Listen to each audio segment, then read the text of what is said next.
people were watching yesterday's recording instead of the live one.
Day 3 of the complete reading of the Shrimad Bhagavatam.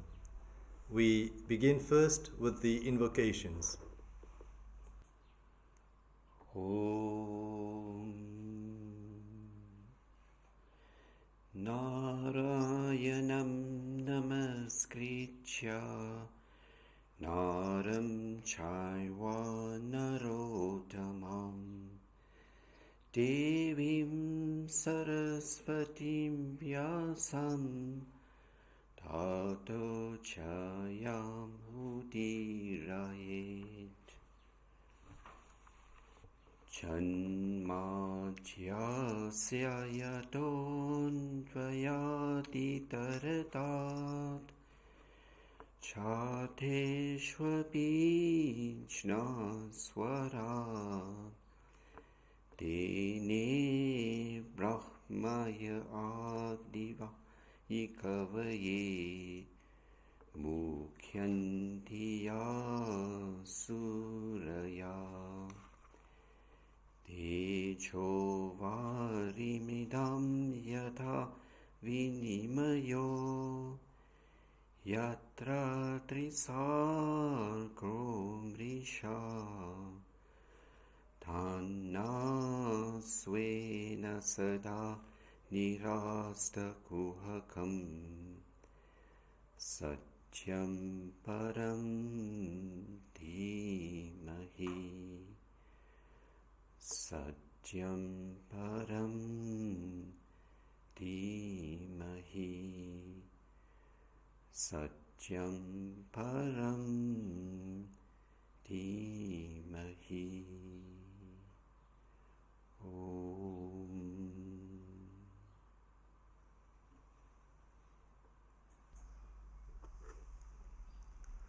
We begin this day with Skanda 5, Chapter 7, the story of Bharata.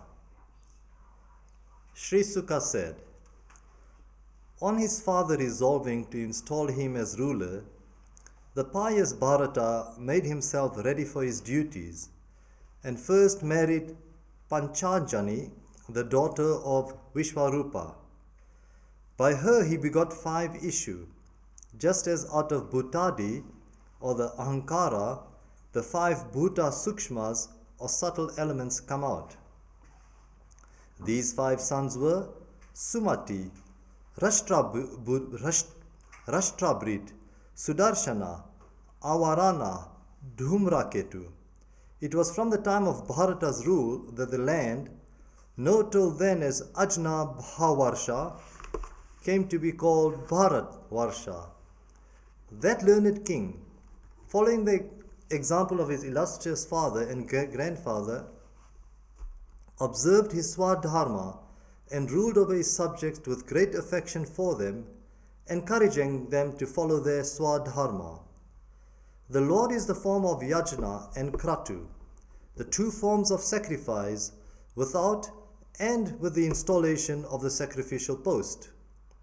He is to be worshipped by these 2 forms of sacrifice. With great faith, he performed, according to his capacity and at proper times, many sacrifices like Agnihotra, Chaturmasya, Pasubandha, and Somayaga in their elaborate and abridged forms. When the various yajnas with their many subsidiary rites were being performed, Bharata, the master of the yajnas, offered all the fruits accruing from them to Vasudeva, who is Parabrahman and who is of the form of Yajna, who is the controller of the Vedic mantras and the deities invoked thereby, and who is the ultimate doer and master of all works. Powerful currents of bhakti developed in the heart of Bharata, which was purified by the above-mentioned worship through works, yajnas, and there shone in it the form of the Lord Vasudeva in all the splendor of his supreme majesty, with the marks of Srivatsa, Kastuba, Vanamala, conch, discus, mace, and other paraphernalia, as revealed in the hearts of other great devotees like Narada. Bharata's life at Pulaha ashrama. After he ruled for 1 crore of years, he felt he had completed his allotted period of active life.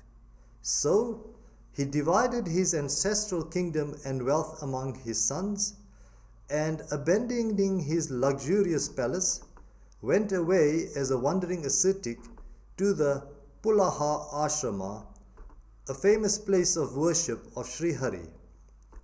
In that place, Sri Hari, out of love for his devotees, manifests to their vision in various attractive forms. That place is purified by the rower Chakranadi, Gandaki, wherein one gets Mahavishnu's holy emblem, Salagrama, which has cavities with symbolic designs on both sides.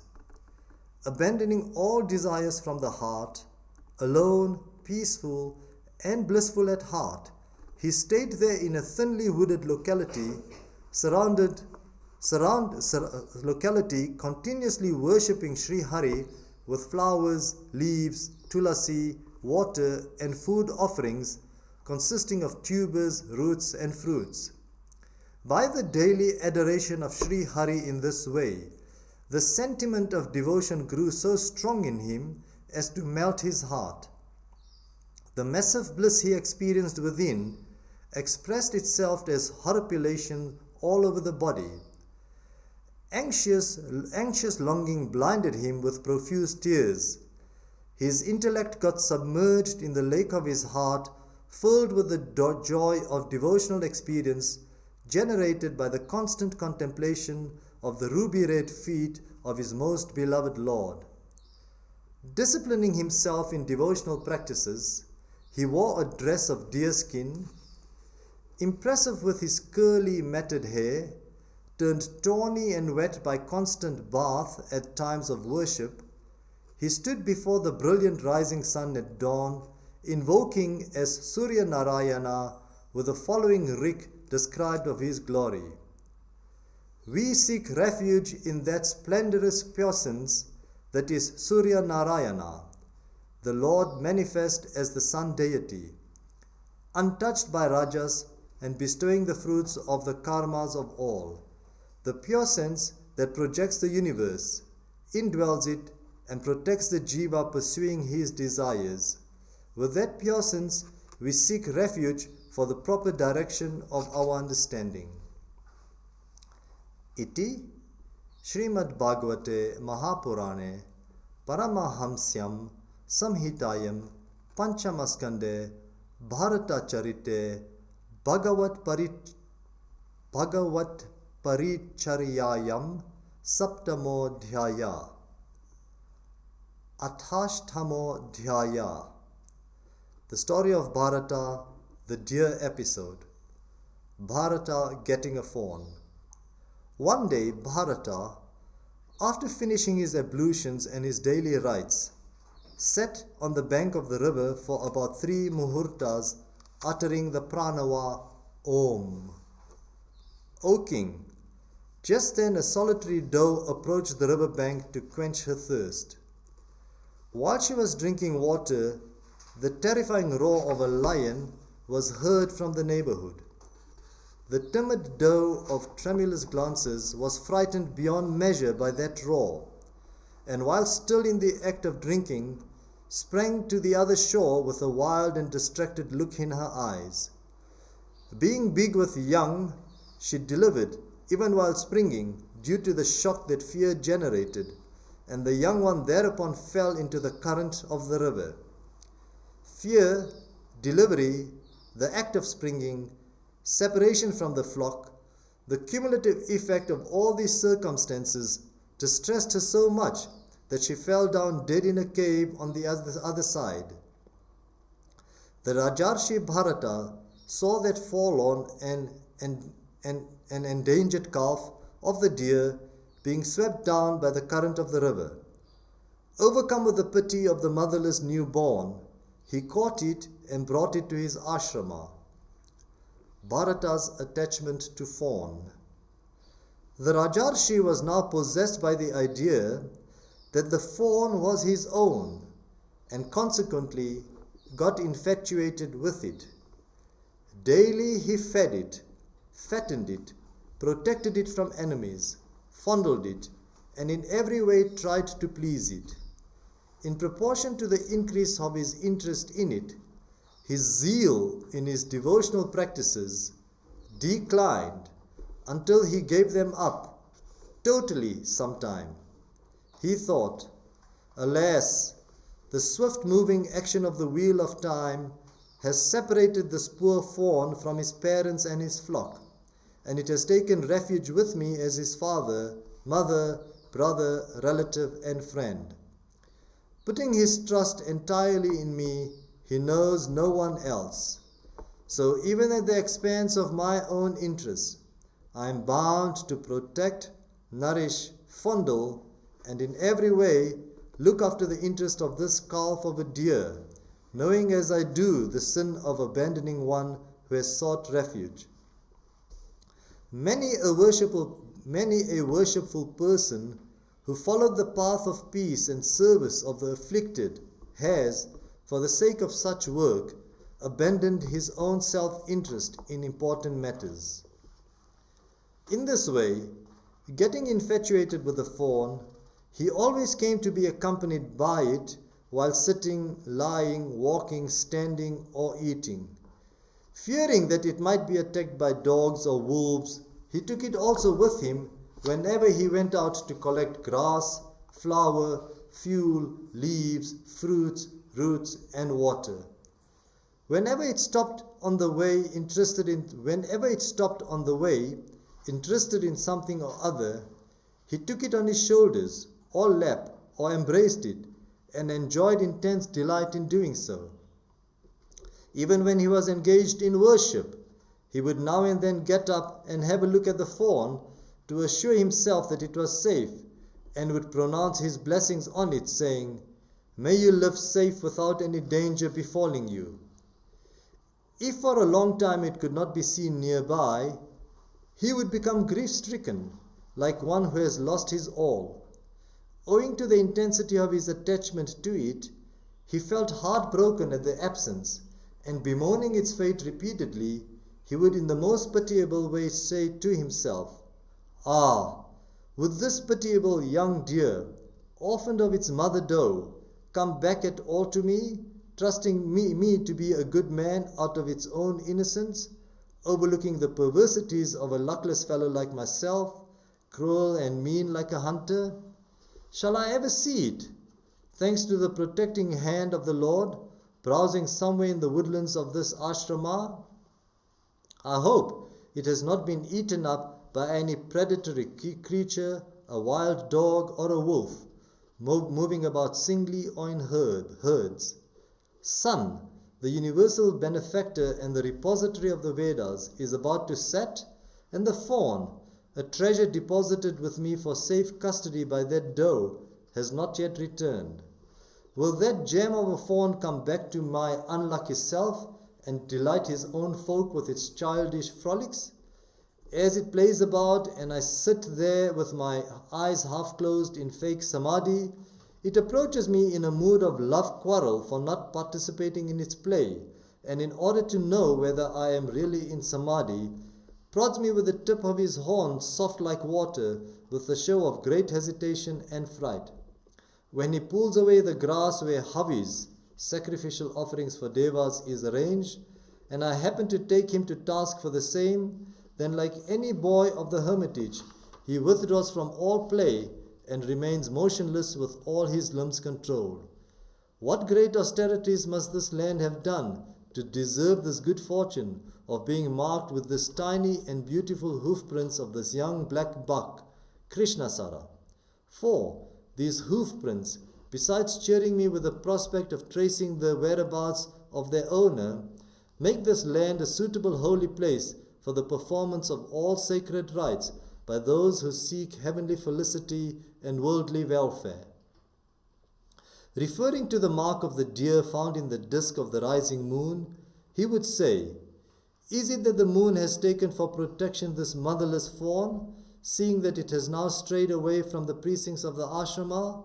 The loss of this fawn, which is like a son to me, is scorching the land lotus of my heart like a forest. Are you, O moon, intending to quench that heat by the cool and refreshing water from your face, augmented by the sight of my condition, as I go out pitiably in search of my young deer?" Dire consequence of attachment.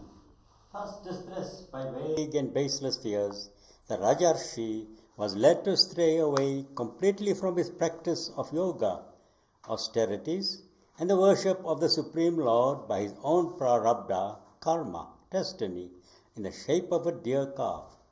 How can it be attributed to anything else?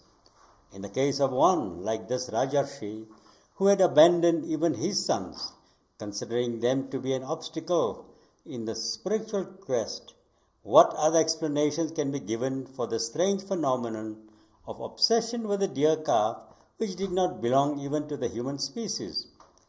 Thus the Rajarshi Bharata happened to slide away from the path of yoga and engage himself, completely absorbed in the protection, feeding, fondling, etc., of the fawn, devoid of all thoughts regarding the Atman.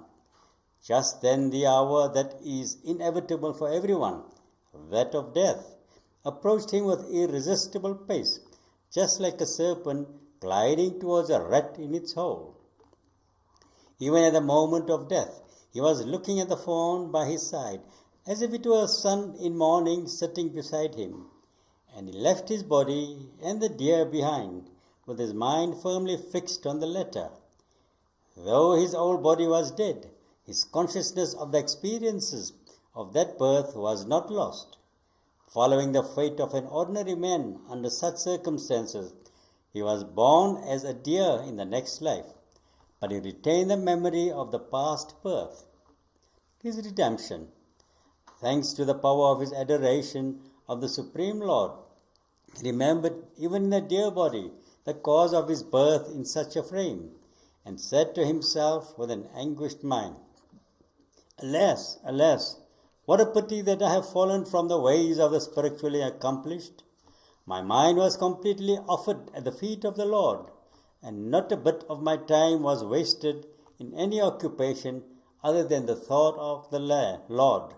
Residing in the solitude of a holy forest ashrama, after abandoning all attachments of life, my mind was entirely fixed on Him, the Lord of all, and the soul of all souls, completely absorbed in the devotional disciplines of hearing, praising, remembering, and worshipping, and in unbroken contemplation.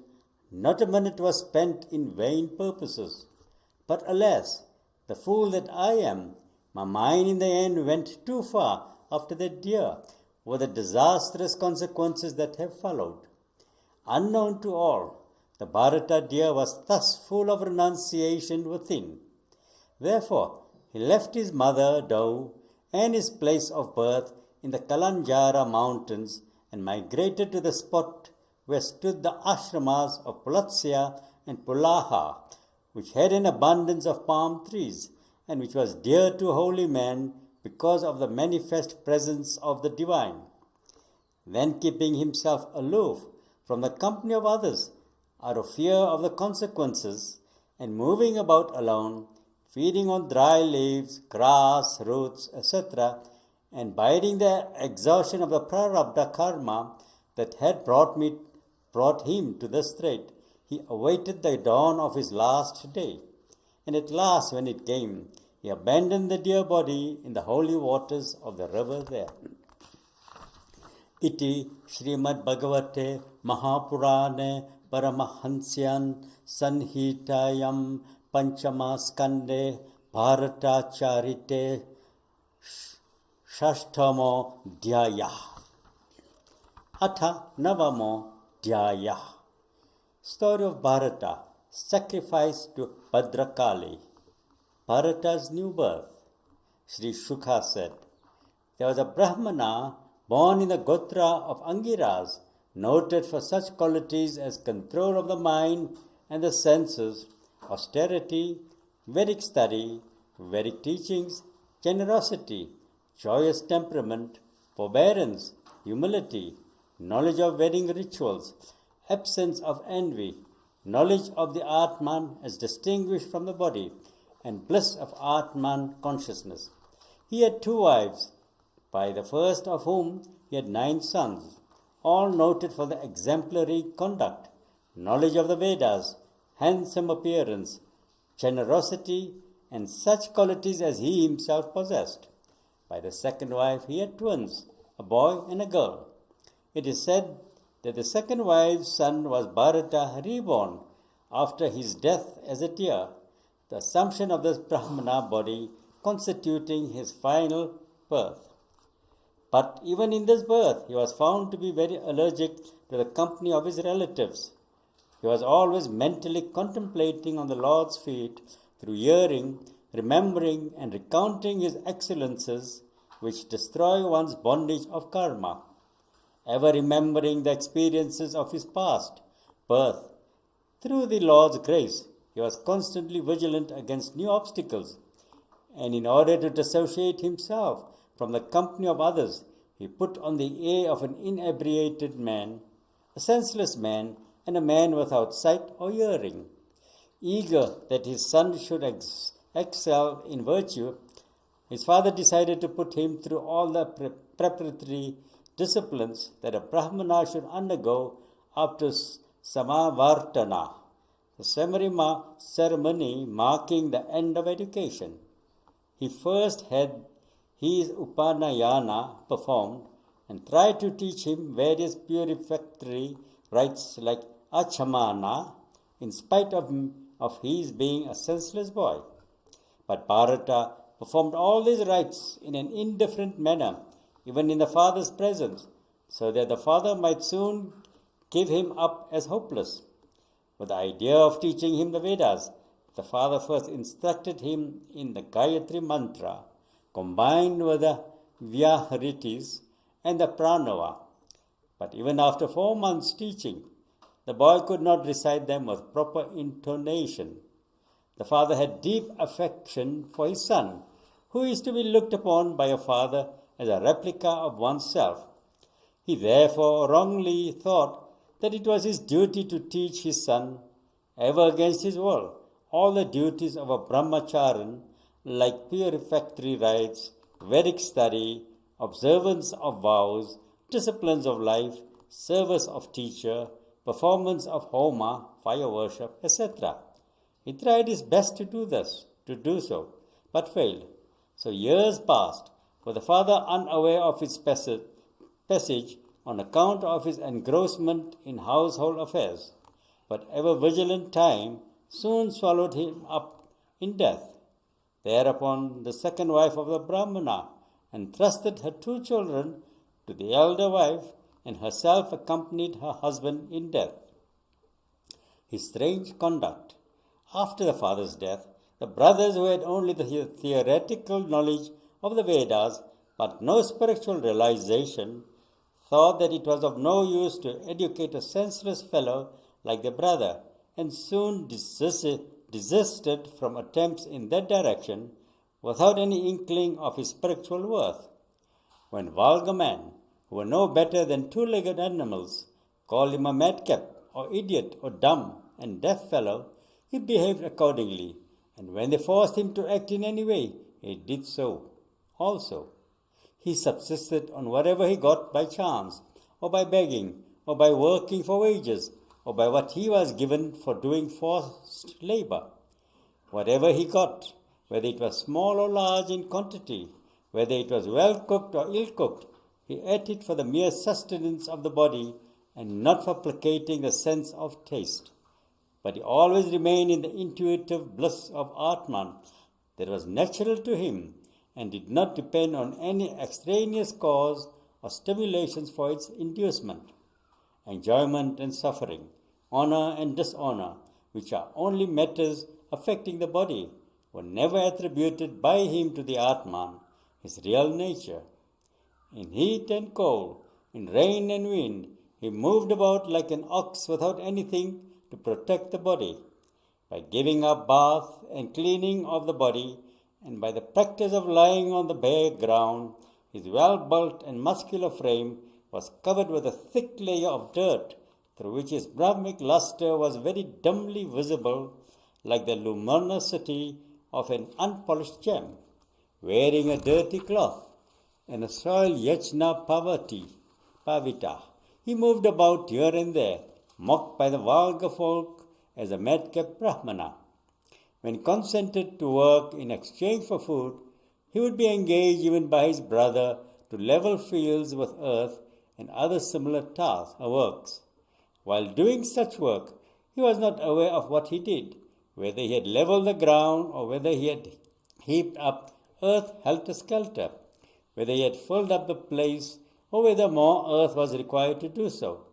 Whatever they gave him, be it rice flour, oil cake, chaff, spoiled pulses, or charred food, he ate up everything as if it were nectar. Sacrifice to Bhadrakali. Now at that time, a chieftain of a tribe of brigands resolved to perform a human sacrifice to Bhadrakali in order to have a male issue. The sacrificial human beast he had secured managed to run away from his custody. So his men ran hither and thither in the darkness of that midnight in search of that victim. Unable to find him anywhere, they at last came across the scion of the Gotra of Angiras, that is, Jada Bharata, or Bharata in the role of a Dalit, sitting solemnly in a shed in the fields, guarding them from the depredations of deer, wild boars, and other animals. On seeing him of well-developed body, their face bloomed in the satisfaction that a proper victim had been obtained to complete the master's rites, and so tying him up with ropes, led him to the temple of Bhadrakali. The priests there, in accordance with the rules of the Abhichara ritual, bathed and decorated the human victim with new cloth, unguents, tilaka, garlands, etc., and fed him. Then, amidst the sound of tom-toms, drums, and songs, he was made to sit before the image of Bhadrakali, where the various ingredients for the rites like light, incense, garlands, flowers, tender leaves, fried grains, buds, fruits, etc. were arranged. The low-born priest, who officiated for the chieftain of the thieves, resolving to worship Bhadrakali by offering the human victim's blood as drink, took up the sharp sacrificial sword, uttering proper mantras. These low-born men of the tribe of thieves were by nature endowed with tamas and rajas. Due to the inordinate pride that wealth brought, they had abandoned the royal road of worship of Mahavishnu and were given to a licentious life and indulgence in slaughter unguided by any moral code. For, even though some sacrificial rites have been laid down for men of fierce nature, when they are threatened by some dangerous situations, when these ruffians were now about to do was a transgression of an extremely cruel nature. The sacrifice of a great man who had become one with Brahman, who was a scion of a great and holy family, who was beyond all antagonism, and who was a friend of all, was an act of unpardonable and intolerable cruelty. The divine prowess, Brahma Tejas, emanating from that extraordinary victim, began to burn up the Bhadrakali herself, and so she emerged suddenly from the image. The Devi was fierce to look at. Her eyebrows were arching with unbearable anger and remorse at the heinous act that was contemplated. With a curved fangs, red eyes, and fierce look, she stepped out with a terrific roar, as if she were going to destroy everything.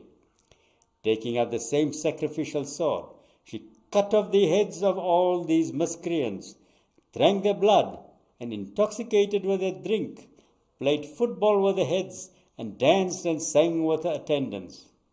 Though these people were the worshippers of Bhadrakali, the sad end for them was but legitimate. For cruel rites, performed to endanger great men, are always bound to boomerang on the performer himself. O King Parikshat, do not consider it a wonder or anything unusual that Bharata was unperturbed, even when his head was about to be cut off. He had abandoned the identification of the self with the body, and thus cut asunder that powerful knot of the heart. Persons like him are moved by universal love and friendship. Residing as the indweller in all, the Lord himself is ever vigilant in protecting such devotees from all dangers with his discourse that is the wheel of time. Iti Shrimad Bhagavate Mahapurane Paramahansyan Sanhitayam Panchamaskande Jada Bharata Charite Navamo Dhyaya. Atha Dashabo Dhyaya. Shri Shuka Uvacha. Bharata as palanquin bearer. Shri Shuka said, Rahuguna, the king of Sindhu and Sauvira, was once travelling in a palanquin to the ashrama of Kapila.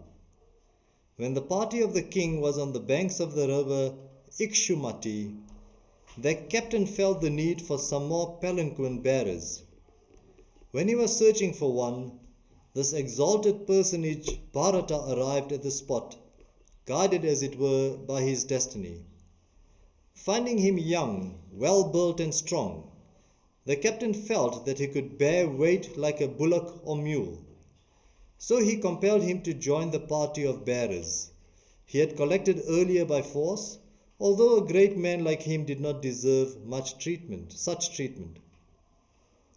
The newly recruited bearer was found walking slow, surveying the path up to 3 feet, the length of an arrow, carefully in order to avoid trampling over living creatures. The pace of the palanquin bearers therefore began to vary, and King Rahuguna, who was inside the palanquin, got vexed with its unsteady movements. So he exclaimed to the bearers, O bearers, walk properly, all moving at an equal speed. Why are you not bearing the vehicle in the correct way? Hearing the master's words of displeasure, they told him as follows, afraid of punishment. O our Lord and King, we are not careless. Obedient to your order, we are carrying the palanquin the proper way. But this new bearer, though he has only just joined the team, is not walking fast enough. it will be impossible to carry the palanquin with him in the team. The defect of one in the company is likely to affect the work of all who have to work with him. Concluding so, and moved by the words of the distressed palanquin bearers, King Rahuguna, though he had served great devotees, nonetheless got somewhat angry at the new bearer owing to the assertion of past tendencies. Overcome by Rajoguna and unable to recognize under his external garb the Brahmic luster of Bharata as of life sin discovered by ashes, Rahuguna said to him in a tone of ridicule, "O brother, you are very tired, aren't you? For you have indeed been bearing the palanquin single-handedly for such a long distance, isn't it so? Moreover, you are not so well built and strong. Besides, it seems you are also very old, but all your fellow bearers are not like that." Though ridiculed in this way, Bharata continued to walk as before without uttering a single word in reply. For in this, his last birth, he had become one with Brahman without any sense of identification, and with this last body of his, which is a combination of elements brought about by avidya and which has no substantial reality. Bharata's reply as a wise man.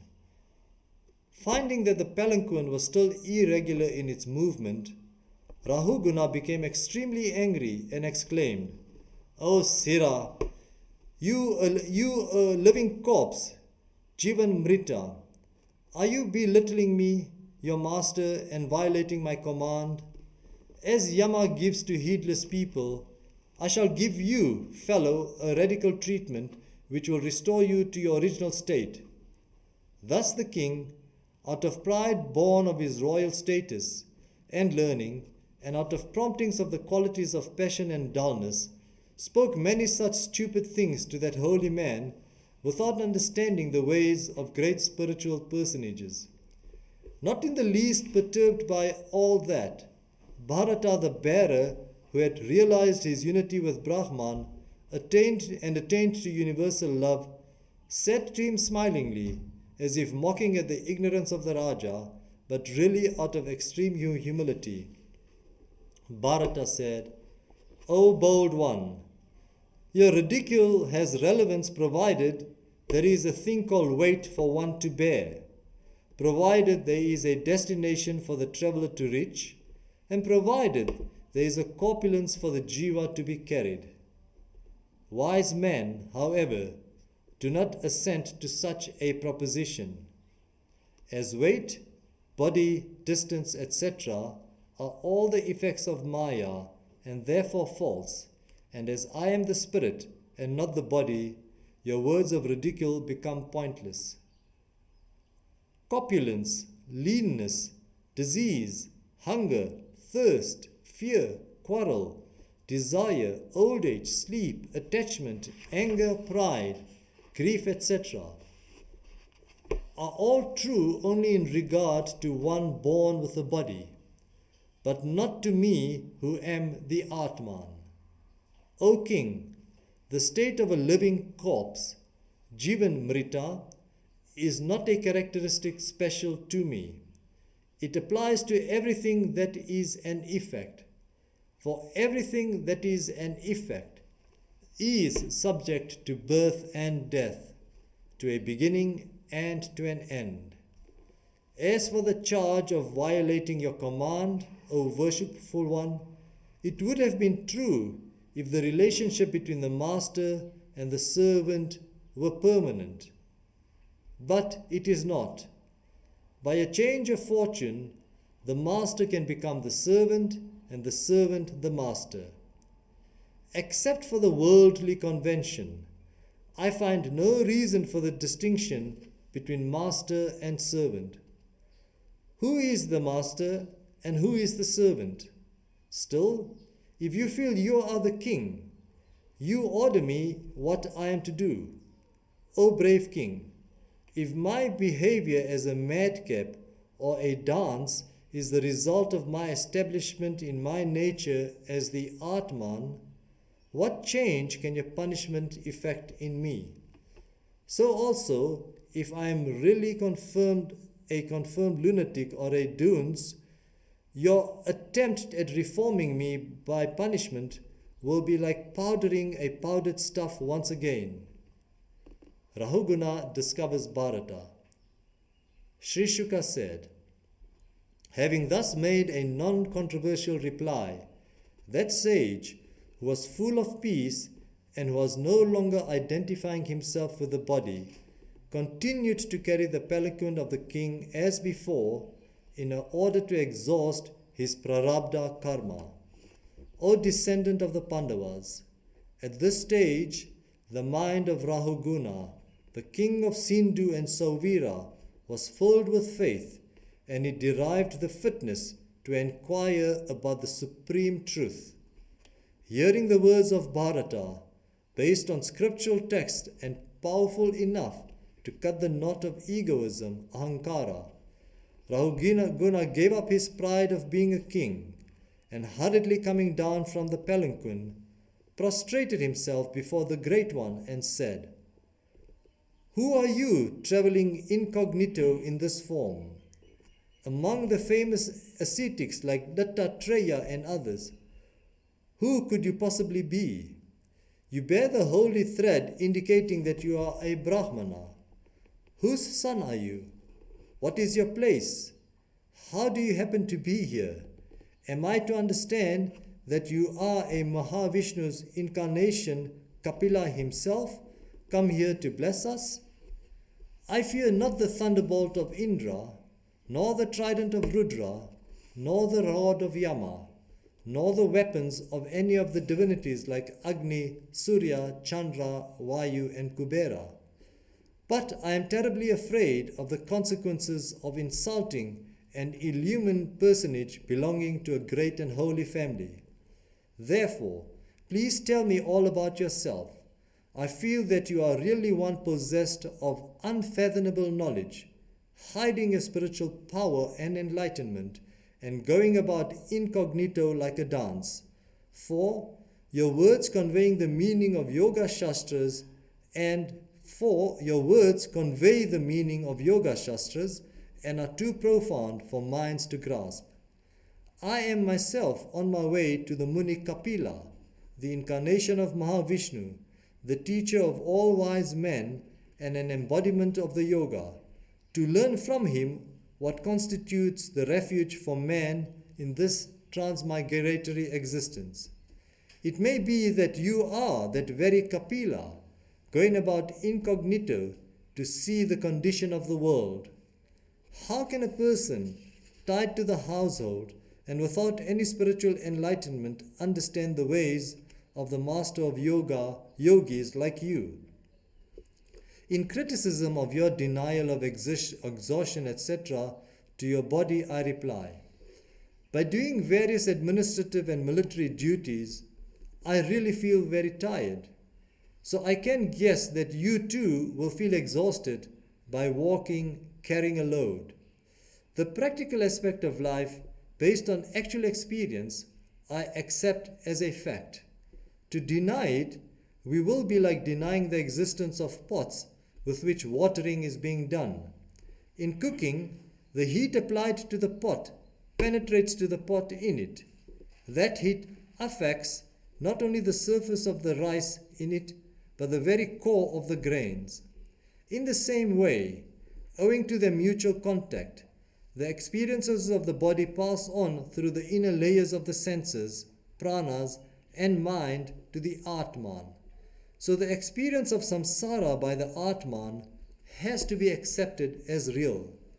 In answer to the criticism of the master and servant relationship, I reply, though the master and servant relationship is temporal and artificial, when a man becomes a king, he becomes the ruler and protector of others.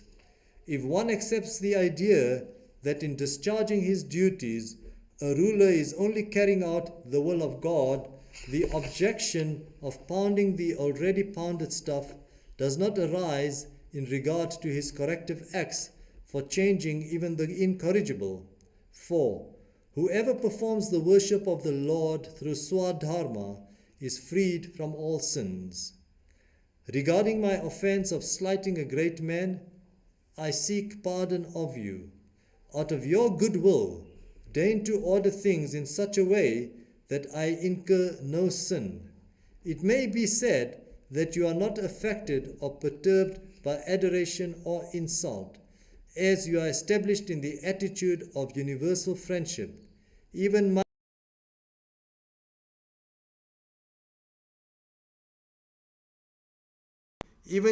if he were as powerful as Sri Parameshwara, is bound to perish in consequence. Iti Shrimad Bhagavate Mahapurane Paramahamsyam Samhitayam Panchamaskande Dashamo Dhyaya. Athaika Dashodhyaya. Story of Bharata. Instruction to Rahuguna. Phenomenal nature of the world. The brahmana Bharata said, though you are in spiritual ignorance, you try to speak like a man of unfailing knowledge, which however you are not. For a really knowing one will not take this relative existence with its differences of master, servant, etc. as a proved fact in determining what is real. As it is found to be merely temporal on reflection, they call it an attribution of the thoughtless. But as you take it all as real, you are not the best among thinkers. Not only the world and its relation, but even the very teaching dealing with karma belongs to the realm of falsity for a thinker.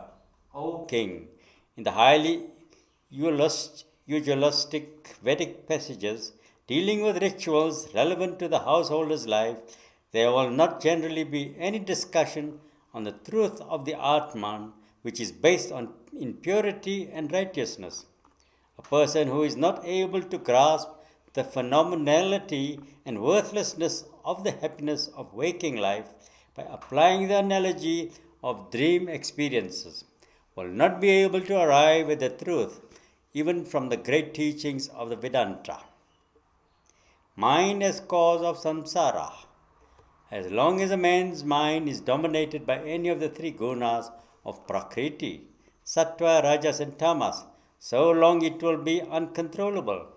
It will constantly engage the organs of knowledge and action in producing meritorious and demeritorious works. The mind, a bundle of tendencies, is a principle of the 16 categories.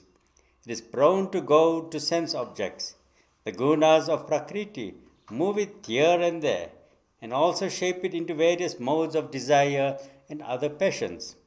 Investing the jiva with various forms as devas, men, animals, etc., it generates all these differences of high and low based on these forms.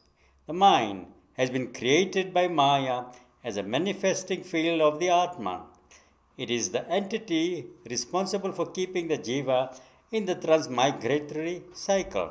For holding the Atman in close embrace, it brings on him enjoyment, suffering and infatuation in accordance with the inevitable process of time. So long as there is ignorance, this world of practical life, with its gross and subtle conditions consisting of waking, dream and sleep states, persists as an object of experience before the embodied being.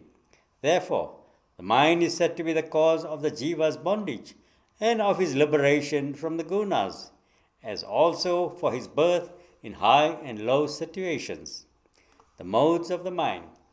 The mind that is attached to sense objects causes miseries, and when it is free from such attachments, it leads to liberation. A wick light in contact with ghee gives light and smoke, otherwise it remains in its pristine condition. So also, the mind caught up amidst sense objects and actions take up the form of vrittis or modes. When it is not so modified, it dwells in truth. The modes, vrittis, of the mind are said to be 11, these being 5 in the form of actions, 5 of knowledge, and 1 in the form of eye sense. the 5 organs of action becomes the basis of active modes, the 5 organs of knowledge modes, and the body of eye sense. 11 modes for the functioning of the mind are the 5 organs of knowledge like smell, sight, touch, taste and sound. The 5 organs of actions like excretion, sex enjoyment, walking, speaking and handling. The sense of mind is the 11th mode. Some speak of the sense of eye with reference to the body, the base in which the jiva dwells, as a 12th mode. By the influence of factors like nature, purification, unseen forces and time, these 11 modes of the mind may take 100, 1,000 or 1,000,000,000 of shapes. They cannot, however, do so either by themselves or by mutual influence. It is born of the limitless power of the Lord, the Kshetriya Jnana, the Lord as the knower of the field. The Kshetra Jna. These movements of the mind caused by the power of Maya, which result in actions that do not in any way contribute to the purification of the mind, appear always in the state of waking and dream, and disappear completely in sleep. Kshetra Jna, the ever pure and unaffected spirit, merely witnesses these movements of the mind. The Kshetra Jna is the all-pervading spirit, the indweller of all, the cause of all causes, the self-conscious effulgence, the birthless, the God of all divinities, the director of all jivas, the possessor of the 6 excellences, and the support of all jivas. He dwells as controller in all jivas by his Maya. Just as a vital energy permeates everything, moving and unmoving, and controls them from within, in the same way, the Supreme Lord Vasudeva, the Kshetrajna, permeates and controls all beings. The jiva is bound to move about in the transmigratory existence, so long as he does not realize himself to be the Atman through enlightenment. For this, he has, O king, first of all to become non-attached through the discharge of all his duties as offerings to the Lord, and to the control of his 6 enemies, constituted of the 6 infirmities: lust, anger, greed, intense longings, pride and jealousy. The mind, which functions as a limiting adjunct of the spirit, is a veritable field yielding a bumper harvest of the ills of transmigratory life. Until one understands this, one will be involved in the transmigratory cycle. The mind generates sorrow, suffering, infatuation, diseases, attachments, desires, enmity, and the sense of possession regarding objects. This mind is like a strong enemy, grown very powerful because of negligence. It may ultimately be a mere appearance, but it has nonetheless hidden the Atman from view. Kill him with the arrow of service to the feet of Sri Hari, the teacher who gives enlightenment. Be extremely vigilant in this matter.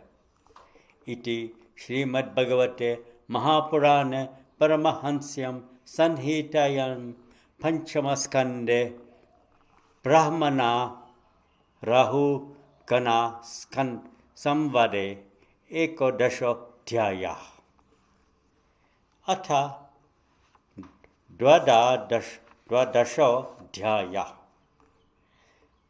Rahuguna Uvacha. The analysis story of Bharata, instruction to Rahuguna, continued. Analysis of objective world. Rahuguna said, O Supreme Yogin, salutations to thee, who has taken a body for the good of mankind. Salutations to thee, who has devalued the body as worthless, because of thy being steeped in the inherent bliss. Salutations again to one whose constant intuitive knowledge is masked under the form of a degraded brahmana. O enlightened one, just as a potent medicine is to a man suffering from high fever, just as cold water is to one burnt by the heat of summer, so your words have been a rejuvenating ambrosia to me, who have been deprived of true insight by the powerful poison from the bite of the cobra of body consciousness. On the doubts I have in respect of these matters, I shall question you afterwards. But now be pleased to expound to me your words of spiritual import in a manner that is easily understandable to me. Excuse me.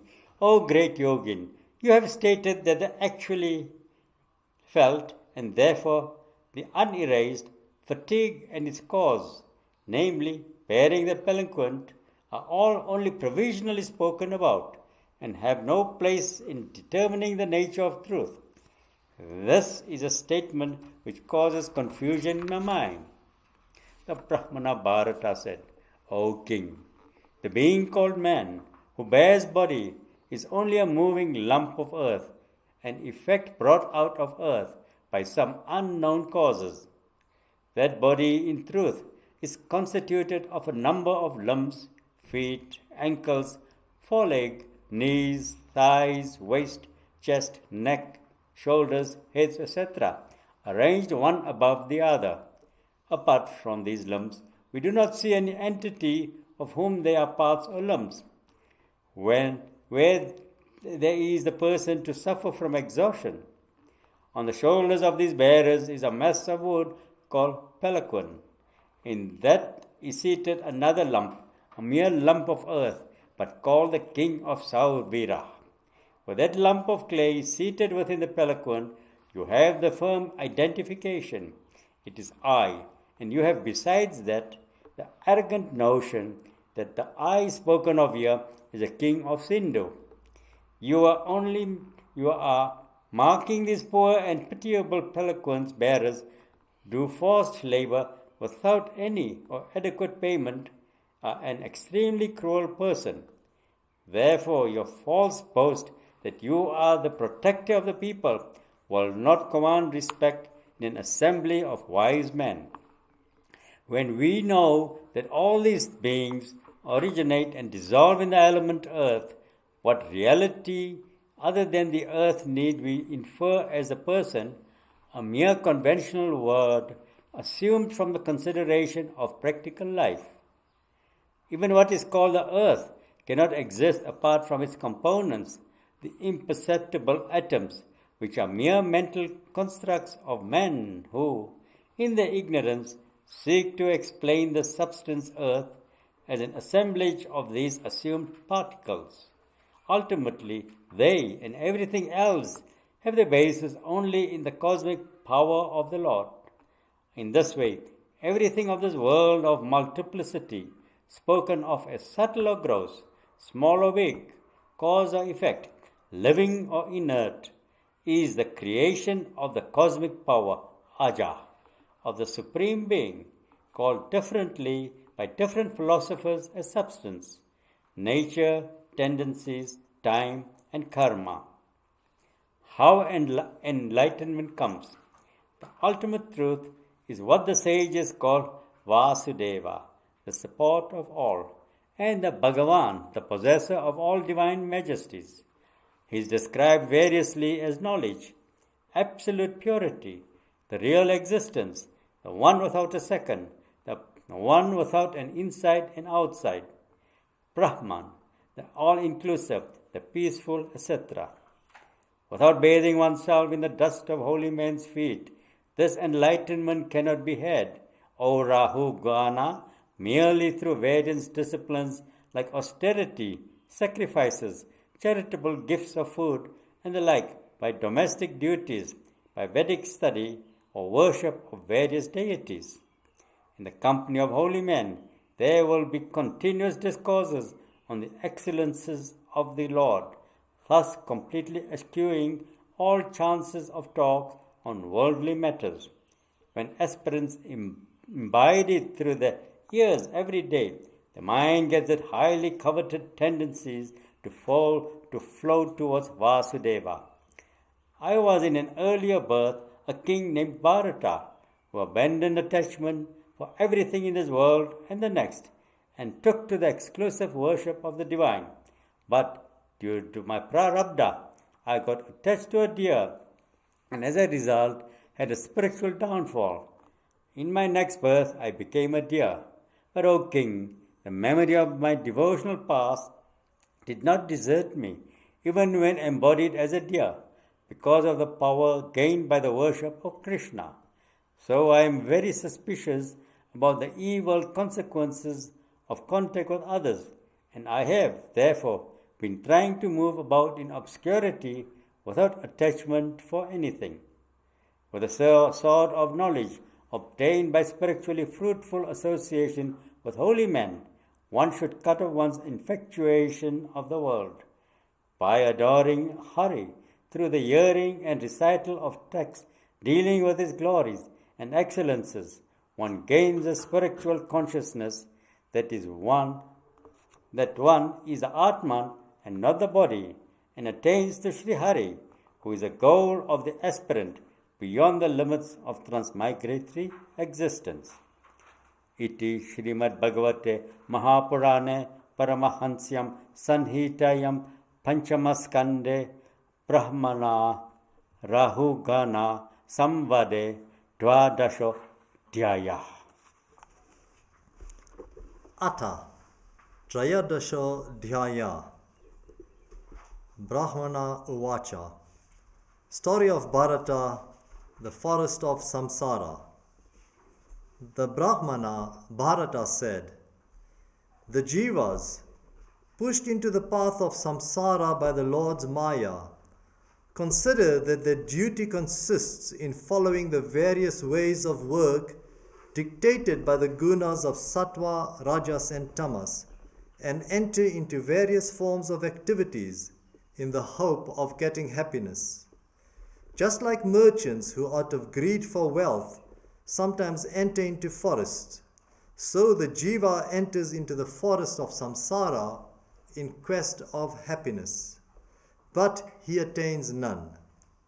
O king, in this forest a band of 6 brigands, the 5 organs of knowledge, headed by an extremely evil-minded leader, the corrupted intellect, attacked those travelers and robbed them of their possessions. There are jackals in it, which often carry away the heedless travelers as wolves snatch away kids. They are troubled there by paths impenetrable because of the thick growth of creepers and grass, and by the attack of fierce forest flies and mosquitoes. Here and there they see castles in the air, and the light emitted by evil spirits that fly like meteors. With the mind naturally set on the house, property, wealth, etc., the jiva wanders in the forest of samsara. Sometimes, when the mind raises the dust and blinds his eyes, it is not possible for him to see the directions, filled as they are with thick clouds of dust. Distressed by the ear-piercing sound of crickets, and frightened by the ominous hoots of owls, he goes and takes shelter, hungry and forlorn, under some poisonous trees. To quench his thirst, he goes after some mirage in the desert. Sometimes he falls into dried up rivers without any water. Sometimes for want of food, he has to beg of relatives. Sometimes he is scorched in forest fires. Sometimes yakshas squeeze out his vital energy. Sometimes he is put to great sorrow because of powerful men robbing away his wealth. Sometimes he faints owing to intense sorrow and infatuation. Sometimes he enters into a castle in the air and for a short time enjoys its imaginary bliss. Sometimes, in attempting to surmount inaccessible mountains, he is frustrated by his feet getting lacerated by stones and thorns, and he sinks into the depths of disappointment. Often, the householder falls foul on his wife and others in the family when food is not supplied in time and he is tormented by hunger.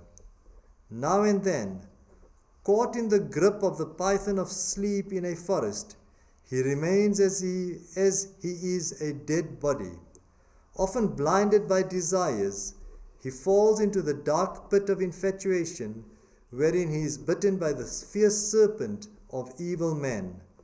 Sometimes, in the quest of the degrading sweet of forbidden sex, he comes into conflict with its custodian bees, and even if he attains to it by dint of great efforts, it is soon snatched away by more powerful people, and from them by still others yet more powerful.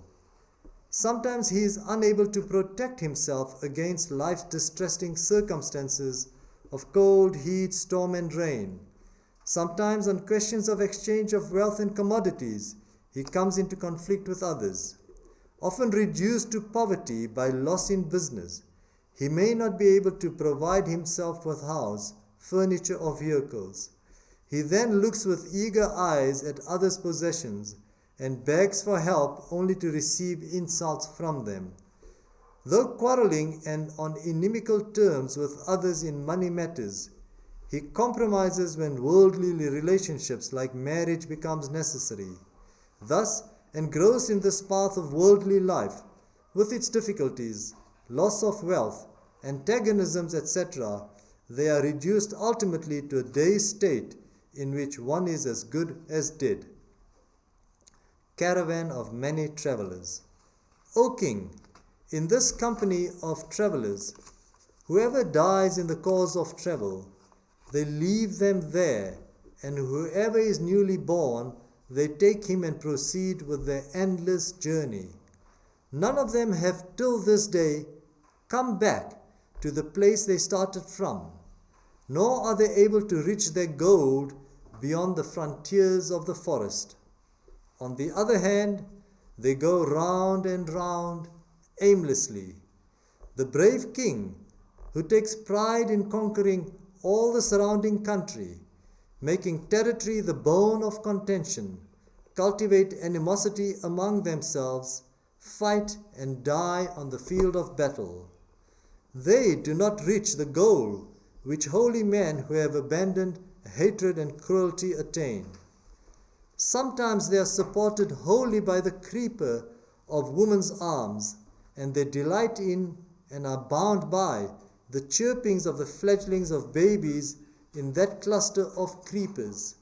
Sometimes, on being frightened by the lions of death, they take shelter with the treacherous cranes, kites, and vultures of atheistic philosophers. Disappointed with them, they resort to the swans of holy men, but as they find their company disagreeable, they go on in the company of the monkeys of vulgar men. Delighting in the sportive enjoyments characteristic of monkeys, they spend time thoughtlessly looking at each other's faces, oblivious even of the threatening death. Delighting in the bowery tree of the home, caught up in family affection, surfeited with sexual enjoyments, and unable in any way to release themselves from these entanglements, they fall down one day due to heedlessness from the tree into a mountain ravine where they hang precariously on creepers of fatal ailments, shivering from the sight of elephants, the form of death roaming about.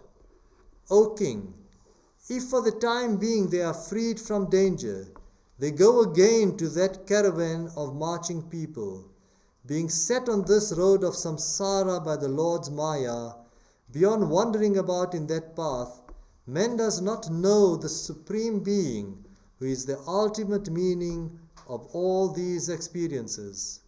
O Rahuguna, you too have been put on this path. Therefore, abandoning oppression of all creatures, practicing universal love, and eschewing all worldly attachments, take up the swords of jnana, sharpened by the worship of Sri Hari, and go beyond this path. Rahuguna's redemption. Rahuguna said, "This human birth is indeed the most glorious of all births. Of what use is embodiment in Swarga and other heavenly spheres? For one cannot have there the frequent opportunity of contact with holy men like you, who have attained to the highest spiritual fulfillment through devotion to Sri Hari.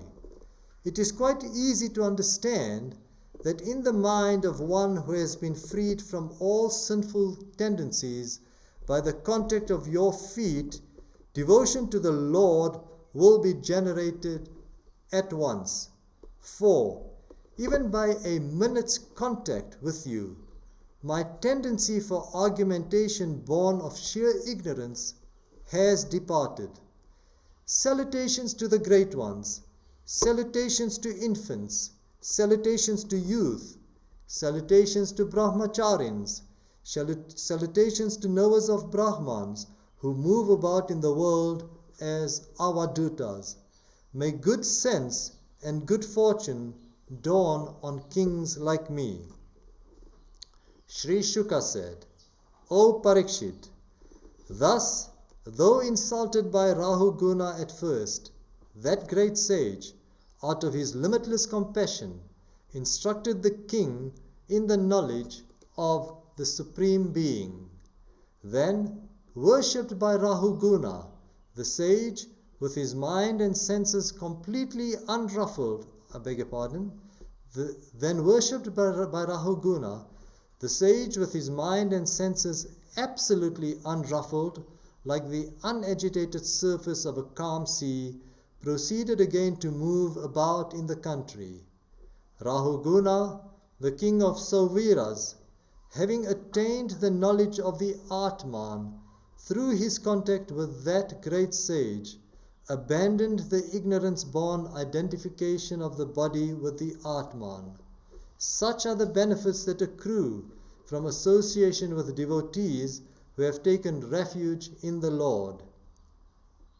Raja Parikshit said, O paragon of devotees, what you have said before in an allegorical language about the road of samsara is intelligible only to well-instructed people. Ignorant man cannot grasp it with ease. Therefore, please elaborate that allegory on this difficult subject, showing the corresponding meaning of all the figures used. Iti Shrimad Bhagavate Mahapurane Paramahamsyam Samhitayam Panchamaskande Trayadasho Dhyaya Atha Chaturdasho Dhyaya. Story of Bharata, forest of samsara explained.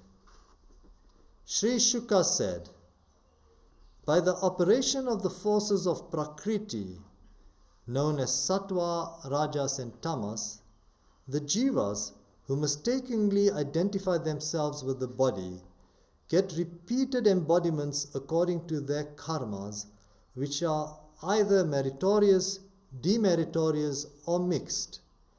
The 6 senses of man are the prime factors for the jiva's involvement in samsara, or transmigratory cycle, with its never-ending experiences of births and deaths. It is the infinitely powerful Maya, the will of the Lord, that has pushed the jiva into this path of samsara, full of perils and difficulties. For the enjoyment of the fruits of their actions, the jivas have been put on this path in the forest of samsara, which is as impure and weird as a cremation ground.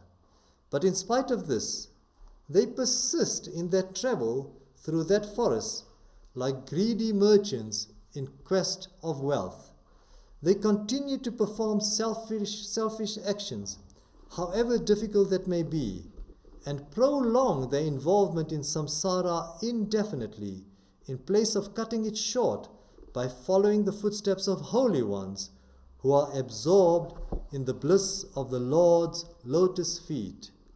The 6 senses of man are the robbers that attack him in the forest.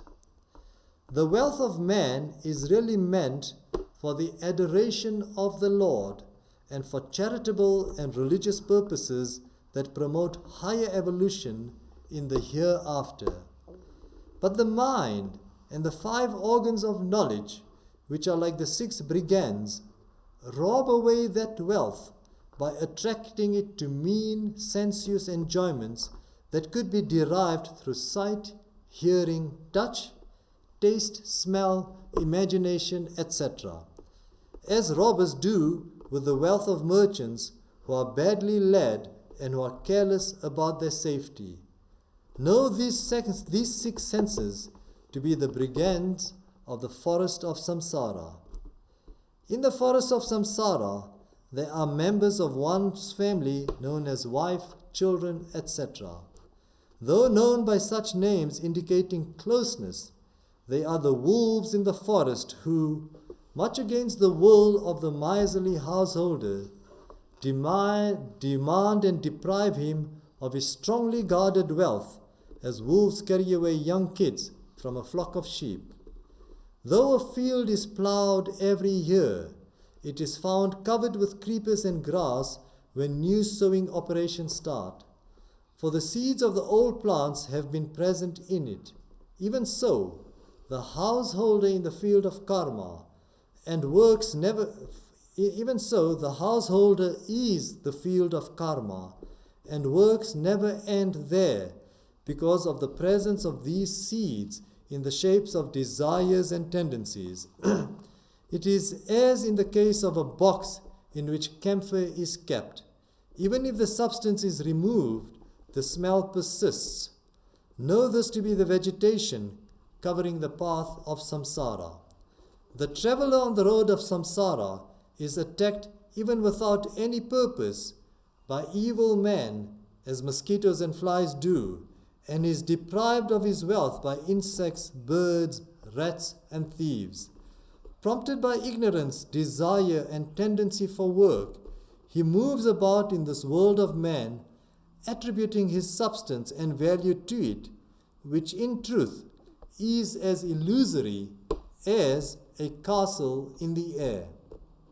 Sometimes, infatuated with sense enjoyments, which to a discerning mind are ephemeral, like mirage, the jiva gets engrossed with eating, drinking, and mating. Sometimes he comes across gold, the source of all evils, prompted by rajas, which is of the same color as gold.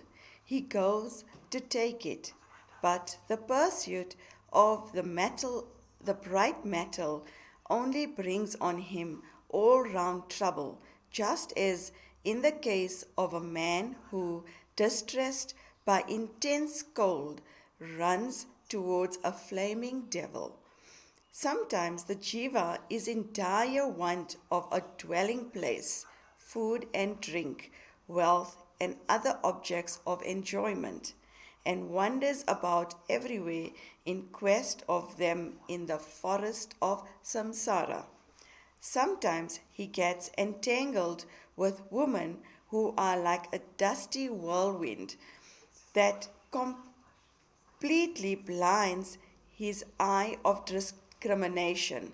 With all power of discrimination erased, he allows himself to be patted and fondled in the lap of woman, and as a consequence, all his lowest animal propensities based in tamas are let loose.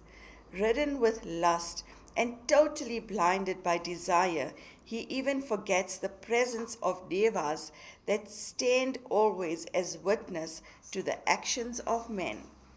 Sometimes he may realize the vanity of sensuous life and its enjoyments, yet being deprived of the memory of his spiritual nature by the overpowering bodily consciousness, he runs after those very same mirage-like sensuous fulfillments as before. The direct and indirect threats of kings and enemies are what have been described as the harsh hoots of owls and shrill screeches of crickets, causing as much unpleasantness to the heart as to the ear.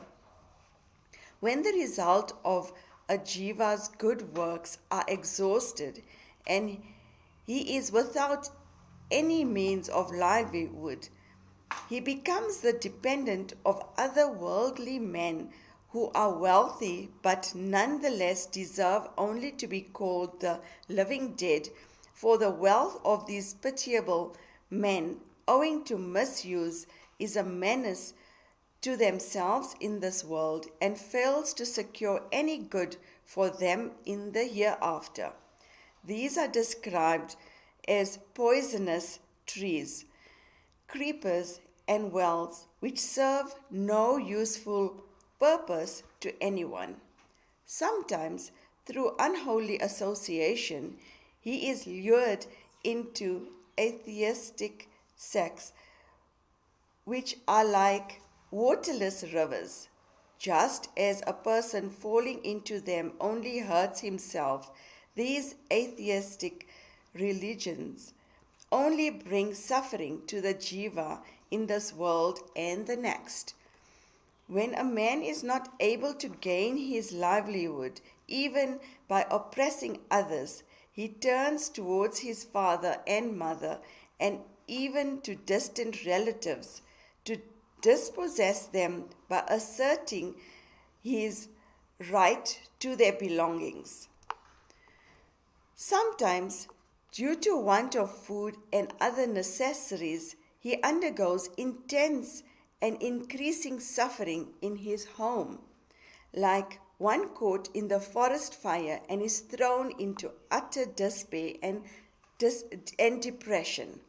The yakshas, who are supposed to steal away the vital energy of men, are the kings who, in adverse times like war and invasions, deprive a man of his whole wealth, dear to him as life itself, and leave him practically a lifeless corpse.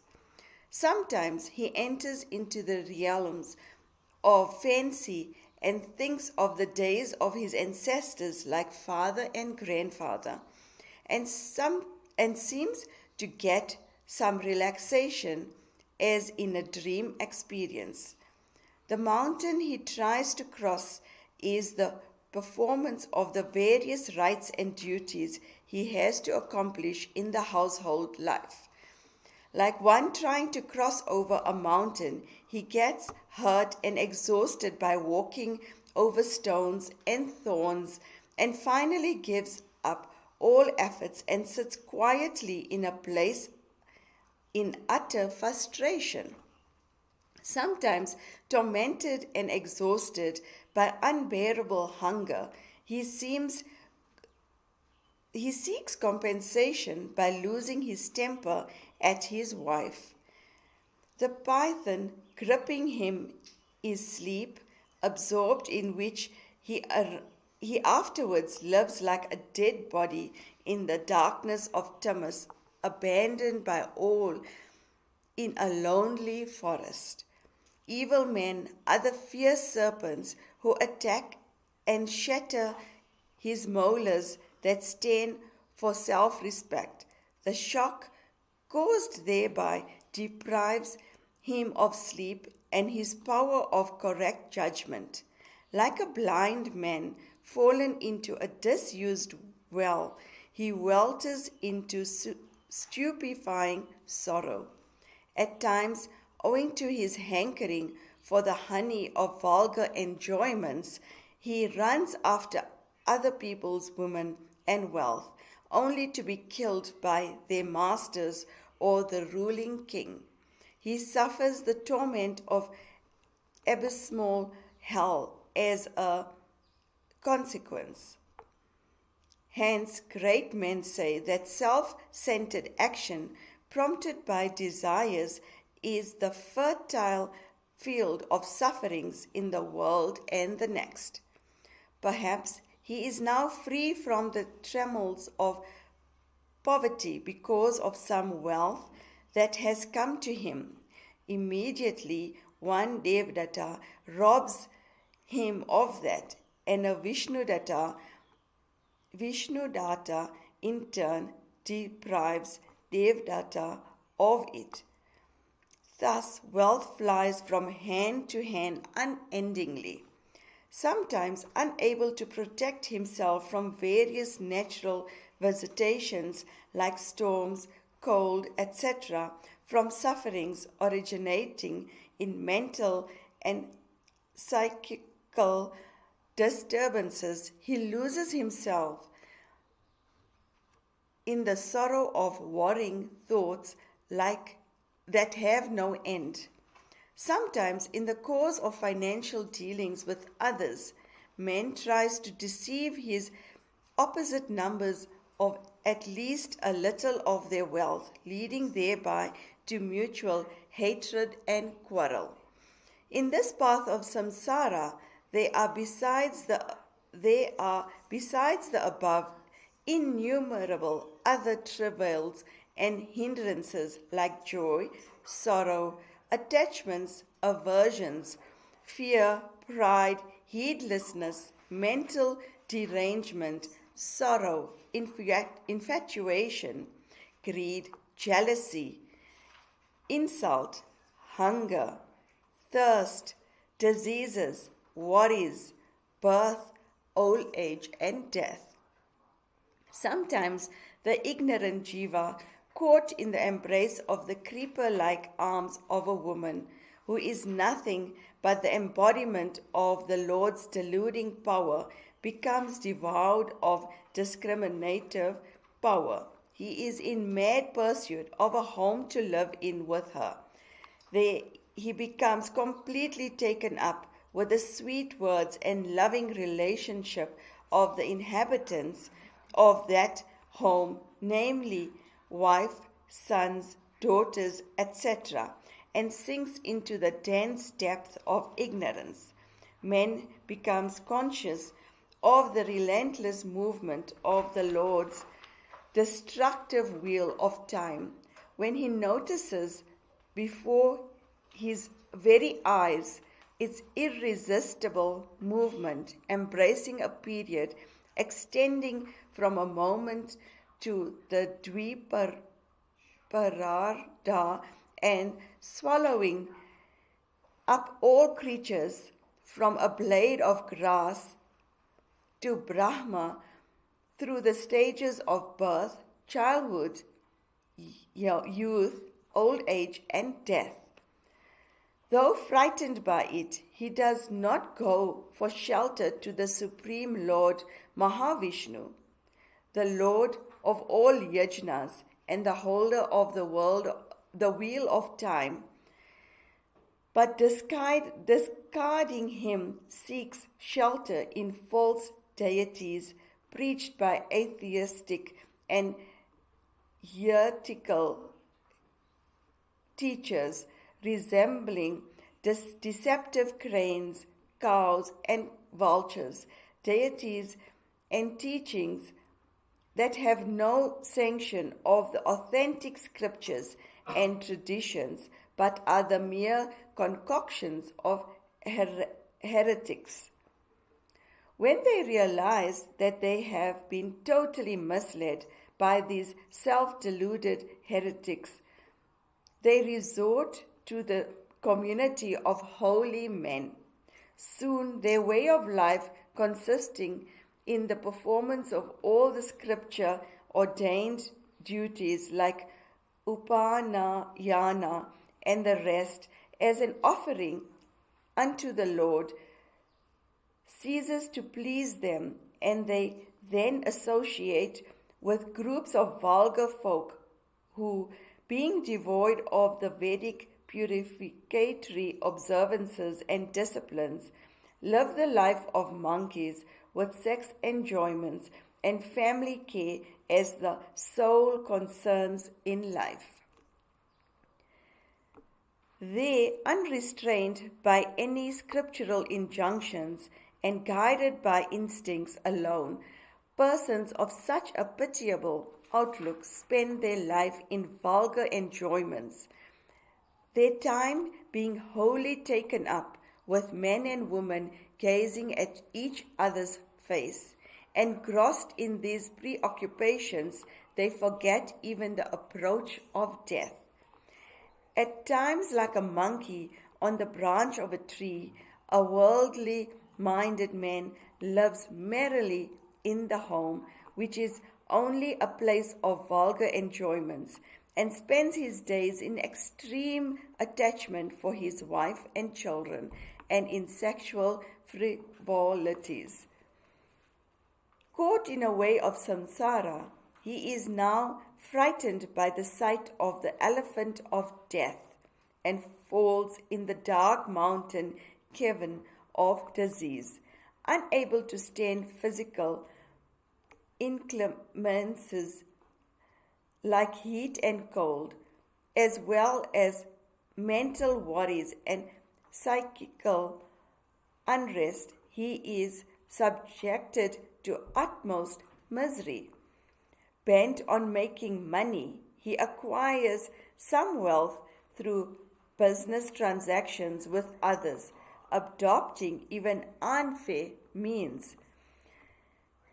When all his wealth is exhausted and he is in great need of the necessaries of life like home, food, clothing, etc., he tries to get these from others through deceptions. Being exposed, he has to stand the insults heaped on him by their owners. Though thus inimical to others because of greed for wealth, he nonetheless, owing to his long cultivated habit, enters into marriage alliances with those very people, only to break them very soon. In the course of their travel along the path of samsara, facing various dangers and obstacles, the men who die are left behind, and others walk on with those who are born in the meantime. They trudge on, sorrowing, bungling, fearing, arguing, crying, singing, and dying, but they never turn towards or reach their source, the Lord from whom this caravan started. Only a few devotees do so. They never attain to jnana and bhakti, the fruits of spiritual striving, which holy men established in universal love, self-control, and peace gain. Even great kings who are world conquerors and far framed from the great yajnas they have performed do not attain to it. For, being at bitter feud with others, owing to their intense sense of possessiveness, they in the end abandon those very possessions and lie dead in the field of battle. Holding on to the creeper of Prabhata, they may get released from the hell into which they are consigned, but they soon return, only to join that band of travelers on the road of samsara once again. The same is the fate of the denizen of higher world, like that of Indra. The unique greatness of Bharata has been sung as follows by the ancients. Greatness of Bharata. A fly cannot emulate the flight of Garuda. Even so, no other king has found it possible, even mentally, to emulate the example of the great Rajashri Bharata, the son of Rishabha. Who can follow that exalted example of the one who, even as a youth, was overcome by such intense love of the Lord that he could easily abandon like filth all worldly loves, wife, children, friends, kingdom, and the like, which usually bind the human mind fast, making it impossible for it to give them up. It is no wonder that this great king was able to abandon what others find it so difficult to do: kingdom, sons, wife, relatives, wealth, and even the salutations of Shri, the goddess of good fortune, for a mere look from even divinities up praying. For those who are engrossed with the delight of the Lord's service look upon as trifle even moksha, considered the highest blessing for an embodied being, jiva. Such renunciation is befitting so great a soul as Bharata, who, even while abandoning the dear form, went on ardently adoring the Lord, saying, "Salutations to Yajna, salutations to the one awarding the results of Yajna, salutation to one established in Dharma, salutations to one attainable by yoga, salutations to the one whose essence is knowledge, salutation to the one who controls Prakriti, salutations to the one who is the indweller of all beings, salutations to Sri Hari." Whoever hears, recites, or studies with faith and devotion this holy account, which record the excellences of the great Rajashri Bharata, who is respected and sung about by great devotees, and which confers on its very watery longevity, wealth, fame, heaven, and liberation. All the wants of such person are supplied by the indwelling self. He requires no external aid. Iti Shrimad Bhagavate Mahapurane Paramahansyam Sanhitayam Panchamaskande Bharatopakhyane Parokshya Vivaranam Nama Chaturdasho Dhyaya Ata Panchadasho Dhyaya. The line of Bharata. Successors of Bharata. Bharata's son was Sumati. Finding him following Rishabha's way of life, some low-born heretics in the Kali Yuga world defy him as a non-Vedic deity, as dictated by the perverted intellect. He had a son, Devatajat, born of Vridha Sena. Afterwards, Devatajat had by his wife Asuri a son named Devadyamna. He begot by his wife Denamati a son named Paramashti, who in turn had by Suvacha a son Prathatiha. Prathatiha taught the knowledge of the Atma to many, being a person of highly purified mind. He had the realization of the Supreme Being. Pratiha had by his wife Suvachala 3 sons, Pratiharta, Prastota, and Udgata. All of them was adept in the performance of Vedic sacrifices. Pratiharta had 2 sons named Aja and Bhuma by his wife Stuti. Bhuma had by his wife Rishikalya Udigita, he by Devakula. Prastava, he by Niyasta Vibhu, he by Rati. Pritishthena by his wife Akuti. Nakta and Nakta by Dhruti. Gaia. The famous Gaia was the incarnation of a part of Mahavishnu, and he came to be recognized as a highly souled and saintly personage. Greatness of King Gaia. He performed all his duties like governing the country, working for prosperity, pleasing others, showing kindness, awarding punishments, etc., as a wholehearted and genuine worship of the supreme, omnipotent, and all-pervading being. By such discharge of swadharma, by the performance of many yajnas, and by the service to illumined personages of great holiness, he attained to true devotion and purification of mind, by virtue of which he was freed from the identification of the self with the body. In his mind, therefore, the Supreme Being shone as the self. So he was able to govern the country without any iota of egoism. Offspring of the Pandus. Great men have sung about him as follows in the past.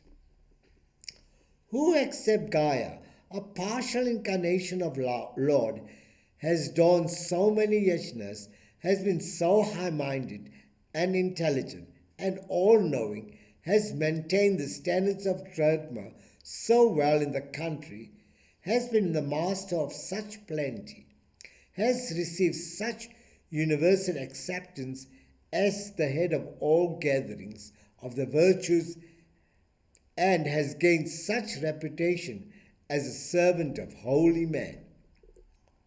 He on whom the noble and virtuous ladies, the daughters of Daksha, poured the holy waters at the time of the coronation in great joy, that desireless one to whose subject the earth, assuming the shape of a cow, yielded from her udder, under the influence of the calf of his virtue, all desirable things that were in need of. Where is the man capable of following the footsteps of Gaia? He who, though free from all desires, had all his wants fulfilled by the Vedic sacrifices, to whom all kings offered 1/6 of the revenue as a tribute, being worshipped in battle with the sharp arrows, to whom the brahmanas, being worshipped through his rule of the land according to the principles of dharma, yielded in the year after 6 of the merits. Where is the man capable of following the footstep of that Gaia? He in whose yajna Indra got intoxicated by drinking soma, whereupon the Lord, who is the soul of yajna himself, accepted the fruits of the yajna, offered to him with faith, purity, and unwavering devotion. Where is the man who can follow in the footstep of that Gaia?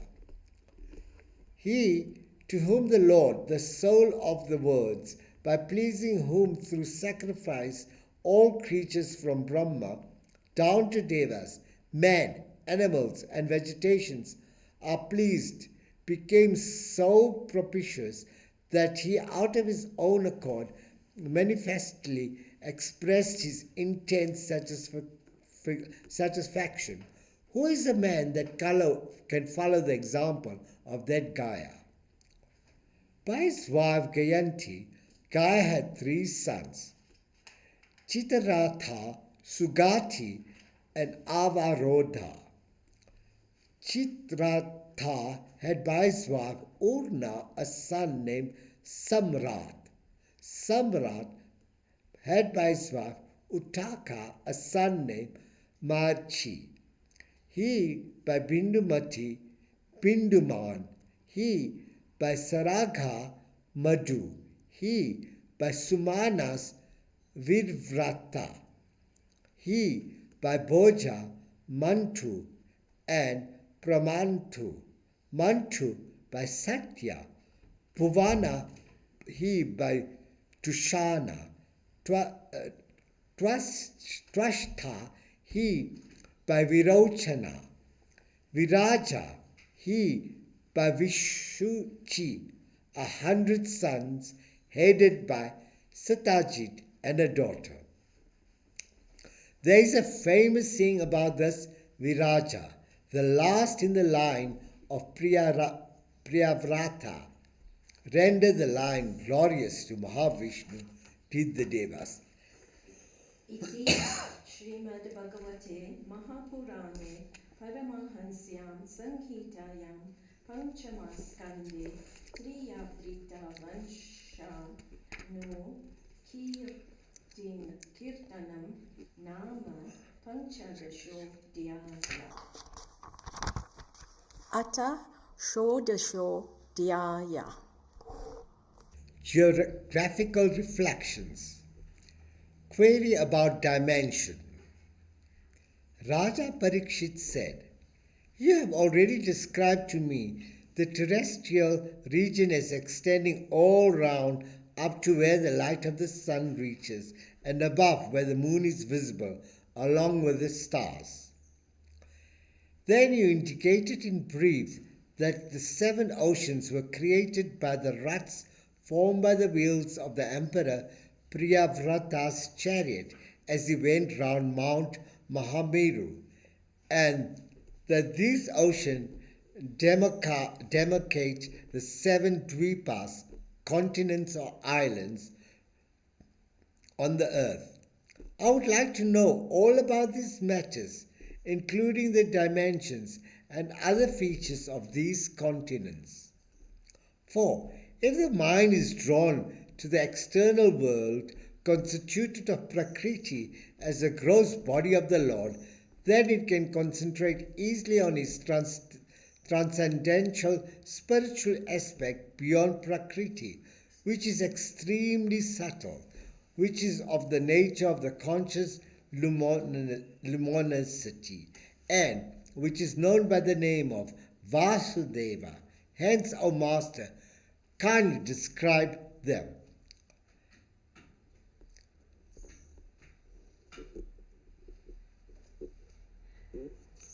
Jambudvipa and his divisions. Sri Shuka said, "O great king, no one can comprehend by thought or describe by speech, even in 1,000 divine years, the extent and mystery of the evolution of the Lord's power, known as his Maya, in this world of becoming. Therefore, I shall give a brief description only of the globe Earth in respect of its location, size, and characteristics. In the innermost cavity of the lotus-like body, called the Earth, there is a continent which is a lakh of yojanas in extent. It is called Jambudvipa and is of the round shape of a lotus leaf. In that Jambudvipa, there are 9 regions or divisions, varshas, each extending over 9,000 yojanas and demarcated by 8 mountain ranges as natural boundaries. Ila Vrita, its 4 regions. In the center of Jambudvipa is the region known as Ila Vrita, which is the most interior of all regions. In the middle of Ila Vrita is situated Mahameru, the king of the mighty mountains. This golden mountain is like a central pistil to the earth lotus, a lakh of yojanas in height, measuring 32,000 yojanas at the top and 16,000 at the foot. Its bottom penetrates to a depth of 16,000 yojanas into the earth. North of Ilavrita are 3 mountains, Mila, Sweta, and Shringavan, standing in the order stated. They form the boundaries demarcating the 3 regions, Varshas, Ramyaka, Hiranmaya, and Kuru respectively. These mountains run east to west, touching the salt ocean on both ends. All of them are 2,000 yojanas in width, but in length each one at the back is about 1/10 less than the one immediately in front of it. South of Ilavrita are 3 mountains as in the north. They are Nishada, Hemakuta, and Himalaya, which too, like the mountain Nila and others mentioned before, run east to west and have a height of 10,000 yojanas. They demarcate the boundaries of regions known as the Harivarsha, Kimpurusha Varsha, and Bharata Varsha respectively. To the west and the east of Ilavrita are the mountains Malyavan and Gandhamadana. Lengthwise, they touch Mount Nila in the north and Mount Nishada in the south. They are 2,000 yojanas in their width. They are the boundaries of the regions known as Ketumala and Bhadraswa, its mountains and rivers. There are 4 mountains, Mandara, Meru Mandara, Suparshwa, and Kumuda, each 10,000 yojanas in height and width, standing on the 4 sides of Meru at its embankments. On these 4 mountains, looking like the towers of victory, there are 4 trees, a mango tree, a wood apple tree, jambu, a kadamba tree, and a banyan tree, respectively. They are 1,100 yojanas in height, with branches of equal size. Each of them has a girth of equal size. Each of them has a girth of 100 yojanas. O scion of the Bharata race, there are on these 4 mountains 4 lakes filled with milk, honey, sugarcane juice, and pure water, respectively. The demigods like Siddhas, Sadhyas, and others who drink these waters become naturally endowed with yogic powers. Situated on the mountains are 4 celestial gardens, Nandana, Chaitra Rata, Vaibrajika, and Sarvato Bhadra. In these gardens, Deva chiefs sport with handsome Deva women, and the Gandharvas sing their praise. On the top of the Mandara mountain is a heavenly mango tree, 1,100 yojanas in height. Luscious mangoes, sweet like the immortal drink, Amrita, and equal to mountain peaks in size, fall from it. The pure, sweet, and fragrant juice of reddish hue of these mangoes, crushed by the fall from the top, has formed into the famous river Arunoda, which flows down from the peaks of the Mandara mountain and waters the eastern side of Ila Vrita. Drinking the waters of that river, the Yaksha women who attend on Sri Parvati have developed such bodily aroma that the atmosphere there for about 10 yojanas is rendered fragrant by the breeze contacting their bodies. In the same way, from the 10,000 yojana high peaks of Mount Meru Mandara flows the well-known river Jambu, whose waters are formed by the juice of the elephant-sized jambu fruits, with but tiny seeds falling from the great height of that tree at the top of the mountain. It waters the southern portions of Ila Vrita. The earth on both sides of the river, soaked by the waters of it and acted upon by air and sunlight, gets converted into the brand of gold called Jambu Nada, which forms the material for the ornaments of the Devas. The celestials and their women wear ornaments like diadems, bangles, and girdles made of this metal. From the cavities of the great Kadamba tree at the top of the mountain, Suparshwa, flow 5 streams of honey, each 5 fathoms in width. These, flowing down from the mountain, water the western side of Ila Vrita, making the whole place fragrant. The breath coming from the mouth of the people who drink those sweet waters can render 100 yojanas in the neighborhood fragrant. In the same way, on the Mount Kumuda is the banyan tree called Satawalsa. From its branches flow rivers that bring milk, curd, honey, ghee, molasses, foodstuffs, clothes, beddings, seats, ornaments, and all other desirable things. They wash the northern side of Ila Vrita. Those who drink those waters will be free from infirmities like wrinkles, grey hair, exhaustion, perspiration, bad odors, disease, premature death, distress from heat and cold, loss of complexion, etc. They will live a happy life. Mountains surrounding Meru: Kuranga, Kurara, Kusumba, Vaikanka, Trikuta, Sisira, Patanga, Ruchaka, Nishada, Sinivasa, Kapila, Sankha, Vaidurya, Jarudi, Hamsa, Rishaba, Naga, Kalanjara, Narada, Adi. These are 20 foothills, which, like filaments encircling the style of a lotus, stand round the base of Mahameru, as ordained by the Creator. To the east of the Meru, stretching 18,000 yojanas from north to south, are two mountains, Chatara and Devakuta by name, with a height and width of 2,000 yojanas. In the same way, on the west of Meru are two other mountains, Pavana and Pariyatra.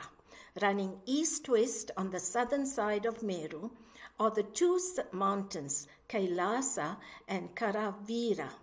On the north stand two other mountains, Trishringa and Makara. These thus surrounded by 8 mountains, the golden Meru shines like a well-kindled sacred fire. It is said by authoritative sources that in the center of the top of Meru there is the golden city of Lord Brahma, the self-created one, in the shape of a square covering 10 million yojanas. Surrounding it are located the 8 cities of the Lokapalas, guardian deities of the quarters, each 2,500 yojanas in extent, and appropriate to each of them in direction and color. Iti Shrimad Bhagavate Mahapurane Paramahansyam Sangitayam Panchamaskande Bhuvana Koshavarnam Nama Shodasho Dhyaya Ata Sapta Dasho Dhyaya. Devotional life in Ila Vrita, Ganga's descent. Sri Shuka said, Mahavishnu was incarnated as Vamana in order to take back the whole of the universe from Mahabali, under the guise of asking for a gift of 3 feet of earth. While measuring with his feet, he pressed his left toe on the dome of the cosmic shell, creating a hole in it. Through that hole, a current of water from the beyond flowed down to the lower regions, washing the feet of the Lord. As it washed the lotus feet of the Lord and carried the pollen of saffron from his holy feet, it acquired the efficiency to eradicate the sins of men by its contact, but itself never becoming impure, and came to be known by the significant name Bhagavat Padi. In the course of 1,000 yugas, it fell on the top of the heavens, well known as Vishnupada. This Vishnupada is the realm of Dhruva, the son of Uttanapada, the great devotee of the Lord, with horripilations all over, and with a heart melting in devotion, generated by the thought that it is the water with which his Lord's feet have been washed, and with tears rushing from his lotus, bud-like and half-closed eyes, that great devotee, Dhruva, is even today bathing his head in that water. There are the Saptarshis, who consider the fairest fruit of all austere observances to consist in having unwavering devotion to the Lord, and as a consequence reject all other attainments, including mukti. Even they consider the Ganga so sacred that they devoutly bear the waters of it in their matted locks, just as aspirants of mukti gladly embrace that state when it is within their reach. After descending through the heavenly path, dotted with vast numbers of aerial mansions of the celestials, and moistening the orb of the moon, it descends on the top of Mahameru, the abode of Brahma. Ganga branching into 4. There, dividing into 4 streams, Sita, Alaka, Nanda, Chakshu, and Bhadra, it flows through the 4 regions into the sea. Of these, Sita, starting from Brahma's abode and passing through the top of the mountains that stand as filaments in the center of the earth lotus, falls down to the top of the mountain Gandhamadana. It then flows east through the middle of the region Bhadraswa and falls into the salt ocean on the east. In the same way, the branch river Chakshu, falling from the top of Mount Malyavan, flows swiftly in the direction of the region Ketumala and into the western sea. The branch river Bhadra, too, flowing down from Mahameru through different mountain tops below and passing from one mountain to another, finally descends from the top of Shringavan into the Uttarakuru region and flowing northwards reaches the northern sea. In the same way, the river Alakananda, flowing down from the abode of Brahma by the southern side and passing through several mountains, reaches the mountain Hemakuta, from where it flows very rapidly through mountain peaks in the direction of Bharata Varsha and joins the southern sea. One who comes for a bath in that Alakananda easily gets the fruits of Aswamedha and Rajasuya at every step he takes towards the holy. Besides these, there are innumerable other rivers, big and small, originating from mountains like Meru and flowing through each and every one of these regions. Uniqueness of Bharata Varsha. One of these Varshas, regions, Bharata Varsha alone is the field of karma, or the place where Jiva can acquire merit and demerit by work. The other 8 Varshas are places where Jivas who have almost completed their merits in enjoyment in Swarga heaven come to reap the effects of their residuary meritorious deeds. The conditions of the inhabitants of these regions are like those in Treta Yuga. They have a lifespan of 10,000 years. They have adamant bodies, unfailing youth, strength, and joyous temperament. They and their wives have extraordinary high sexual potency, which enables them to have protracted sexual enjoyment all through their lives, disturbed by the birth of only one issue towards the end of their lifespan. In these Varshas, leading devas are honored with grand receptions by the chiefs of their votaries. There are retreats and sanctuaries with an abundance of trees whose branches are bending in all seasons, alike with the loads of leaves, flowers, and fruits. In the valleys of the mountains of these regions are lakes of pure water, inhabited by numerous water birds like swans, waterfowls, cranes, karandavas, and chakravakas. These birds, as well as honeybees, inebriated and delighted with the fragrance of freshly blown lotus flowers in the lake, fill the atmosphere with their delightful warblings. The leading celestial engaged himself in water sports in these lakes with a woman of ravishing beauty, augmented by the stimulation of love expressed through their excited looks, smiles, and sportive dispositions. Sankarsana worship in Ilavrita. In all these 9 Varshas, regions, Bhagavan Narayana is even today manifested in different forms in order to bless the inhabitants of these regions. In the Ilavrita, there is Sri Paramaswara. He is the only male there. Because of the curse of Devi Bhuvania, anyone entering there will become a woman. So no man ever enters there. The reason for this will be explained elsewhere in the 9th skandha.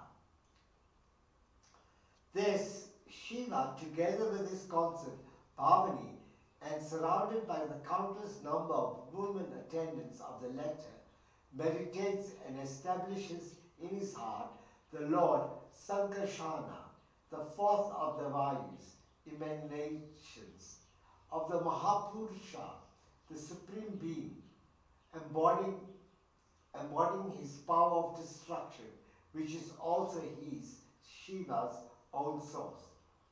He recites the following mantra and says, Om, salutations to the Lord, the Supreme Being, who is the support and manifester of the whole objective world constituted of the gunas, without himself being affected by it, who has no limitations of space and time, who is beyond all individuality, and who has the eightfold power in its fullness. O worshipful one, adorations to thee. Thou alone art endowed with all bhagas, or divine majesties.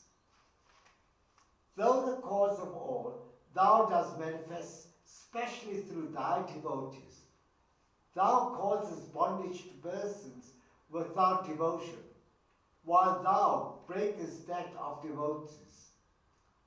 Thou art the one whose lotus feet everyone can take refuge.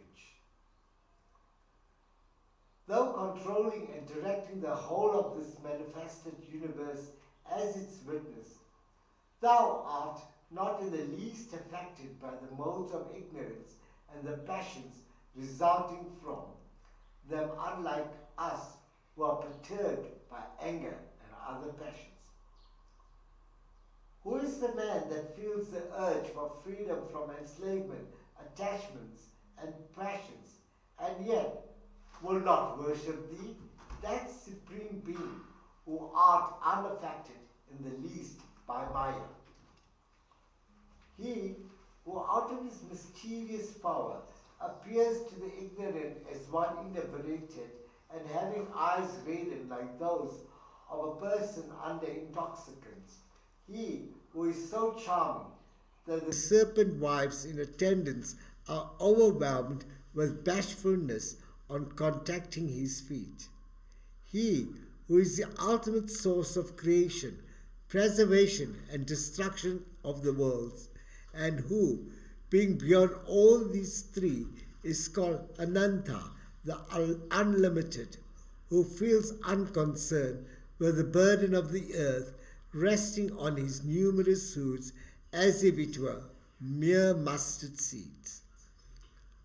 He who first manifested a form for himself based on the sattva quality under the name Mahatattva, also known as Brahma, from whom I was born as non-separate from Vasudeva, with the function of creation based on the three types of ahankara, sattvika, rajasika, and tamasika. He, by whose grace we, the Mahatattva, ahankara, deva, and bhutas carry on the work of creation, being directed in that work as birds are by the person holding them by the string. By the infatuating power of whose Maya the world gets entangled in external manifestations of nature and the ego-centered actions springing from them, without knowing the way to overcome that infatuation.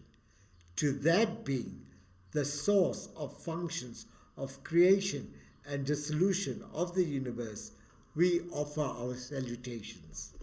Iti Shrimad Bhagavate Mahapurane Paramahansya Sangitayam Panchamaskande Sapta Dashodhyaya Attashta Dashodhyaya. Worship of the Lord in the various Varshas.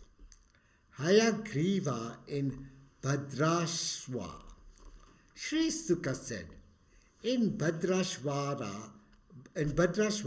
Shah, the son of Dharma, named Bhadrashvaras, along with his chiefs, worships with deep devotion and concentration the spiritual form of Vasudeva known as Hayagriva. They invoke him with the following hymn. Bhadrashravas says, Om. Salutations to the Lord, the embodiment of Dharma and the grant of purity of heart to his votaries. Wonderful indeed is the Lord's play. See how even while witnessing the death of others on all sides, man fails to recognize that death would visit him too. See how even immediately after the funeral rites of their fathers and sons, men are eager to possess their wealth and ready to indulge in any mean action that would help them enjoy the trivial pleasures of the world. Wise men speak of the world as impermanent, and men of spiritual insight realize it as such. Yet people at largely blindly take it as permanent under the infatuation of thy yoga maya. This indeed is a surprising play of thine. Though thou art the pure spirit, untainted and actionless, the scriptures accept thee as the cause of the manifestation, sustentation and dissolution of the worlds. In thee, who art both the cause and effect, the creator and the created, who art the essence of all, but yet dost transcend them in fact. This harmony of contradictions is nothing strange considering thy power, Yoga Maya. At the end of the Kalpa, when the forces of ignorance represented by Sankharsura hid the Veda in the netherworlds, thou didst embody thyself as Hayagriva with the head of a horse and the body of a man. Lift them up from the netherworlds and bestow them on Brahma, who was eagerly seeking it from thee. My salutations to thee of unfailing resolution.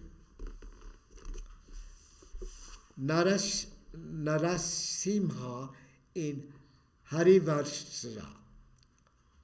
In the region known as Harivarsha, the Lord is manifest as Narasimha. Why he did so is described elsewhere, Skanda 7. This Prahlada, whose birth and life among the Suras sanctified that race, meditates on the charming form with unwavering and concentrated devotion along with his followers. He addressed the following hymn beginning with this mantra. Our salutation to the Lord Krishna, to him who is the light of all lights. Manifest thyself before us, O Lord, with thy powerful teeth and claws. Burn up in us all the impressions born of karma. Consume away the darkness of ignorance in us.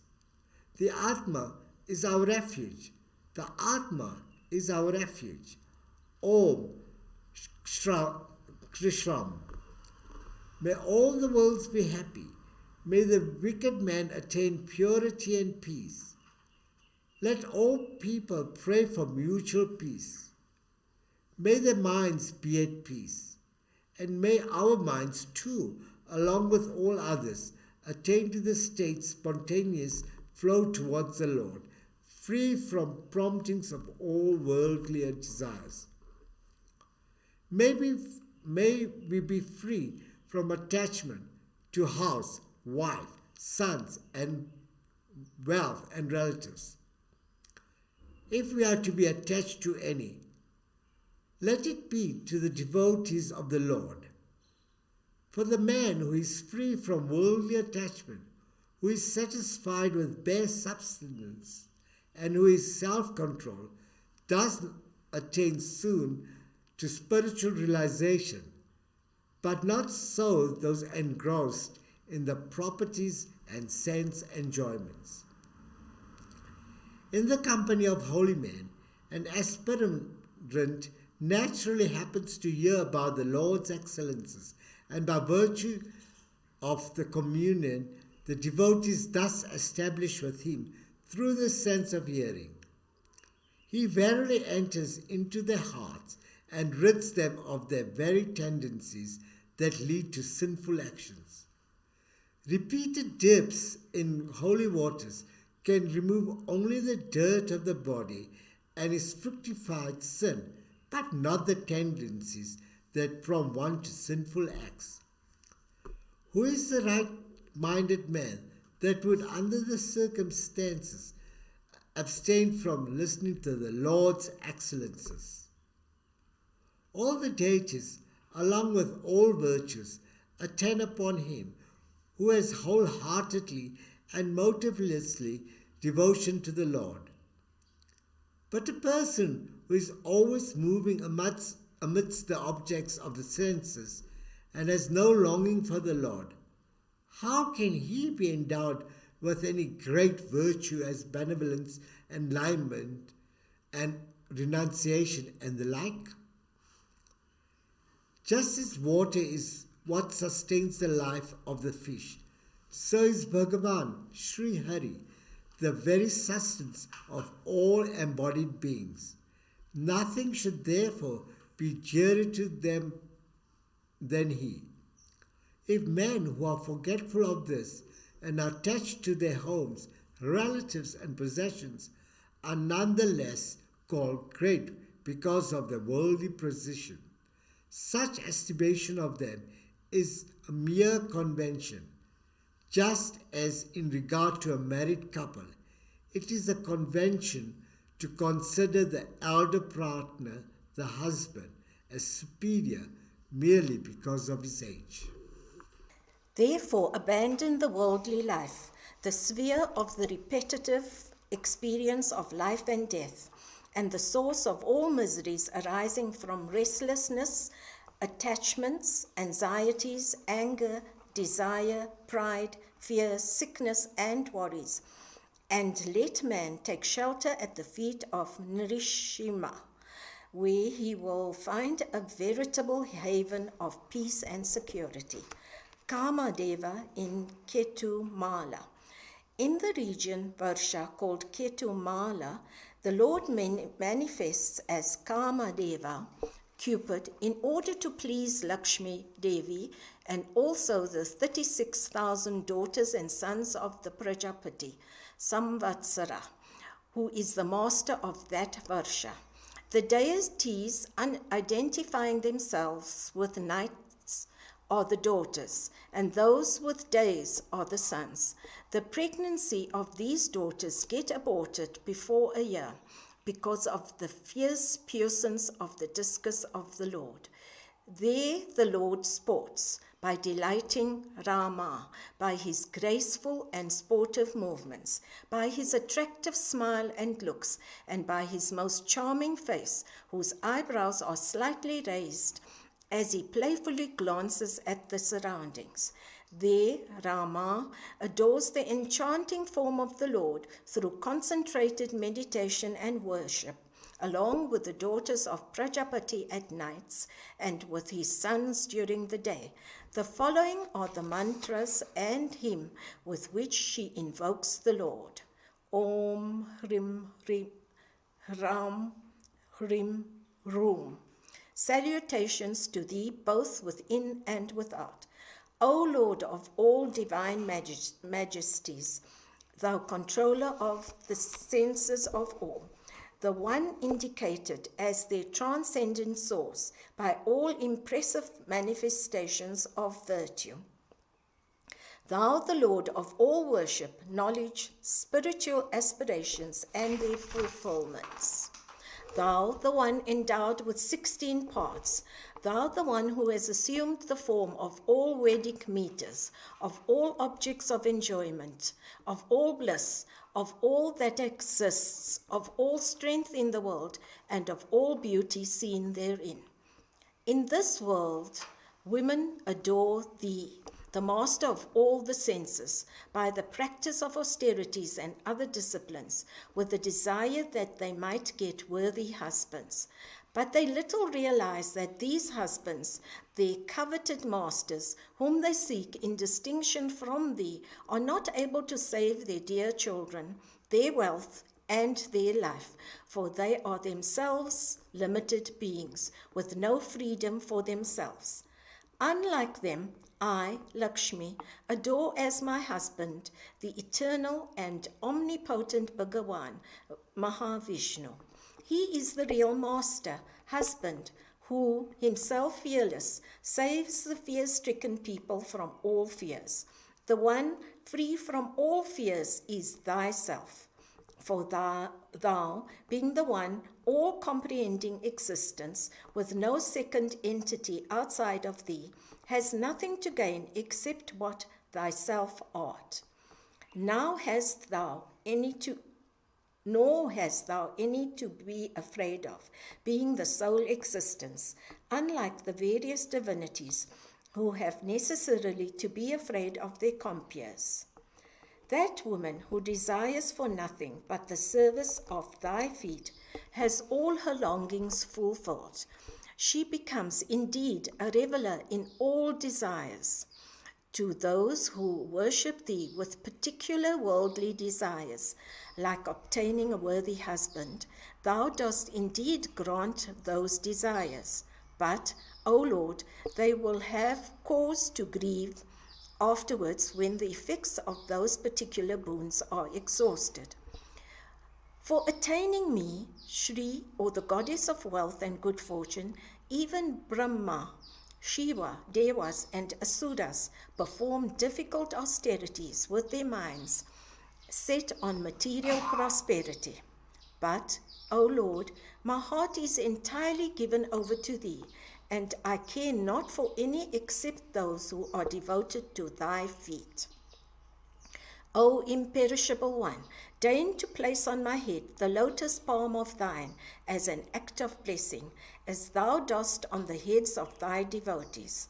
Thou worshipful one, thou hast certainly given me a place on thy chest as an emblem of thine, but thou hast not yet blessed me, placing thy hand on my head. Who, indeed, can fathom the depth of the intentions behind the play enacted by thy Yogamaya, cosmic fish in Ramyaka?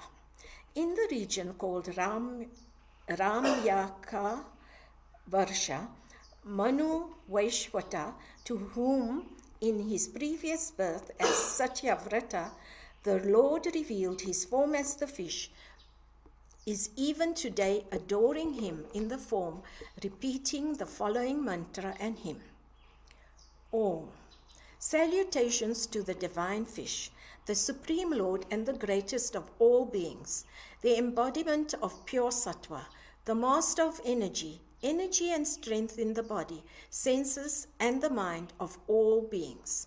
Salutation again. Unseen even by the presiding deities, either within or without the universe, thou art sporting in the worlds, giving out the mighty voice of the Vedas to reveal thy unseen presence.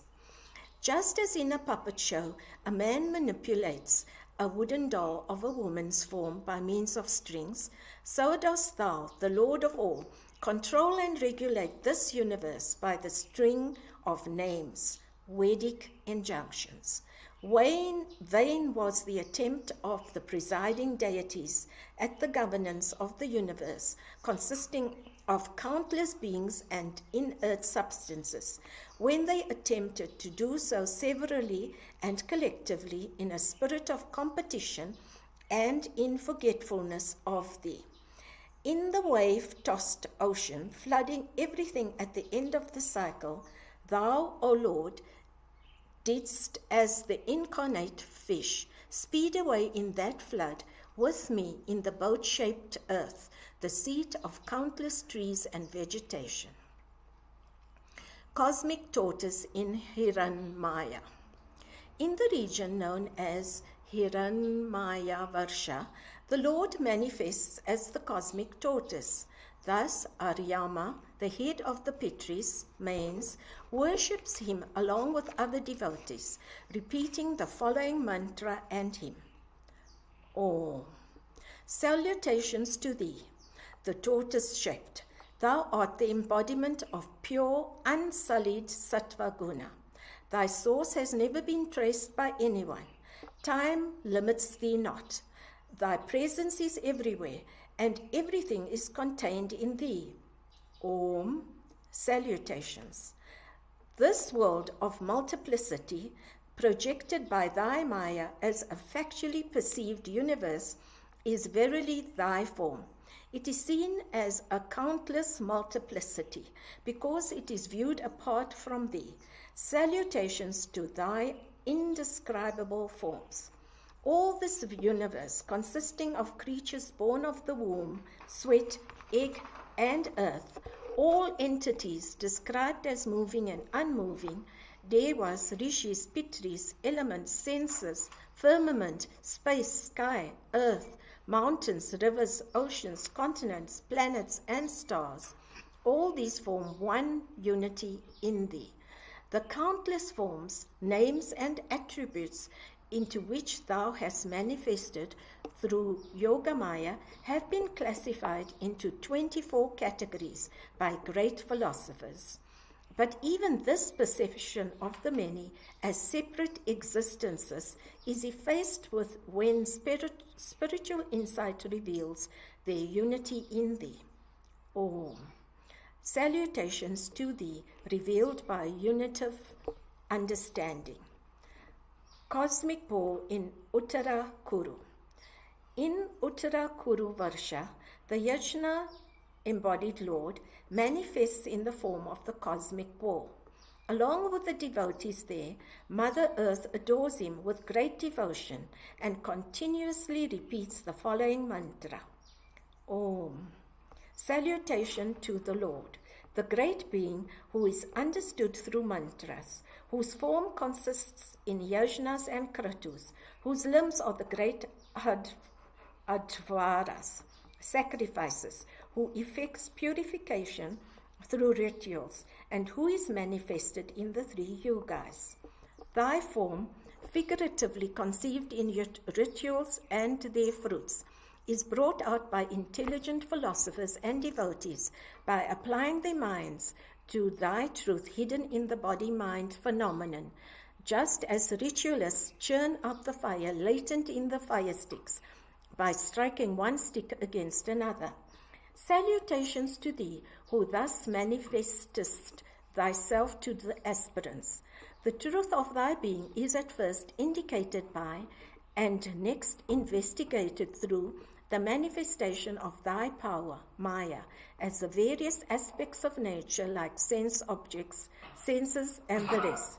But this power manifestation of thine is rejected, and thy transcendent being intuited by sages whose intelligence has become restrained and concentrated through the practice of self-control and discrimination. Salutation to thee. Though thyself devoid of any desire, thou, out of thy mercy for the jivas, assumest the desire to create without any involvement, and as in the presence of a magnet, a piece of iron becomes activized and performs various movements, even so in thy presence, Maya, thy power of manifestation functions, creating, preserving, and dissolving the universe. Salutations to thee, the uninvolved witness of the cosmic process. Having destroyed thy enemy, the elephant-like Asura, Hiranyaksha, in battle, and lifting me upon thy tusk, thou in thy manifestation as the cosmic ball, didst come out of the waters like a sporting elephant. My salutations to thee, the all-pervading being and Lord of all. Iti Shrimad Bhagavate Mahapurane Paramahansayam Sangitayam Panchamaskande Bhuvanako Sha Varnanam Namashta Dashodhyaya Ataikona Vanshodhyaya. Worship in Kimpurusha and Bharata Varshas. Worship in Kimpurusha Varsha.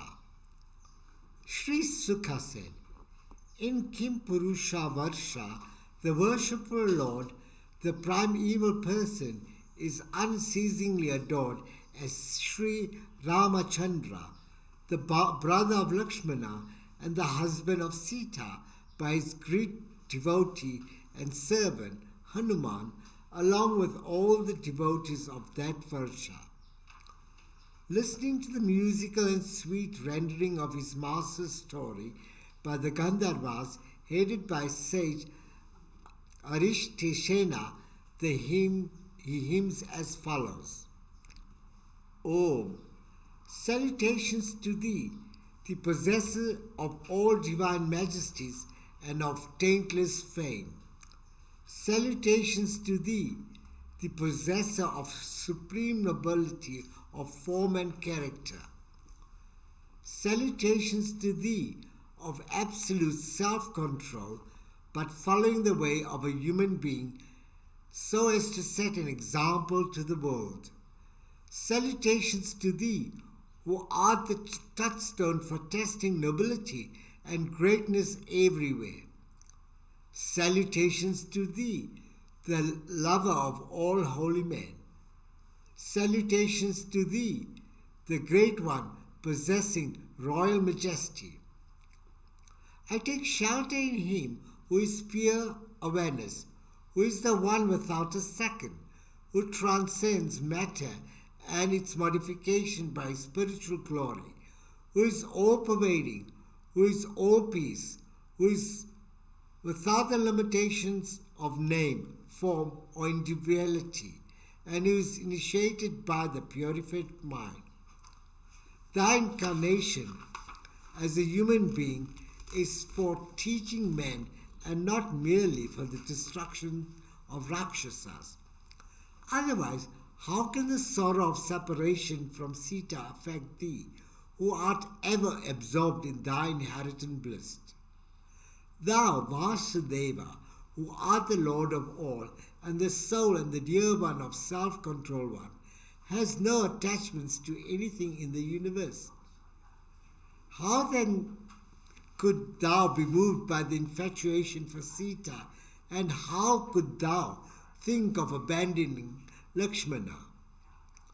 It was only just for teaching that too much of personal love and too much of adherence to the letter of the law are self-defeating in their effect.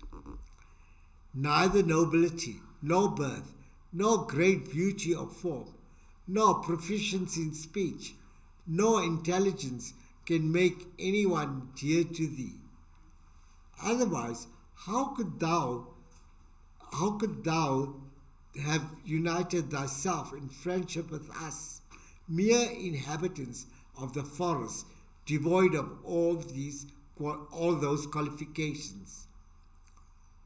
Let one be a Sura, Deva, or an Asura, demon, or a Vanara, monkey, or a Nara, man. What matters is that he should be with his whole heart worship Rama, who is none but Hari embodied as man, who is pleased with the least good performed, and who gave salvation to all the inhabitants of Kosala.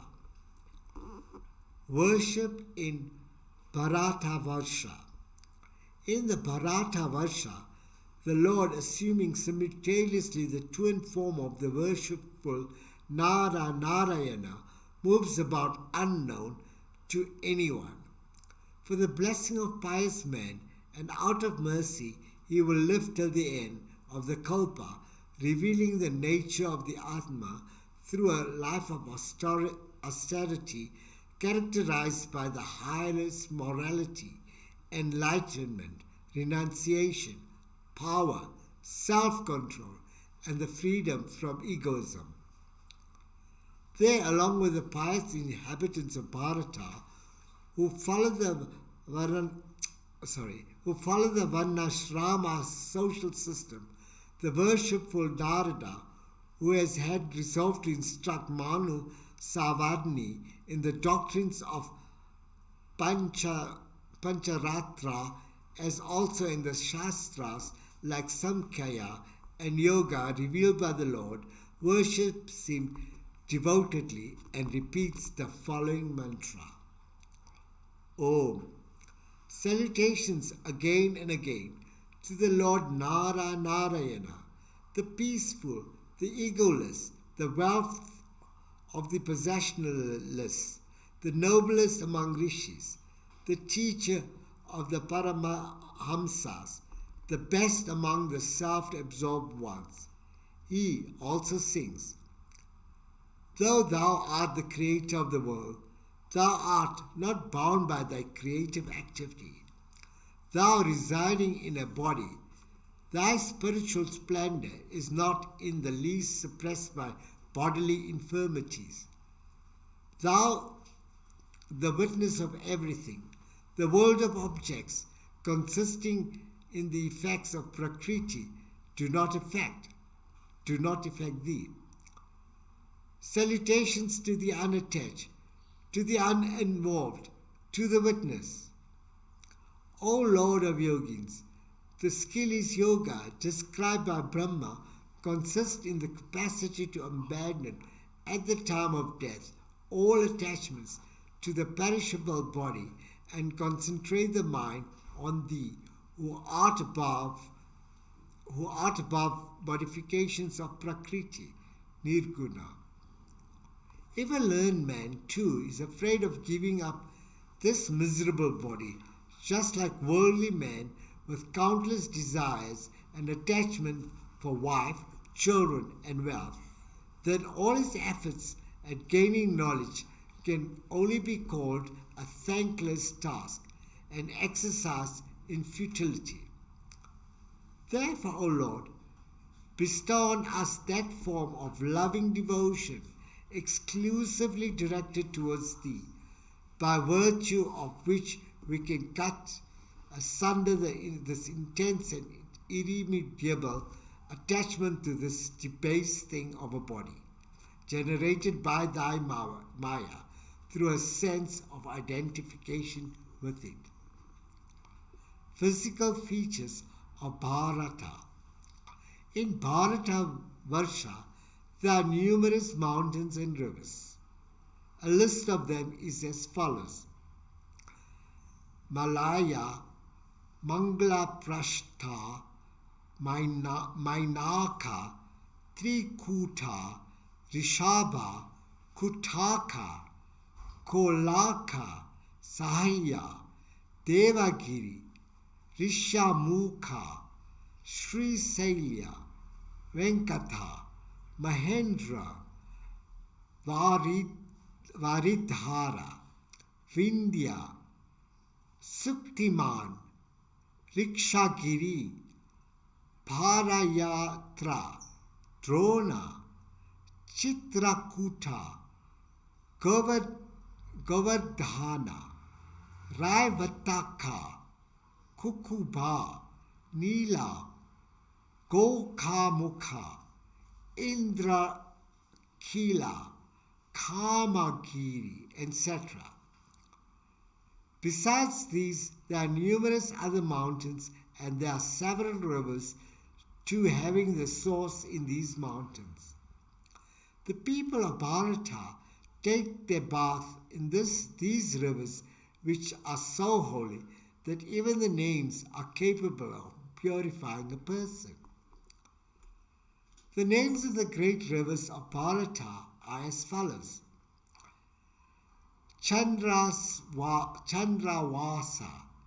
Tamaraparni, Avatoda, Kritamala, Vaihayasi, Kaveri, Veni, Payasvini, Sarkaravarta, Tungambhadra, Krishna, Venya, Bhimi Marathi, Godarvi, Nirvindya, Payoshina, Tapi, Reva, Surasha, Narbada, Charmanvati, Sindhi, Andham, Sonam, Mahanadi, Vedasmriti, Rishikulya, Trisama,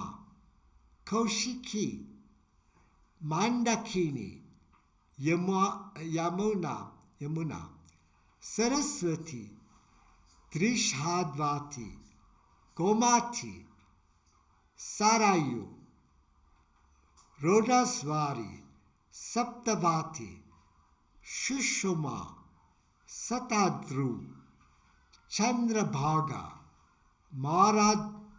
Maradvrida, Vitishta, Ashkni, and Vishwa. Glory of Bharata Varsha. For men born in Bharata Varsha, there are three prospects open: the world of Devas, the world of man, and the region of pure Purgatory, according as their works are dictated by the quality of Sattva, Rajas, or Tamas. Following the disciplines of Varnasrama, all progress from stage to stage and attain mukti. When close association with holy man is established, then through the severing of the constricting knot of ignorance, there arises in the heart of man spiritual freedom consisting in the desire-free and single-minded devotion to the Supreme Being, who is the soul of all soul, who is free from all passions, who is beyond the power of words to describe, who is his own support as also the support of all beings, and who is transcendent spirit. So the Devas sing as follows about the greatness of birth in Bharata Varsha.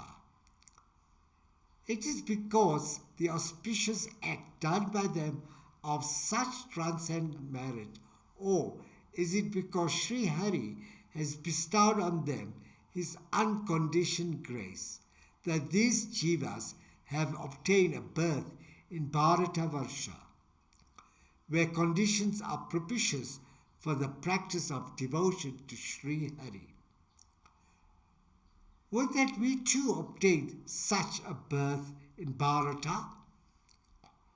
Of what use are the hard and difficult observances like yajnas, austerities, vows, and charitable acts by virtue of which we have attained to these ephemeral heavenly regions? For the minds of beings in these regions are without the capacity to entertain the devotional sentiments towards Narayana, and even in those who have something of it, such devotional tendencies are quickly effaced by the preponderance of sensuous enjoyments here.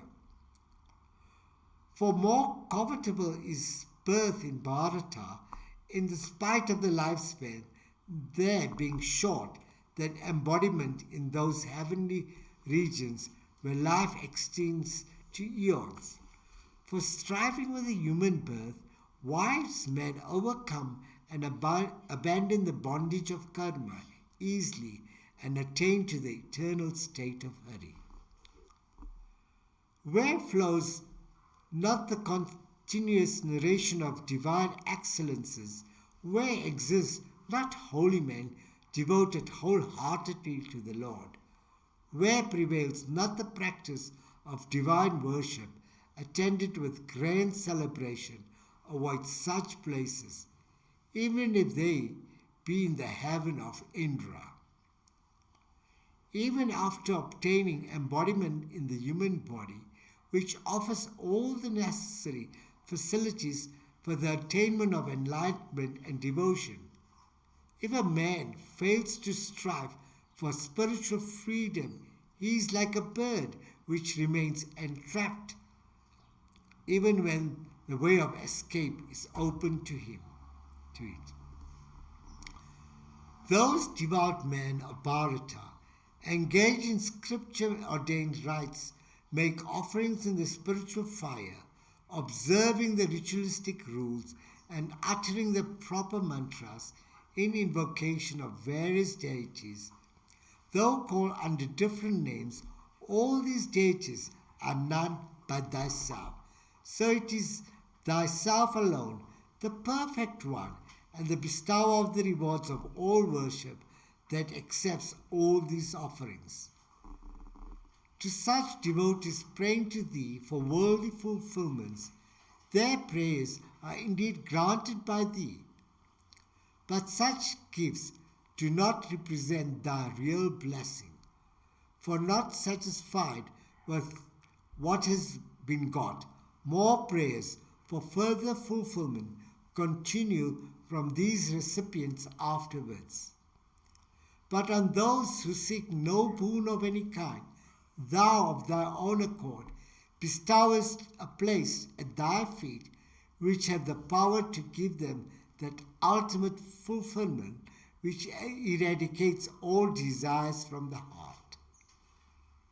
If any more meritorious deeds remain in store for us after those enjoyments in heaven, may we, by the virtue of these, be born in the blessed Ajna Bharavarsha, an earlier name of Bharatavarsha, with our minds devoted to thee. For on those who practice devotion in this region, thou dost bestow thy grace. Sri Sukha said, O king, some say that there are 8 minor islands in Jambudvipa. These came into existence when the sons of Sagara dug the earth while going about in search of the horse in connection with their father's sacrifice. These are Swarnaprashtha, Chandra Sukla, Avartana, Ramanaka,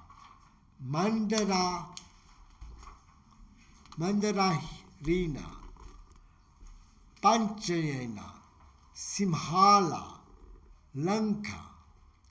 O thou, the best of clan of Bharatas, I have given you an account of Jambudvipa and its divisions according to the instructions I have received. Iti Shrimad Bhagavate Mahapurane Paramahansyam Sanghitayam Panchamaskande Jambudvipa Varnanam Kona Vinsho Dhyaya Ata Vinsho Dhyaya. The 6 Dvipas and the Loka.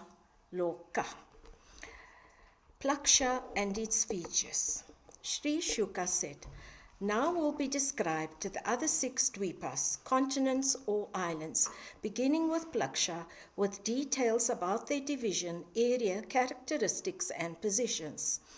Just as Mahameru is surrounded by Jambudvipa, so is Jambudvipa surrounded by the saltwater ocean, equal in area to the Dvipa itself.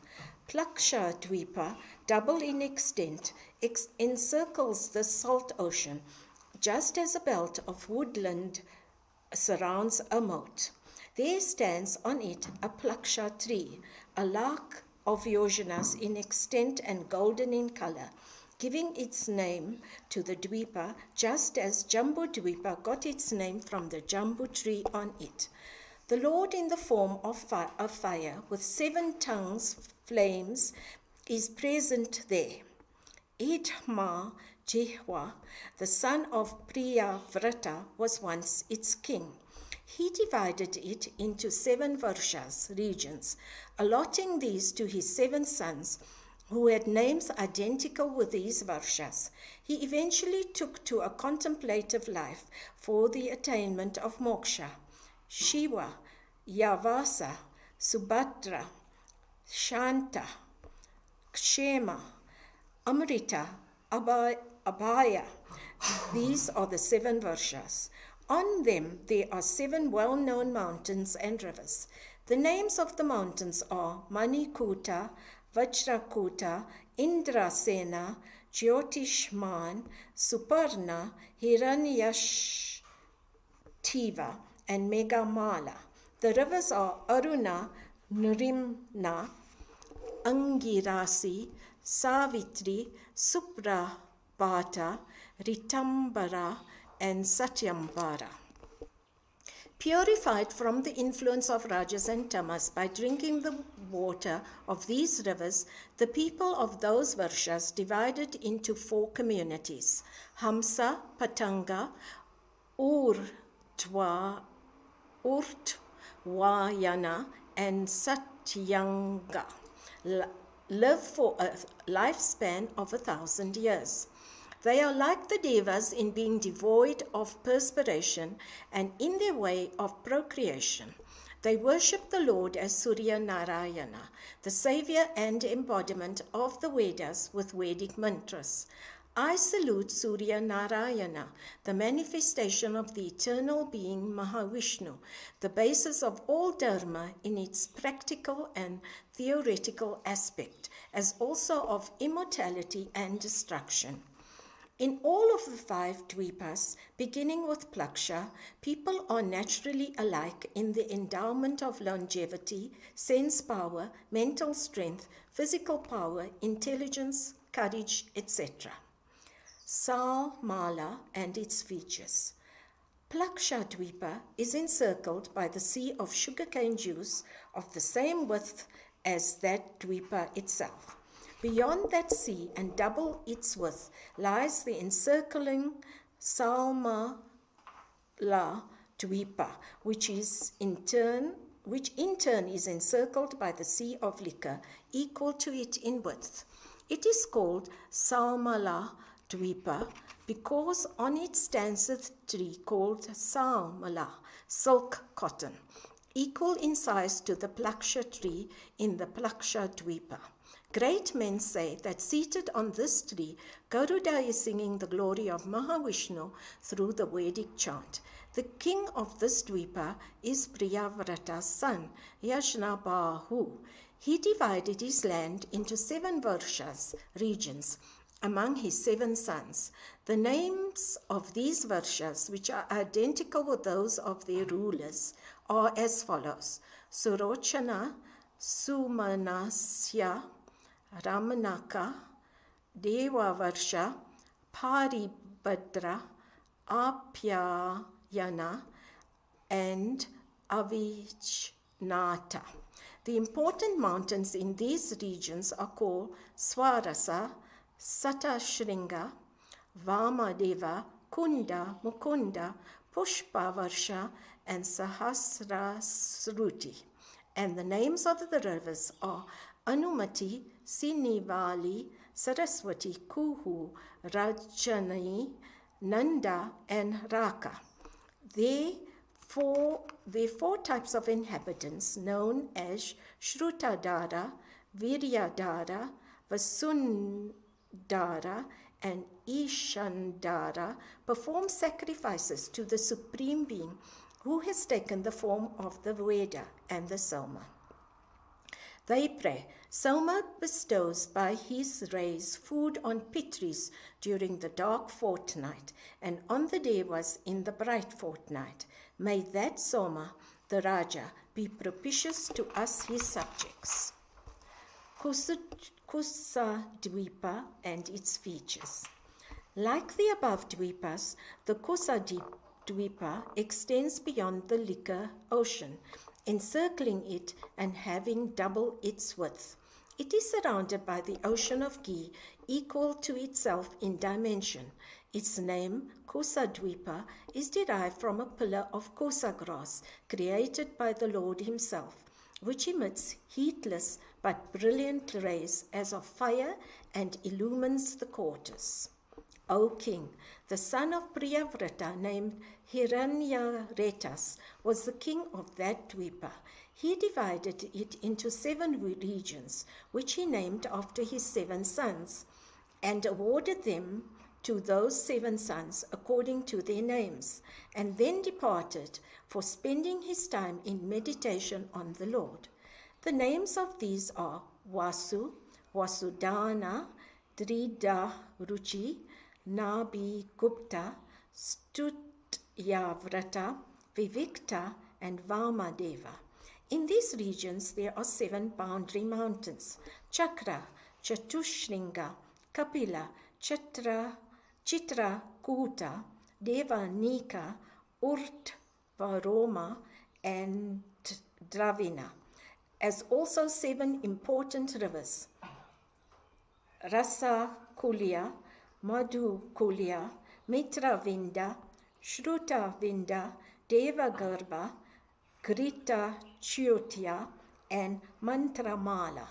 There are 4 classes of inhabitants there: Kosala, Kovida, Abhiyukta, and Kulaka, who, being purified by the waters of the aforesaid rivers, worship the Lord manifest there in the form of fire, with rituals offered therein, without egotism or expectation. They pray, O fire, thou art the carrier of the offerings to the Supreme Being. By making offerings to the deities, who are only parts of the Supreme Being, one is making offerings to the whole, that is, to the Supreme Being himself. Kroncha and its features. Beyond the ocean of ghee is the Kroncha Dvipa, double its extent and surrounded in turn by an ocean of milk equal to the Dvipa in area, even as the Kosa Dvipa is encircled by the ocean of ghee. On it stands the king of mountains, Kroncha, from which the continent derives its name. Though its rocky middle region and its arbors had been pounded by the weapon of Guha, it was saved through the protection of Varuna and of the waves of the milk ocean washing its foot. Grita Prishta, one of the sons of Priyavrata, was the ruler of it. He divided it into 7 regions, giving the names of his 7 sons to them, and assigned each to the son of that name. After that he retired, attained to enlightenment, and sought shelter at the feet of Sri Hari, the auspicious, the soul of all. The names of those sons of Grita Prishta and of the regions they rule over are Ama, Maduruha, Mega Prishta, Sudhama, Brajishta, Lohitarna, and Vanaspati. The 7 mountains of these regions are Shukla, Vardhamana, Bhojana, Upabarhina, Nanda, Nandana, and Sarvatobhadra. And the 7 rivers are Abhaya, Amrituhaga, Aryaka, Tirthavati, Vriti Rupavati, Pavitravati, and Sukla. Purified by the waters of these rivers, the 4 kinds of people inhabiting it, known as Purusha, Rishabha, Dravina, and Devaka, worship him as water, with offerings of water filled in their cupped palms. They recite, O pure waters, you have derived power from the Almighty himself. You purify the 3 worlds.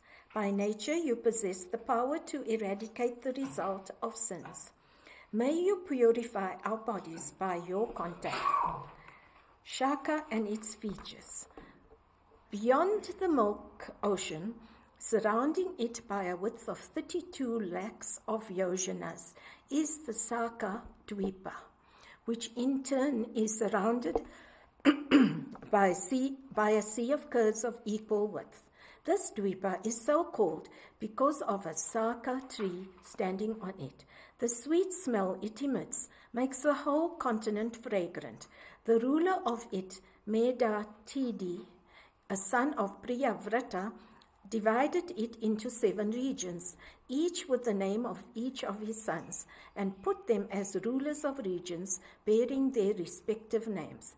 He then went as an ascetic to the forest to devote his mind entirely to concentrate on the Supreme Being who is beyond the limitation of time and space. The names of these regions are Purojava, Manojava, Pavamana, Doom, Ranika, Chitra Repa, Bahurupa, and Viswadhara. The mountains in these regions are 7, these being Ishana, Urusringa, Balabhadra, Satakesara, Sahasrotas, Devapala, and Mahanasa. The 7 main rivers of the region are Anaga, Ayurda, Ubayashprishti, Aparajita, Panchapadi, Sahasrasruti, and Nijatriti. Ritavrata, Satyavrata, Danavrata, Anuvrata. These are the 4 types of people inhabiting it. They destroy the element of rajas and tamas in themselves through pranayama. Thus purified, they meditate on the Supreme Being as Vayu, air, and adore him through samadhi. They pray, he who, having entered into the innermost core of all beings, sustains them with prana existence behind it. May that inner pervader and the unquestioned Lord of all protect us. It is indeed clear that the world functions under the control of his manifestation as prana. Pushkara and its features. Beyond the Kurd Ocean is the Pushkara Dvipa, in extent double that of the Kurd Ocean. It is surrounded by an ocean of pure water equal to the Dvipa in dimension. There is in it a lotus flower, Pushkara, with innumerable thousands of petals shining like flames. The lotus has been assigned as the seat of Brahma, who is worshipped by the inhabitants of the Dvipa. In the middle of that Dvipa, there is one mountain named Mana Sotara, which marks the boundary of the only 2 varshas into which this Dvipa is divided. This mountain is 10,000 yojanas in height and in length. On its 4 sides, the cities of the 4 protecting deities of the 4 quarters, including Indra, are situated. Along the top of that mountain, the sun traverses his course around the Meru in his chariot, whose one rotation about around Meru constitutes 1 year, consisting of Uttarayana and Dakshinayana, the day and the night of the Devas. Its ruler, Vitihotra, also a son of Priyavrata, divided the Dvipa in 2 varshas for his 2 sons, Ramanaka and Dartaki, and retired to engage himself in devotional practices following the footsteps of his precursors.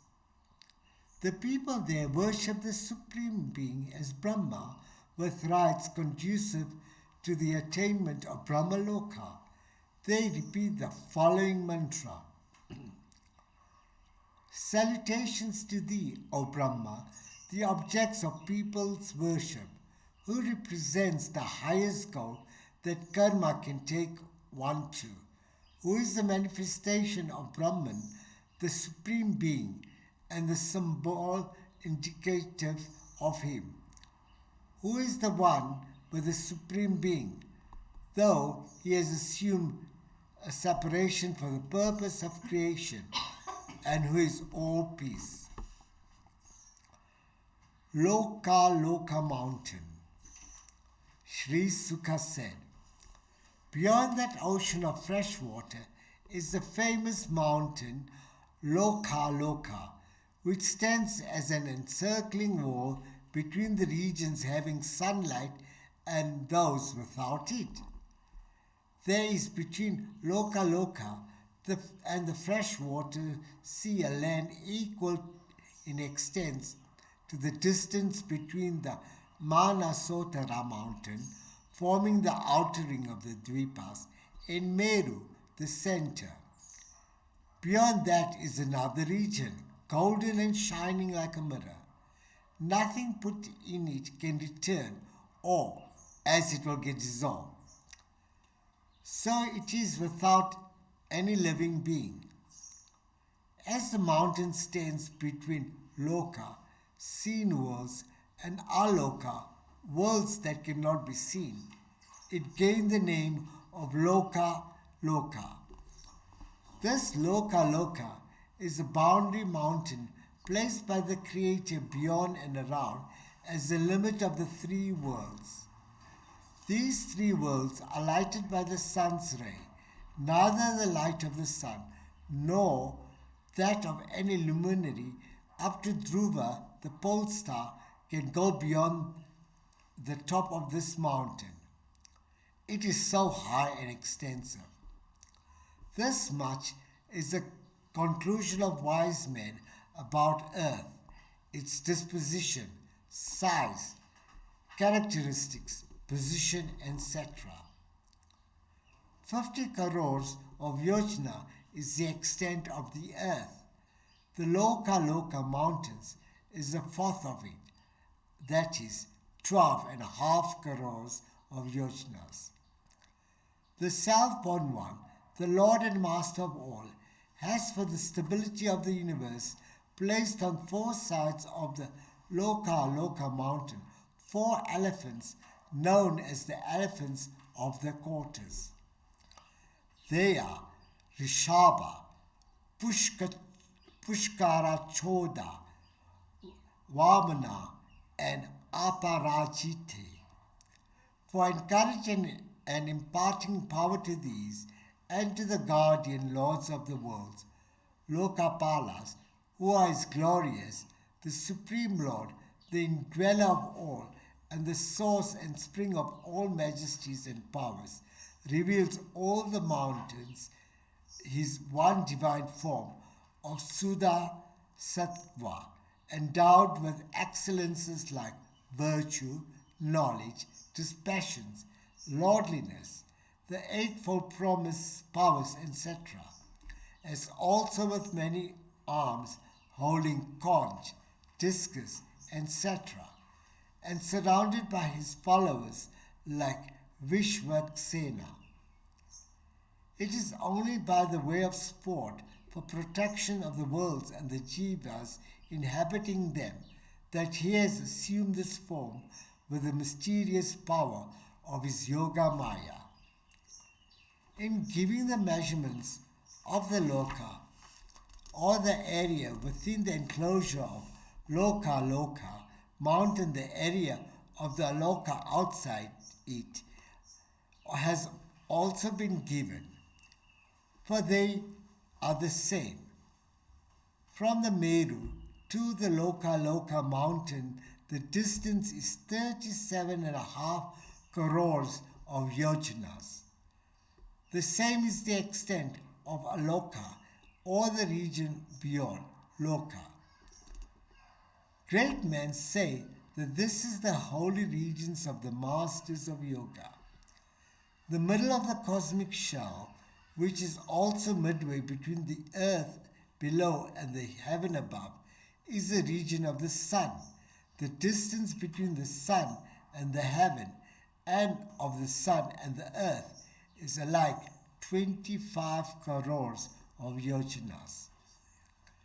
For having entered as the Virat Purusha, this lifeless cosmic shell, Mriti Ande, the sun is called Martanda. He is also called Hiranyagarbha because he was generated in the luminous shell. It is on the basis of the sun that all these divisions and distinctions connected with the quarters, sky, heaven, earth, regions of enjoyment, regions of liberation, hells, the various worlds, etc. are made. He is to be meditated upon thus. Thus, Surya Narayana is the soul and presiding deity of the organ of sight of all beings, celestials, men, animals, reptiles, vegetations, and all living creatures. Iti Shrimad Bhagavate Mahapurane Paramahansyam Sanghitayam Panchamaskande Bhuvana Kosha Varnane Samudra Varsha Sannivesha Parimana Lakshano Vinsho Dhyaya Ataika Vinsho Dhyaya. The cause of the sun. Uttarayana and Dakshinayana. Sri Sukha said, now we have described the location, extent, characteristic, etc. of the earth. By the description of the extent of the earth as 50 crores of yojanas, the extent of Doya, heaven, has also been described. It is just as in the case of plants having leaves in pairs, one covering the other. For the heaven Dio, all above covers the earth below. The region intermediate between the earth and the heaven is the Antariksha, the intervening atmospheric region. In the middle of the Antariksha is located the sun, the brightest of all the luminaries, heating and illuminating the three regions, the earth, the middle region, Antariksha, and heaven, Dio.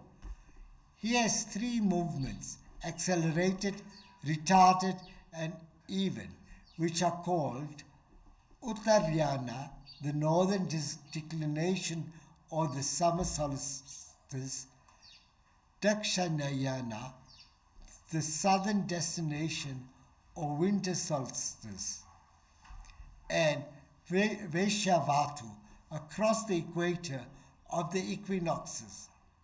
In the course of these movements, he is in high and low and in middle position. While he passes onwards through his sign of the zodiac Makara, Capricornus, the days are lengthened and nights shortened, and vice versa when he goes to the opposite direction towards Karkataka, Cancer. They are equal when he is in the middle. When the sun moves through Mesha, Aries, and Tula, Libra, the days and nights are equal in length. When it moves from Rishabha, Taurus, through the 5 succeeding rasis, the day is longer and the night becomes shorter every month by about 1 Kartika, 24 minutes. When the sun moves through Vrishika, Scorpio, and through the succeeding 5 rasis, the day becomes shorter and nights longer.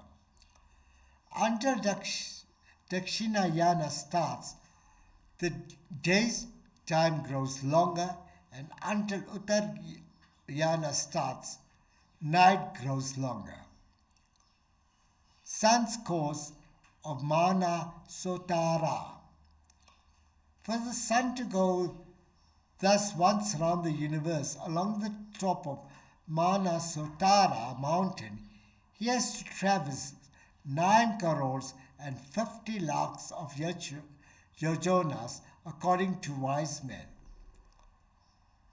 On the Manasotara mountain, towards the eastern direction of Meru, stands Devadhani, or the city of Indra. Towards the south, Yama city, known as Samyamani. Towards the west, Varuna city, Nimlochani. And towards the north, Vibhavari, the city of Soma.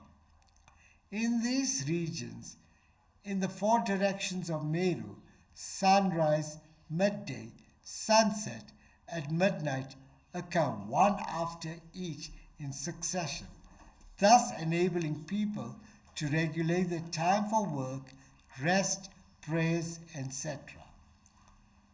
But to the inhabitants of Meru, it is always perpetual midday. Though the sun moves in an easterly direction, keeping Meru to the left, it appears as keeping Meru to the right, because of the movement of the whole system of the luminous bodies, as explained in passage 2 of chapter 22. The sun rises and sets in opposite directions. At one point, he causes perspiration by his heat at midday, when he reaches the opposite point. It is midnight, causing deep sleep, and he is then absolutely invisible. After the sun starts from the city of Indra in the east, he travels 2 crores and 37.5 lakhs of yojanas within 15 gatikas before he reaches the city of Yama in the south. Afterwards, it takes him the same distance and time to reach the cities of Varuna in the west, and from there to that of Soma in the north, and from there back to Indra's city. The moon and the other planets rise and set with the other stars. The rising and setting of the sun also takes place along with those of the stars, but as the latter is invisible, the above statement is made. Thus, the Veda-embodied chariot of the sun, travelling at the rate of 34 lakhs and 800 yojanas per muhurta, travels through these 4 cities. The chariot of the sun. Great men have described the chariot of the sun thus. The year is its single wheel. The wheel has 12 spokes, constituted of 12 months. It has a rim of 6 segments in the form of 6 seasons. The 3 chaturmasyas, a third of a year, constitute the 3 pieces with which its hub is made. Its axle tree has one of its ends established on the top of Mahameru and the other end in Manasotara mountain. The wheel of the chariot of the sun, being linked with this axle, moves round along the Manasotara mountains like the single wheel of an oil press. There is another axle connected with the first, like the axle tree of an oil mill.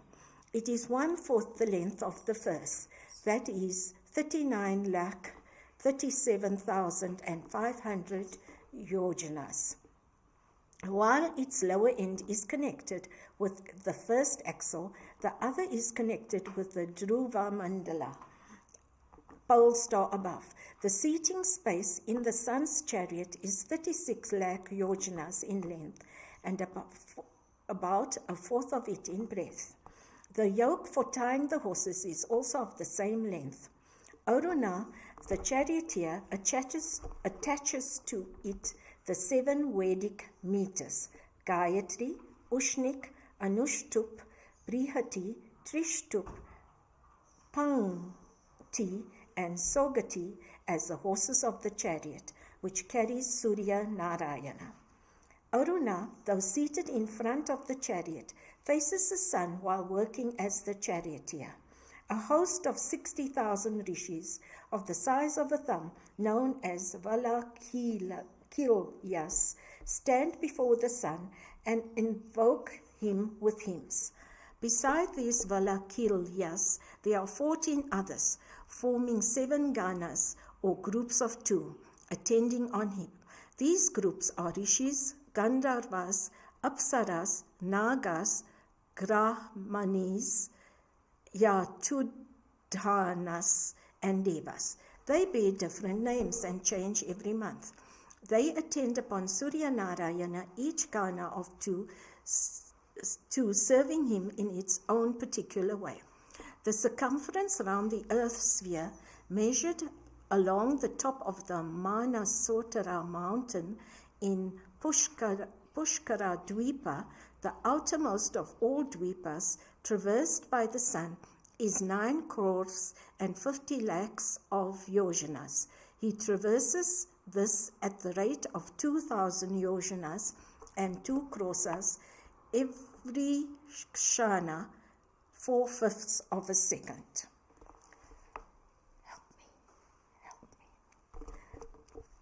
Iti Shrimad Bhagavate Mahapurane Paramahansyam Sanghitayam Panchamaskande Jyotishcha Rish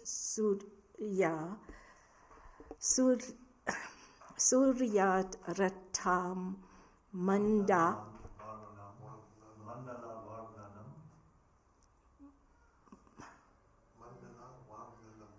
Mandala Madardanam Namaika Vinshodhyaya Ata Dvavishodhyaya.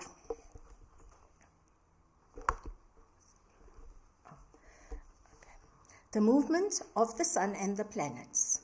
Raja Parikshit said, "You have stated that the sun appears to circle, keeping Mahameru and the Dhruva to the right, but it actually travels facing the rasis, signs of the zodiac, and keeping Meru to the left.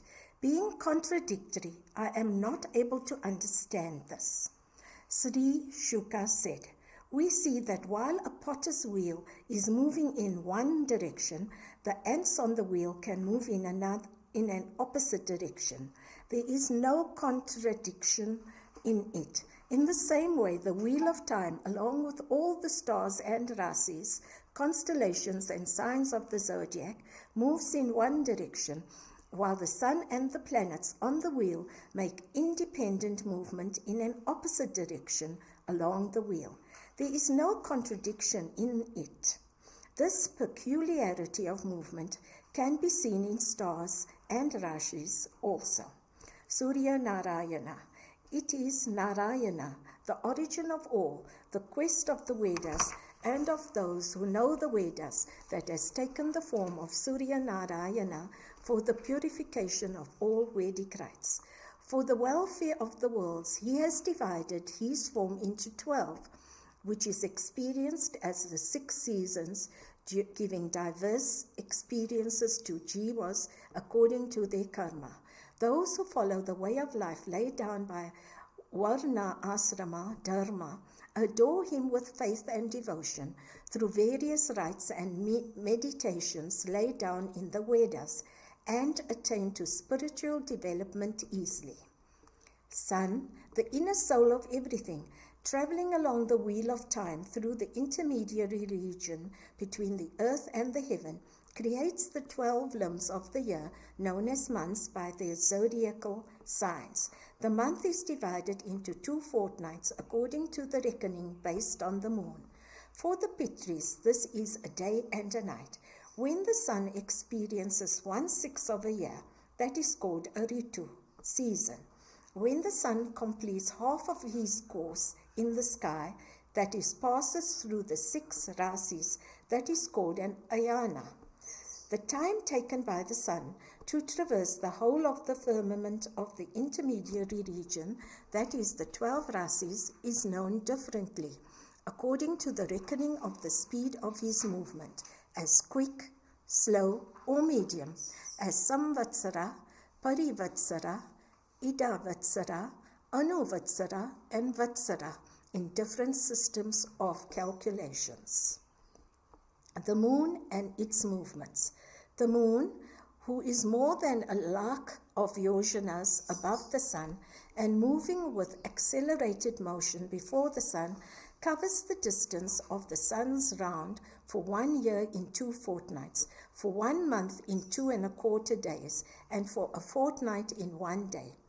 The waxing and waning of the moon, signifying the bright and the dark fortnights, constitute the day and the night for the devas and the reverse for the pitris. The moon gives food and energy to all as he helps the growth of cereals. The moon passes through each constellation, nakshatra, in 30 muhurtas. The worshipful moon has 16 digits. He is thought-formed, food-formed, and bliss-formed. He is also the all-formed because he satisfies the hunger, the life principle in all beings, devas, pitris, men, animals, birds, serpents, trees, creepers, etc. For all the cereals that provide food for all beings grow due to his light.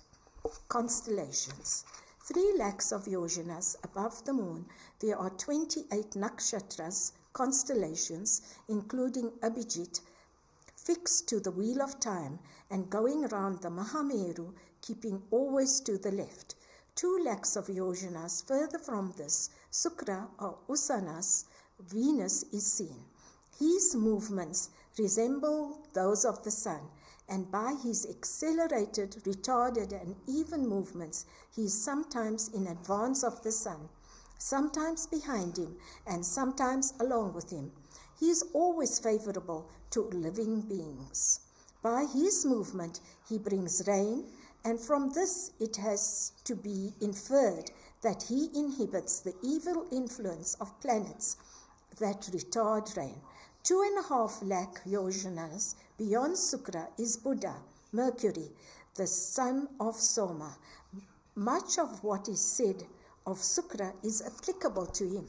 He has beneficial influence on creatures, but when he goes far away from the sun, he creates storms, heavy clouds without rain, and other undesirable phenomena. Next, 2.5 lakhs of yojanas above is the planet Mars, Angaraka. When he is not in retrograde motion, he traverses each of the 12 signs of the zodiac, Rasi, in 3 fortnights. He is generally a force of evil and is inauspicious. Higher still by 2 lakhs of yojanas is Brihaspati, Jupiter. When he is not subject to retrograde movement, he travels through each Rasi in the course of a year. He is a favorable planet. At a distance of 2 lakhs of yojanas from there, Saturn is seen. He takes 30 months to pass through each Rasi and requires several years to cover all the Rasis. He is an evil planet. 11 lakhs of yojanas higher still, the Saptarshis, the Great Bear, move round the Dhruva, the abode of the Lord, working for the welfare of all creation. Iti Shrimad Bhagavate Mahapurane Paramahansyam Sanghitayam Panchamaskande Jyotishcha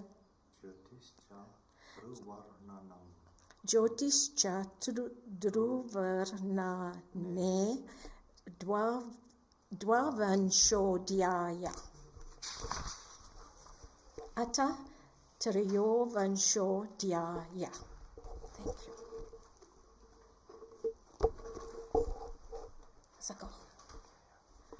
Dhruva, the pole star. Dhruva, the pivot of the universe. Sri Shuka said, 13 lakhs of yojanas above the region of Saptarshis in the realm of Dhruva, very dear to the Supreme Being. There, Dhruva, the son of Uttanapada, stays, and out of respect for him, Agni, Indra, Kashyapa, Prajapati and Dharma circumambulate, keeping him to their right.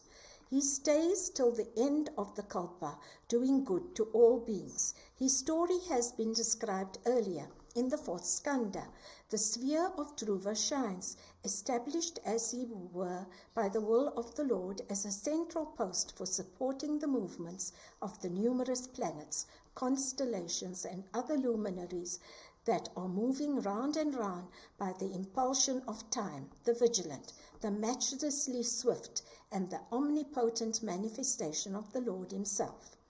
Just as on the threshing floor oxen are tied to a central pole and made to go round and round in 3 circles in 3 fixed radii, so are all the constellations and planets fixed to the pole star Dhruva and made to go round and round him till the end of the Kalpa, driven by the power of wind. Just as clouds and birds do not fall down from the sky thanks to the wind and their own movement, so also these luminaries who are meritorious jivas are sustained in the sky by their karma without being allowed to fall down. Shishumara, form of the Lord.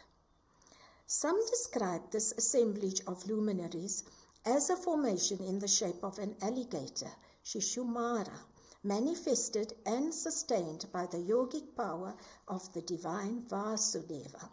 The alligator is suspended with tail above and the head down in a curved position. At the tip of the tail is Dhruva.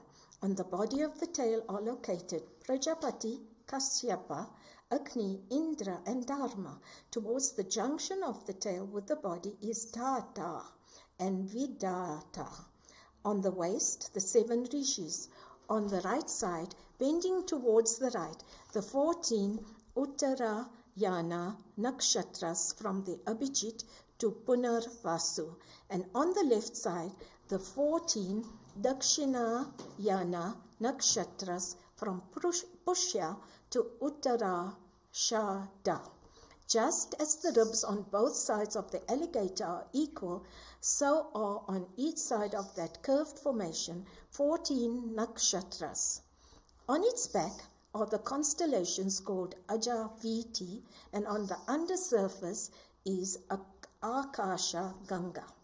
The constellations on the left and the right are located as follows. On the right and left loins are Punarvasu and Pushya, Ardara and Al-Aslesha are on the right and left hind legs. Abhijit and Uttarashada are on the right and left nostrils. Shravana and Purvashada are at the right and left eyes. Dhanishta and Mula are at the right and left ears. The 8 constellations from Magha onwards, marking the southern course of the sun, are on the ribs at the left side. The other 8 ones from Mriga Shirsha, marking the northern course, are on the ribs at the right side in the reverse order. The remaining Satabhishak and Jeshta are at the right and left shoulders. Further, at the upper jaw is located Agastya and Yama at the lower, Mars, Angaraka at the mouth, and Saturn, Sunny, at the penis, Jupiter, Brihaspati at the hump, Aditya at the chest, Narayana at the heart, and the moon, Chandra, in the mind, Venus, Shukra, at the navel, and Ashwini Kumaras at the nipples, Mercury, Buddha, in the outgoing and incoming breaths, and Rahu at the throat. Comets, Ketu, are to be placed all over the body, while the other galaxies are to be located in the hairs on the body. Every day, at nightfall, one should sit silently gazing at the above described form of Mahavishnu, including in it all the divinities, and with great concentration pray, I meditate on the Supreme Person. who is the master of all divinities, who is of the form of the wheel of time, and who is the support of all the luminous constellations. Whoever meditates on and makes obeisance to this divine form of the Lord, known as Shishumara, constituted of all planets, stars, and constellations, uttering the above-mentioned mantra during the 3 junction periods, Sandhya, of the day, will be freed from the effects of all the sins committed that day.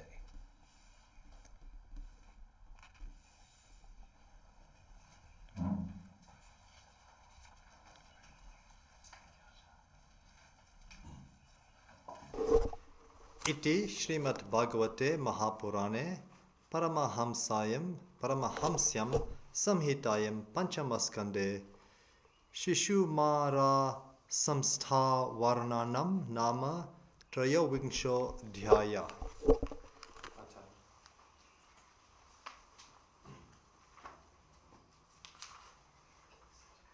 The nether regions, Rahu. Sri Shuka said, some say that 10,000 yojanas below the sun there is a body called Rahu, which moves like a constellation. He is in reality a perverse asura, being the son of the Sura woman Simhika. Though undeserving, he got the status of a deva and of a planet by the mercy of the Lord. How this happened will be described later in Skanda 8. It is said that the burning body of the sun is 10,000 yojanas in diameter, that of the moon 12,000 yojanas, and that of Rahu 13,000 yojanas. Rahu happened to thrust himself between the sun and the moon at the time of the distribution of the Amrita, hiding his identity as an asura. But the sun and the moon exposed him, and for this reason he has been maintaining enmity with these 2 luminaries and rushing forward to consume them during the times of eclipse. Seeing this, the Lord would release his favorite discus Sudarsana for the protection of his devotees, and Rahu, frightened by the sight of the irresistible discus whirling before him, would stand looking at it for a time, from a distance, and then retreat, trembling with fear. There is only this confrontation, and no swallowing, grana, as people speak of it. Region of Siddhas, etc. 10,000 yojanas below Rahu is the region of the Siddhas, Charanas, and Vidyaras. Below that, up to where clouds are seen and powerful winds blow, is the Antariksha, upper air, forming the playground of Yakshas, Rakshasas, Bishchas, Pretas, elementals, and the like. 100 yojanas below that lies the earth, its sphere extending up to the heights reached by great birds like swans, eagles, hawks, garuda, etc. 6 subterranean regions. The position and features of the earth have already been described. Now below the earth, each separated by 10,000 yojanas from the other, are the 7 subterranean regions: Atala, Vitala, Sutala, Talatala, Mahatala, Rasatala, and Patala. Here, Daityas, Danavas, Sarpas, etc., live in great joy with families, friends, and followers in conditions that provide more enjoyments than heaven. Here abound houses, gardens, and places for sports and recreation. Without interference from even Ishvara, they live a life of enjoyment in their households. They possess great magical powers. O king, in these subterranean regions, Maya, the architect of great magical powers, has built cities with wonderful houses studded all over with precious stones and having walls, frontal towers, council halls, temples, courtyards, etc. The houses of the leading inhabitants there are full of occupants of both sexes of asuras and nagas, besides singing birds like cuckoos and parrots. The gardens there, more attractive than those of heaven itself, are full of trees whose branches are bending low with a load of bunches of fruits and flowers and tender leaves. The attractiveness of the place is further enhanced by beautiful birds in pairs and by lakes of pure water in which fish leap about, creating a stir in their placid waters. The lakes are covered with various aquatic flowers like lotuses, lilies, calcaras, blue lotuses, red lotuses, and lotuses with 100 petals, on which settles sweet warbles of the sky.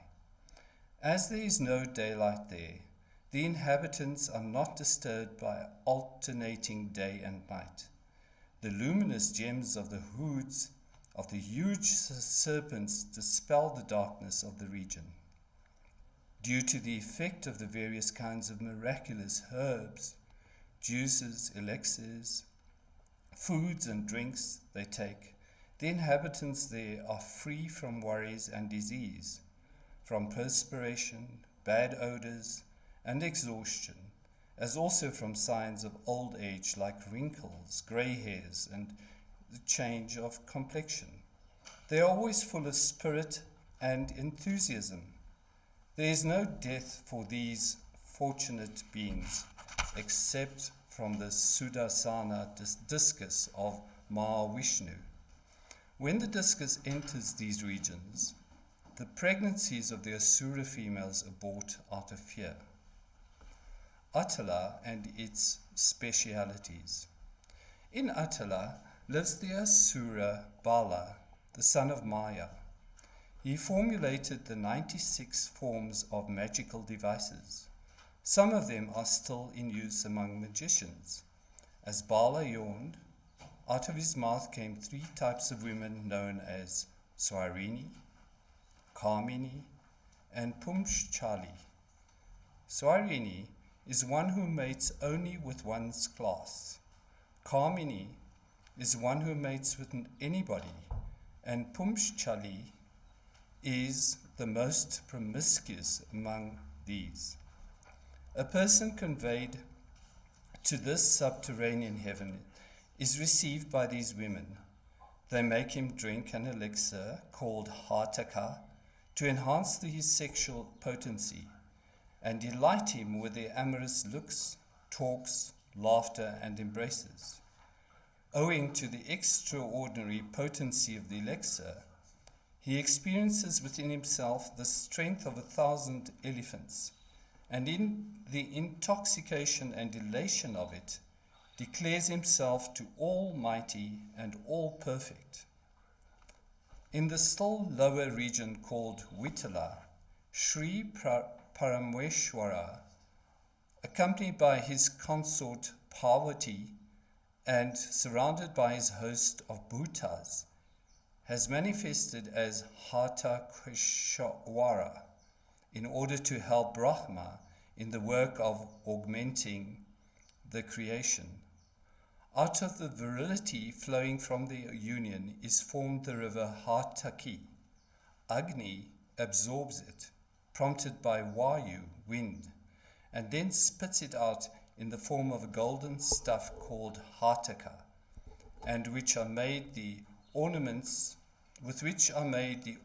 worn by Asura chiefs and their womenfolk inhabiting those regions. Sutala and Mahabali. Below that is the region called Sutala, where the great one Mahabali noted for his generosity, lives. In order to help Indra, Lord Vishnu was born in Aditi as Vamana and took away the mastery of the worlds from Mahabali by a stratagem. But out of his grace, he sent Bali to Sutala, where he lives in the midst of splendor, to which even Indra is a stranger. But in the midst of it all, Mahabali continues to worship the Supreme Being by the discharge of his ordained duties as an offering unto him. This attainment of Sutala cannot be considered a direct result or reward for offering the world to the Lord. For such a petty worldly fulfillment like the attainment of this subterranean heaven can never be an adequate reward for making an offering of this whole world with firm faith, shraddha, readiness and concentration to that Supreme Being, Vasudeva, the soul of all jivas, the inner pervader, the controller of everything. When he presented himself before Bali as a worthy seeker of a favor, such a wholehearted adoration of the Lord should have brought on Bali the bliss of moksha itself, not the paltry reward of a subterranean heaven. By uttering his name once, even with the feeling of distress while yawning, falling, or sustaining an injury, a man overcomes the bondage of karma, an attainment of which aspirants following the disciplines of Samkhya and Yoga put themselves to endless troubles and difficulties. For making a true devotional and dedicated offering of the whole world to such an exalted divinity, who bestows himself as also reveals himself as one's own self to all great devotees and men of enlightenment, such a worthless thing as the attainment of the joy of his subterranean heaven is an absolutely incompatible reward. The attainment of prosperity and facilities for enjoyment cannot even be considered a blessing in the case of a devotee, for prosperity is likely to make one forgetful of the Lord.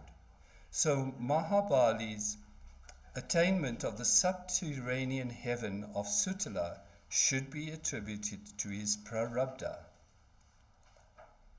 Finding no other way, the Lord in this incarnation as Vamana adopted the stratagem of begging and thereby deprived Mahabali of all his possessions. Mahabali was then bound with the Varuna noose and shut up in a mountain cell. Even then, he says as follows without any dismay: Indra and his trusted advisor, Brihaspati, are persons with little understanding of what constitute the highest value of life.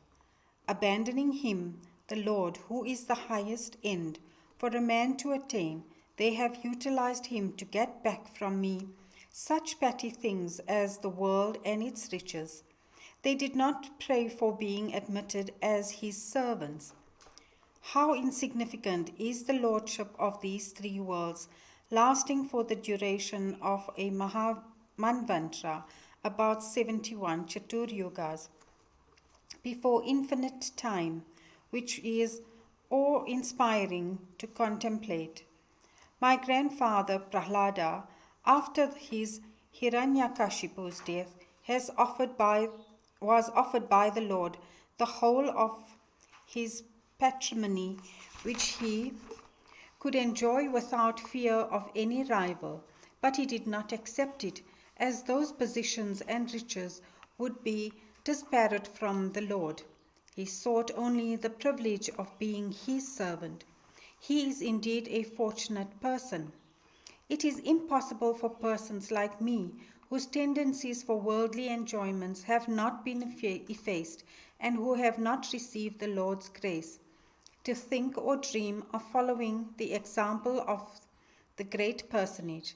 Later on, in the 8th skanda, will be told the story of Mahabali, at whose gate the Lord, overcome by his passion, love for devotees, remained armed with a mace as a gatekeeper, in which capacity he threw the 10-headed Ravana several thousand yojanas away with a flick of his toe, when that Rakshasa approached the realm of Mahabali to challenge him in the course of his march of conquest over the whole universe. Tala and Mahatala. Below Sutala is Tala presided over by the famous Asura Maya, the master of the triune city. For the good of the world, Sri Parameshwara burnt his city, but later being blessed by him, Maya was given a place in Tala. He is the prime teacher of all who specialize in magical arts. Being protected by Sri Parameshwara, he lives without fear of even the Sudarsana.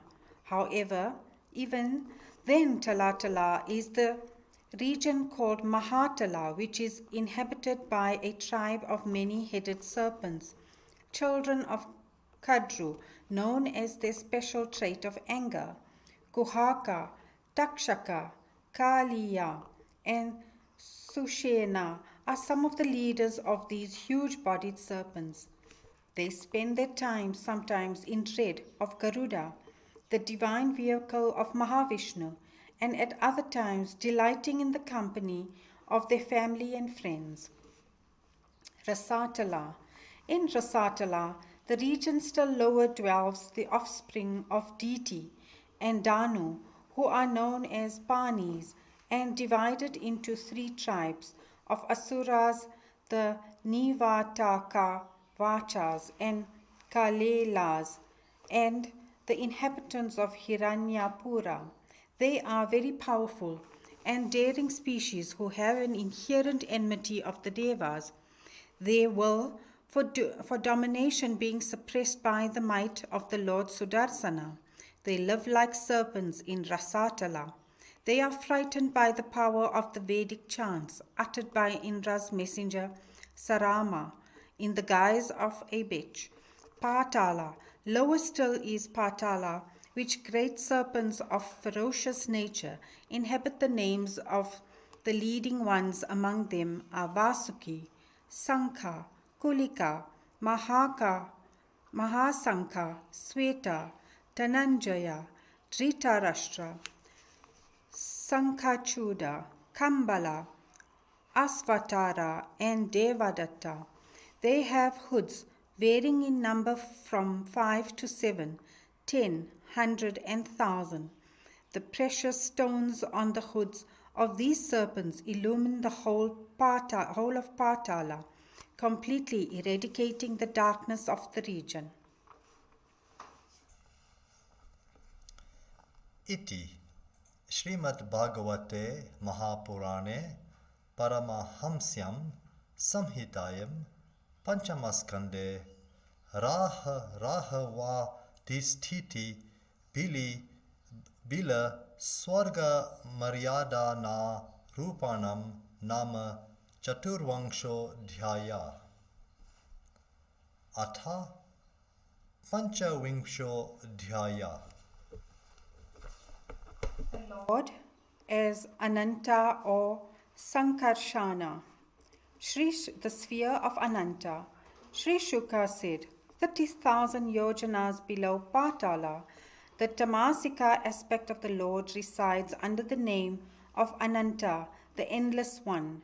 The followers of the Vaishnava Tantras in their adoration of the Lord as his 4 vyuhas describe that Ananta as the power that makes the drashta, the seer of the subject, the spirit, feel identified with the drishya as seen, or the object, body, senses, etc., under the senses of eye.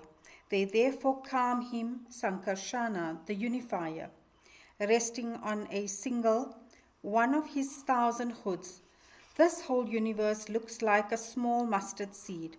At the close of the cycles, when he desires to dissolve the worlds, there comes out of the middle of his handsome brow, now quivering in an angry frown, the three-eyed Rudra in his 11-fold aspect, known as Sankarshana's progeny, flourishing a trident in his hands.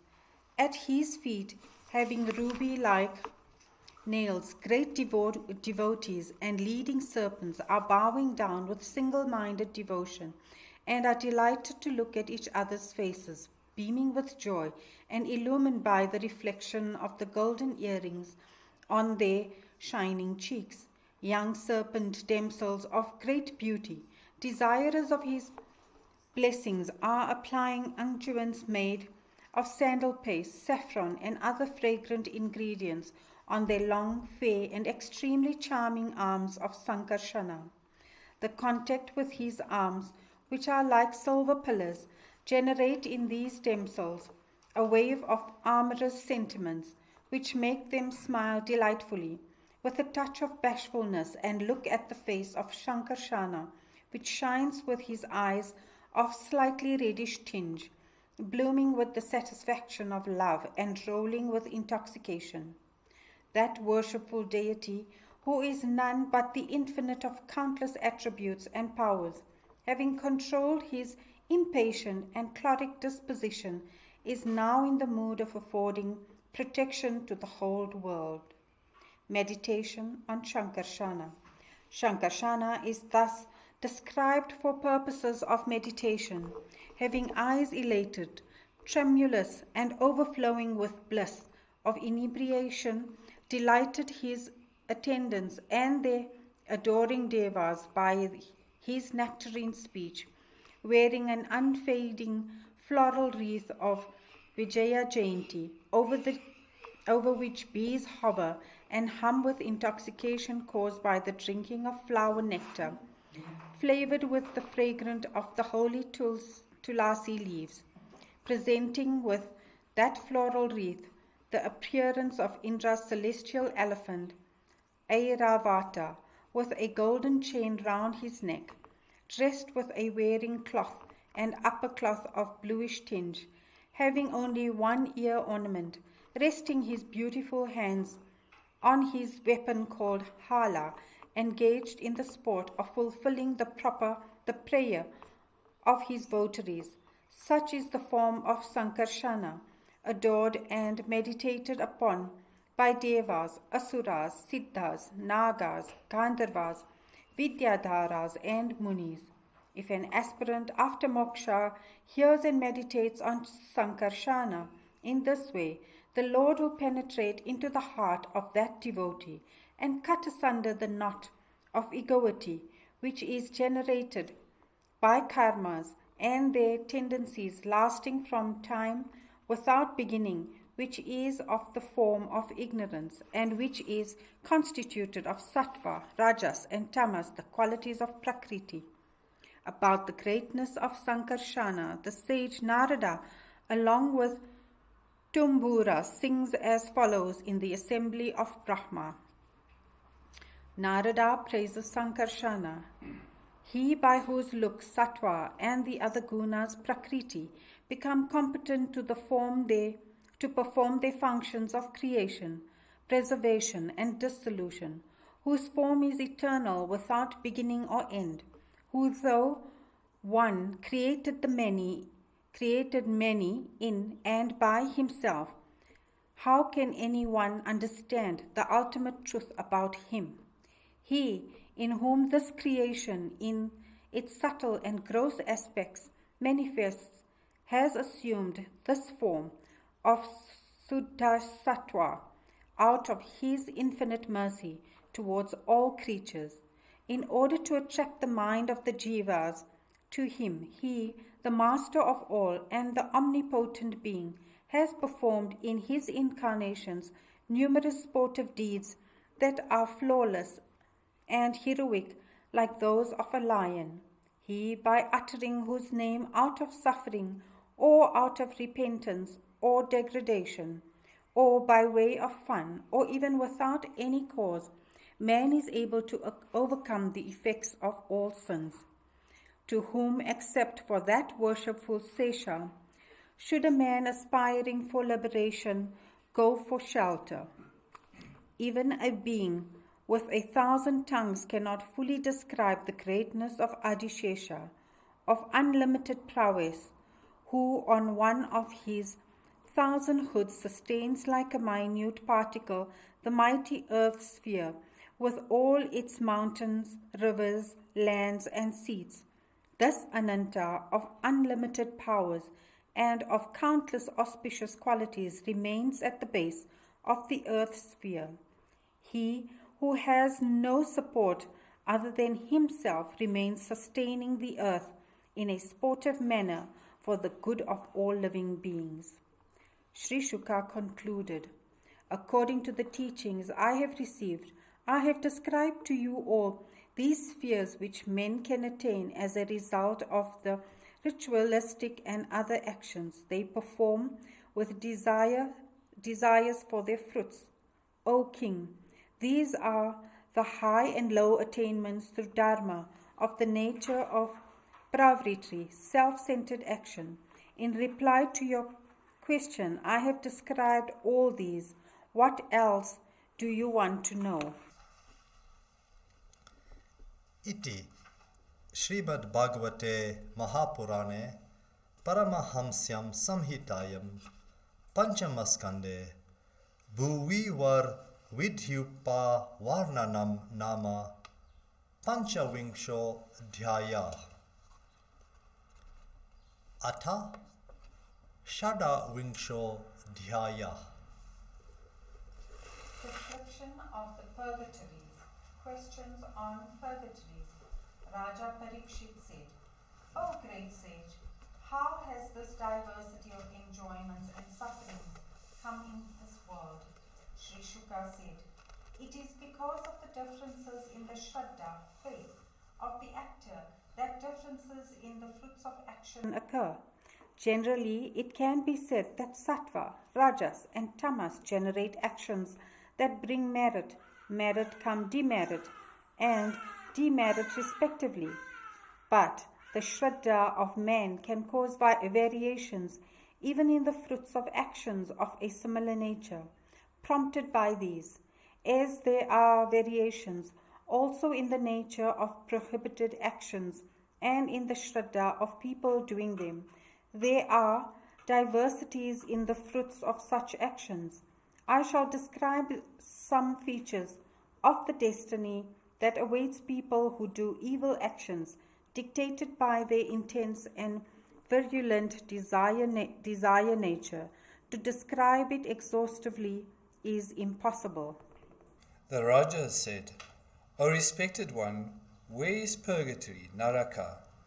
Is it a region in the earth itself, or is it outside the three lokas, worlds, or is it somewhere within the three lokas, but outside the earth? Sri Shuka said, it is within the three lokas itself, towards the south, at a lower level from the earth and above the water. There, Agnishwatas and other groups of Pitris live working for the welfare of their progeny on earth, through prayer and meditation. There, Yama, the lord of all Pitris, lives inflicting corrective punishments on the souls of the dead whom his emissaries fetch without in any way violating the commandments of Sri Hari and in accordance with the effects of the evil deeds they have committed. The 21 purgatories. Some speak of these purgatories as being 21 in number. I shall describe them to you with their names, their features, etc. They are Tamistra,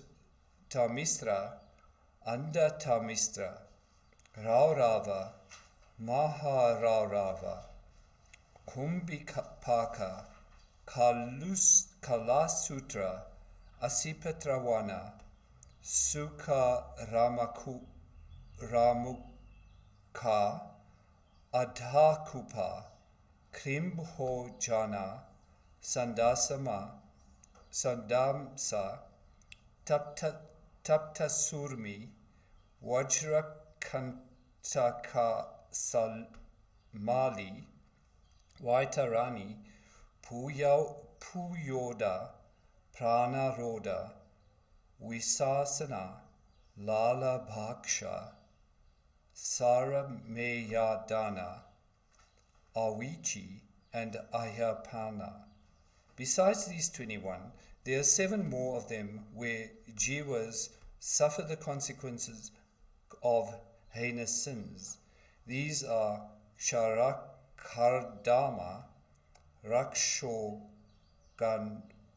Ganabhojana, Sulapruta, Dandasukha, Awatannirodhana, Paryavartana, and Suchimukha. Thus the purgatories are 28, where sinners are subjected to sufferings for their purification. Among these, Tamisra is the place where persons who deprive others of their wealth, son, wife, etc., are bound and thrown by force by fierce-looking emissaries of Yama. They are starved, frightened, beaten, and in other ways punished in that utterly dark region until they become unconscious. He who deceives a husband and enjoys his wife is put into Andhamisra. Suffering from the fierce tortures of that place, the sinner loses his senses and his sight and falls like a tree that has been cut. That is why this purgatory is called Andhamisra. He who, looking upon his body as the self, has been persecuting other creatures for the prosperity of himself and his family, will have to leave that body and that family here, and he will be hurled into the Raurava automatically, due to the effects of his own sins. All those creatures who had been oppressed and killed by this kind of a sinner will appear as the fierce animals called rurus, which are more ferocious than serpents and torture the sinner by biting. For this reason, this particular purgatory is called Raurava. He who perpetrates adharma and is solely concerned with filling his own stomach by any means falls into the purgatory called Maharaurava and is eaten up by the type of rurus called Karyadas, flesh eaters. Those heartlessly cruel fellows who cook birds and animals alive, a practice detested even by Rakshasas, are put into the purgatory called Kumbhipaka, where they are fried in boiling oil. Whoever commits atrocities against parents, holy men, and the Vedas are consigned to the purgatory known as Kalasutra. It is a place of 10,000 yojanas of burning copper sheet, heated from above the sun and from below by fire, heated within by want of food and drink, and outside by the burning metal. The sinner sometimes sits, sometimes lies, sometimes walks, and sometimes runs hither and thither in utter distress for as many years as there are hairs on an animal's body. Those who abandon their dharma, based on the Vedas, even without the threat of any danger or compulsion, and join sects of atheistic philosophers, are consigned to the purgatory called Asipatrawana. There they are whipped and made to run about in a forest full of trees with sword-like leaves which lacerate their bodies as they pass through their midst. Crying out of terrible pain, they swoon at every step.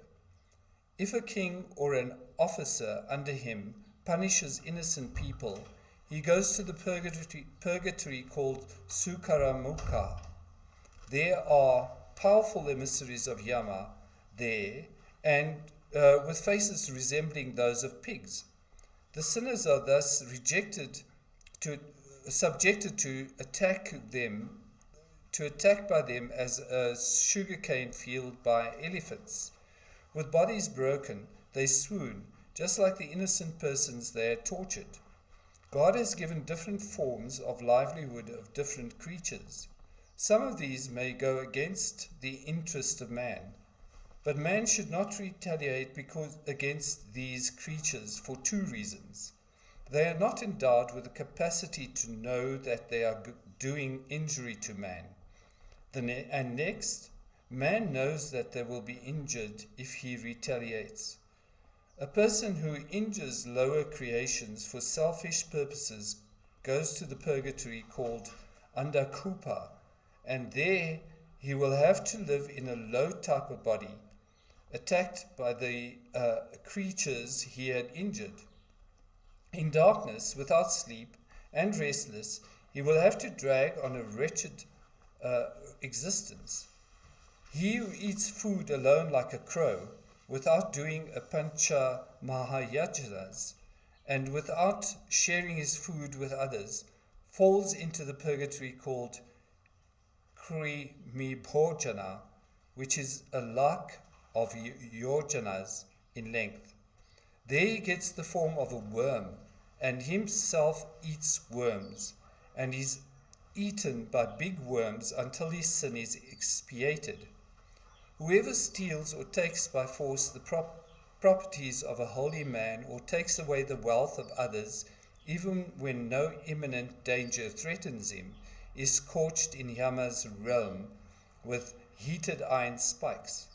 Men and women who enter into prohibited sex relationship out of lust are whipped in Yamaloka by the emissaries of Yama, and made to embrace red-hot metal effigies of the opposite sex. Men who out of lust seek intercourse with animals are taken to the purgatory known as Vajra Kantaka Salmali, and are tortured by being dragged through the branches of trees having thorns like adamantine spikes. Kings, their officers, and men of status, claiming themselves to be the followers of the Vedas, but who disregard the rules of morality and good conduct, fall after death into Vaitarani, a river that flows like a moat around the region of the purgatory. They are partly eaten up by many fierce creatures living in it. Still living and remembering their sins, they float about in the river whose water consists of filthy fluids like blood, pus, urine, feces, flesh, fat, etc. Those who live in concubinage with unchaste women and indulge in unrestricted sensuous life, abandoning rules of purity, good conduct, law, sense of shame, they too fall into the Vaitarani, full of feces, urine, phlegm, etc., and be forced to subsist on the filthy stuff. Brahmanas, who keep dogs and asses, who go about hunting and who kill prohibited animals, are shot at by the Yama's emissaries with sharp arrows and wounded all over. Those who organize fake yajnas for mere show and strangle animals in it, those degenerate men go after death to the purgatory known as Vaisasa, and are similarly strangled by Yama's men. A sexual pervert who subjects women to abnormal sexual practices is taken to the purgatory known as Retakulya, and then forced to live on semen. Kings and their soldiers who behave like brigands, burning villages, poisoning water, and perpetrating similar atrocities against men, find themselves after death in the purgatory known as Sarameyadana, where they are attacked and torn to shreds by a pack of 720 dogs. Whoever tells lies and behaves dishonestly in bearing witness, in financial transactions, and in making charitable gifts, he is taken after death to the purgatory known as Avichamat, where he is hurled headlong from mountain tops 100 yojanas high. He falls on the ground that looks from above as a watery surface, but is in reality a flat rocky slab. Falling on it, he is shattered to pieces. Yet he does not die.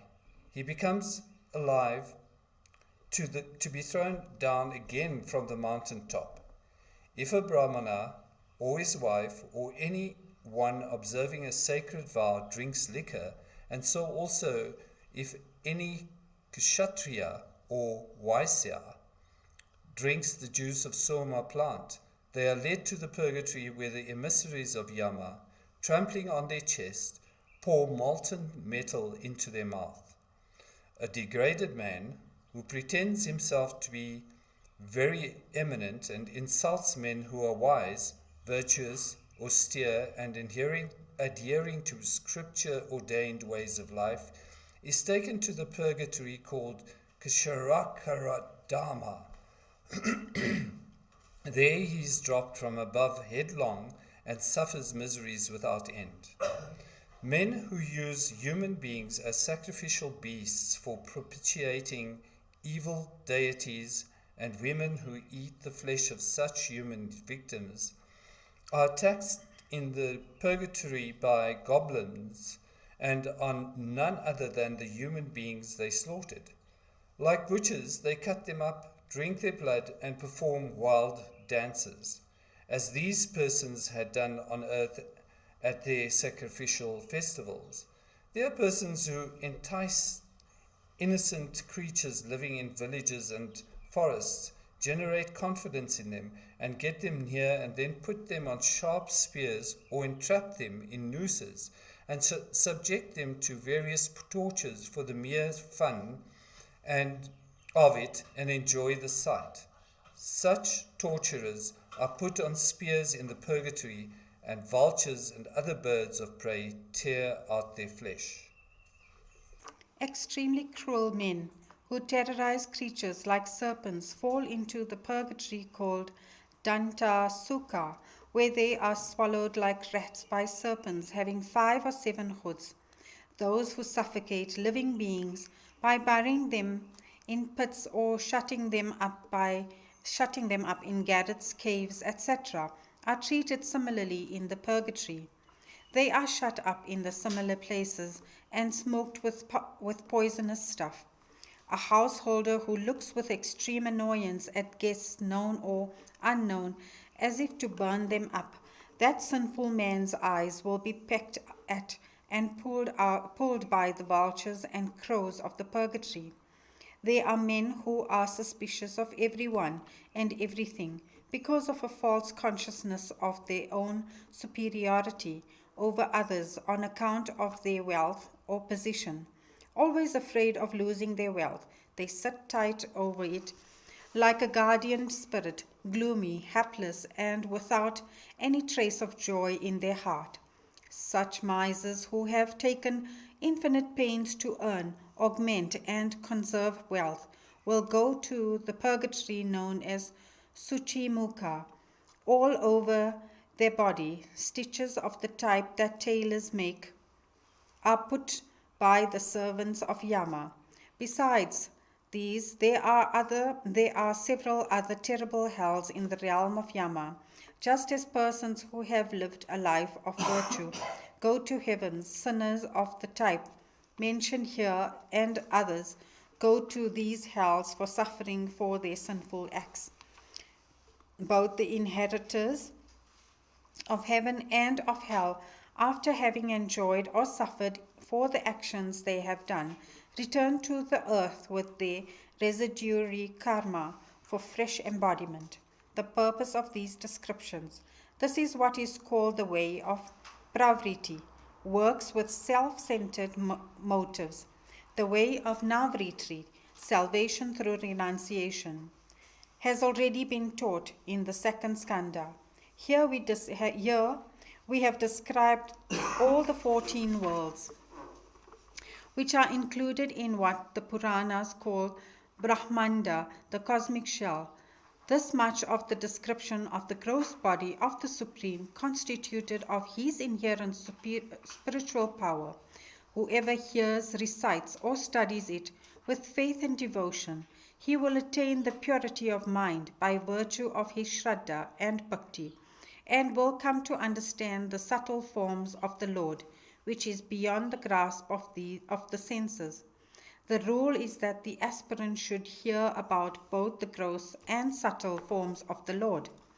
Then, after attaining concentration on the gross forms, he should gradually draw his mind towards the subtle form.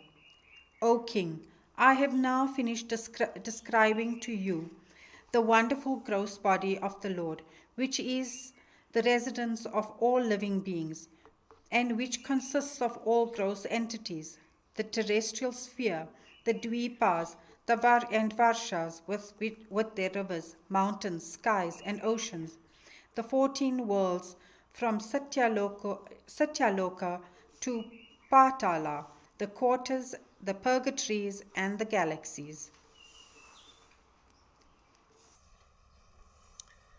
Iti Shrimad Bhagavate Mahapurane Vyasikyam Ashtadasho Sahastrayam Paramahamsyam Samhitayam Panchamaskande Naraka Anuvarnanam Nama Shadavingsho Adhyayai Iti Panchamaskanda Samapta Hari Om Tat Sat.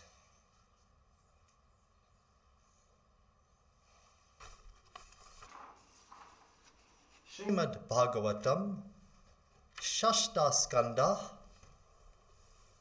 Atha Pratamo Dhyaya. Ajamila episode. Ajamila's sinful life, sin and how to overcome. Raja Parikshit said, "You worshipful sir, have at first expounded the means for emancipation from transmigratory existence, following the method of gradual release. It consists in practicing divine communion through different disciplines and attaining to Brahma's realm, and from there attaining release from embodied existence at the time of Pralaya, along with Brahma himself. You have also described the life of involvement in samsara, how driven by the forces of karma, the jiva is born repeatedly in different spheres, all of which are constituted of the evolutes of the 3 gunas of Prakriti. The various purgatories which await evildoers were described, besides Manvantaras, the period of rule of the Manus, the first of whom was Swayambhuva. Description of the dynasties of Uttanapada and Priyavrata, as well as accounts of continents, regions, oceans, mountains, rivers, gardens, and forests were given. Besides, you have already discoursed to me on subjects like the divisions, characteristics, and dimensions of the earth, the galaxies, the heavens, and the netherworlds, and all other regions. Now it behoves you, O Holy One, to explain how man can save himself from the sufferings of the purgatory described by you." Sri Shuka said, "Unless a man does expiations even here in this world for the sins he has committed by his mind, speech, and organs, he is sure to undergo the fierce sufferings of the purgatories I describe to you. Therefore, long before death, sufficiently early in life, when the mind and the body have not become decrepit, man should be expiations for whatever sins he had done, according to their seriousness, just as a physician skilled in diagnosis treats diseases with remedies appropriate to the prevailing condition." The Raja said, "Even after understanding from experience and instruction that something is sinful, men are found to commit the same sin in spite of themselves. Of what use then are these expiations? They are not able to erase the sinful tendency. For some time man may abstain from sin, but a little later he indulges in it in spite of expiations, and therefore feel that expiations are useless, like bathing and cleaning an elephant whose habit is to spray dust on its back always. Sri Shuka said, Avidya, ignorance, is the ultimate source of all karma, including expiations. Expiations can therefore wash off only the effects of a particular sinful act, but not the tendency to commit them so long as ignorance, their source, persists. This can be ultimately effaced only by the knowledge of God. A man who is on wholesome diet does not fall ill. In the same way, O king, one who practices spiritual disciplines gradually attains purification of mind, and through that the knowledge of God. By means of austerity, celibacy, control of the mind, control of the senses, charity, practices of virtues like kindness, truth, etc., and of disciplines like japa, worship, etc., a man of righteousness and faith overcomes even great sins committed by body, words of mind, just as a fire destroys a grove of reeds. There are some rare persons who, endowed with intense and unadulterated devotion, resign themselves completely to Vasudeva and thereby eradicate sin utterly like the sun dissipating mist. The purification effected by austerity and other disciplines is not so complete as by dedication of all one's faculties to Krishna, achieved through the service of his devotees. This path of devotion, which is without any risk and which is comparatively easy to practice, is the best suited for men in general. For those who follow the path can draw on the support of great devotees who are extremely devoted to Narayana and are disposed to help others. O king, the expiations performed by men are not devoted to Narayana, fail to cleanse them entirely like water, a liquor pot. If a man with a feeling of passionate attachment unites his mind with Krishna's feet even once, he will not see Yama or his emissaries with noose in hand, even in a dream. Sinner Ajamila on his deathbed. This is illustrated by an ancient traditional account of a conversation between the emissaries of Yama and of Vishnu. Hear it from me. In the city of Kanyakubja, there was a brahmana named Ajamila, who had a harlot as his concubine. Corrupted by association with her, he abandoned the scriptural regulations binding the life of a brahmana. He adopted for the support of himself and his family such heinous means as highway robbery, gambling, cheating, stealing, and the like, and lived a life of corruption and of cruelty to living beings. Absorbed in fondling the children of that woman, he spent a major part of his life until he was 88. The old man had 10 sons, of whom Narayana, the youngest, was very dear to his parents. The most joyous occupation for that old man was to watch the pranks of that sweetly prattling child, to whom he was so deeply attached. Feeding the child along with himself, making him eat and drink with himself, that foolish man failed to notice the approach of the god of death, completely dominated as he was by his attachment to the child. While spending his time thus, his last days approached. Still the man of little understanding continued to bestow his whole mind on his child Narayana. When the time of death came, he saw before him 3 fierce beings, the emissaries of Yama, with curved faces and with erect hair and with ropes in hand, come to fetch him. On seeing them, he was struck with fear and cried aloud to his boy Narayana, who was playing at some distance away from there. Hearing the dying man's crying, invoking the sacred name of Srihari, The emissaries of Mahavishnu hurried to his side. These emissaries of Vishnu forcibly disengaged the attendants of Yama, who were already pulling out the soul from the heart of that degenerate servant maid's paramour. When so obstructed, the attendants of Yama, the son of Vivaswan, said, "Who are you to go counter to the order of Yama, the Lord of Dharma? Whose servants are you? Where are you coming from? Why do you obstruct our taking away this man? Are you celestials or demigods or Siddha chiefs? All of you have eyes like lotus petals, are dressed in yellow silk, have diadems and ear pendants, and are wearing beautiful lotus garlands. You all look young, and are endowed with 4 arms, and equipped with bow, quiver, sword, mace, conch, discus, and play lotus. By your luster, you are illuminating the surroundings.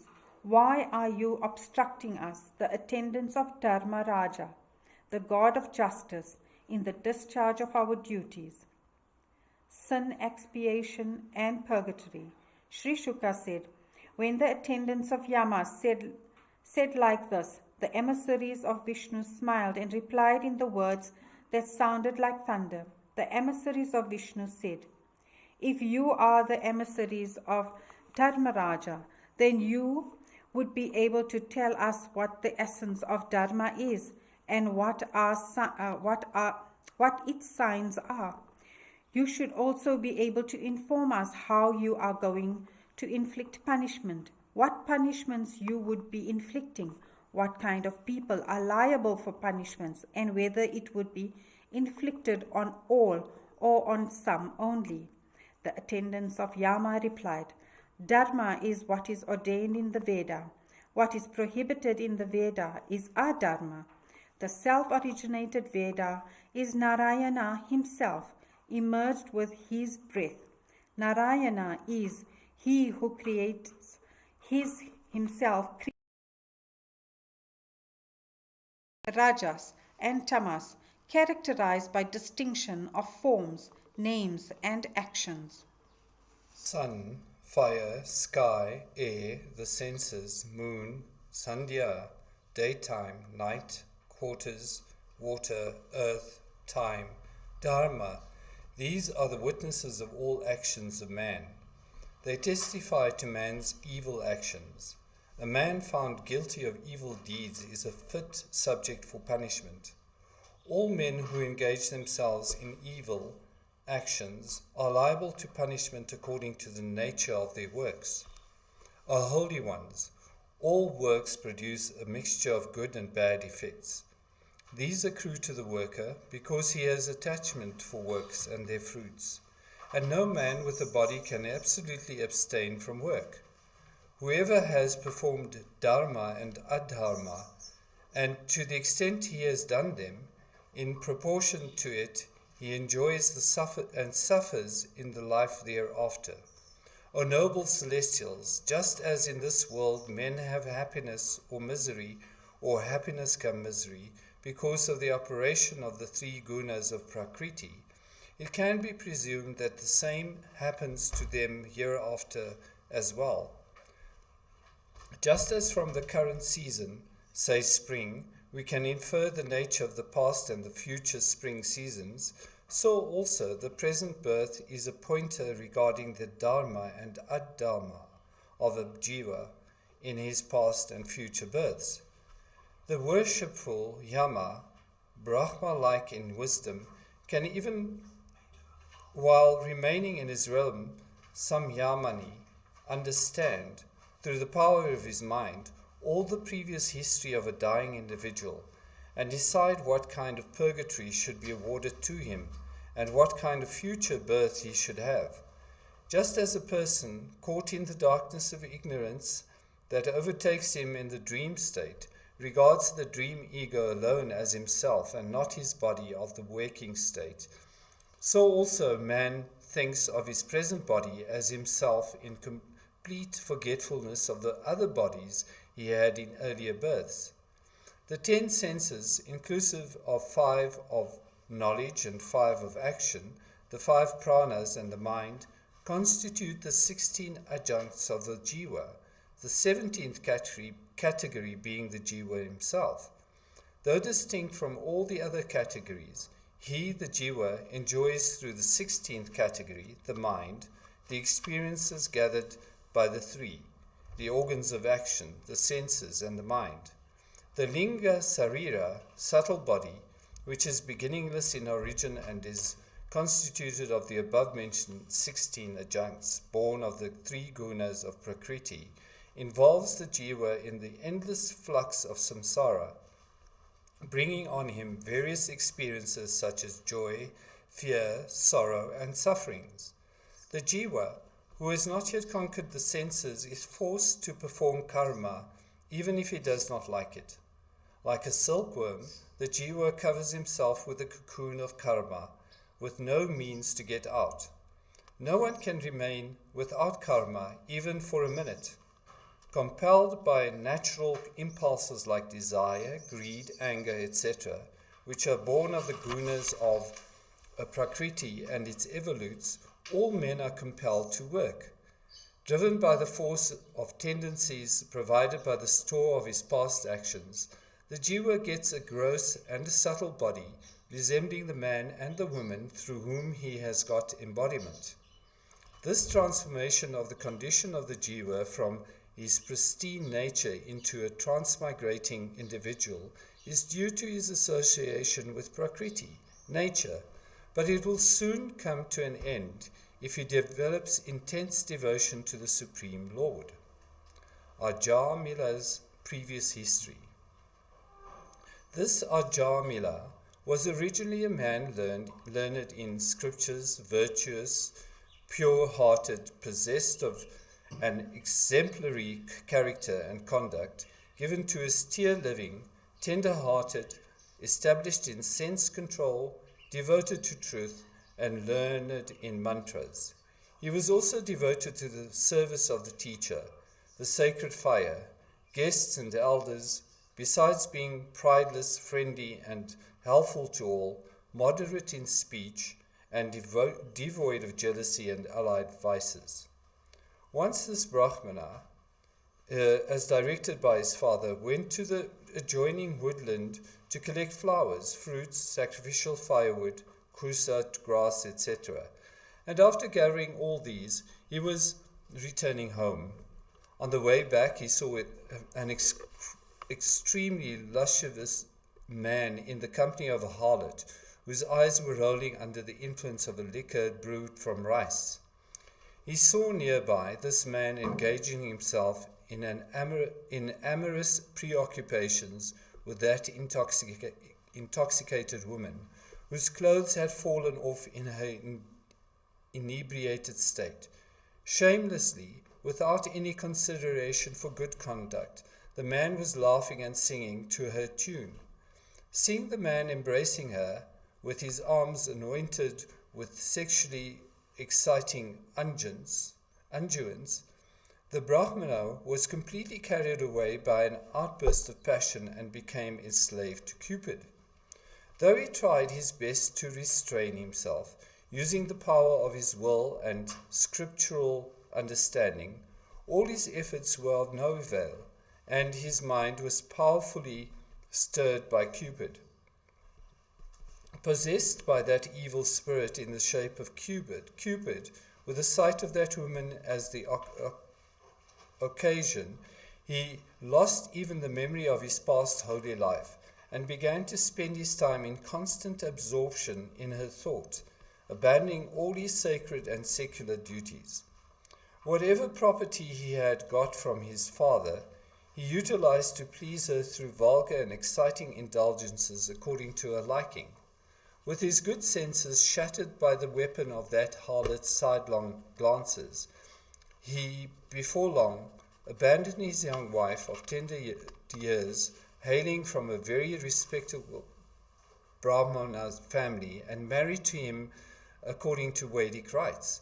This stupid man brought his concubine wealth from here and there, having earned it by means fair and foul, and somehow maintaining a family.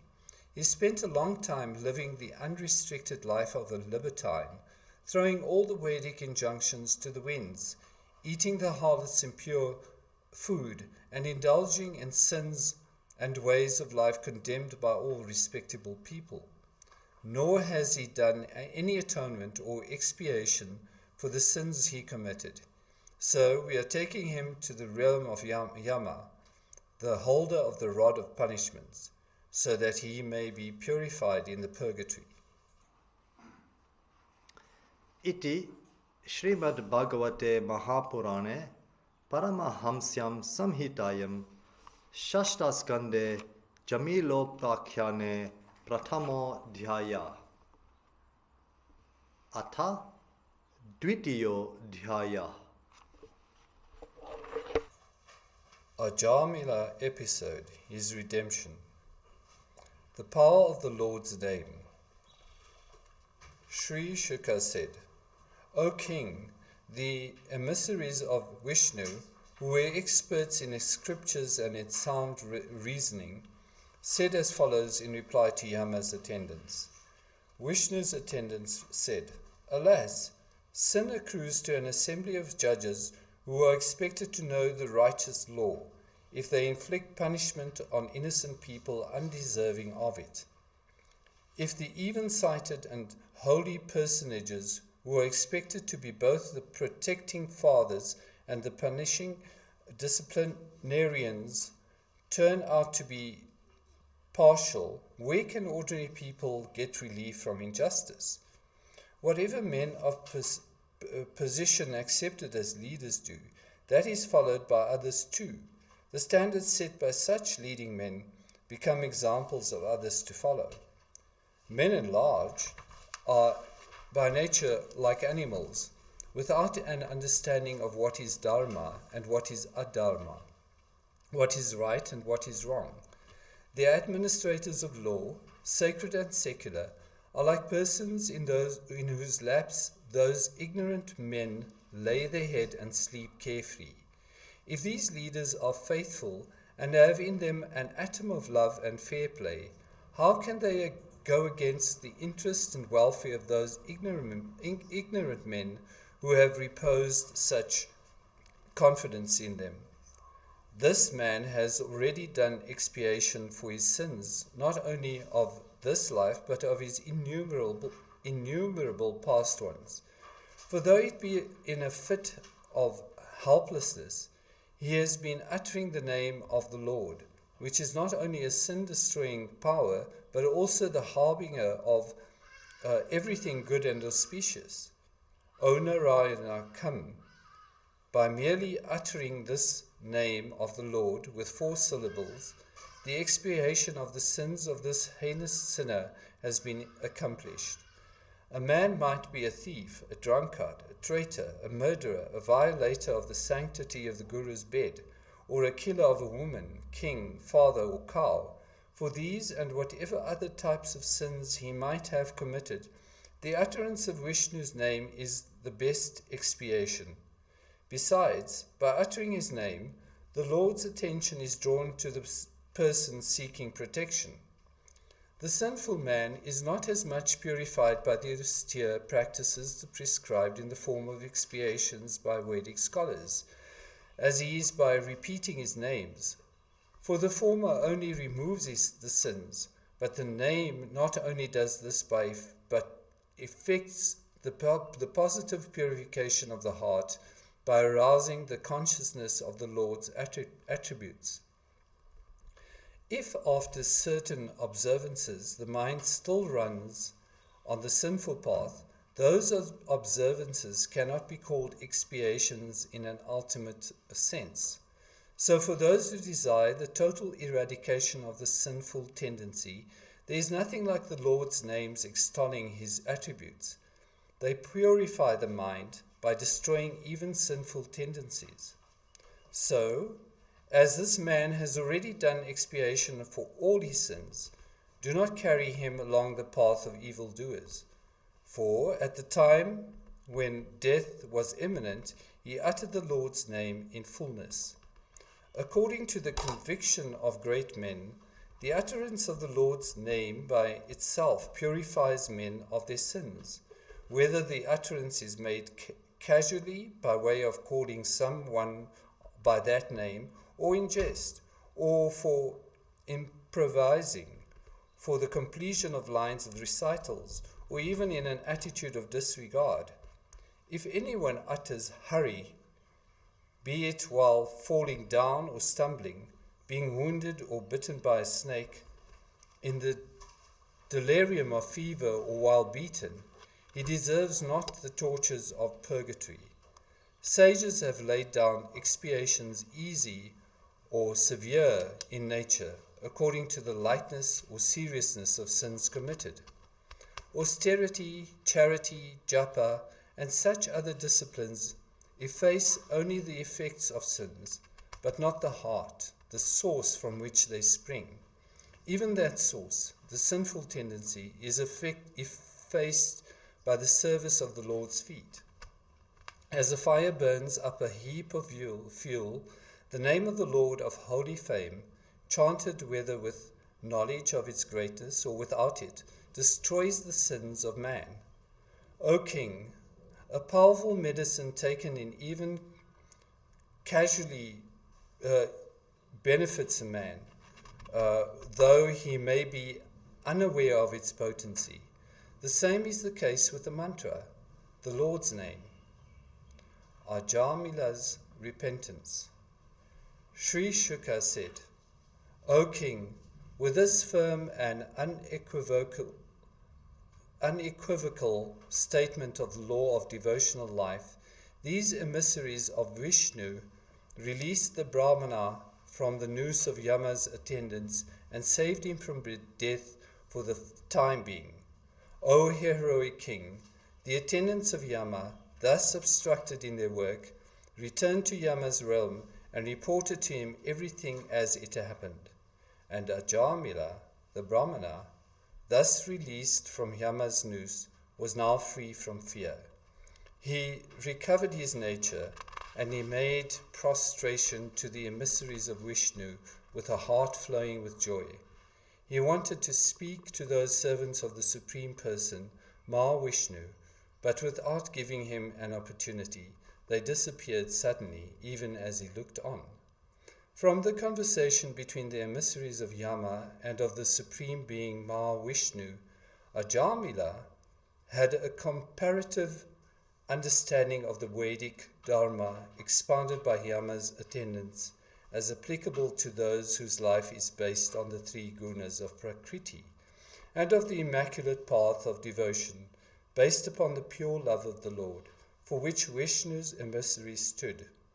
Hearing about the supreme excellences of the Lord, he became filled with divine love at once. He also became extremely repentant of his past sinful life. He thought, alas, great has been my mistake through lack of control over the senses. My birth as a brahmana has gone to waste because of my consorting with a harlot. Fie upon me, a blot on my class. I am despicable in the eyes of good men, for having abandoned my very young and devoted wife, and gone after a harlot given to drinking. Alas, the degenerate and ungrateful fellow that I am, I deserted my old helpless and sorrowing parents whose only son I am. I, a sinful wretch, am sure to be consigned to the purgatory, where unrighteous and sensuous sinners undergo terrible sufferings for their purification. Is all that I saw a mere dream, or is it a miracle witnessed in the waking state?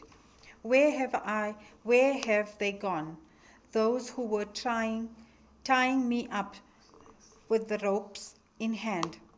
And where have those four attractive and angelic beings too gone, who got me released from being bound and led down to some nether region?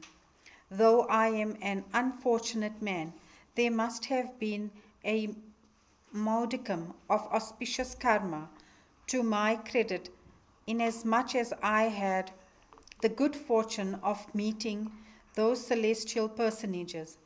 By their meeting, my mind has become very peaceful. Otherwise, the tongue is of a paramour of a harlot, like myself, could not have had the power to utter the name of the Lord of Vaikuntha while facing imminent death. Where am I, a shameless, sinful cheat, who has no hesitation to kill even holy men? And where is the auspicious name of the worshipful Lord Narayana? So I, who have passed through all these experiences, shall hereafter strive not to fall into these darkness of blinding ignorance by practicing the control of the senses, mind, and vital energies, releasing myself from this bondage born of ignorance, desire, of action, undertaken for fulfilling them. I shall lead a life of self-control, peacefulness, benevolence, and friendliness to all alike. I shall soon liberate my spirit from thraldom of the Lord's infatuating power in the shape of a woman who used this wretch of a fellow as her pet playing animal dancing to her tunes. Abandoning the sense of I and mine with regard to the body, and withdrawing my mind from the fleeting objects of the world, I shall fix my mind on the worshipful Lord by purifying it by devotional practices like chanting His name and extolling His deeds and excellences. Liberation of Ajamila. Sri Shuka said, by contact with holy men for a few minutes, Ajamila was filled with disgust of worldly life. Abandoning all worldly attachments and entanglements, he went to the sacred spot called the doorway to Hari, Haridwara. In that holy spot, he gave himself up to the practice of the yoga of devotion to Hari. With all the senses gathered into the mind, he united that concentrated mind on the Atman, the innermost essence in all. By such concentration, he disentangled the Atman, the individual self, from identification with the body, the product of the gunas of Prakriti. Then he united that liberated self with the intuitively experienced Brahman, who is the worshipful Lord himself. When all his mental modification had subsided, he saw before him those emissaries of Mahavishnu who had appeared to him earlier. Recognizing their identity, the Brahmana prostrated himself before them in salutation. After their vision, he consigned his physical body into the sacred Ganga and immediately got a body similar to that possessed by those celestial beings. Ascending a golden aerial car with those celestials, that Brahmana went through ethereal regions to the realm of Mahavishnu, the Lord of Shri. By uttering the Lord's name, even once, this Ajamila, a libertine who broke all the laws of Dharma, a harlot's paramour, a fallen man who discarded all vows and codes of good conduct, a sure candidate for purgatory, even he became liberated at once. Therefore, for those who aspire for liberation, there is nothing so effective as the chanting of the Lord's name, for destroying the bad impressions of past action and purifying the mind. For once love of God is developed, the mind never goes after self-centered actions for fulfillment of desires. Otherwise, the mind will be contaminated by the qualities of Rajas and Tamas. Whoever hears or recites with faith and devotion this traditional account of Ajamila and his redemption, noted for its spiritual worth and its sin-effacing capacity, will never be cast into the purgatory, nor will the attendants of Yama even look at him. whatever demerits he might have, he will gain a high place in the realm of Vishnu.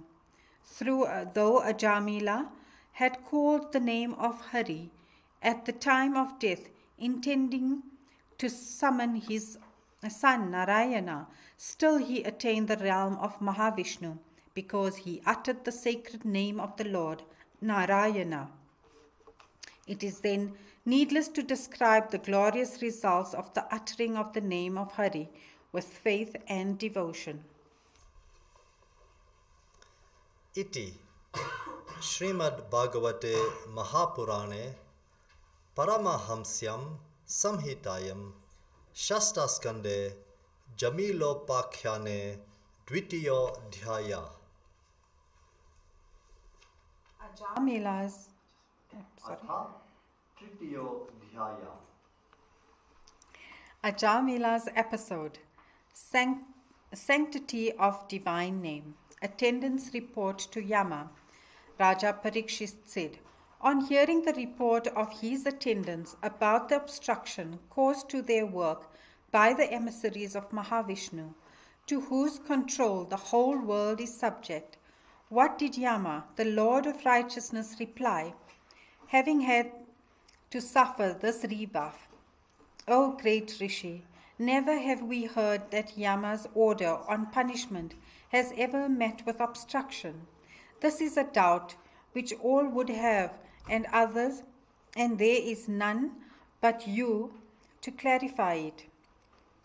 Sri Shuka said, O king, the attendants of Yama informed their master residing at Samyamani of their discomfiture.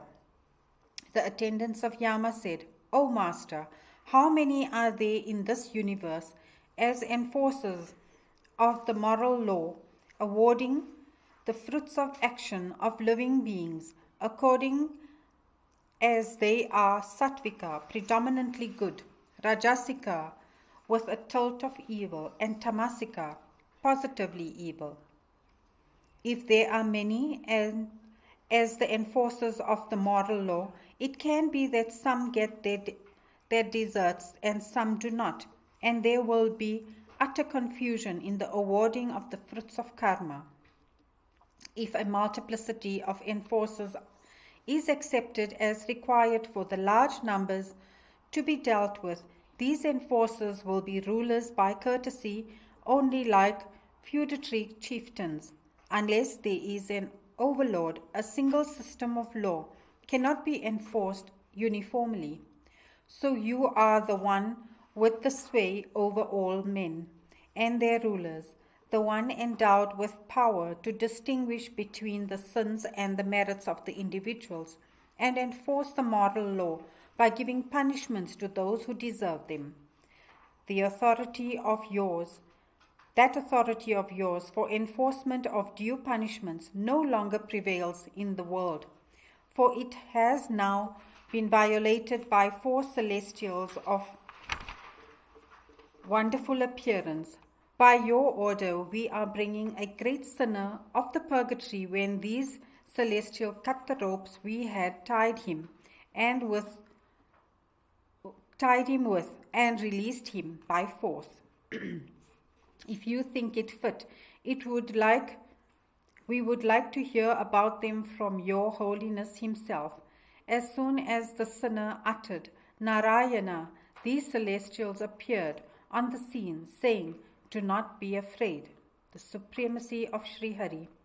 Sri Sukha said, pleased to hear the submission, Yama, the divinity for enforcing the moral law over all men, thought of Sri Hari's feet and said, smiling to his attendants. Yama said, different from me, there is an overlord for this world with its moving and unmoving beings. In him all this world is spread as a piece of cloth is on the warp and woof. From a particle of him are born Brahma, Vishnu, and Maheshwara, who create, sustain, and dissolve the universe. The whole is led by him, as an ox is by its noose string. By the words of his Vedic revelation, he holds men as cattle are held by a big rope, to which they are attached with small halters. All men, bound by these strings of Vedic regulations, laying down duties and tenderings offerings to him in fear by their discharge of their duties, sacred and secular. Myself, Indra, Nirita, Varuna, Chandra, Agni, Isha, Vayu, Surya, Brahma, the sons of Aditi, and Vishwadevas, the 8 Vasus, and the Sadhyas, the hosts of Maruts, Rudras, and Siddhas, besides the Prajapatis, chiefs of celestials, and leading Maharishis like Bhrigu. All these are without the dominance of Rajas and Tamas, and are very largely possessed of Sattva. Still infatuated by the Lord's Yoga Maya, they are not able to understand his intentions or his sportive disposition. Then what to speak of others?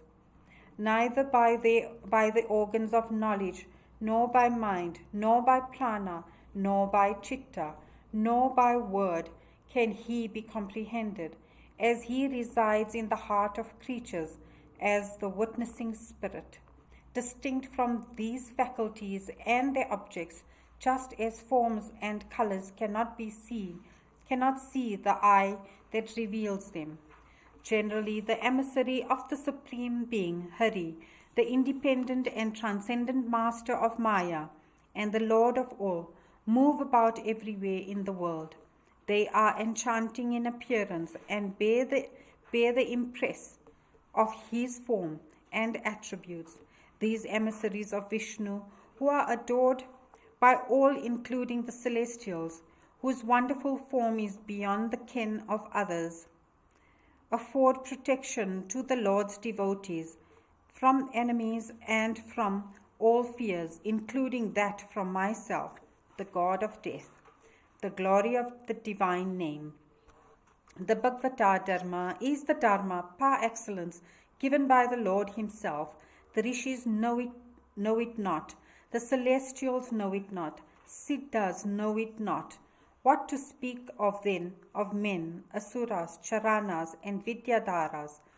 O my boys, there are only 12 persons who know this Dharma, proclaimed by the Lord, which is esoteric, pure, difficult to grasp, and potent enough to confer immortality. These 12 are Brahma, Narada, Parameshwara, Sanat Kumara, Kapila, Swayambhuva Manu, Prahlada, Janaka, Bhishma, Mahabali, Sri Shuka, and myself. That Dharma, briefly stated, is as follows. It is the view of great men that the highest duty of man born in this world is to attain devotion to the Lord through disciplines like the chanting of his name. O dear ones, see the greatness and power of the utterance of the Lord's name. By that alone, without any previous practice of devotional sentiment, Ajamila, the sinner, obtained release from the noose of death. The recital of the Lord's name, attributes and actions with faith and devotion as a long-standing spiritual practice, is not needed for mere expiation of sins.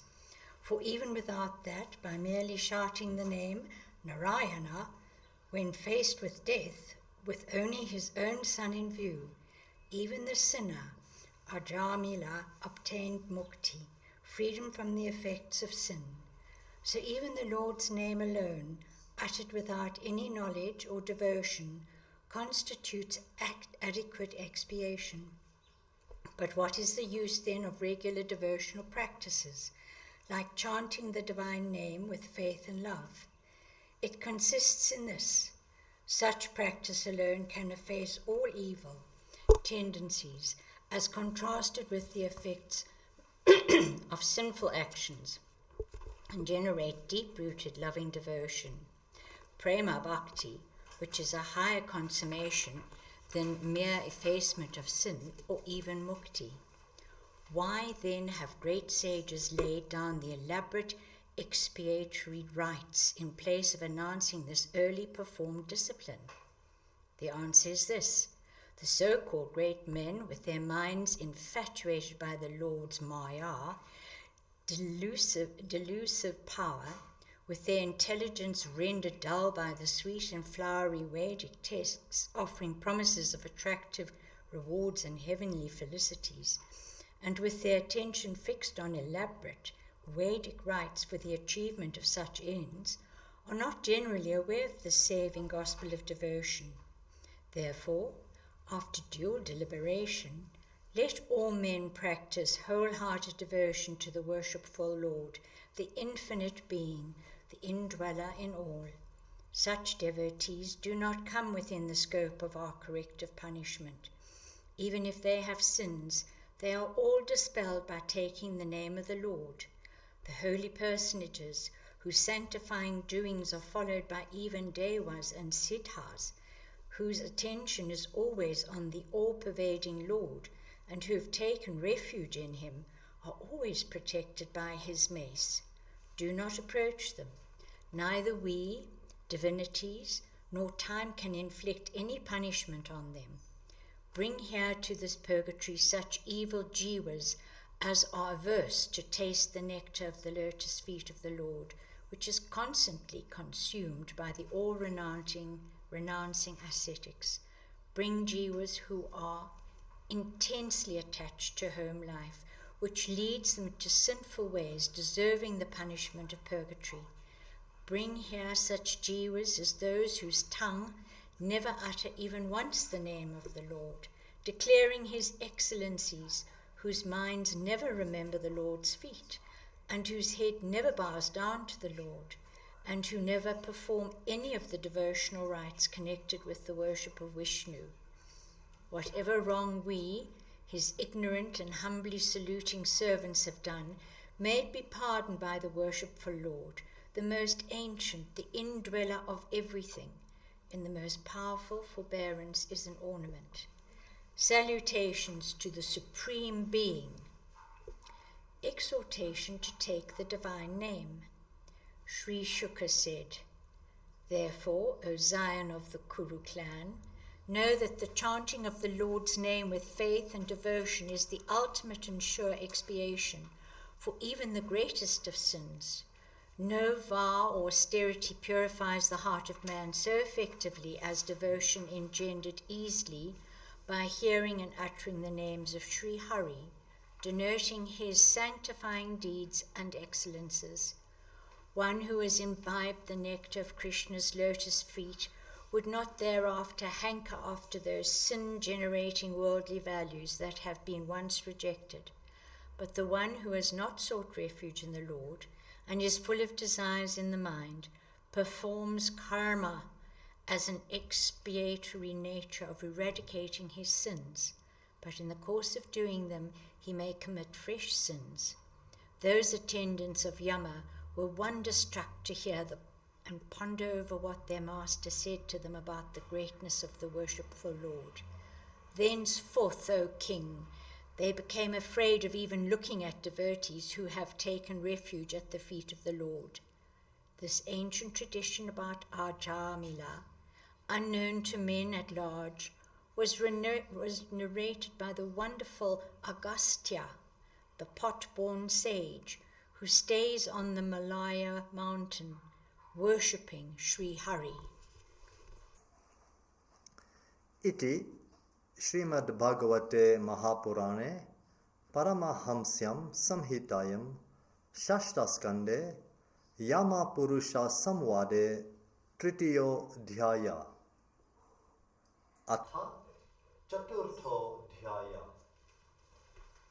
Blessing bestowed on Daksha. The Prachetasas and the war on trees. Raja Parikshit said, "You gave a brief account of the creation of devas, asuryas, men, serpents, animals, birds, etc. during the Manu Swayambhu. O worshipful one, I wish to hear from you about the elaboration of this creative activity, By what powers of his and in what all ways did Brahma continue his subsequent creative work? Sutta said, hearing this question of the pious king, the great Rishi Sukha congratulated him. Sri Sukha said, when the 10 Prachetasas and the sons of Prachinabhahis emerged from the sea, they found the earth all covered over by a thick growth of trees. Annoyed at this, their anger flamed up against that thick growth of trees that was obstructing all movements. Their austerities had given them the power to burn everything in the fire of their anger. In order to burn up the trees, they brought out fire and wind from their faces. Seeing that the combination of fire and wind was rapidly consuming the forests, the moon deity came forward to assuage the anger of the Prachetasas. He said, O high-souled ones, it behoves you not to destroy the poor trees in this way. Your mission is to protect your subjects and work for the prosperity of all, including the trees. The eternal being, the worshipful Hari, who is the Brahma too, brought into existence trees, herbs, and other vegetation to provide food offerings to the mains and the devas. For the moving, the unmoving objects provide food. For creatures moving on feet, those without feet, that is, which move less fast, are the food. For those with arms, the armless ones become food. And for those with 2 feet, the 4-footed creatures become food. So for you, this destruction of forests is an act of wanton annihilation, serving no purpose. O sinless ones, you have been commissioned by your Father, as also by the Lord of all, to multiply the species. How can you then indulge in this destruction of trees, which are very useful for man? Following the path of virtue in the footsteps of your father, grandfather, and other ancestors, try to control your flaming anger. Of children, parents are the supporters, of eye, the eyelid, of women, their husbands, sannyasins, the householders, of the ignorant, the learned, and of the subjects, their rulers, the Prajapatis. You being the rulers of all, including the trees, it behoves you not to destroy them. In the hearts of all beings resides the Lord, who is the all-pervading spirit and master of all. Therefore, view all beings as his tabernacle. Then the Lord will be pleased with you. Whoever is able to control by means of reflection on the self the fierce anger that suddenly overtakes the mind like a bolt from the blue, he alone overcomes the forces of nature, even of the burning trees, who are most pitiable because they cannot retaliate. May the remaining trees in you prosper. Accept this noble girl, the daughter of the trees, as your wife, and make peace with them. Daksha, son of Prachetasas. Sri Sukha continued, O king, the moon deity, after saying this much, presented that noble daughter of the trees, born of an apsaras named Amlocha, to the Prachetasas brothers, and departed. Then they married her according to proper rites. By them she had a son known as Daksha, the son of Prachetasas. The 3 worlds were populated by his procreative activity. Hear from me how Daksha, who was very loving to his daughters, multiplied the species both by insemination and by the mind. At first he created by his mental effort alone numerous creatures like celestials, asuryas, men of other creatures, inhabiting the higher worlds, the earth and water. Seeing that this kind of creative process there was no satisfactory progress of creation, Daksha went to the Vindhya mountains and engaged himself in austere practices of great severity. Then he took bath during the 3 sandhyas of the day, at sunrise, midday, and sunset in the holy lake of Agamarshana, and sought to please Hari by his austerities. He extolled the worshipful Lord, who is not perceived by the senses, with a hymn known as Hamsa Guya, which pleased the Lord very much. He shall transmit it to you. Hamsa Guya Stotra. The Prajapati Daksha said, "Salutations to the Supreme Being, whose experience is truth abiding, who is the sustainer of both Maya and the Jiva, whose glorious presence is not felt by people with intelligence overpowered by longing for material fulfillments, whose transcends all the ordinary means of knowledge, but is intuited as self-effulgent consciousness. Just as the object of a sense, though in intimate contact with that sense, does not perceive that sense as the sense perceives the object, even so the Supreme Being, the friend and lover of the Jiva, is present with the Jiva in the same body, but the Jiva knows him not. The universal witness and his love. To that Supreme Being my salutations. The physical body, pranas, vital energy, mind, gross elements, and subtle elements, being aspects of unconscious prakriti, are not naturally conscious of themselves or of the senses which grasp them or of the presiding deities. But the Jiva who makes them all externally conscious is aware of them all in their source, the gunas of prakriti. Still the Jiva is not aware of the knower of all, the ultimate knower who is the support of the Jiva himself. May I offer my words of praise to that Supreme Being. Salutations to thee who shinest in thy pristine state in a mind that has attained to extreme purity by the subsidence of all perception and memory and the consequent arresting of the mental modifications that objectify names and forms or take shape as external objects.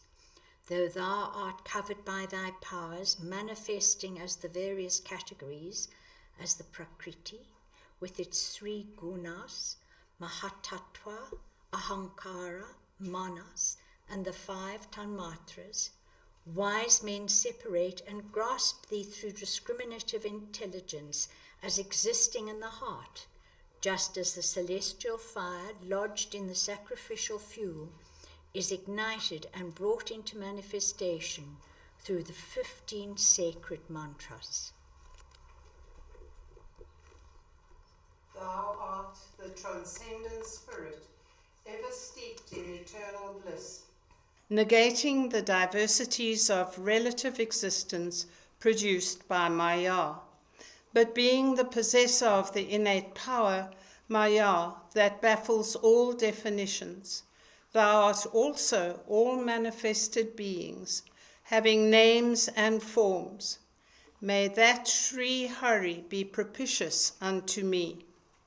Whatever is described by words and understood by the intellect, whatever is grasped by the senses and imagined by the mind, that is not thy pristine nature.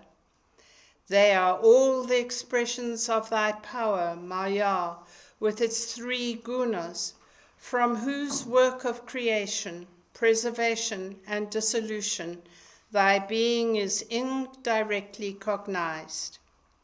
Whatever that is manifest as high and low, as objects, instruments, agents, actions, etc., thou didst exist before them, transcending them as the unitary, non-dual Brahman, the cause of all causes. Salutations to thee with countless attributes, whose inscrutable power causes self-forgetfulness and delusion in those controversialists to whom that power forms the topic of argument and counter-argument. Viewing thee as their common ground, the Yoga, the school of devotion, and the Sankhya, the school of knowledge, claim absolute truth for their respective views, but speak of thee in divided and contradictory ways.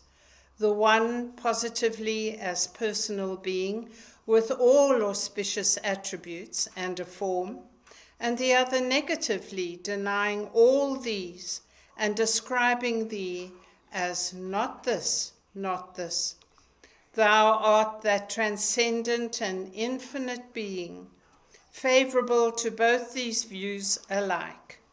What are called contradictions cease to be so in thee, the infinite being who art both the personal deity and the impersonal absolute.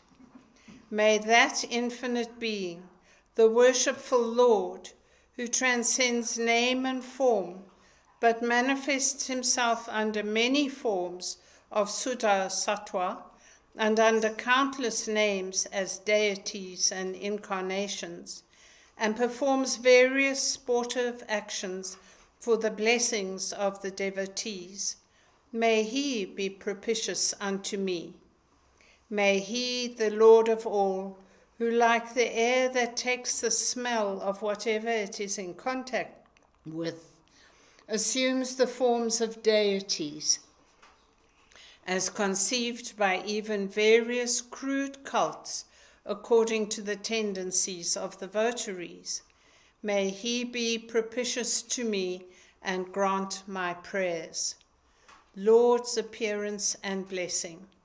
Sri Shuka said, hymned in this way at the holy lake of Akhamarshana, the worshipful Lord who loves his devotees appeared before Daksha, who extolled him with deep faith and fervor. He appeared seated on the shoulders of Garuda.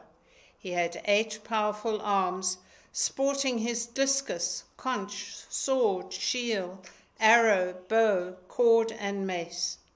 Blue like a rain cloud, clad in yellow cloth, serene in expression, and luminous with the Srivatsa mark and the cow stupa jewel, he appeared framed in a wreath of wild flowers and leaves.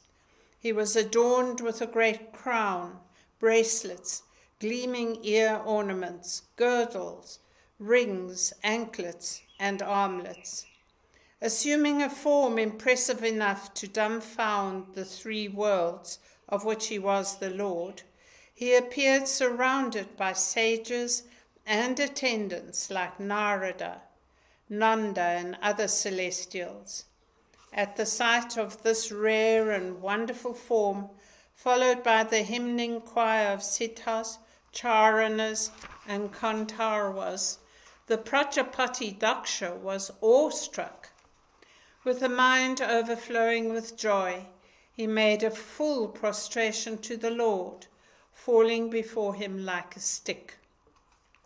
For a time, he was not able to speak anything, as his mind was like a lake filled with the water of mountain torrents flowing into it. The Lord Hari, who knows the heart of all, now said as follows to that saluting Prajapati, desirous of progeny. The worshipful Lord said, O son of Prachetasas, O noble one, you have become perfect by your austerity, for your intense faith and devotion to me has generated supreme love of me in you. O protector of men, I am much pleased with your austere practices because they are meant for the good of the world. It is my wish that prosperity attends on all beings. Brahma, Bahava, Manus, and you Prajapatis are all expressions of my power for working for the prosperity and advancement of all beings. O learned one, my heart is tapas, consisting in the practice of inward concentration. My body is vidya, consisting in the repetition of the sacred mantra in the proper way, with all their auxiliaries. My form is kriya, the performance of the daily and occasional rites. The sacrificial rites, kratus, are my limbs. Dharma, consisting in the apurva, or the efficiency potential of sacrifice, is my mind. And the devas, receiving sacrificial offerings, are my vital energy, prana. At first I alone was, pure consciousness, transcending relations, devoid of within and without, and unmanifested. Nothing else there was. It was as if everything were in slumber, when in me the immeasurable and of infinite attributes, my power, Maya, brought out my cosmic body, the Brahmanda, simultaneously Brahma, the original being and self-born one, also came into existence. Though the first of the divinities, and though fortified by my prowess, Brahma still felt weak when he started the work of creation. Afterwards, that divinity, as instructed by me, performed tapas, inward concentration, of an intense nature.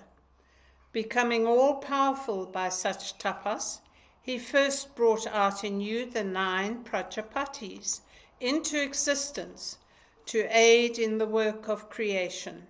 You, who are anxious to have progeny, may accept this woman, a Sikni, daughter of another Prajapati, Panchajana, as your wife.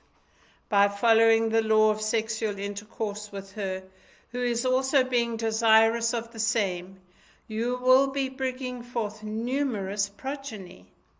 The generations that are to come after you will all consort with women prompted by my Maya and offer me service. Sri Sukha said. Saying so, even as Daksha was looking on, Sri Hari, the worshipful Lord and protector of the worlds, disappeared like a phenomenon perceived in a dream. Iti Shrimad Bhagavate Mahapurane Paramahansyam Sanhitayam Shashtaskande Chaturyo Dhyaya Atha Panchamo Dhyaya. Narada and the sons of Daksha. Riddle posed by Narada.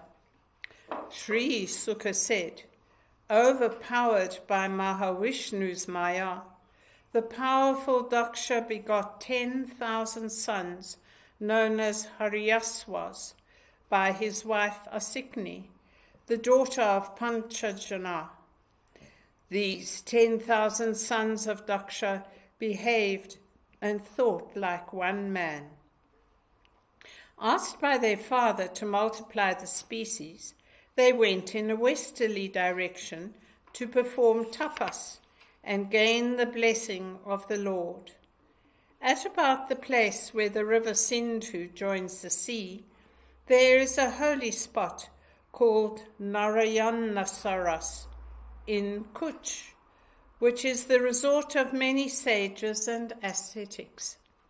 By bathing in the holy waters of the place, all the impurities in the mind of Daksha's sons were effaced, and they became confirmed in the ideal of renunciation, which is the way of the Paramahamsas. Obedient to their father's direction, they practiced extremely rigorous austerities. Narada, the divine sage, happened to see them at the stage when, even after attaining to great purity of mind, they were still preparing themselves for the propagation of the species. Narada said to them, O Haryaswas, though you are rulers of men, you seem to be simpletons. Alas, witnessing the end of the earth, how are you going to procreate issue? Without knowing the kingdom with a single inhabitant, the cave from which there was no exit, the woman with many forms, and the paramour of a harlot, how are you going to procreate issue? without knowing the river that flows both ways. The unique house built of 25 substances, the swan, which has a wonderful history, and the self-revolving structure built of materials sharp and hard as diamond. How are you going to procreate issue? And without a proper understanding of the meaning of your far-sighted father's command, suited to your capacity, how are you going to engage yourself in the work of multiplying the species? The riddle explained. Sri Sukha said, the Haryaswas reflected on the words of the divine sage, enigmatic but deep in implications, with the help of their own natural intelligence, and came to the following conclusion about it.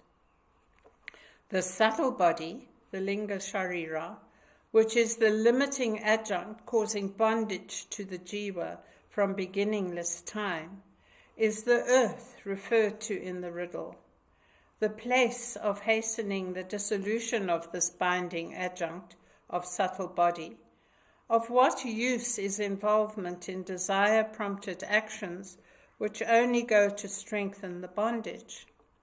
The sole inhabitant of the country, preferred to, is transcendent and the worshipful Lord of all, who is described as the fourth beyond the three states, the one without a second, and depending on none but himself, without striving to attain to him.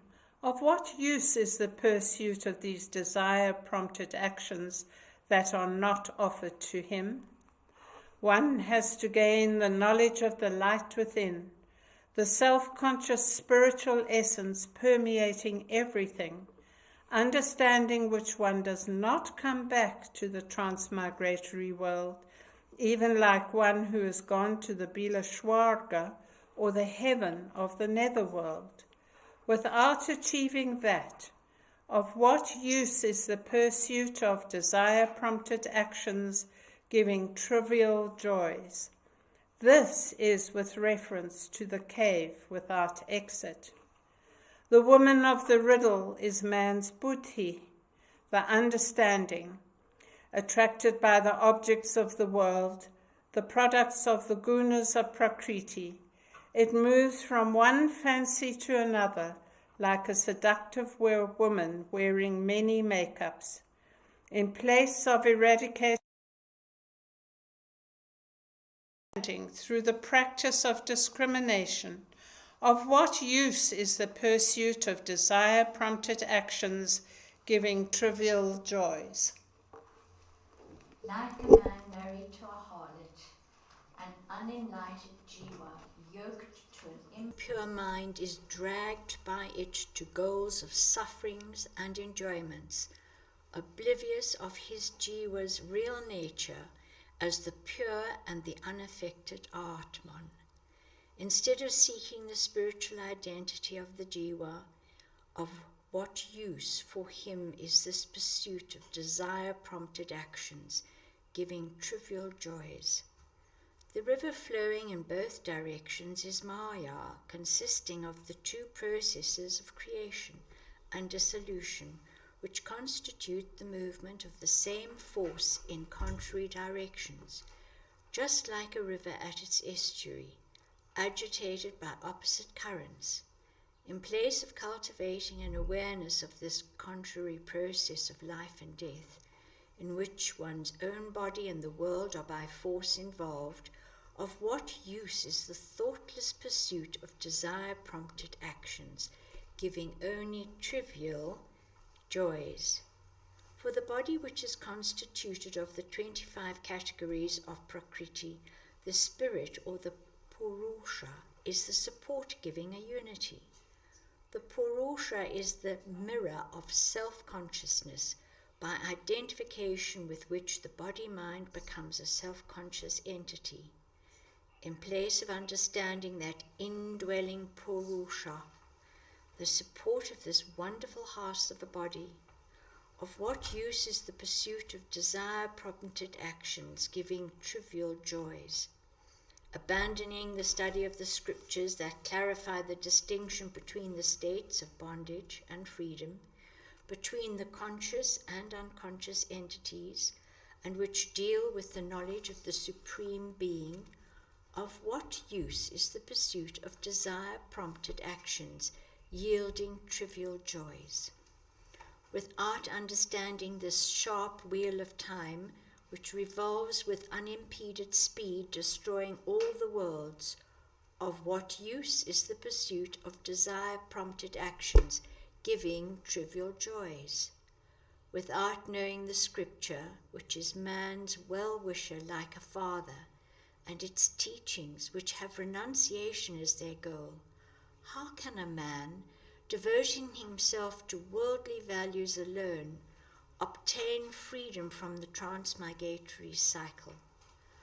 O King, Hari Aswas, who always thought alike, accepting the teachings of the sage unanimously, they circumambulated him and departed to take to the life of renunciation and devotion, from which there is no return to worldly life. And Narada continued his wanderings all over the world, concentrating his mind on the lotus feet of the Lord that dawned within while he sang about his excellencies. Daksha's second set of progeny. Hearing about the loss of his excellent sons to himself and family because of Narada's interference, Daksha was overpowered by sorrow and grieved over it for a long time. To have good children can, in this way, be a cause of sorrow also. Comforted and consoled by Brahma, Daksha again begot several thousand children, known as Sabalaswas, by his wife Asikni, the daughter of Panchajana. Commissioned by their fathers to multiply the species and vowed to observe rigorous austerities, they went to the same Narayanaswaras, where their elder brothers attained to spiritual perfection. Attaining purity of mind by bathing in those holy waters, they performed severe austerities, uttering a great mantra. For some months they lived on water alone. Next, for some months they took in air alone. Uttering the following mantra, they meditated on Mahavishnu, the Master and Lord of all Masters. Om. Salutations to Narayana, the resort of all liberated souls, the purveyor of everything, the perfect being, the form reflected in all pure hearts, and the spirit untouched and uncontaminated by anything. Approaching them, whose mind was set on procreation, the sage Narada, as before, spoke to them in words with enigmatic meaning. He said, O sons of Daksha, beloved of your brothers, hear my advice. Follow the footsteps of your brothers. A brother who knows righteous conduct and follows the noble path chalked out by his brother gains merits in this world and rejoices in the hereafter with the deities known as Maruts, noted for their intimate fraternity. O King, saying this much, Narada, whose company is unfailing in its effect, moved on, and these Sabalaswas too followed the footsteps of their elder brothers, thus placed on the track towards the Lord, which is the blessing that comes on an inward-looking mind. They went forward without turning back, like knights that have passed away. Daksha's curse on Narada. The Prajapati Daksha began to see many omens portending evil. Soon he came to know of the loss of his sons on account of Narada's repeated mischief. Stunned by grief at the loss of his sons, he became violently angry at Narada. With his lips quivering in anger, he said as follows to Narada, Who then happened to arrive at the spot? Daksha said, O hypocrite who has put on the garb of a pious man, you have perpetrated a great atrocity against us who have been following the path of pious men. You have converted my children into begging mendicants. O sinful one, you have marred the future of these children in this world and in the hereafter. For one has to discharge one's 3 debts, to the rishis by Vedic study, to the devas by yajnas, and to the ancestors by begetting progeny. These sons of mine have not discharged these, nor have they made any study of the ritualistic code. One who takes to the life of sannyasa without discharging all these duties loses this world and the next. You have reduced my sons to this fate. You are unfit to move among the devotees of the Lord, you whose hobby it is to confuse the minds of youngsters, you who are merciless and shameless, who form a blemish on the reputation of Sri Hari, whom you profess to serve. Except you, whose occupation consists in making friends into mutual enemies, and thus destroying harmonious relationships among people, the Bhagavatas, devotees of the Lord Vishnu, are generally very particular to be a blessing to the people. You seem to think that mere passivity will enable people to cut off all their bonds of love with the near and the dear ones. It cannot. Only renunciation, vairagya, can. And this renunciation will not be generated in the mind of everyone by the tactics of a pseudo-ascetic like you, having only the form of a paramahamsa, but not his knowledge. Men have to pass through the discipline of karma to acquire renunciation. Without actual experience, man will not understand the ephemerality of worldly joys and the intensity of suffering. Through experience of them alone can man turn away from them and become a true renouncer. He does not become so by the confusion of thought created by the instigation of others. You did an unpardonable offense to us, devoted ritualists following the path of rectitude and the ways of a householder's life. Still we put up with your mischief once. But, O snapper of the thread of our lineage, you have done it again, depriving us of progeny to continue our lines. For that you shall suffer without any permanent place to stay. You will be always wandering about in the worlds. Sri Shuka said, Narada, universally respected as a holy man, a sadhu, received this curse of Daksha without any reaction. Forbearance, even when one has power to retaliate, is the sign of a real sadhu. Shrimad Bhagavate Mahapurane Paramahansyam Sanhitayam Shashtaskande Narada Dashasho Nama Panchamo Dhyaya. The line of Daksha's daughters. Daksha's daughters. Sri Sukha said, afterwards, under the loving persuasion of Brahma, Daksha, the son of Prachetasas, begot by his wife Asikni 60 daughters who were very much devoted to their parents. He gave these daughters in marriage as follows: 10 to Dharma, 13 to Kasyapa Prajapati, 27 to Chandra, 2 each to Bhuta, Agiras, Krisaswa, and the remaining 4 again to Kasyapa, who is also called Tarkyasya. I shall now give the names of these daughters and their offspring, whose progeny gradually filled the 3 worlds: Banu, Lamba, Kakubha, Jami, Vishwa, Sadhaya, Marutwati, Vasu, Mahurta, Sankalpa. These 10 were the wives of Dharma. Here are the names of their offspring. Panu's son was Dwarshabha, his son Indrasena.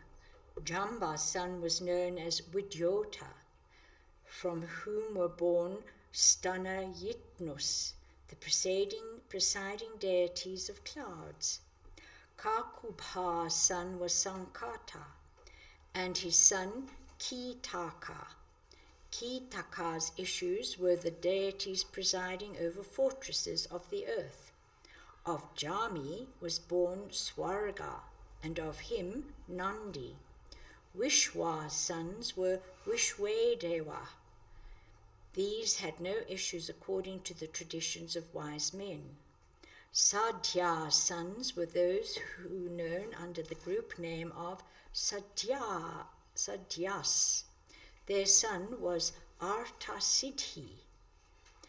O Marutwati, 2 sons named Marutwan and Jayanta were born. Jayanta was a partial manifestation of Vasudeva and also known as Upendra. Uhurta's issue was known under the group name of Mahurtikas. They distribute the fruits of actions to living beings at proper times. They preside over the 30 Mahurtas, each of 48 minutes duration, into which the day is divided.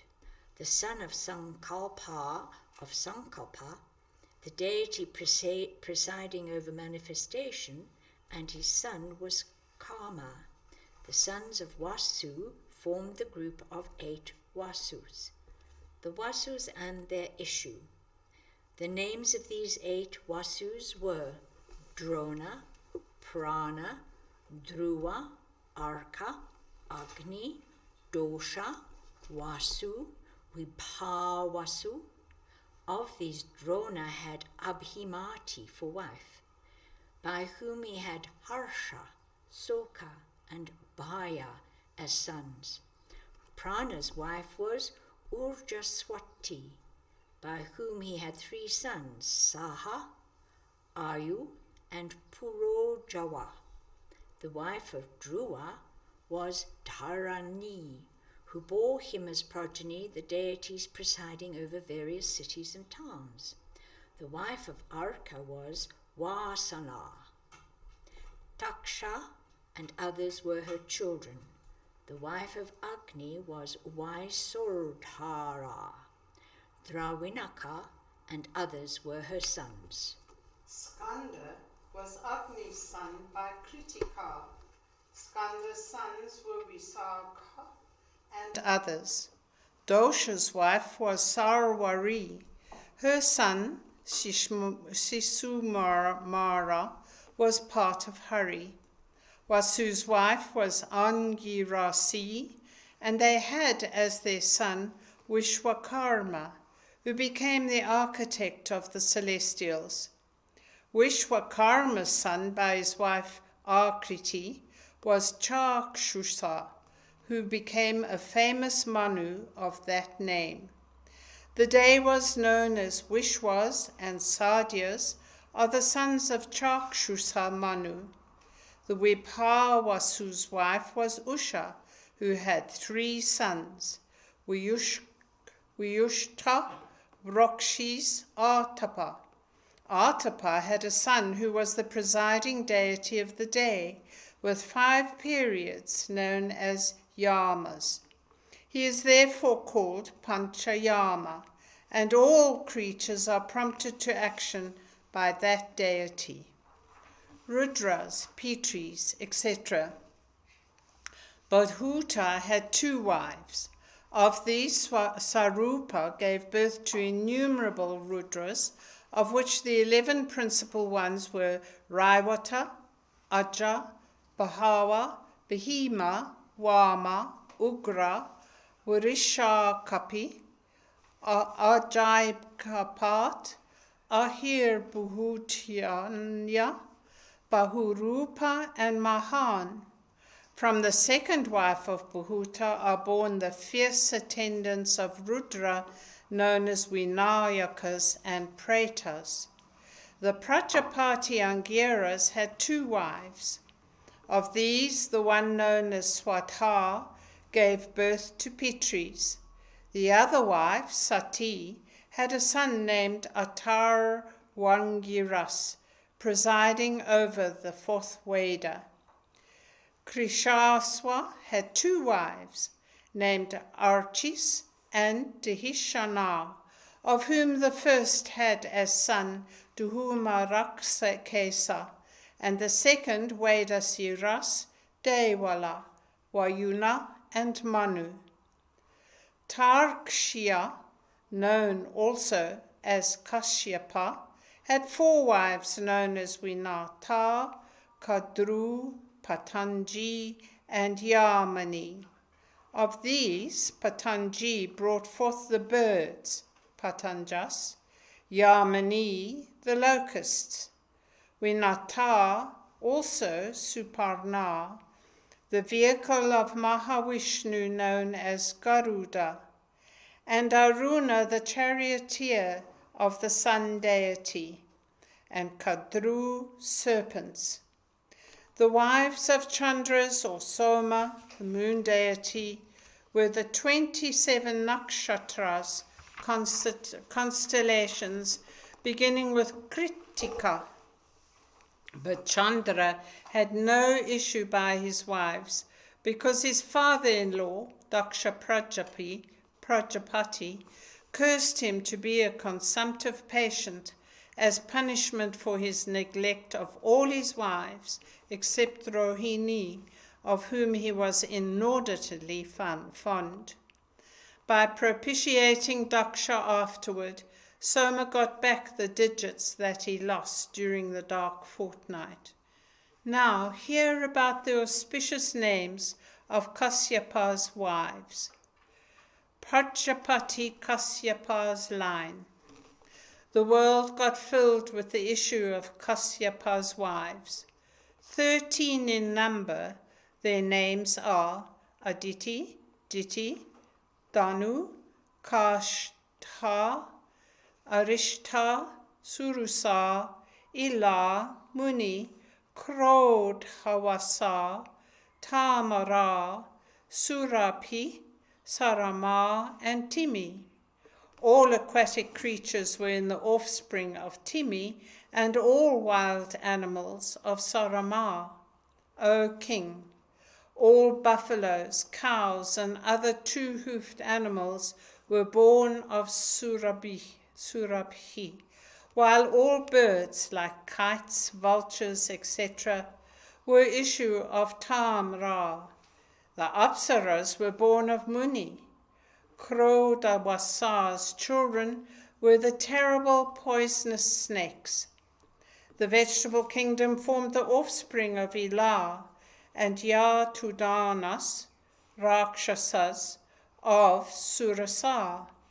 The Gandharvas were the offspring of Arishta, and all the single-hoofed animals like horses of Kashtha. Dhanu had 61 issue. Here are the names of the important ones among them.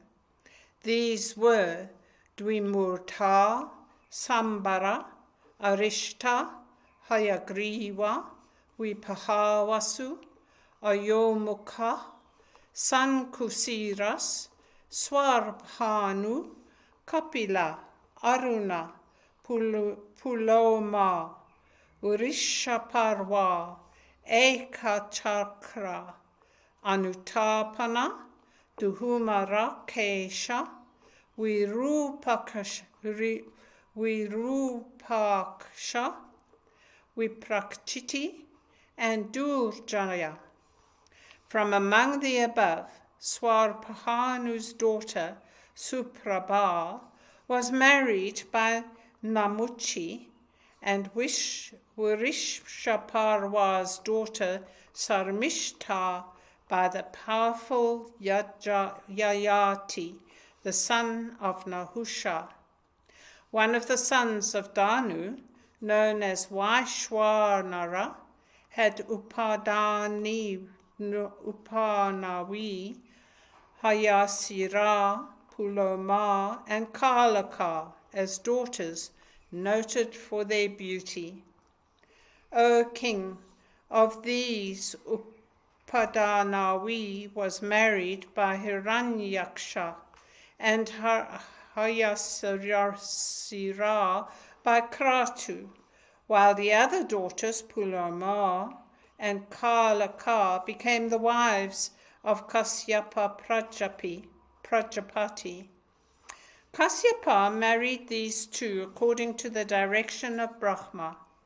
From these marriages were born two clans of powerful and warlike Danavas, well known as Palomas and Kalakayas, known also as Nivatakavachas, numbering 60,000.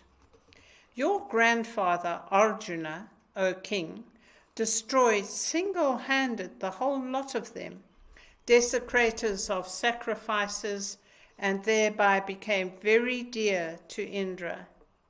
The Danava named Viprachiti, begot by Simhika, Rahu, and 100 other sons, known by the collective name of Ketus. Rahu became a planet, Graha. Aditi and her issue. Next, hear the enumeration of the famous line originating from Aditi.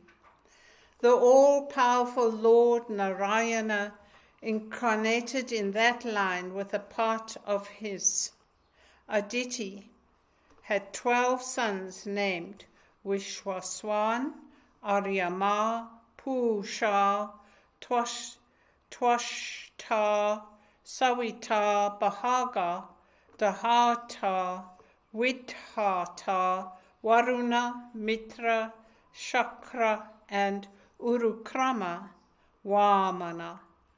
O pious one, Vishwaswan begot by his wife Samjna a Manu named Shraddha Deva, known also as Vaishwaswata, and the twins, a male Yama and a female Yami. Afterwards, taking the form of a mare on earth, the same Samjna bore him the twin sons, Ashwani Devas, also known as Nashatyas. Afterwards, Samjna became Chaya and bore Vishwaswan 3 issue, Sani, Manuswarini, and a daughter, Tapati, who chose Samavarana as her husband. The wife of Aryama was Matrika.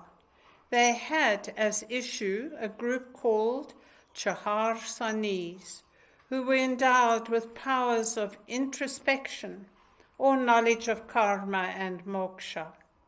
Brahma modeled human species on them. Pusha had no issue. He was toothless and had to subsist on rice flour. He laughed at Rudra showing his teeth when the latter was incensed by Daksha. This was what led to the loss of his teeth. Twashta had for his wife Rachana, a younger sister of the Daityas. By her was born Vishwarupa and Sanivesha of great puissance. When Brihaspati, smarting under an insult, abandoned his priestly services to the Devas, they adopted this Vishwarupa as their priest, even though he was the nephew of their enemies, the Daityas. Iti Shrimad Bhagavate Mahapurane Paramahamsayam Sanghitayam Shastaskande Shastodhyaya. Atha Saptamodhyaya. Indra's downfall. Indra insults to Brihaspati. Raja Parikshit said, "For what reason did Brihaspati, the Acharya of the Devas, abandon them, his disciples?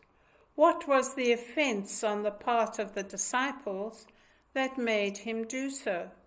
Please explain this to me, O all-knowing one."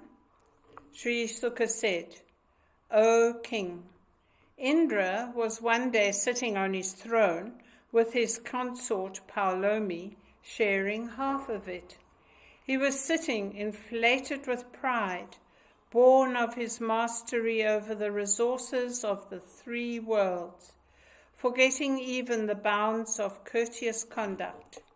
He was sitting in the audience, surrounded by his retinue, consisting of the 49 Maruts, 8 Vasus, the Rudras, Adityas, Ripus, Vishwadevas, Sadhus, Yas, and Aswini Devas, and he was being attended on and extolled by Siddhas, Charanas, Kandharvas, Rishis, Vidyadharas, Apsaras, Kinnaras, Patagas, and Sarpas. While he was thus sitting on his throne with his consort Paulomi, having the white moon-like ceremonial umbrella held above, and other royal insignia like chamara, the fly whisk, waving, Brihaspati, the guru of all the devas and of Indra himself, entered the audience hall. But Indra did not rise up or offer a seat by way of honoring that sage who was universally respected by celestials, asuras, and all others. Thereupon, seeing that Indra did not move even an inch from his seat, in spite of observing him, that all-powerful sage came out of the assembly hall immediately, and understanding how Indra was swollen with pride due to his prosperity, returned home without uttering a word. Indra's belated regret. Immediately after, Indra realized his offense of having insulted the Guru and began to criticize himself in the assembly for the same. He said, "Alas, I have done a great wrong. Dull-witted and puffed up with the pride of wealth, I have insulted my Guru openly in this assembly. Whoever possessed of true wisdom and learning would desire to have from the rulership of all the three worlds, as I have, if it were to lead to such disastrous results. For though I am the head of the Devas, noted for their gentle nature, affluence has made me behave like an asura." Those who explain away this offense by saying that a king sitting in audience on his throne need not rise up to honor anyone, do not know anything about the highest duty. Those who follow the teaching of these people, who themselves, steeped in ignorance, give such perverse advice to others, will sink down instantly into their destruction, like men trying to cross the sea on a slabstone, making it to be a boat. So, without any obstinacy or reservation, I am going to placate that learned teacher of the Devas by touching his feet with my head. While Indra was thinking in this way, the worshipful Brihaspati, using his extraordinary psychic power, disappeared from that palace. Even after much reflection, which himself and constellations with other celestials, Indra was not able to find out the whereabouts of the teacher Brihaspati. He was much worried on his account. Coming to know about the situation, arrogant asuras, advised by their teacher Sukra, took up arms and started to fight with the Devas. Severely wounded all over their bodies with the sharp arrows of the asuras, the Devas, headed by Indra, took shelter at the feet of Brahma in all humility. Brahma's advice. Seeing the Devas in distress, Brahma, who had his origin from the Supreme Being, was all pity for them and spoke consolingly. Brahma said, O leader of the celestials, you have indeed done a great wrong. Alas, infatuated with pride and wealth, you failed to show proper regard to a holy man like Brihaspati, who has conquered the senses and is established in Brahman. O celestials, it is a result of this offense of yours that, in spite of being powerful, you have had to suffer this defeat from a weak enemy. O Indra, look at your enemies, the Asuras. They were once weak because of their spurning of their guru, Sukra. Now, because they have propitiated him by service, they have again grown in power and wealth. Devoted as they are now to Brigu, Sukra, they might now take over even my state.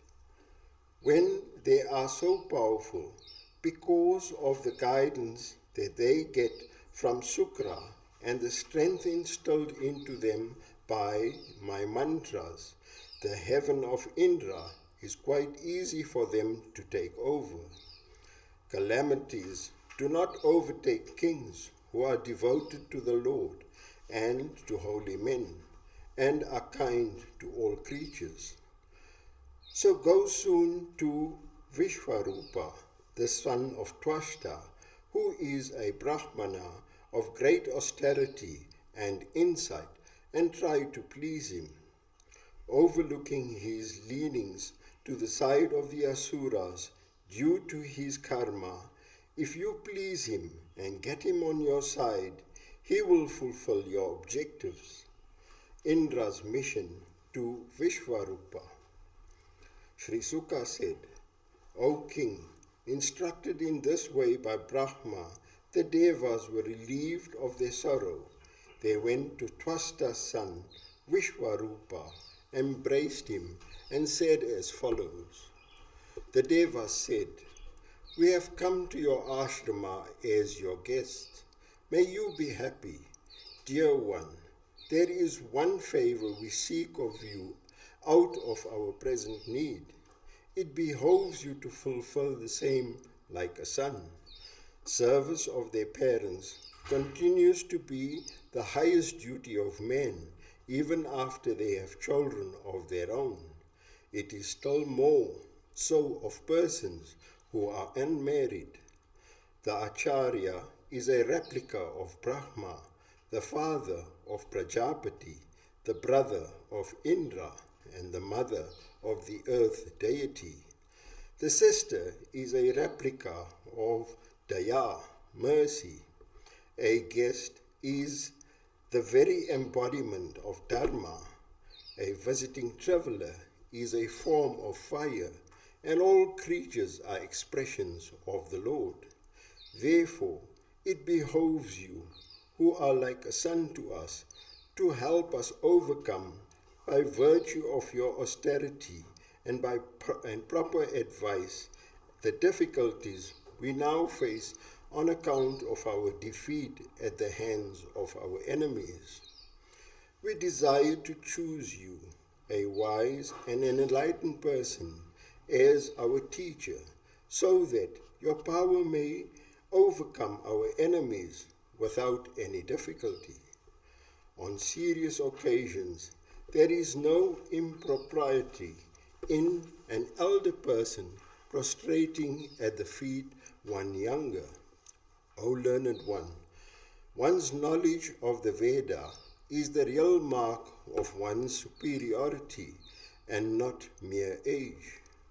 Sri Sukha said, that Vishwarupa of great austerity, being thus implored by the delegation of Devas, replied to them, highly pleased in sweet words. Vishwarupa said, priestly office, which ends in the wastage of one's spiritual power, is deprecated by people who know the sacred laws. But how can I, who am like a disciple to you, the master of the worlds, refuse a request made by you? In the fulfillment of the wants of a preceptor or master lies the fulfillment of the life of a pupil or a servant. Regarding those who have taken the vow of poverty and non-possession and practice exclusive devotion to the Lord, their only income consists in the fallen grains that they collect from fields and streets. O Lord of the three worlds, how can I, who am now discharging this noble duties of a householder's life with the sacred materials collected in this way, take to the ignoble profession of a priest? Still, I am not going to refuse your request. After all, what a trifle you, my superiors, are asking for. I shall devote all my resources, including my life, for the achievement of your purpose. Sri Sukha said, on being thus chosen by the Devas, Vishwarupa, famous for all his great austerity, offered his services to them as their priest. He thenceforth discharged his priestly duties with wholehearted attention. By the power derived through meditation on Vishnu, through the practice of Narayana Kavacha, he deprived the Asuras of their good fortune, safeguarded by Sukra's occult practice, and transferred it to Indra. The high-minded Vishwarupa imparted to Indra this meditation known as Narayana Kavacha, the armor of psychic potency relating to Narayana. Protected by it, Indra of 1,000 eyes easily overcame the armies of the Asuras. Iti Shrimad Bhagavate Mahapurane Paramahamsayam Sanghitayam Shastaskande Saptamodhyaya.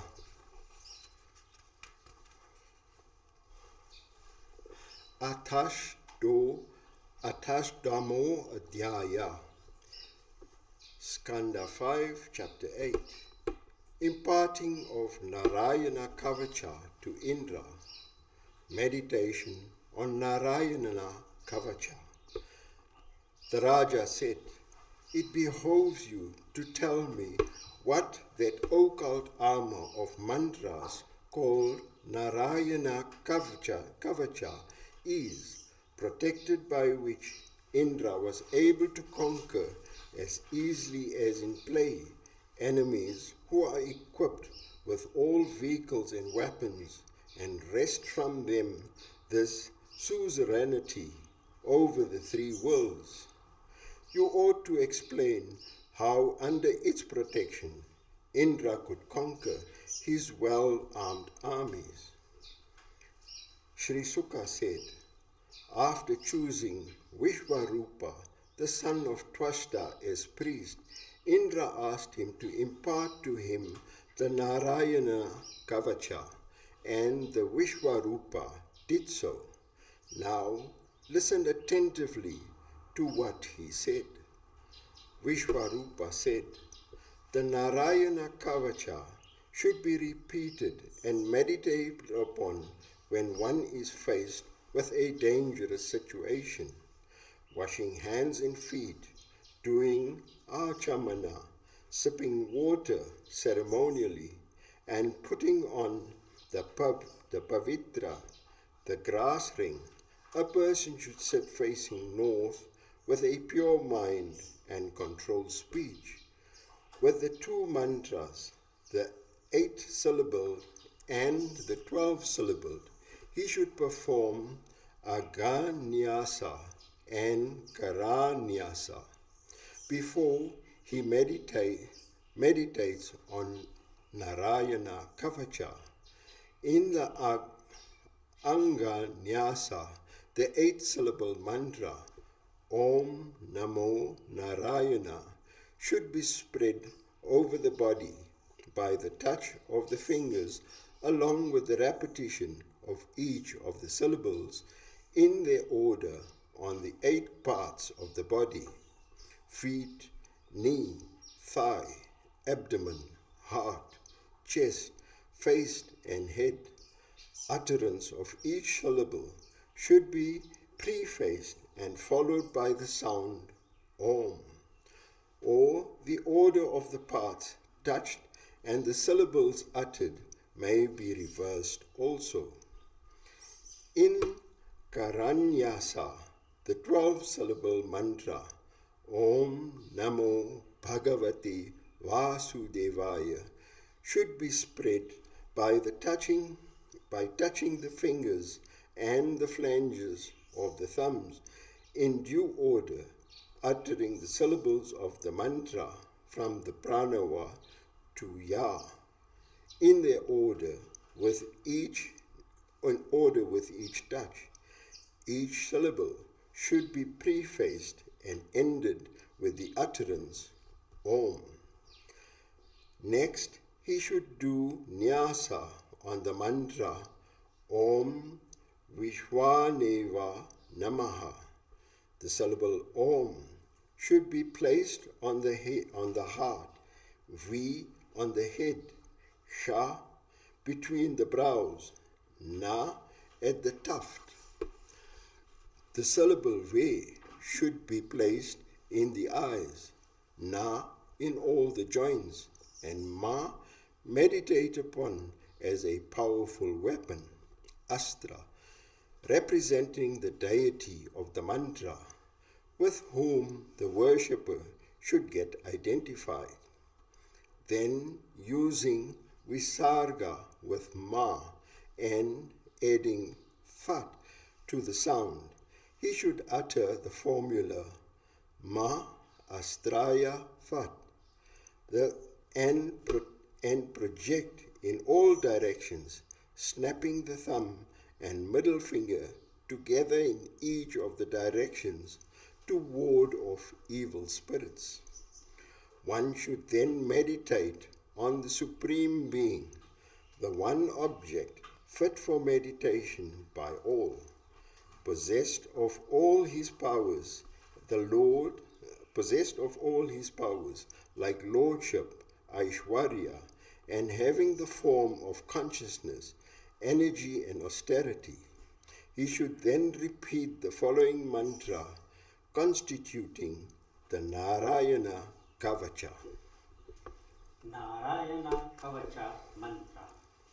Om. May Hari, who is seated on Garuda, who is endowed with 8 powers, who has 8 arms, and who holds in them his 8 weapons, conch, discus, shield, sword, mace, arrow, bow and rope, ensure my protection in every way. In the water may he protect me as a great fish from Varuna's weapons. In the land let him protect me as a mystic dwarf. In the sky may he his universe encompassing Trivikrama form protect me. In danger zones like the battlefront, the forest and the like, may he protect me as the man-lion, the destroyer of Asura hosts, whose terrific roars pierce the quarters and cause the fetus in Asura, females to abort. In my travels may the divine bow, whose body represents sacrifice, and who lifted the earth on his tasks, protect me. On the top of mountains, may Rama with the X protect me. During sojourn in foreign lands, may Rama, the elder brother of Bharata, along with Lakshmana, protect me. May Narayana protect me from the destructive incantations of enemies, as also from my own listlessness. May Nara save me from pride. May Datta, the master of yoga, save me from fall from the path of yoga. May Kapila, the master of the gunas of Prakriti, save me from the bondage of metta. May Sanat Kumara save me from the influence of Cupid. May Hayagriva save me from the folly of offering insult to divinities. May the great Devarshi, Narada, safeguard me from showing negligence in the worship of the Supreme Being. May Hari, as the divine tortoise, save me from the conduct leading to hell. May the worshipful Tanvantari protect me from wholesome fruit. May Rishabha Deva, noted for his conquest of the senses, save me from the miseries arising from the pairs of opposites. May Yajna protect me from the scandalous criticism of men. May Bala Bhadra protect me from the attacks of the populace, and Adishesha, the king of the serpents, from the fear of deadly serpents known as Krodha Havasas. May the worshipful Dvaipayana save me from ignorance. May the Buddha save me from atheism and indolence. May Kalki come as a powerful incarnation for the protection of Dharma. Save me from the evils of the age of Kali. May Keshava protect me with his mace at daybreak, Pratha. May Govinda with flute protect me during the second watch of the day, Asangava. May Narayana, assuming all powers, protect me during forenoon, Prahna. May Vishnu, with a discus in hand, protect me during the noon, Madhya Dina. May Madhusudana, armed with his powerful bow, protect me in the afternoon, Aparahana. May Madhava, who has become the Trinity, protect me in the evening, Sayam. May Rishikesha protect me in the first watch of the night, Pradosha. May Padmanabha protect me both in the second watch of the night and at midnight. May the Lord with the Srivatsa mark on his chest protect me during the watch following midnight. In the pre-dawn watch, may Janardana, wielding the sword, protect me. May Damodara protect me during the Sandhyas, junction periods of day and night. And may Vishvaswara, the embodiment of time, protect me at dawn. May the sharp-edged discus, Sudarshana, fiercely destructive like the fire of cosmic dissolution, and speeding anyway on being released by the Lord, burn up the enemy forces as dry grass by fire. O mace, thou, the favorite weapon of the Lord, emitting fire and having the impact of the thunderbolt, may you pound all evil forces like Kushmandas, Yakshas, Rakshasas, Vinayakas, Bhutas, and Pretas. Smash all enemies to smithereens. Oh, the famous conch Panchayajanya, blown by the Lord, frighten and drive away by a terrific sound all evil influences like Rakshasas, Pramathas, Pretas, Matris, Pishachas, and Brahmara Rakshasas. O sharp-edged sword, Nandaka, used by the Lord, cut to pieces the ranks of my enemies. O shield with the mark of 100 moons, cover the eyes of sinful enemies, blind them who have evil eyes. Whatever beings and influence they are, causing us fears and standing in the way of our progress, be they planets, comets, men, serpents, with wild animals, bhutas, or one's own sins, may they all disperse and be destroyed. O Lord, by thy name, form and weapon.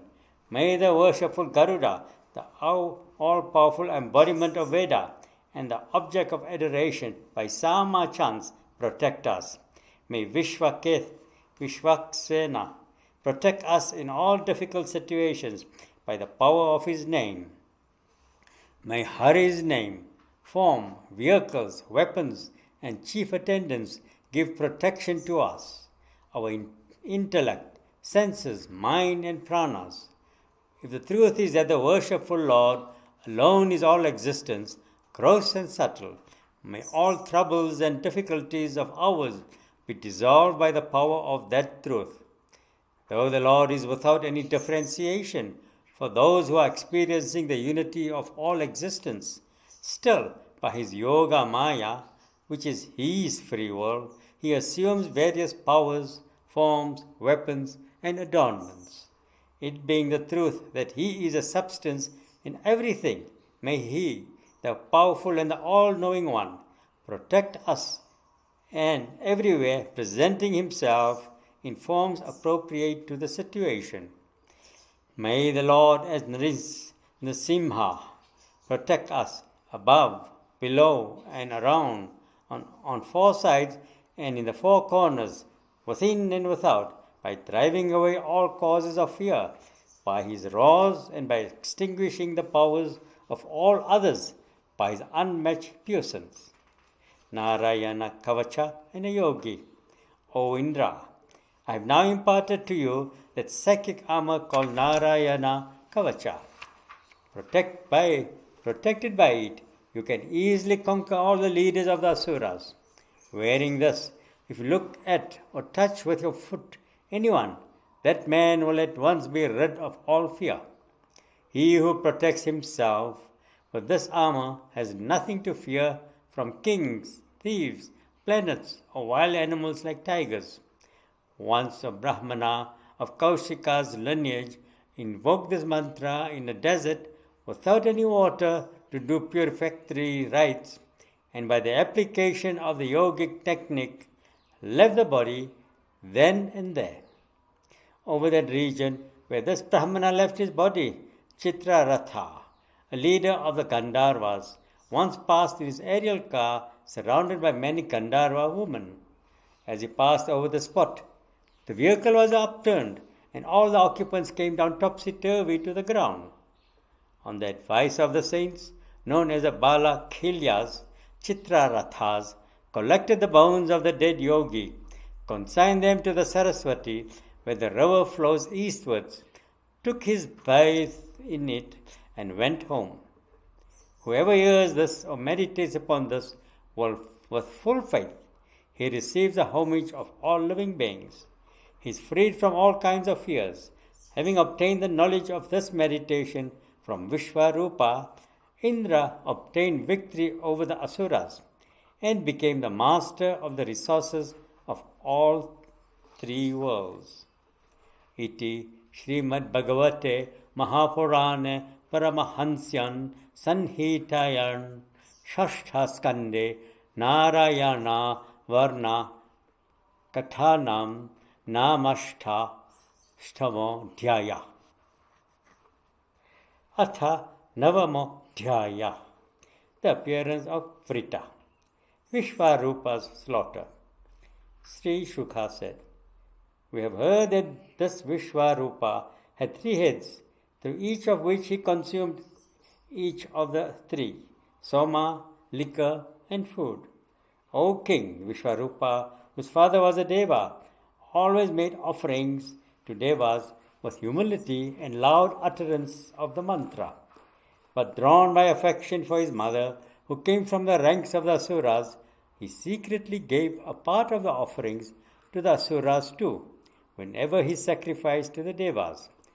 Indra was aghast at this unrighteous deception practiced on the celestials, and in great anger cut off Vishwarupa's heads.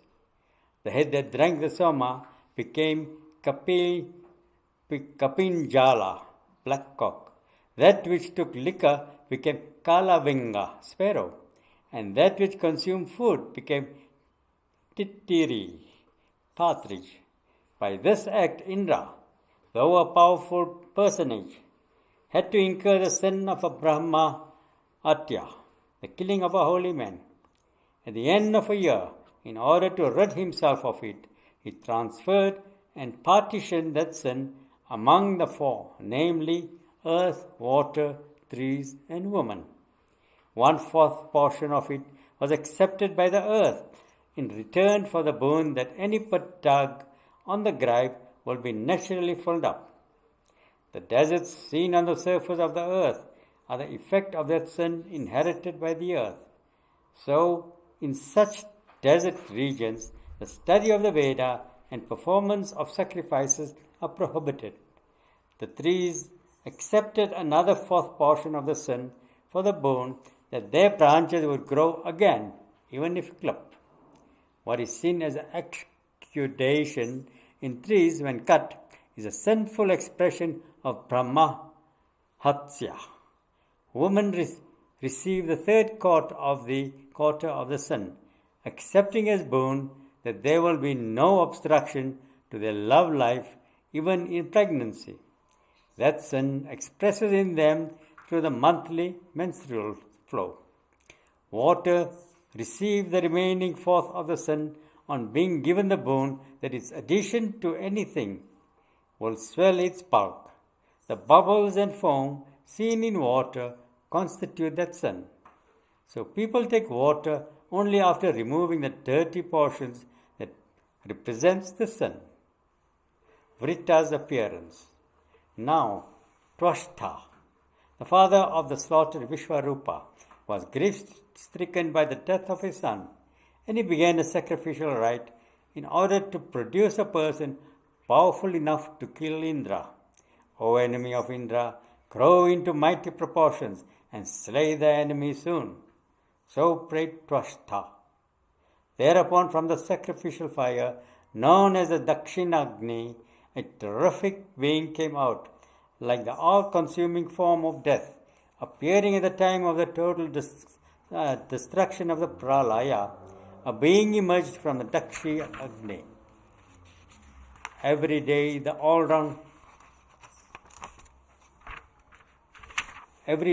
all-round growth of his body was equal. It was black like that of a mountain burned by forest fire, mingled with the glow of a cloud at sunset. The hair on his head and his face looked like heated copper, while his fierce eyes resembled the midday sun.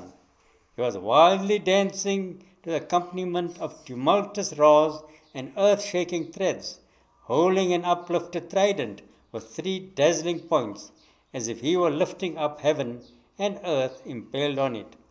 Everyone fled away as he stood yawning, exposing the extensive cavern of his mouth with a terrible and protruding tongue, as if he were going to lick the stars and drink up the sky and swallow the 3 worlds.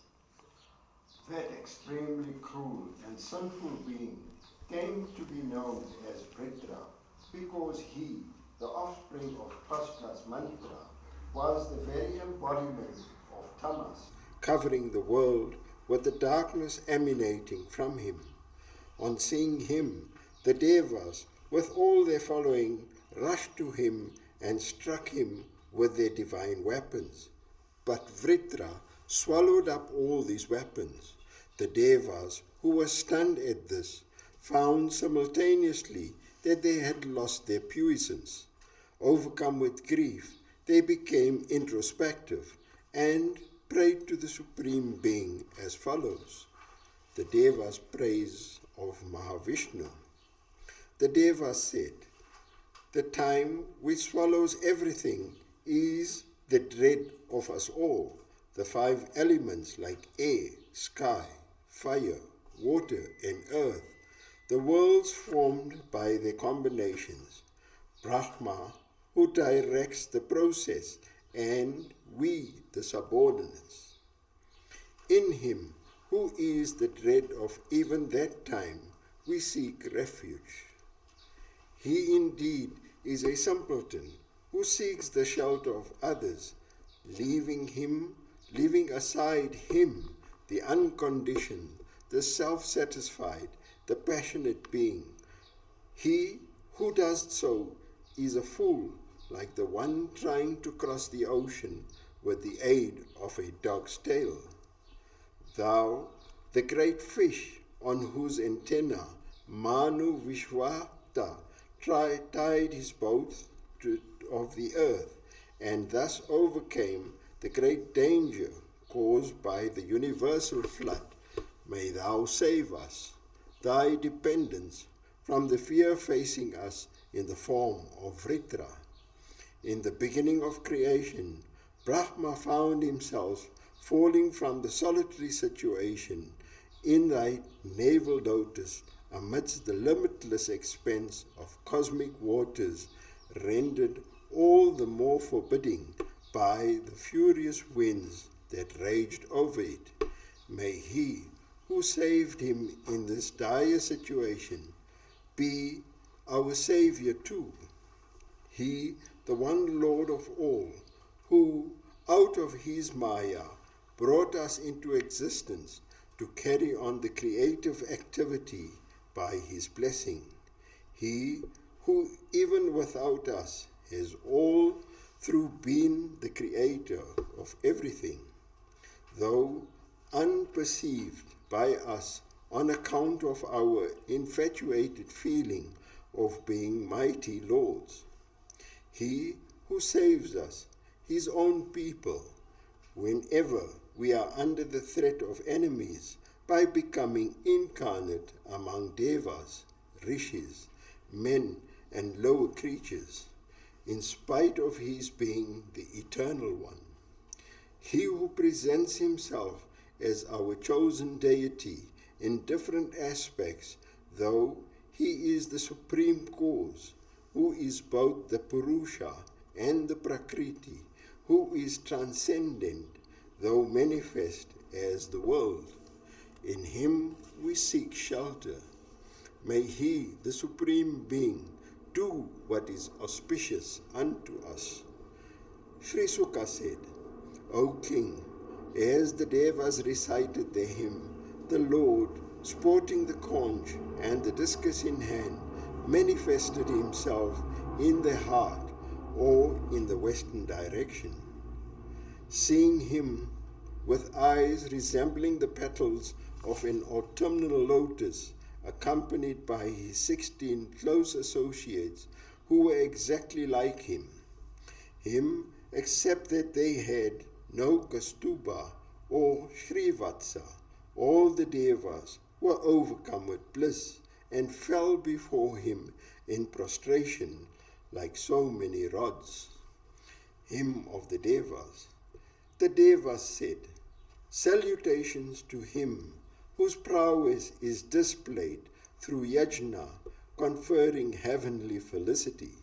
Salutations to him who is also the destroyer of everything as time.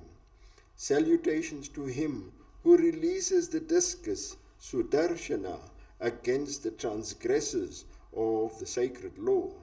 Salutations to him who has many names indicative of his attributes.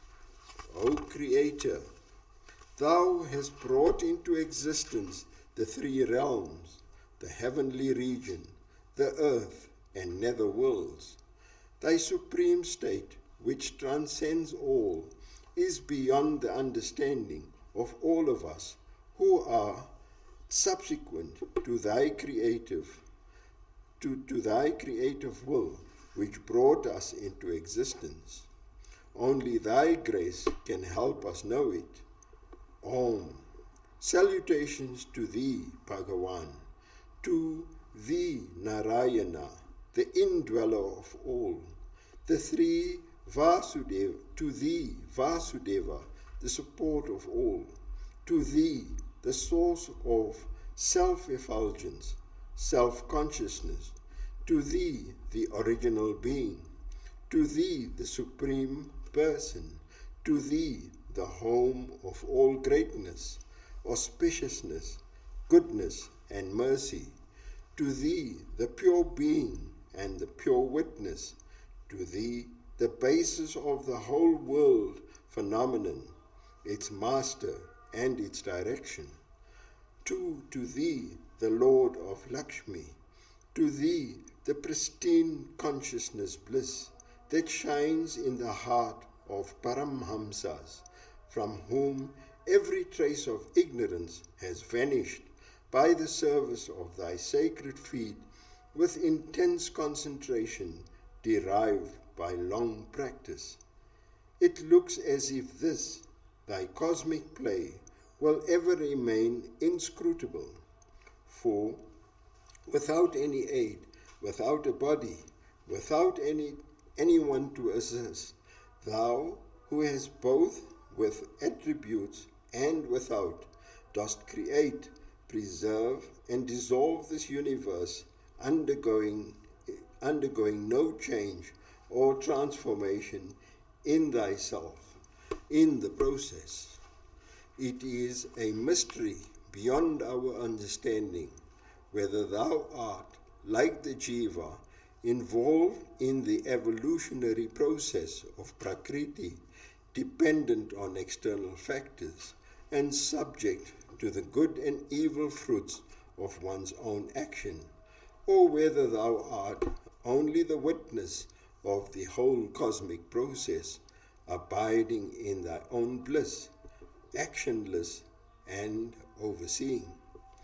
In the Bhagwan, the Supreme Lord, possessed of inscrutable greatness and inexhaustible glories, these alternatives are not contradictions. Thou art beyond the understanding capacity of the modern controversialists whose minds have been made turbid by a system of sophistry based on false authorities, on mere guesswork, and on false arguments. When thy Maya ceases to function, everything subsides, and thou alone art. And when thy Maya is functioning, what is there impossible for her to achieve? In transcendence and world manifestation, there are no two beings, thou alone being both, without suffering any diminution of thy nature or entity. According to the nature of the minds perceiving, whether they are poised in equanimity or agitated, thou dost manifest differently as a piece of rope is manifested to different people as a snake, a garland, or a streak of water. He alone is the truth in all beings. He is the Lord of all, and is the ultimate cause out of which all materials and agents of creation have sprung. By his indwelling, the whole world is in manifestation and stands as a pointer to his existence. He alone remains when everything dissolves in dissolution. How can these wholehearted devotees of thine, who have become oblivious of the pseudo-joys provided by the sensuous objects of this and the higher worlds, on account of the constant flow of bliss produced in their minds by the contact of a single spray from the nectarine ocean of thy glory, and whose minds have attained to the peace that is in thee, the soul of all beings? How, O destroyer of Madhu, can such holy men, devoted to truth, having thee as their only friend and dear one, and ever wakeful in their quest of thee as the highest goal of their life, how can they forget the service of thy lotus feet, attaining which there is no return to the transmigratory life? O thou, the soul and resident of the three worlds, thou, the measurer of the three worlds, by three strides. Thou, the director of the three worlds. Thou, the bestower of joy on the three worlds. Though the Asuras, the sons of deity too, are manifestations of thy glory, the present not being the time for their ascendancy, thou didst suppress the Asuras by assuming through thy Yoga Maya various forms as thy incarnations among devas, men, subhuman species, and aquatic creatures, and punish them according to their offences. In the same way, deign to destroy the son of Twasta too, if it pleases thee to do so. O Father, O Grandsire, we, the dependents, thy votaries, have our hearts chained to thy lotus feet through constant contemplation, by granting thy vision. Thou hast made us thy own, and now deign to assuage the intense grief gnawing our hearts by casting on thy looks, lit up with a loving and sympathetic smile, and accompanied by the sweet and continuous flow of thy nectarine speech. O Lord, creation, preservation, and dissolution of the universe form thy sport with thy Yoga Maya.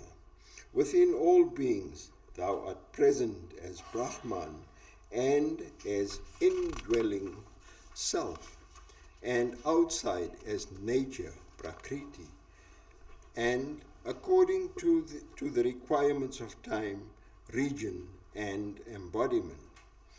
Thou, as their material cause and revealer, art the witness of every experience of theirs, without being attached in the least, like the sky, to thee, the Supreme Being and the Supreme Self, who thus knows the hearts of all.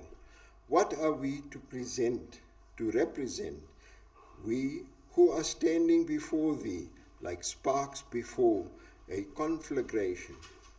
Therefore, deign to know by thy insight into the hearts of all the objects with which we have come to see thee, seeking shelter at thy feet, which save beings from the travails and transmigratory existence.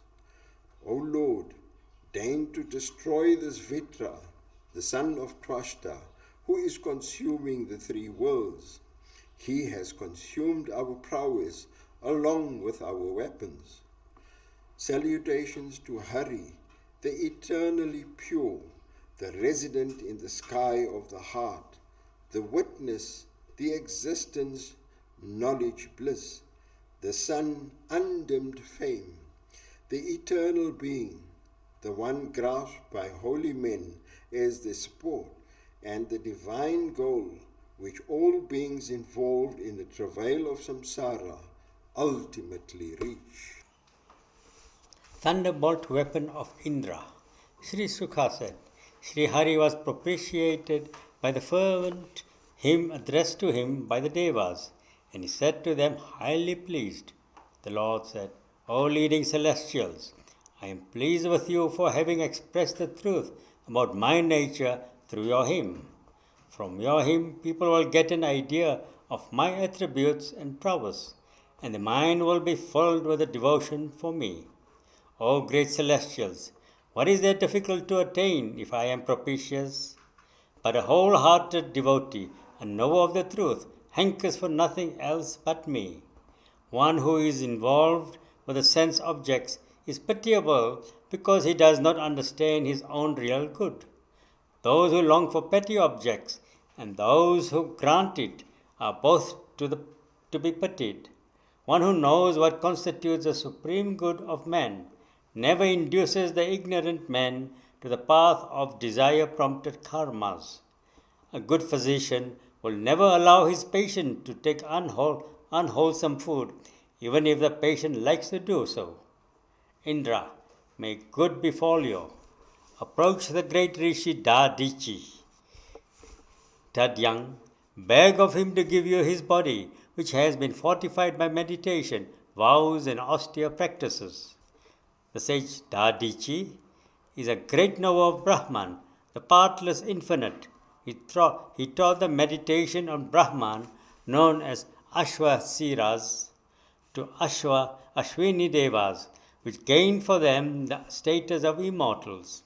The Maharshi, Dadichi, who is an expert in Atharvana Veda, gave instructions on this unbreakable psychic armor known as Narayana Kavacha, which is ensouled by me, to Twashta, who in turn gave it to his son Vishwarupa, from whom you have acquired it.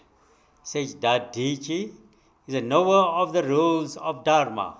If you make a request to him through the Ashwini Devas, his disciples, he will certainly give you his limbs, out of which Vishwakarma can make a unique divine weapon. With that weapon of thunderbolt, augmented by my power, you will be able to cut off the head of Vritra. And when Vritra is dead, you will recover your prowess, missiles, weapons, wealth, and everything. Iti Shrimad Bhagavate Mahapurane Paramahansyan Sanhitayan Shashtha Skande Navama Dhyaya. Atha Dashama Dhyaya. Devas in confrontation with Vritra. Devas approaching Dadichi. Hurry, the cause of this whole universe, now disappeared from the sight of the celestials after having advised Indra as above. When the Devas approached the great Dadichi, an expert in Atharvana Veda, and requested him as instructed, he looked pleased and replied jestingly as follows: O celestials, are you not aware of the intensely paralyzing fear that human beings have for death?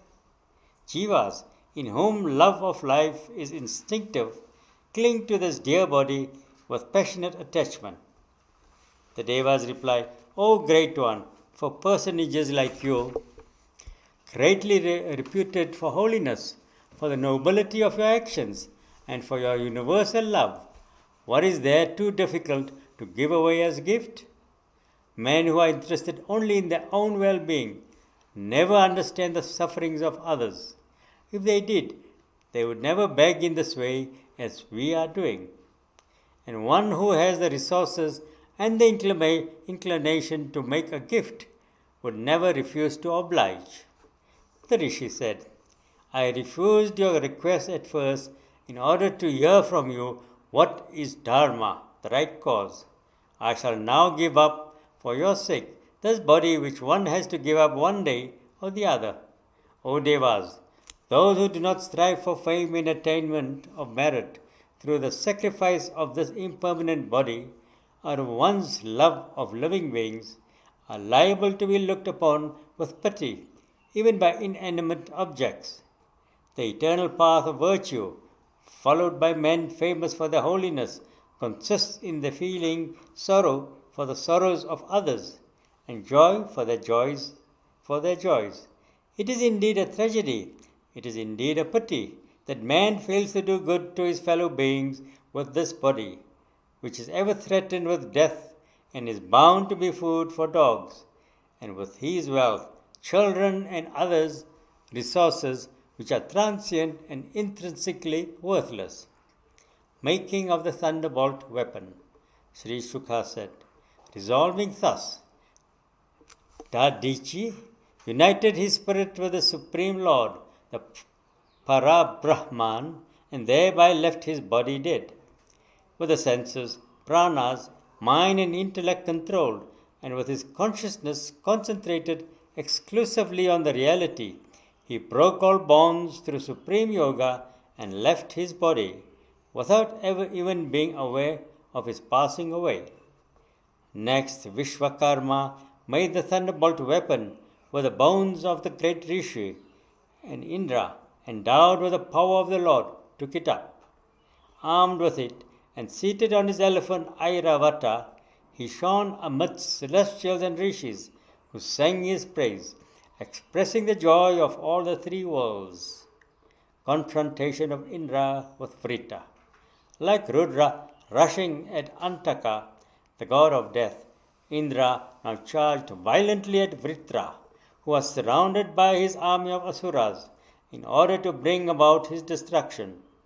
A fierce battle now took place between the Devas and the Asuras on the banks of the Narmada at the beginning of the Treta Yoga of the first Chatur Yoga, the period of 4 yogas of the present Vaivasvata Manvantara.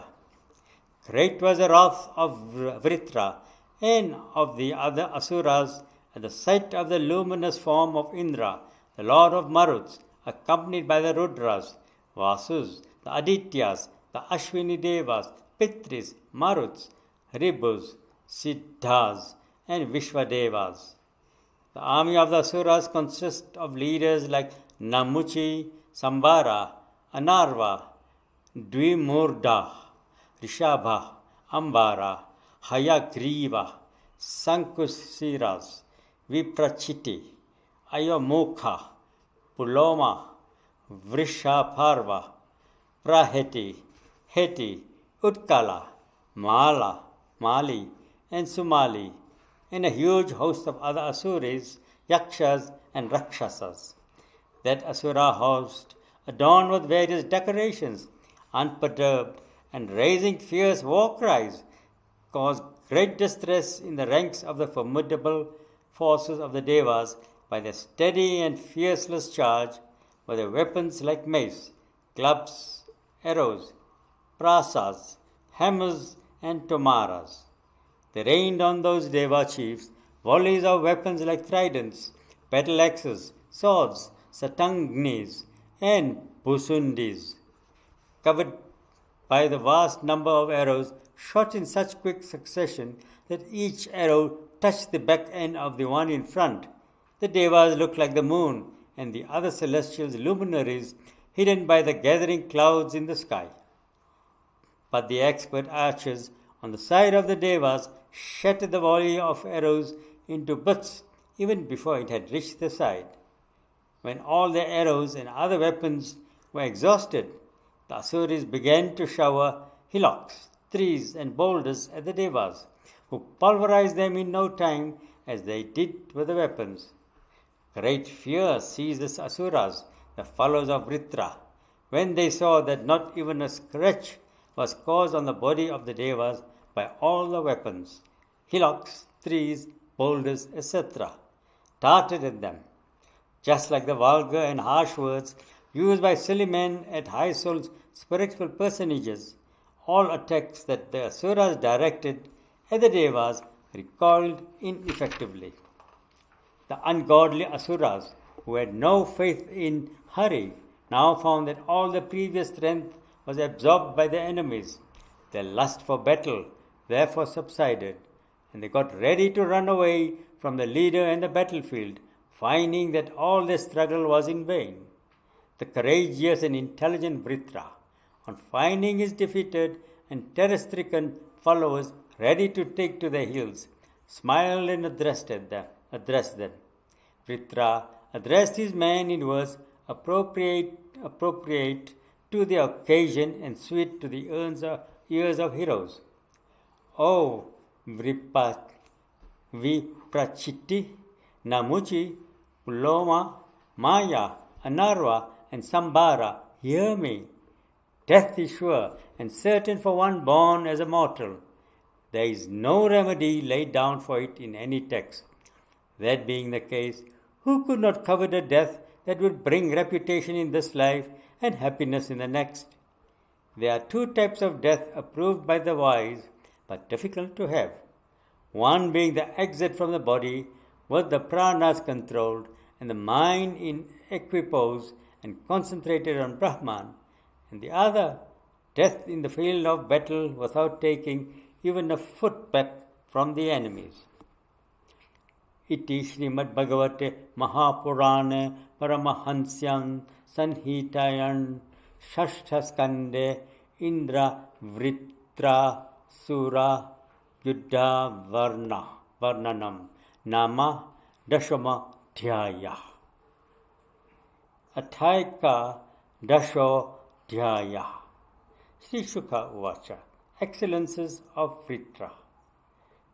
Vritra's charge.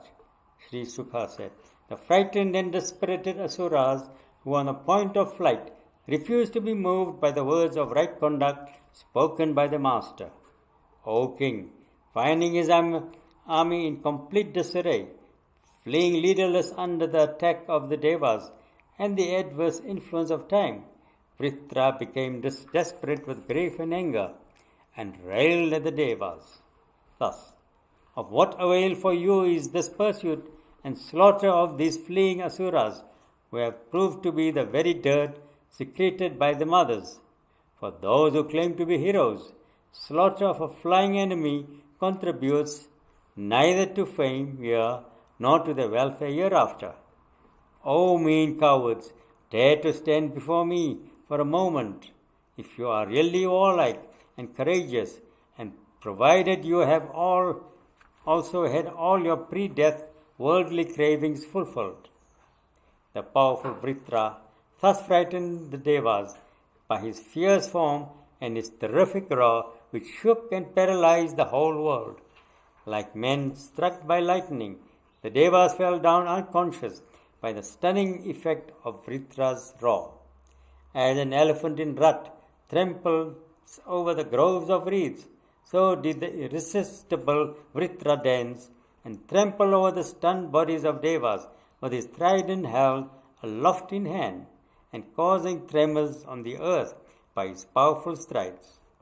Seeing Vritra thus attacking his forces and charging at himself, the enraged Indra threw his powerful mace at them. But Vritra caught it with his left hand as in play, with utmost contempt.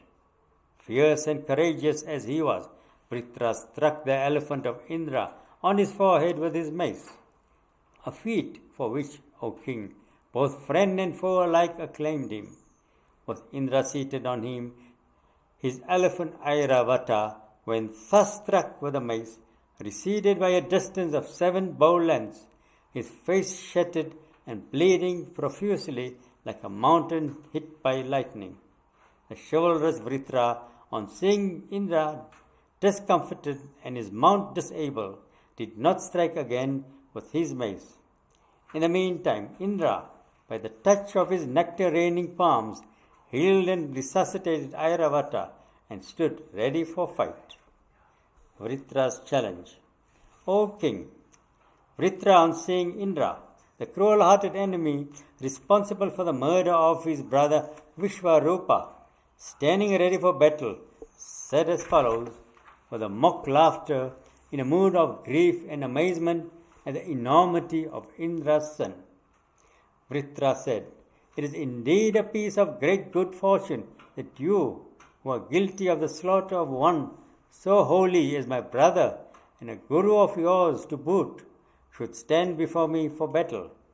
O evil genius, I shall be freed from the debt I owe to my brother when today your stony heart is pierced with my trident.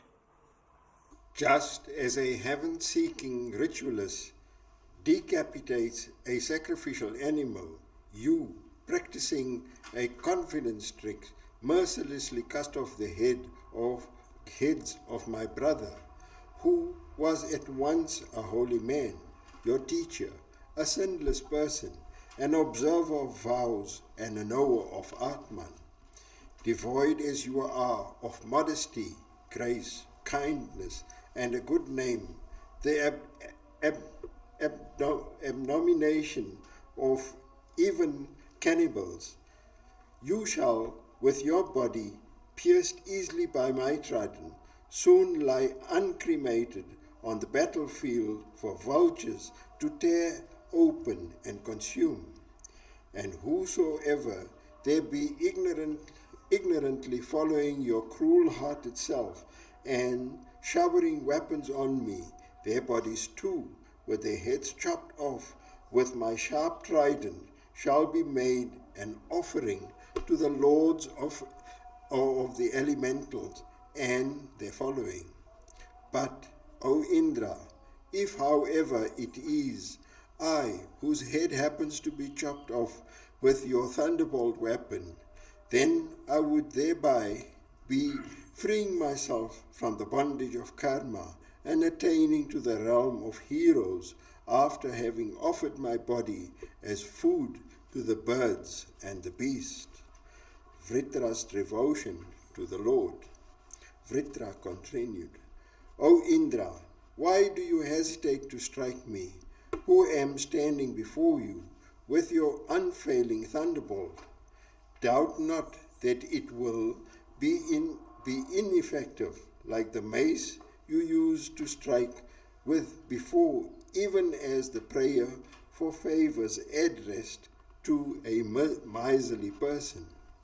This thunderbolt weapon, O Indra, has been powered by the energy of Mahavishnu and the austerity of the Rishi Dadachi, commissioned as you are by Mahavishnu himself to destroy me, your enemy, even now with that thunderbolt weapon.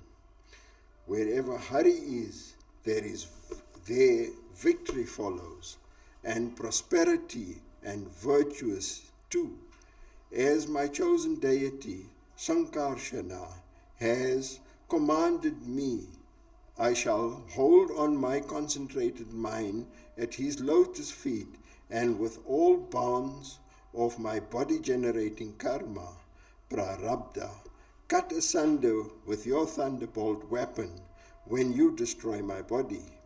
I shall go the way of all saintly contemplatives.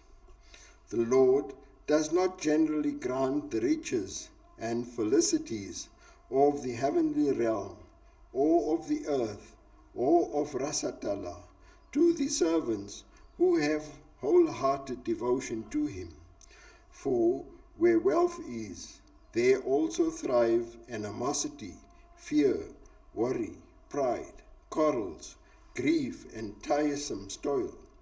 O Indra, our Lord and Master, the Supreme Being, causes obstruction to the efforts made by devotees for the attainment of heaven, prosperity and enjoyments, dharma, artha, and kama, in order to divert them to the path of devotion. From such obstruction, one should infer the operation of the Lord's grace on his all-renouncing devotees, a favor that to the other of little devotion can never obtain. O Hari, may I be born in successive births as the servant of thy servants, who have thee in their sole support in life. May my mind ever contemplate on the attributes pertaining to thee, the master of my life breath, and may my words be always devoted to the description of thy glories, and my body to thy service. O thou, the home of all auspiciousness, I do not aspire for the state of the Creator Brahma, or the sovereignty of Rasatala, or the yogic powers, or even for the state of freedom from samsara, if the attainment of these means separation from thee. As fledglings eagerly await their mother's return, as hungry calves long for their dam's udder, and as a faithful wife anxiously awaits the return of her long-separated husband, so does my mind, O Lotus Eye One, yearn for and wait in eager expectation of thy blessed vision. To me, who am tossed about on this wheel of transmigratory existence, may there be opportunities of intimate relationship with the devotees of him of holy fame, and may I have nothing to do with those whose minds are bound by thy yoga maya to body, children, wife, house, and the like.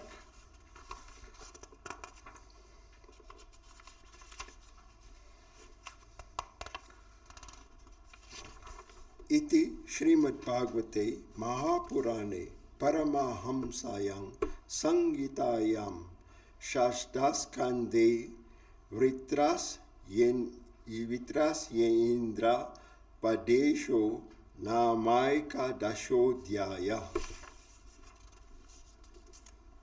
Atha Dwadashodhyaya, destruction of Vitra. Further fight with Vitra.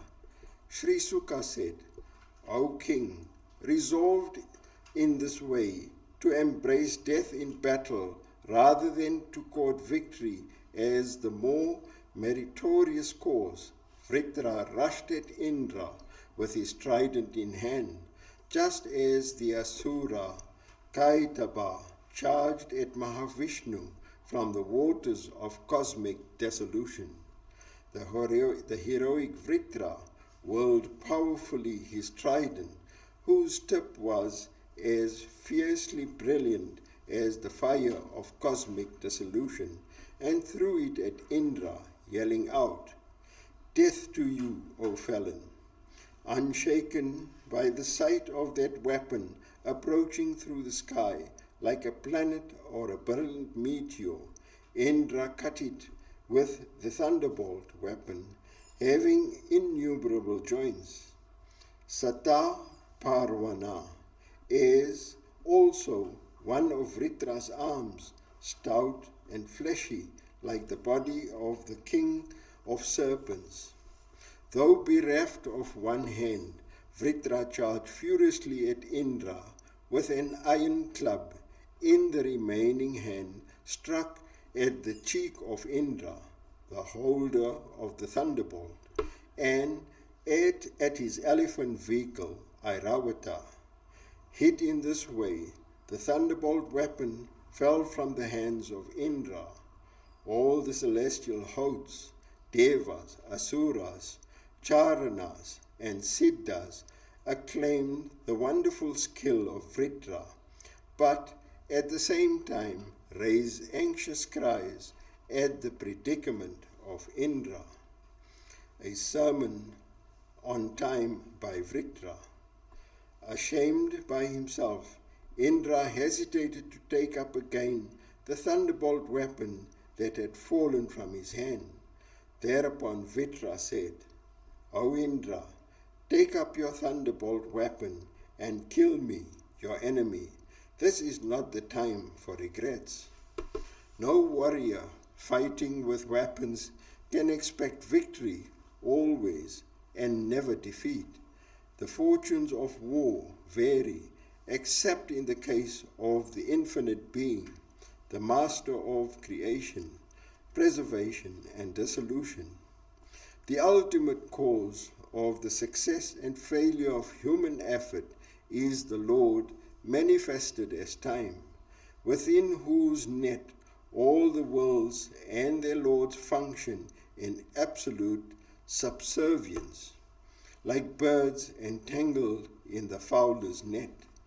The ignorant world, without knowing the Lord, functioning as time, on whom the powers of the senses, mind, and body depend, who manifests as energy, life, death, and immortality, attributes success and failure to themselves, identifying with the physical body. O Indra, know that just like a wooden doll figuring a woman on a mechanically worked animal, all creatures in the world are subject to the control of the Lord. Neither Prakriti, nor Purusha, nor the great element, Mahatattva, nor egoity, Ahankara, nor elements, Bhutas, nor senses, Indriyas. Not one of them can project this universe without his grace and blessing. Man, ignorant of this, considers his little self as a master in himself. He is in truth only an instrument in the hands of the Lord. He makes him an instrument for procreating other beings and for destroying others too. When time is favorable, man is blessed with longevity, prosperity, fame, plenty, and the goodwill of all. And when time is unfavorable, the opposite is the case. However much he may strive against it. Therefore, one should remain unperturbed in all situations, whether in fame or in disrepute, in success or in failure, in life or in death.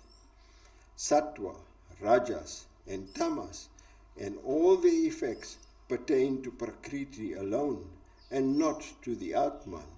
He is free from bondage, who realizes that the Atman is the only witness of all the bodily and mental transformations, and is not involved in them. O Indra, look at me, who, though defeated and deprived of an arm and of weapons, am still standing facing you for battle, determined to do whatever I can to destroy you. This battle is a gamble in which the stakes are the lives of the people, the arrows, the dice, the vehicles of the fighters, the game board.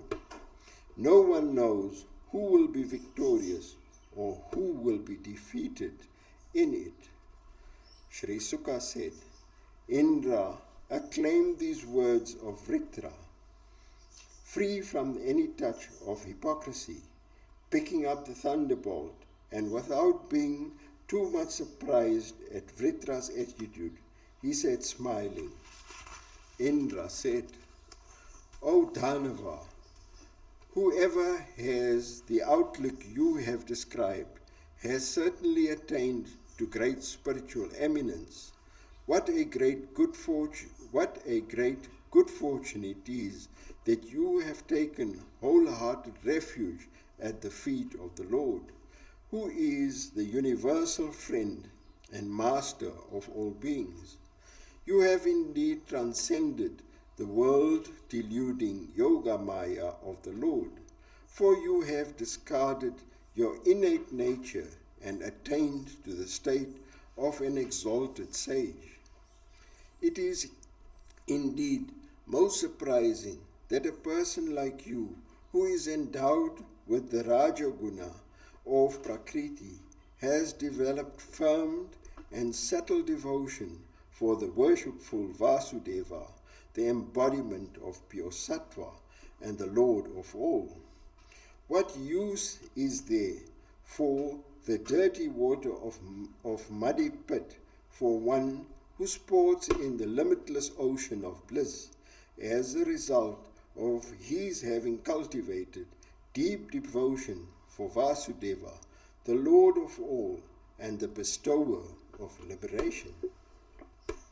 Vritra's final charge in death, Sri Sukha said, thus exchanging thoughts on spiritual matters, the warrior leaders Vritra and Indra of great prowess fought on. O great king, Vritra, the suppressor of enemies, now whirled a destructive iron club and hurled it at Indra with his left arm.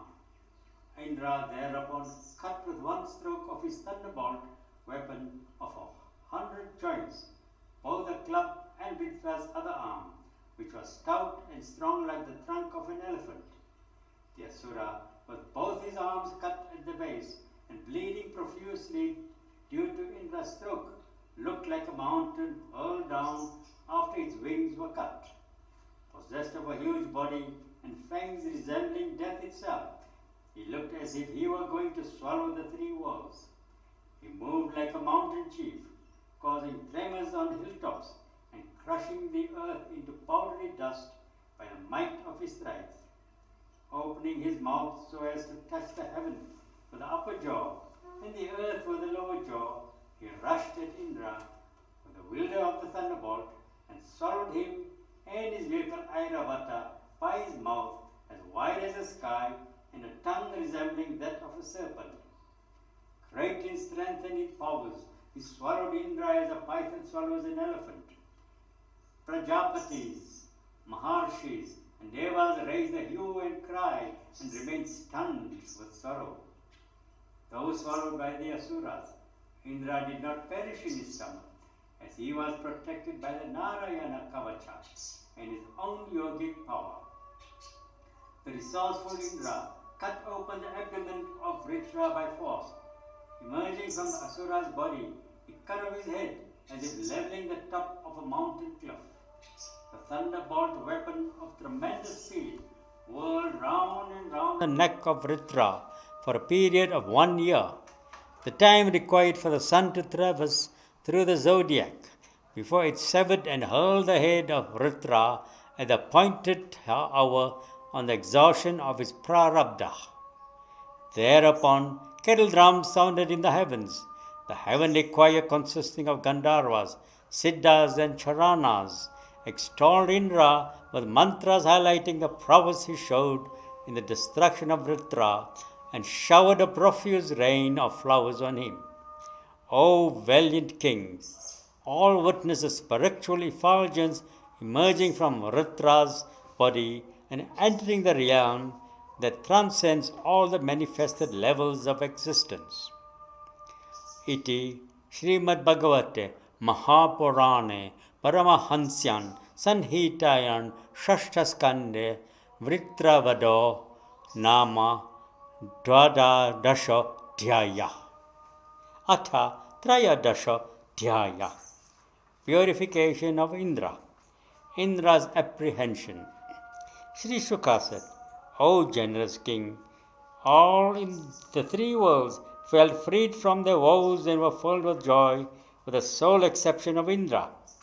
All of the assembled devas, rishis, pitris, bhutas, asuras, and Gandharvas, besides Brahma, Parameshwara, and Indra himself, returned to their respective abodes. The Raja said, O sage, I am desirous of knowing why Indra failed to be happy while the other celestials were happy. Why was Indra alone unhappy? Sri Shuka said, terrorized by the might of Vritra, all the Devas and Maharshis had appealed to Indra to destroy him. But Indra had been reluctant to do so because of the fear of Brahmatsya, or sin of killing a brahmana. Indra said, in order to help me, woman, earth, water, and trees divided and appropriated among themselves the sin I derived from killing Vishvarupa. Sri Shuka said, hearing these words of Indra, the rishis said to him, may good fortune befall you. We shall help you to perform an ashramedha sacrifice. Entertain no fear of the sin committed by you.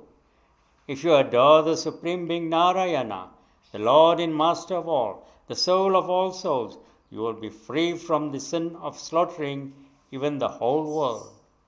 By chanting whose names and excellences, even killers of holy men, of cows, of the fathers, of the mothers, of the teachers, etc., as also those who eat dog's flesh and are most degenerate, are purified by the devoted worship of Him, the Supreme Being. By means of a horse sacrifice that we propose to perform, you will be unaffected by the sin of killing even all beings in the world, beings who are none but expressions of the Lord Himself.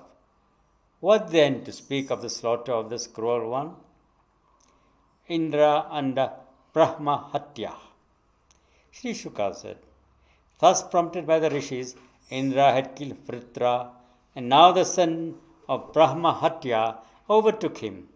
He had to undergo very great suffering on account of the sin, for even virtues does not bring joy to one who has done something that makes him ashamed of himself and despicable in the eyes of others. He saw Brahma Hatya following him in the form of an old shivering outcast woman, infected with titus and wearing a blood-stained cloth. She had grey disheveled hair, and she was polluted by the air everywhere, with her breath emitting the smell of rotten flesh. She followed Indra, calling out to him to stop. O king, the 100-eyed Indra rushed through the sky and all the quarters without getting peace anywhere. At last, going in the northeastern direction, he took shelter in the Manasa lake. Revolving in his mind and on the ways of getting rid of the sin of Brahma Hatya, he lived for 1,000 years in water, hiding in the delicate fiber within the stalk of a lotus flower, without the enjoyment he usually derived from the sacrificial offerings. For, being hidden in water, fire, who is a conveyor of such offerings, could not reach him. During this period of Indra's absence, Nahusha, who was endowed with a strength born of meditation, austerity, and yoga, ruled over heaven. But when out of infatuation resulting from wealth and power, he made indecent advances to Indra's wife, he was reduced to the state of a serpent. Indra's purification. In the meantime, the virulence of Indra's sin was mitigated by the influence of Rudra, the presiding deity of the region where Indra hid, and by the grace of the consort of Vishnu, dwelling in the lotuses in the Manasa lake. Further purified by meditation on Mahavishnu, Indra was invited by great Maharshis to return to the heavenly region. O scion of Bharata's house, the Brahmarshis then came and made Indra perform a horse sacrifice in adoration of the Supreme Being. When Indra, under the direction of the great Vedic scholars and ritualists, performed the ashrama sacrifice in adoration of him who has assumed the forms of all the deities, devatas, the whole of the sin of Brahma Hatya that had affected him dispersed like dew before the sun. Thus, by that horse sacrifice conducted by great rishis like Marichi, according to the rules of the ritualistic code, in adoration of the Supreme Being, the bestower of the fruits of all actions, Indra became cleansed of all his sins. This narrative concerning the victory and the redemption of Indra obliterates the sin of those who hear it. As it extols the Lord and describes the doings of his devotees, it enhances devotion in those hearing it. Let people read it time after time, and especially read it on days considered holy. Wise men will derive from the study of it a great strengthening of the faculties, as also prosperity, fame, longevity, and freedom from sins and enemies. It will bring them all that is auspicious. Iti Shrimad Bhagavate Mahapurane Paramahansyan Sanhitayan Shashtaskande Indra Vijayo Nama Trayodasha Dhyaya. Atha Chaturdasha Dhyaya. The story of Chitra Ketu. Further questions about Vritra. Raja Parikshit said, O illumined one, how did this Vritra, whose nature was rooted in rajas and tamas and was very sinful, obtain such firm devotion for the worshipful Narayana, the inner provider of all beings? Even in Devas, who are endowed with the quality of sattva, and great rishis who have attained purity of mind, this kind of unalloyed devotion is not found. Living beings are countless in this world, like grains of sand. Among them all, in the human species, there are only a few here and there who aspire and strive for spiritual development. O Holy One, even among them, still few are aspirants for mukti, liberation, and among such aspirants, only a very limited number succeed in abandoning hearth and home and realizing the Atman. O great soul, among a crore of such liberated and spiritually illumined beings again, persons who have perfect equipoise and single-hearted ecstatic love for Narayana are extremely rare. How then did this Vritra, a sinful oppressor of all the worlds, come to have such firm devotion for Krishna, the existence, knowledge plus absolute, even when engaged in a fierce battle? O revered sir, we have great doubt in this matter, and we are therefore very much desirous of having a true understanding of it. Thus Prithra won the admiration of Indra by his prowess. His resignation to the Lord could not therefore have been caused by fear. Chitra Ketu meeting Angiras. Sutta said, Sri Sukha, the son of Badarayana, on hearing the sincere and earnest words of Parikshit, praised him for putting such a question and began to answer it. Sri Sukha said, Listen, O king, to the traditional account on this subject which I heard from Veda Vyasa, Narada, and Devala. In the land of Surasena, near Mathura, there was a famous emperor named Chitra Ketu, in whose region the earth yielded all the requirements of man. That king had many wives, but every one of them was barren, and the king was therefore without any issue. Though possessed of all desirable endowments like beauty, generosity, youth, high birth, learning, lordliness, and wealth, he was very much worried over his wives being barren and he without issue. Neither wealth, nor his numerous beautiful wives, nor his vast empire could give him happiness under the above circumstances. Once the worshipful Rishi Angiras happened to arrive at the king's place in the course of his peregrinations all over the world. After receiving him, standing and offering him an honored seat and ceremonial worship, the king seated himself with a restrained mind near the Rishi. O king, addressing King Chitra Ketu, was seated near him on the floor in all humility, the Rishi returned the courtesies and said to him as follows. The Rishi Angira said, I hope yourself and your subjects are healthy and happy, just as man is protected by a defensive wall of 7 aspects of Prakriti, namely Mahatattva, Ahankara, and the 5 Tanmatras. Also, a king's defense consists of the 7 constitutes of men of the state, the preceptor, ministers, inhabited villages, fortresses, treasury, machinery of enforcement, and allies. The king thrives by putting confidence in these constituents of state, and they by rallying around the king.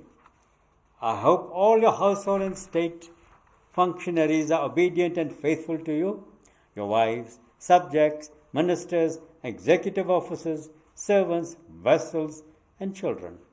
He who has been able to control the mind, to him all the above mentioned are obedient. Not only that, all the worlds and their rulers come to him with tribute unfailingly. You do not seem to be happy within. Why is it so?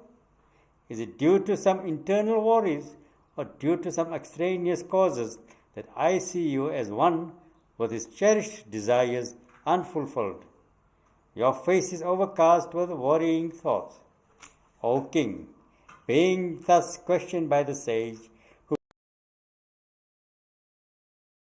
he wanted to know, Chitra Ketu, in his eagerness for a son, replied to him as follows, making prostrations in all humility.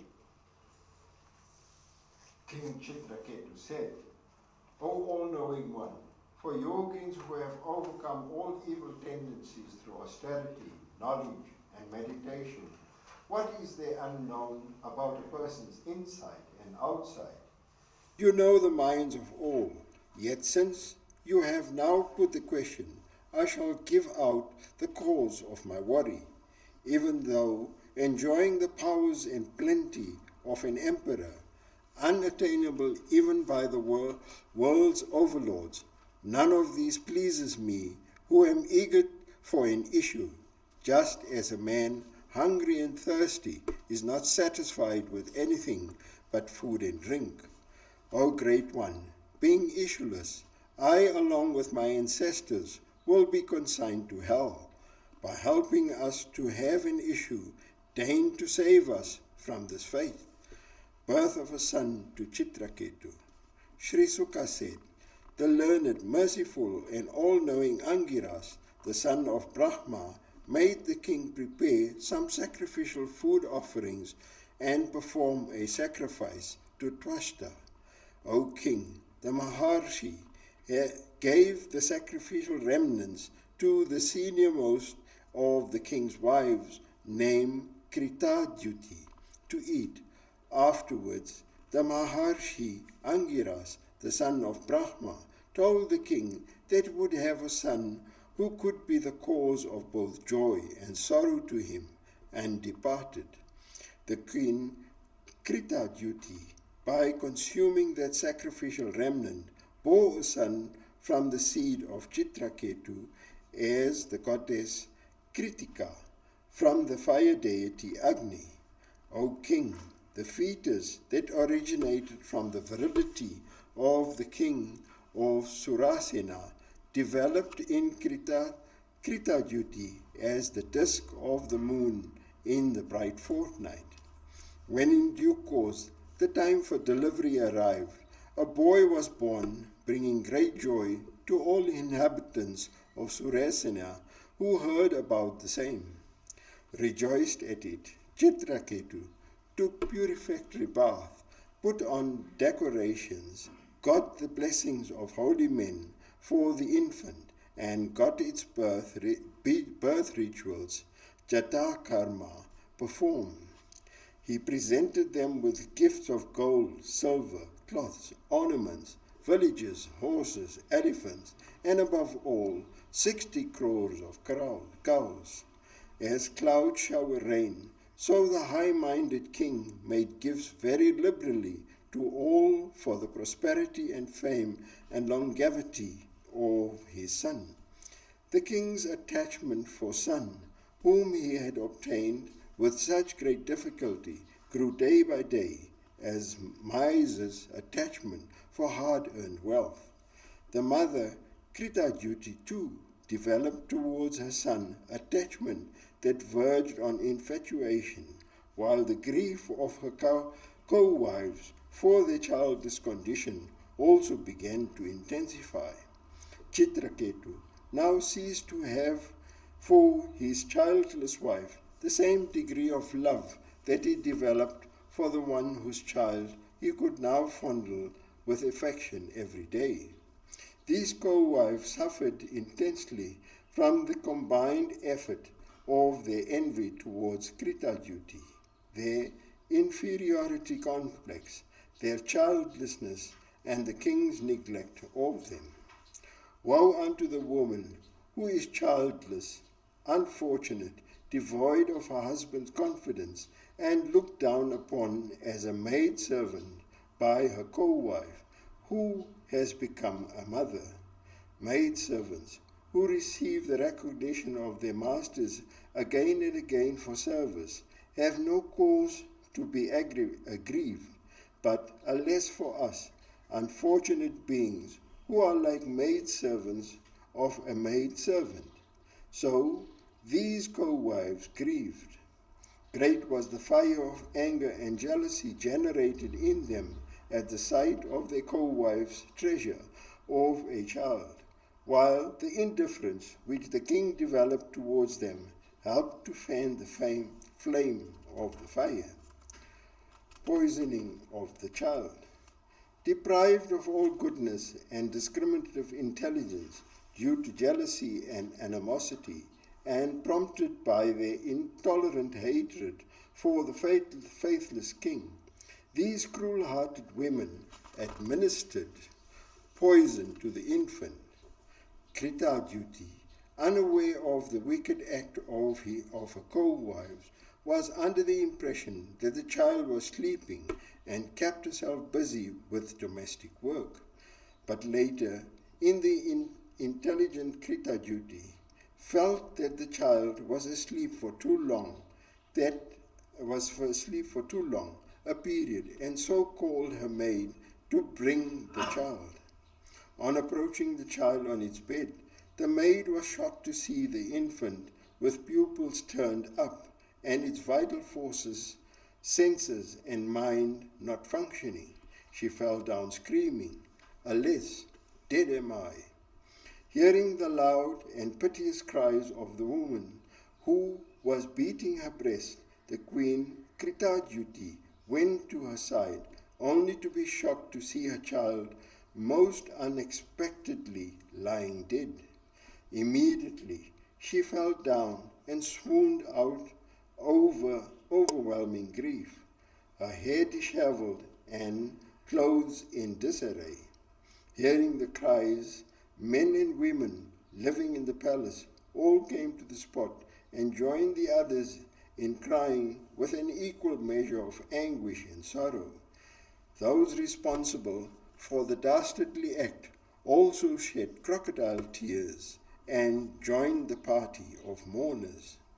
Stunned with the uncontrollable grief, hearing about the most unexpected and inexplicable death of his beloved son, the king, attended by his officers and advisers, came to the spot with great difficulty, almost blind with grief and often stumbling and falling on the way. The king, whose locks and garments had become loose, fell at the feet of the dead child. He was sighing deeply, and his voice was choked with sobs.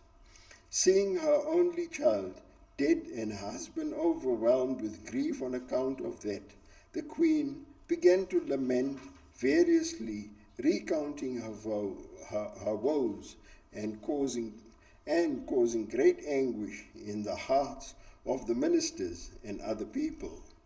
The torrential flow of tears, mixed with coryllium in her eyes, fell on her breast and mingled with the red saffron applied thereon.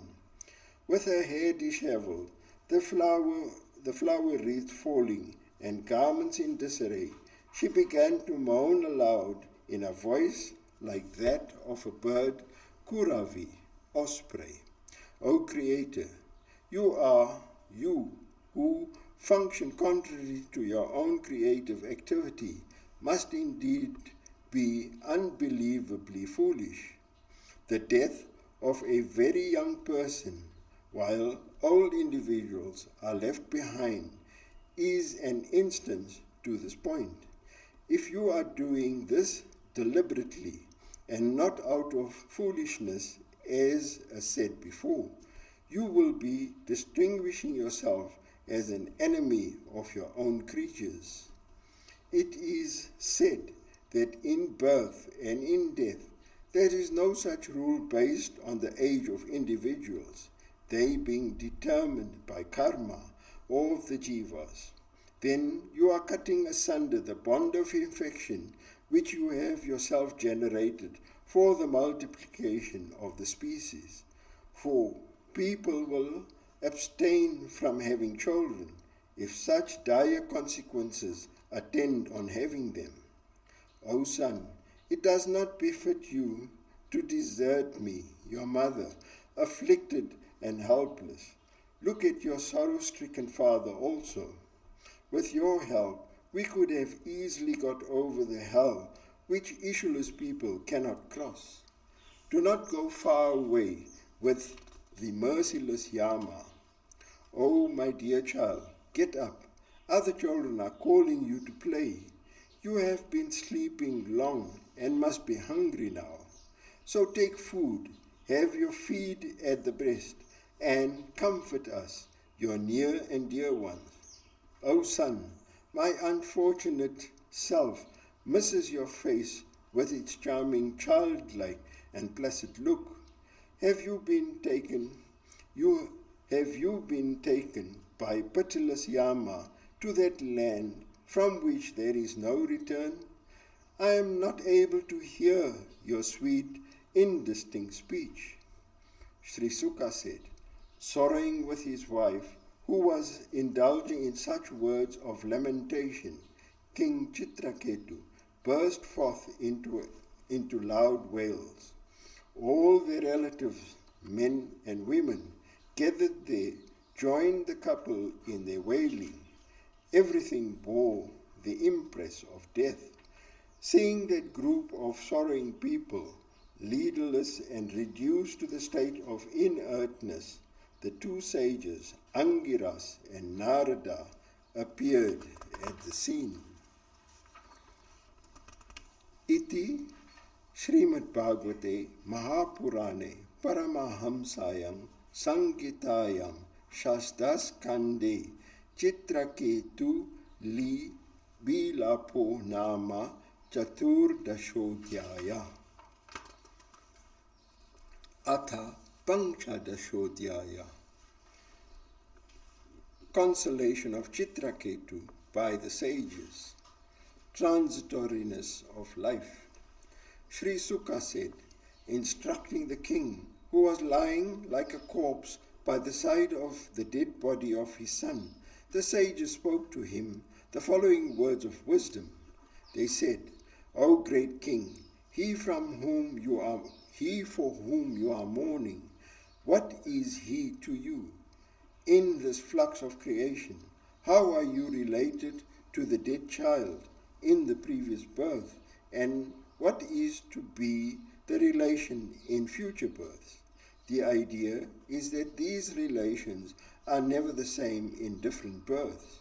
There may be no relation, or there may be the reverse relations also, the father being reborn as the son.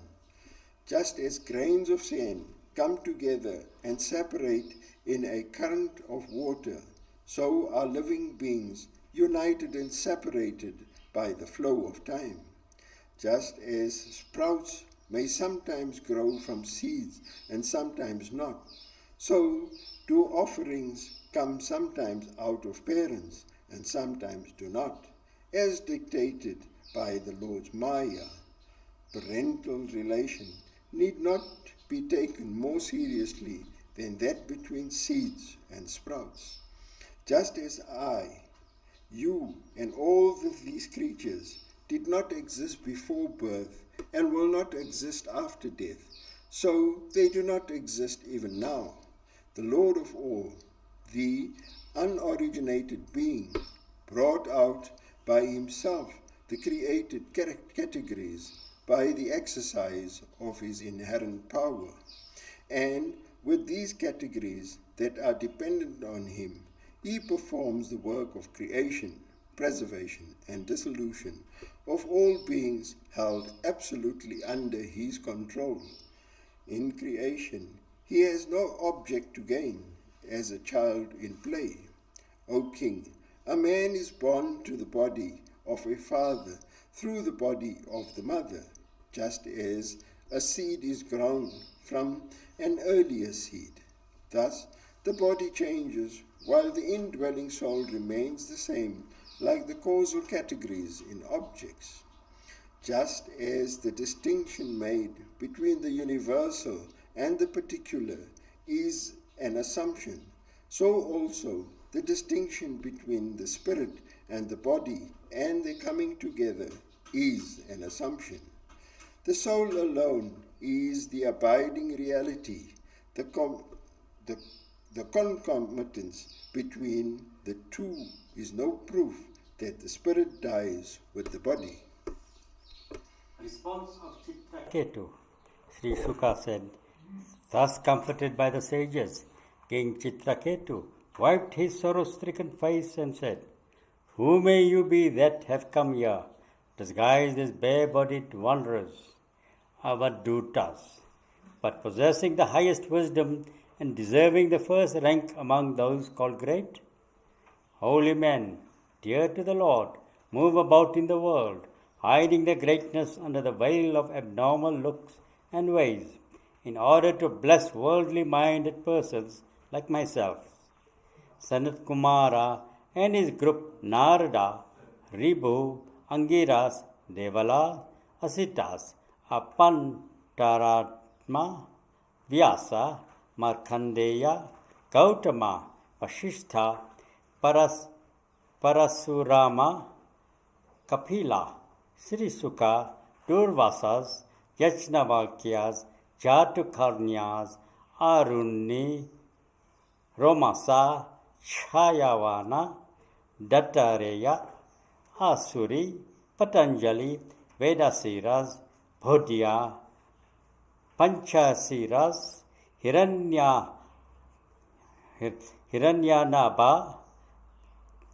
Kausalya, Shrutadeva, Ritadhwaja. These and other sages go about the world in order to bestow spiritual knowledge on others. Therefore, it is befitting that you hold this lamp of wisdom and remove the darkness of one like me, walking in ignorance like a village swine. Life bedeviled with sorrow. The Rishi Angiras said, O king, I am that Angiras who helped you to obtain a child. This is the all-knowing and worshipful sage Narada, the son of Brahma. We have arrived here thinking of you and to bless you, who are now submerged in grief, arising from the loss of a son, a fate which a votary of holy men and a devotee of the Lord like you does not deserve. Even when I visited you earlier, I wanted to impart knowledge to you, but finding that you were then more intent on having an issue, I helped you to get one. You have now understood the kind of sorrow that people with children are likely to suffer from.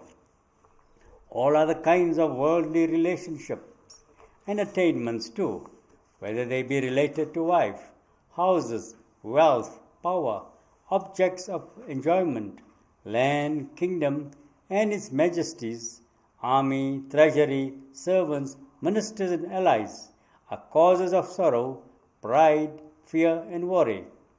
They are fleeting phenomena like a castle in the air and have no ultimacy, as in the case of experiences caused by dream, magic and reverie. All these objects of enjoyment, which have no sustainability, are merely creation of the mind, for they are experienced one moment and are gone in the next. It may be said that they are the products of one's meritorious and evil actions. No, it is from the mind engaged in the constant thoughts arising from the tendencies acquired from previous actions that various future actions and their results spring. This body of man, constituted of material substances, sense organs and organs of action, is a cause of difficulties and sorrows of various kinds. Therefore, meditate on the Atman with a peaceful mind and get rid of the idea of permanency you have in regard to the world of duality.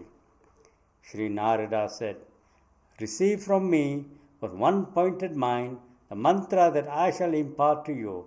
It brings about the highest good of men and gives the experience of Sankarashana to those who meditate on it with concentration for a week. O king, it was by taking refuge at his feet that a great one like Parameswara got over the ignorance-born identification with the body and attained for that state of spiritual power and glory, unequal and unsurpassed. That is his. You too will attain to it if you worship him with a devout heart. Iti Shrimad Bhagavate Mahapurane Paramahansyam Sanhitayam Shashtaskande Chitra Ketu Santwanam Nama Panchadasha Dhyaya Atha Shodadsho Dhyaya. Enlightenment of Chitra Ketu. Chitra Ketu meeting his sons Jiva. Sri Shuka said, Next, Devarshi Narada, by the exercise of his yogic powers, showed the subtle body of the dead child to the sorrowing relatives and said to it, Sri Narada said, O Jiva, may you be happy. See you not your father and mother and other relatives sorrowing for you? Assume your previous body and succeed to the throne. Surrounded by your relatives, spend the rest of your life in enjoyments provided by your father. The Jiva said, I have been going from birth to birth in the transmigratory cycle among devas, brute creations, and men according to my karma. In which birth of mine have these been my father and mother? In the succession of births, anyone might have been anyone's kinsman, consanguineous, relation, enemy, unrelated neighbor, protector, or stranger. Just as objects of sale, like gold and ornaments made of it, pass from one hand to another in the course of transactions, so does the jiva pass from one womb to another of individuals belonging to the species of devas, men and brute creations. Relationship, even with any living object, say with one's domestic animals, is found to be impermanent. So long as anything is considered one's own, there is relationship. When anyone's domestic animals are sold away, we do not look upon them as ours anymore. Even in the embodied state, the jiva is the eternal and non-egoistic spirit. He has a continuous existence even after death, but has no continuous identification with his previous embodiment or his associates of that birth. Only as long as a jiva is in a particular state of existence due to his karma, only so long will the relationship pertaining to it subsist. In his real nature, the jiva is a part of Ishvara, who is eternal, undecaying, subtle, the basis of all, and self-certifying awareness. In his real nature, this Atman has none specially dear or inimical to him. None is one's own, and none another's. Without the attachment as a friend or a foe, he is the one being that stands as a witness of all who do good and bad actions. He is an unconcerned witness of all that is high and low, ever free. He does not share any enjoyment or suffering, nor does he accept anything, even the sovereignty of a state, as a fruit of his actions. Chitra Ketu's transformation. Sri Sukha said, saying so, the jiva of the dead child departed. Then all his relatives were astounded, and cutting asunder the bond of attachment, they became free from grief. The relatives of the child then cremated the body and performed the prescribed obsequies. They somehow succeeded in abandoning attachment, which is the prime cause of sorrow, infatuations, fear, and worry. O king, those cruel women who lost their luster because of the sin of infanticide became extremely ashamed of themselves, remembering the words of the rishis that all worldly entanglements, like children, are causes of sorrow. They abandoned jealousy and other vicious proclivities and performed on the banks of the Yamuna the rites prescribed by priests as expiation for their sin. As for Chitra Ketu, the spiritual consciousness was roused by the words of the rishis, and just as an elephant emerges from the mud and maya of a lake, he emerged from the dark well of household life.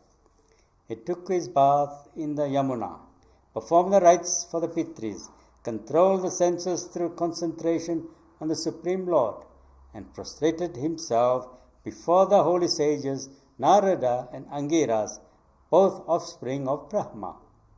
Pleased with the devout king, who had surrendered himself and ingathered his mind, the sage Narada communicated to him the following meditation. Meditation of Sankrashana. Om. Salutations to thee, who hast manifested thyself for worship by devotees as the four Vyuhas. Epiphany.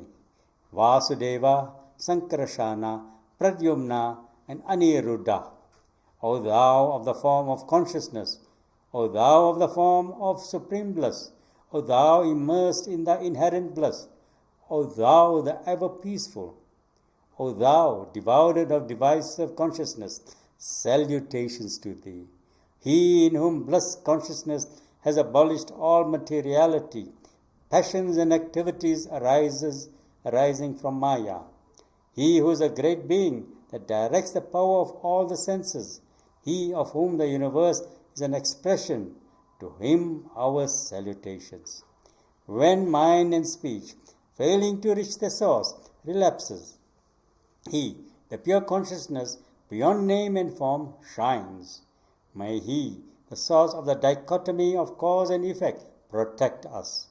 He from whom all the universe is born, in whom it is established, in whom it dissolves, he whose presence persists in it through all these transformations, just as that of the clay in objects made of clay, to that Brahman our salutations. He whom the mind, intellect, senses, and the organs of knowledge are unable to comprehend, whom pranas and the gone organs of actions are not able to contact, I salute that being pervaded inside and outside like Akasha. It is because of his penetration into them by a part of his that the body, senses, prana, manas, and intelligence are able to function. Without his presence, these cannot function, just as iron cannot be molded without being heated. In all the three states of consciousness, waking, dream, and sleep, he is present as a witness of the jiva, but the jiva knows him not. Om salutations to thee, O Bhagavan, O thou the highest being, O thou the Lord of all, O thou whose feet are served by the lotus buds of the hands of all devotees. Our salutations to thee, the Master of all divine majesties, the Lord of infinite glories and excellences. Chitra Ketu's vision. Sri Sukha said, O monarch, after teaching this meditation to the devoted and resigned king, Narada went along with Angiras to the realm of Brahma. For 7 days, Chitra Ketu practiced concentrated meditation on the mantra communicated by Narada, taking in nothing but water. Afterwards, he practiced the same meditation for 7 days more, as a subsidiary result of which he got the permanent leadership of the Vidyadharas. Again, for 7 days, he practiced meditation with a very great ardor, and helped by a mind that had attained to a state of very great refinement, he approached the feet of the Lord Adishesha. He saw Adishesha of serene face and eyes of reddish tinge, white in color like the inside fiber of lotus stalk, dressed in blue cloth and wearing a brilliant crown, armlets, girdle, bracelets, etc. Freed from all his sins, Chitra Ketu's mind now attained to the state of extreme purity on account of his blessed vision. With devotion swelling his heart, tears of spiritual joy flowing from his eyes, and horripilations all over, he took shelter in the Lord and made prostrations to him. The tears of love flowing from his eyes moistened the Lord's footstool again and again, and for long he could not utter even a word in praise of him, as his voice was choked by intense emotion. Soon he managed to control his emotions with the power of speech. He ingathered all the outward going tendencies of the senses, and concentrating all the powers of the mind on the Lord, addressed the following hymn to that manifestation of him as the Adishesha described in the text on Bhakti. Chitra Ketu's hymn. Chitra Ketu said, O unconquerable one, thou hast, however, been conquered by great devotees who have conquered their minds and are established in that unperturbed outlook, resulting from seeing thee in everything. And they, the desireless devotees, too have been conquered by thee, who doth annex them to thyself completely by giving thy all-embracing self to them in unitary consciousness. The creation, preservation, and dissolution of the universe are expressions of thy spiritual glory. These deities concerned with such cosmic functions are only parts of thy part.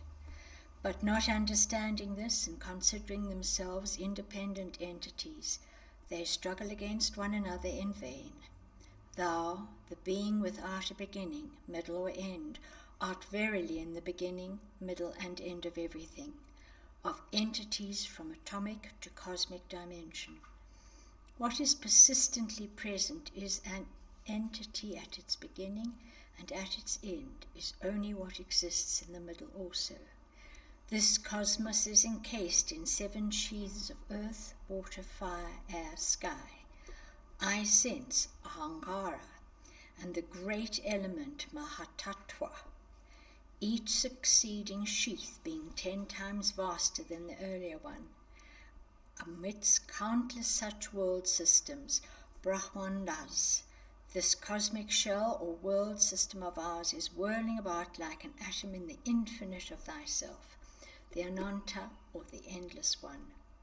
Men full of animality and therefore thirsting for sensuous enjoyments worship deities like Indra, who are the expressions of thy glory, but not thee, the supreme truth, in thy fullness. The rewards that such persons get in the heavenly regions of these deities cease at the end of their period of supremacy. Just as the dependents of a king lose everything when the king loses his throne. O Supreme Being, if man directs his desire nature to thee, who art luminous consciousness beyond the gunas of Prakriti, he will not be affected by tendencies that create rebirth, just as fried seeds do not germinate. Desire nature is burnt and transformed through communion with thee. It is desire nature turned to the sense objects that causes the bondage of duality. O victorious one, when thou didst promulgate the flawless Bhagavata Dharma, thou become truly victorious. For all the great sages like Sanat Kumara and others who have no possession but thee and who delight only in the spirit, follow that dharma for the attainment of the spiritual sumum bonum. Those who follow the Bhagavata Dharma are not self-centered and are therefore free from their partial outlook, which makes such distinctions as I and you, mine and yours. The desire-prompted works are vitiated by the passions of the mind. They are themselves impure, impermanent, and full of moral defects. What good can come out? What achievements can there be by practicing Vedic ritualism, and performance of which causes sufferings to one's body and to others? By torturing one's body in the performance of rituals, they incur thy displeasure, as thou art residing in all. And by inflicting sufferings on others like the sacrificial animals, they become guilty of unrighteous actions. It may be feared that the Bhagavata Dharma, consisting in disinterested and dedicated action, is futile. No, thy law can never be futile. The noble ones who see thy presence in all beings, moving and unmoving, follow this law of divine worship, the Bhagavata Dharma. It is not in the least impossible that by thy vision all the sins of aspirants are dissipated, for even the most degraded man is liberated from samsara by hearing thy sacred name even once. How then can thy dharma be futile? O worshipful Lord, by thy vision we have become extremely pure, as all the evil tendencies of our mind have been effaced by thy vision. What has been said by thy devotee Sri Narada cannot but come to pass, thou without a beginning or an end. To thee who pervadest everything, the thoughts and actions of all beings are known. There is nothing that we need make known to thee. It would be like fireflies revealing things to the sun. Salutations to thee, the worshipful Lord, who is the master of creation, preservation and dissolution of the universe. To thee, the transcendent being who is beyond the understanding of perverse yogis dominated by dualistic consciousness. He following whose will alone all the protecting deities of the universe make any move. He by whose functioning alone all the sense powers function. He on whose head the earth rests like a mustard seed. To him, the worshipful Sankarsana, endowed with 1,000 heads and with all the divine powers, my salutations. Instructions to Chitra Ketu. Sri Sukha said, O King of the Kurus, extolled thus the worshipful Lord Ananta was much pleased with Chitra Ketu, who had now become the head of the Vidyadharas, and said to him thus, the Lord said, O King, by the practice of meditation communicated to you by Narada and Angiras, and by my vision thereby, you have become great in spiritual attainments. All the objects in the universe are myself. Within them all I am, the witnessing self. I am also the cause of their origin, the Veda, Sabta Brahma, the Prakriti, Param Brahman, are my two eternal bodies. Know the Atman to be pervading the world as its experiencer, and the world to be spread in him as the object of experience. Both the world and the Atman are pervaded by me, and both are established in me. It happens that a dreamer dreams that he is fast asleep, and in that sleep he dreams mountains, forests, etc., within himself. Shortly he dreams he has awakened, and in that awakening and dream he perceives himself as lying in the corner of a room. To the sleeping man, all these dreams and that waking in dream are mere projections of his own thought. So are the waking, dream and sleep of everyday experience, projections of the Lord's power or Maya. One should identify oneself as he who is the witness of these states, and not be their victim.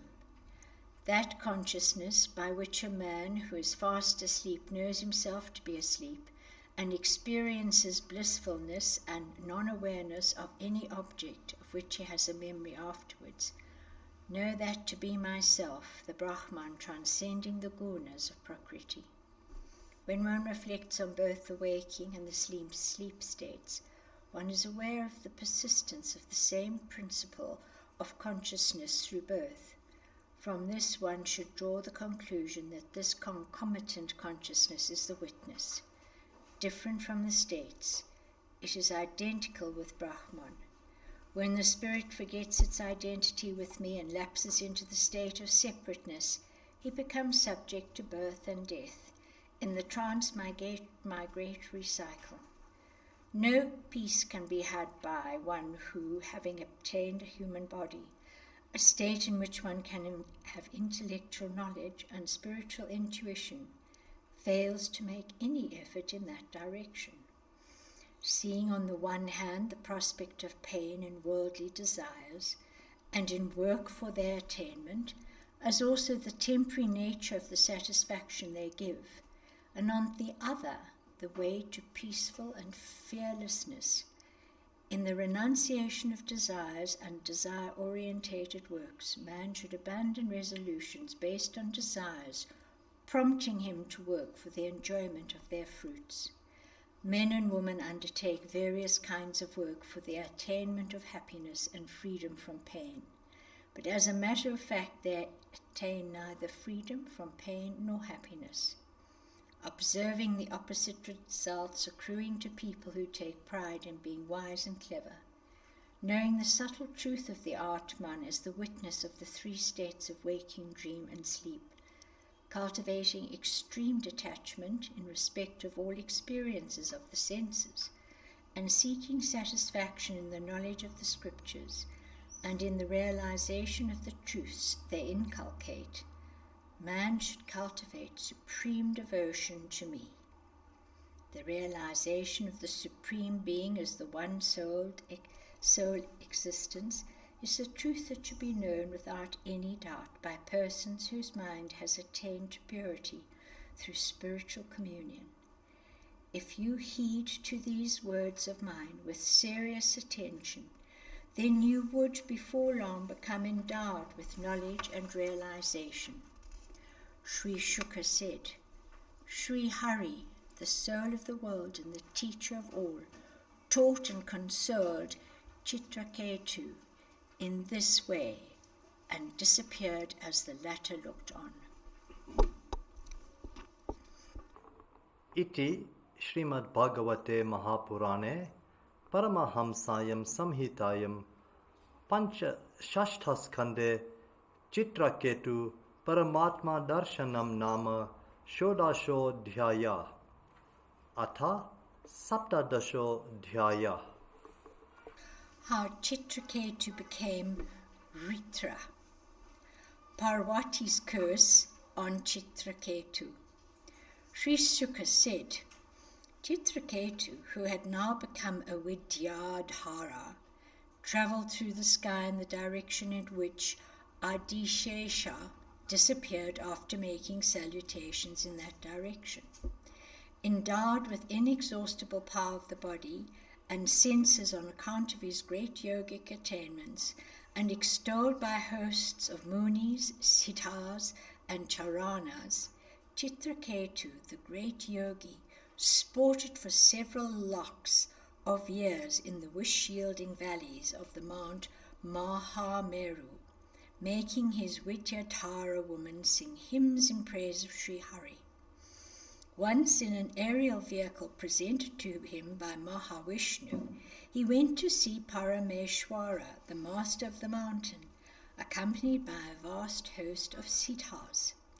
There, seeing Shiva sitting with his consort Parvati on his lap and embracing her, Chitra Ketu laughed aloud and said as follows in the hearing of the Devi. Chitra Ketu said, He, Sri Rudra, is the most important among embodied beings and the teacher of the whole world, and yet he sits in public assembly in the embraces of his wife, while he explains Dharma to others. Wearing matted locks reputed for great austerities and the present of the assembly of learned theologians, he nonetheless sits with his wife on his lap shamelessly like a vulgar person. Even a vulgar person will hold a woman thus only in privacy, but this one, reputed for his great austerities, is doing so in public.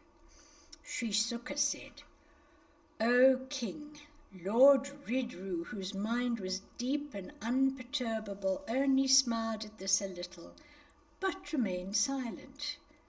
The members of the assembly too sat silent, following the example of the Lord. When Chitra Ketu, ignorant of the Lord Shiva's greatness, uttered these highly unbecoming remarks, Sri Parvati, roused to anger, spoke thus to that impertinent Vidyadhara, who insolently prided himself upon his self-control. Sri Parvati said, Is this man the accredited authority to criticize, restrain, and punish shameless the wicked beings like ourselves? He speaks as if he were. Is Brahma, the lotus-born, a stranger to Dharma? Or Prithu, Narada, and other offspring of Dharma ignorant of it? Do not the Kumaras, Kapila, and Manu understand its principles? Are they not all honoring Hara, the so-called transgressor of Dharma? Who then is this small fry to do so? This degenerate fellow of a Kshatriya who dares to override the views of all great men and criticize Rudra in this way. Rudra, whose feet are fit to be contemplated upon by Brahma and others, who is the teacher of the whole world and who is the holiest among holy beings. That impudent man deserves punishment.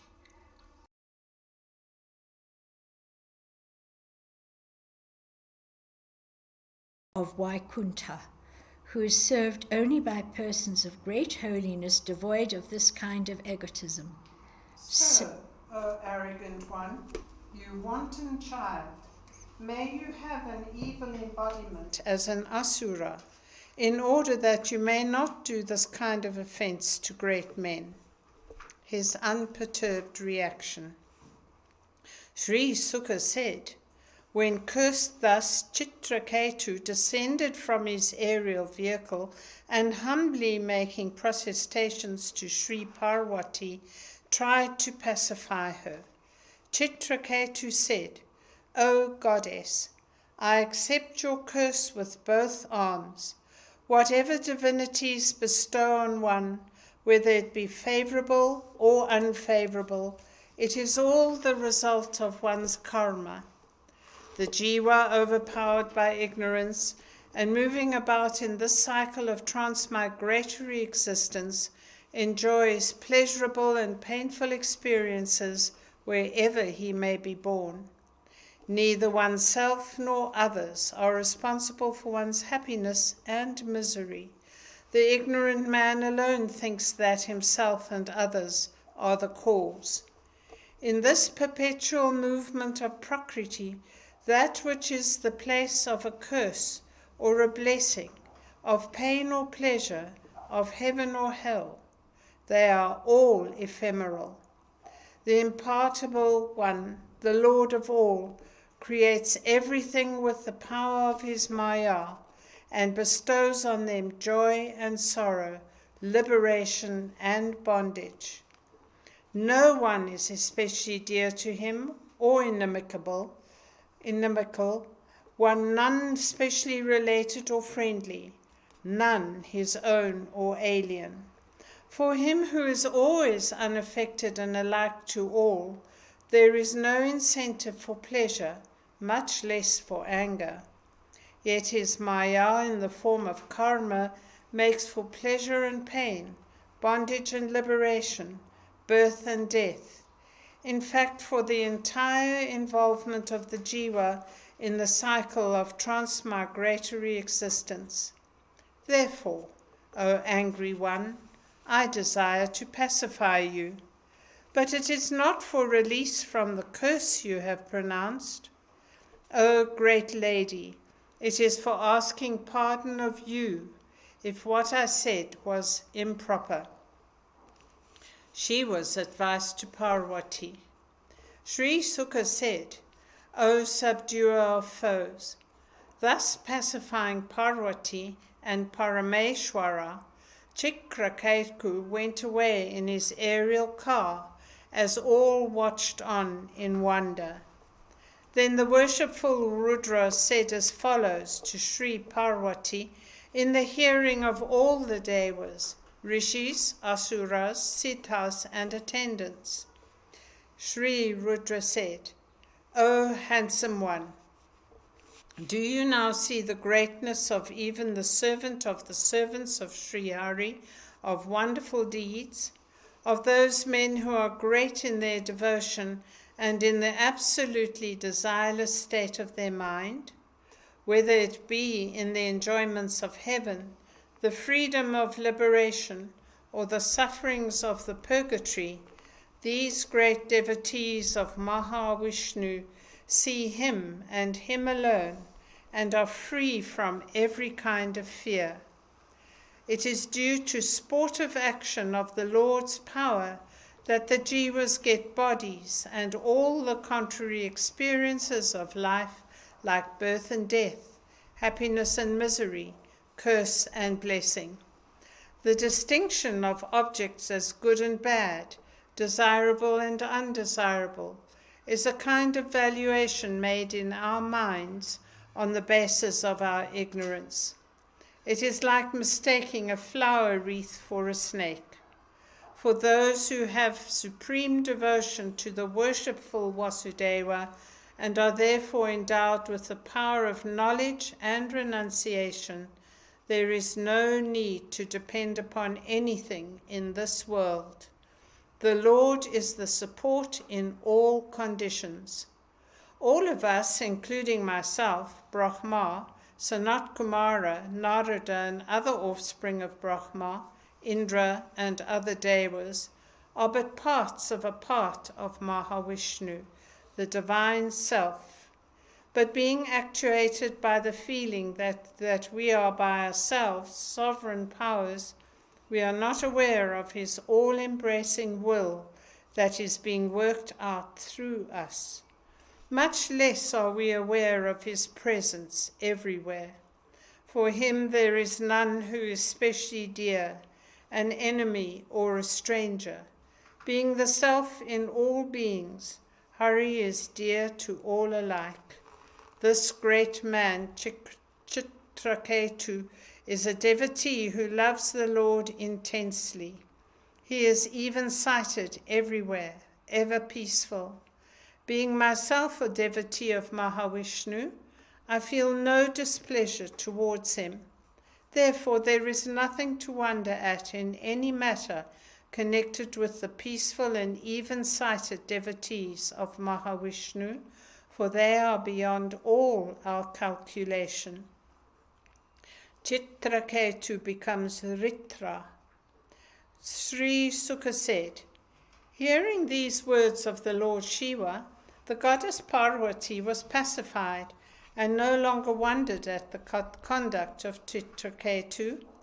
The great devotee Chitra Ketu, though capable of cursing the Devi in return, submitted himself to the curse without any reaction. Such conduct is the sign of holy men.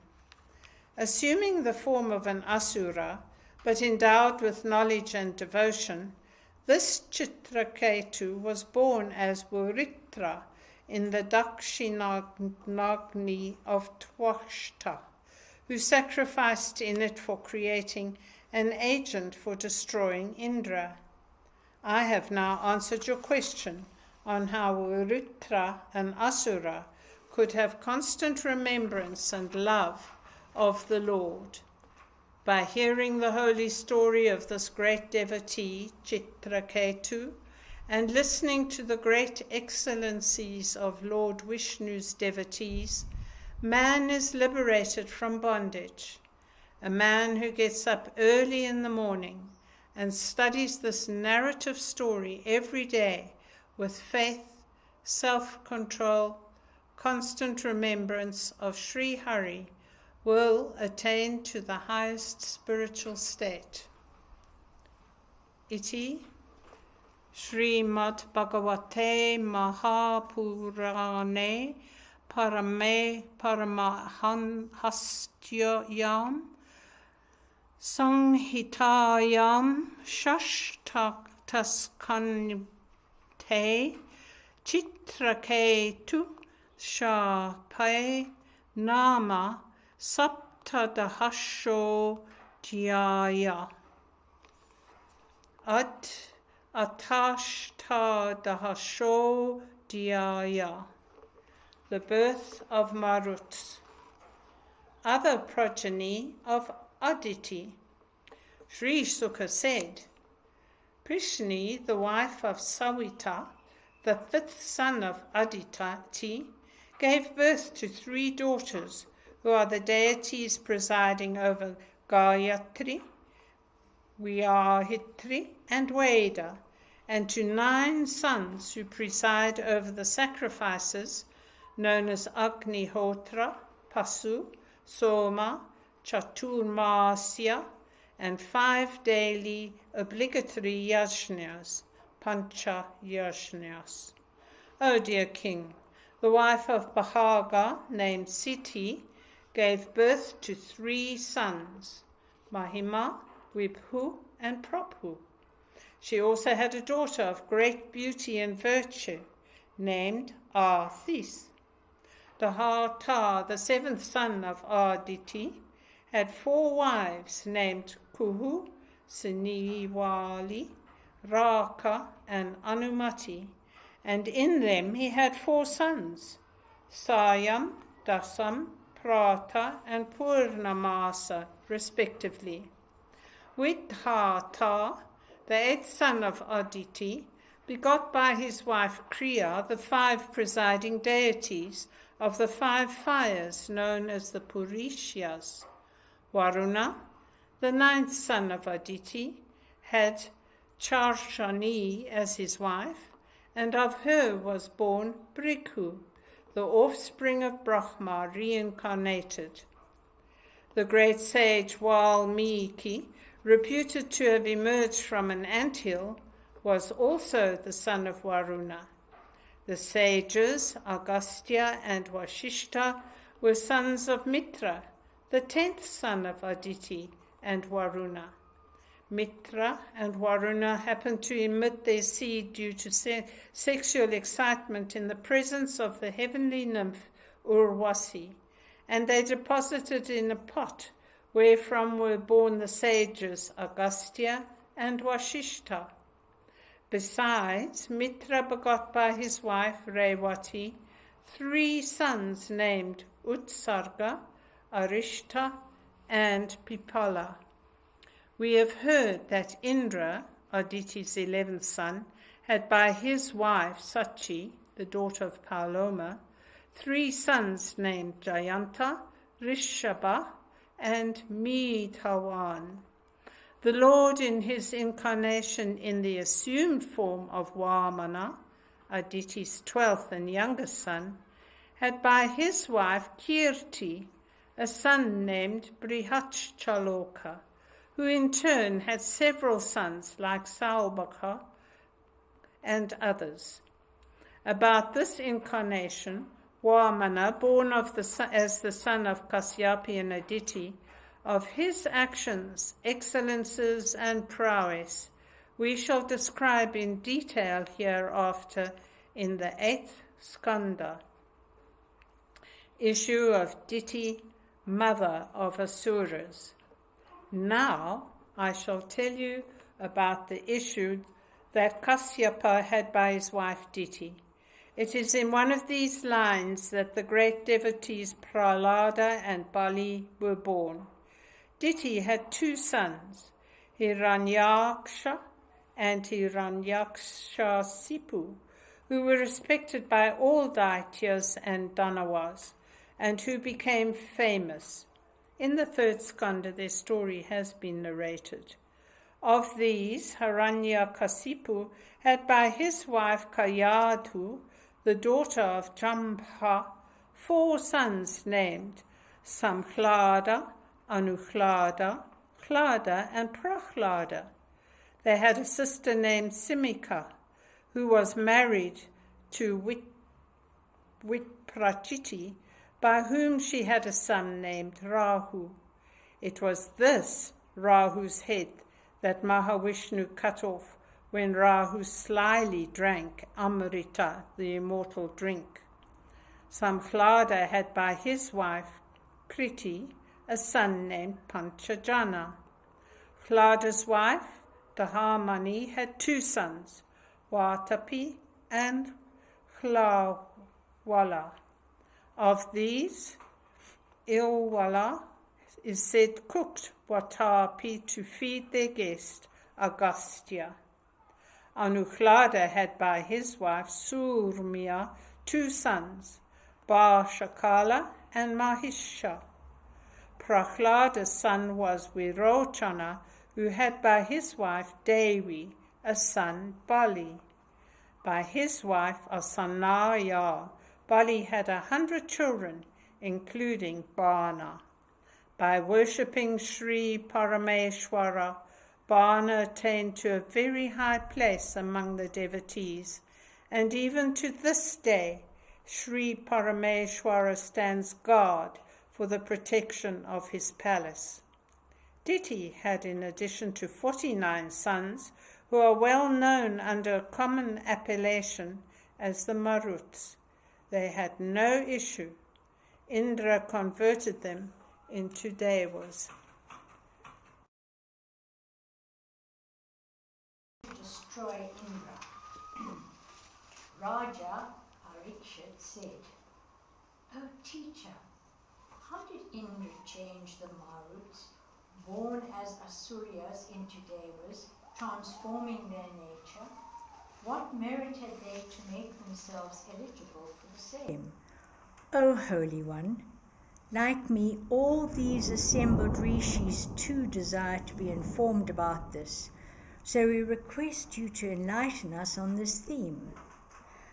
The sutta said, "O Sonaka, thou the leader of the Satra, hearing the request of the king, modest and brief, Sri Sukha expressed his approval of it and spoke with his mind deeply concentrated.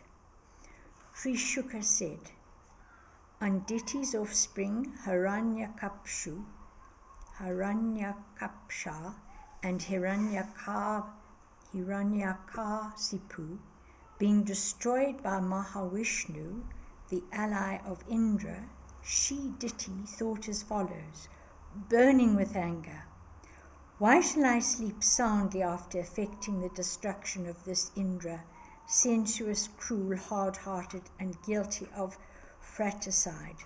Even the body of a proud king is reduced on death to worms which feed on it, to the etc. of the animals that eat it, and to ashes when cremated. What can a person who oppresses others for the sake of such a body understand about his own real good? Only hell awaits him. How can I have a son who will be powerful enough to put an end to the overweening pride of this Indra, whose ego is bloated because of his false notion that this body is something permanent? With this end in view, she did everything to please her husband by service, humility, love, and sense control. O king, quick in understanding the mind of man, she captivated her husband's mind by devotion to him and by her sweet speech and smiling looks. It is no wonder that Kasyapa Prajapati, though a wise man, became excited and overpowered by the charms of a woman, and agreed to satisfy her wishes. For Brahma, the Creator, found his creatures at first to have no worldly attractions or attachments, so he made one half of his body into that of a woman.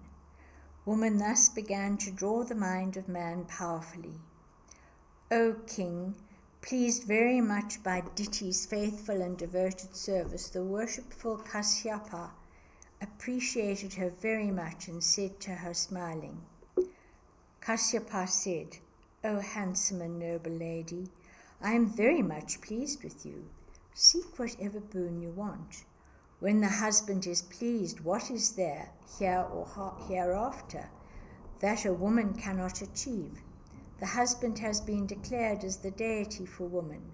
Vasudeva, the consort of Shri, resides in the heart of all beings, and it is therefore him that a woman serves through the husband. It is him, Vasudeva, that men worship in images under different forms and names. It is him alone that women worship through the form of husband. O handsome lady, therefore devoted wives who aspire for blessedness worship the all-pervading Supreme One through service of him in the shape of the husband with unfailing devotion. O graceful lady, I have been served by you well in this spirit and with great devotion. Therefore I shall grant you the boons you desire, which women without such devotion cannot obtain.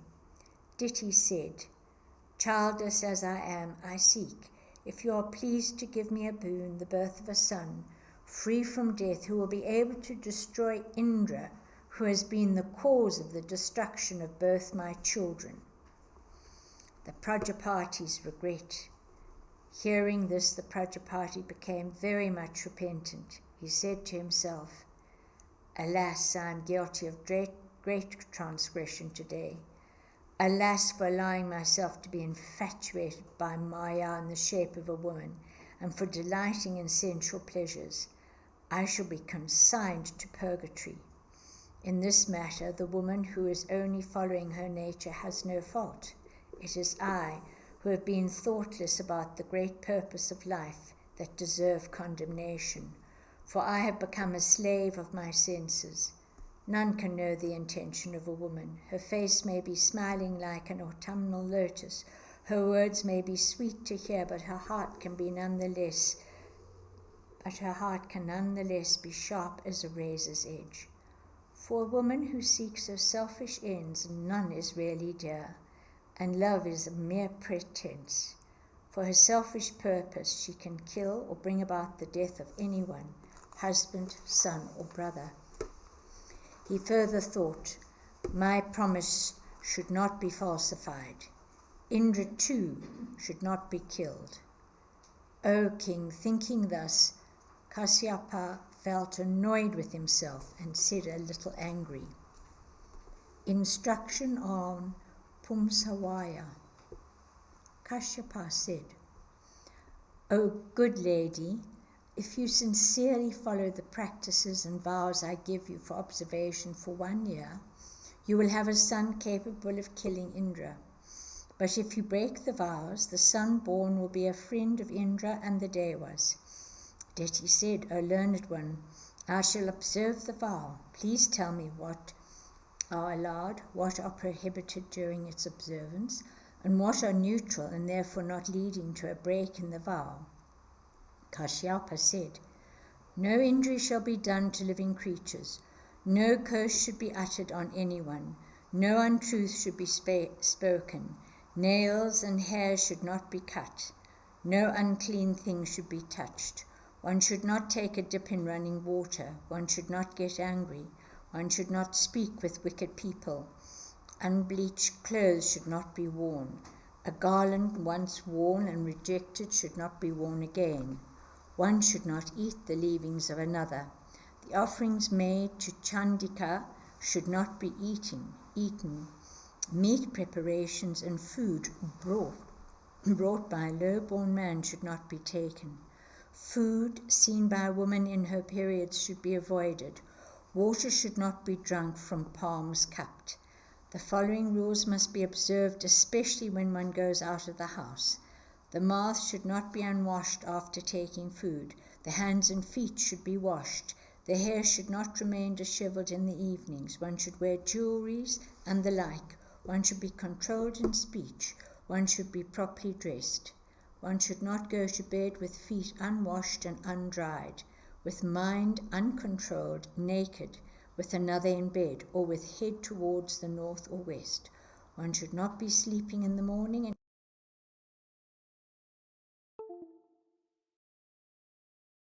wearing newly washed clothes, observing rules of cleanliness always, and adorning with auspicious substances like unguents and sandal paste. One should, before breakfast, offer worship to a cow, a holy man, Sri Devi, and Achyuta. One should offer worship to women who have husbands with garland, sandal paste, food offerings, decorations, etc. So one should worship one's own husband, praise him, and think that he has entered into one's womb. If this vow, called Pumsawana, the observances leading to the birth of a son, is observed for a year, you will have a son capable of killing Indra. Birth of the Maruts. O king, agreeing to this, the high-souled Diti bore the seed of Kashyapa and then began to practice the vows of Pumsavana assiduously.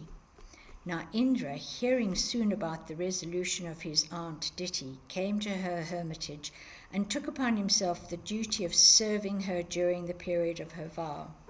According to her need, he daily brought from the forest such requirements as flowers, fruits, roots, sacrificial fuel, leaves, sprouts, earth, water, etc.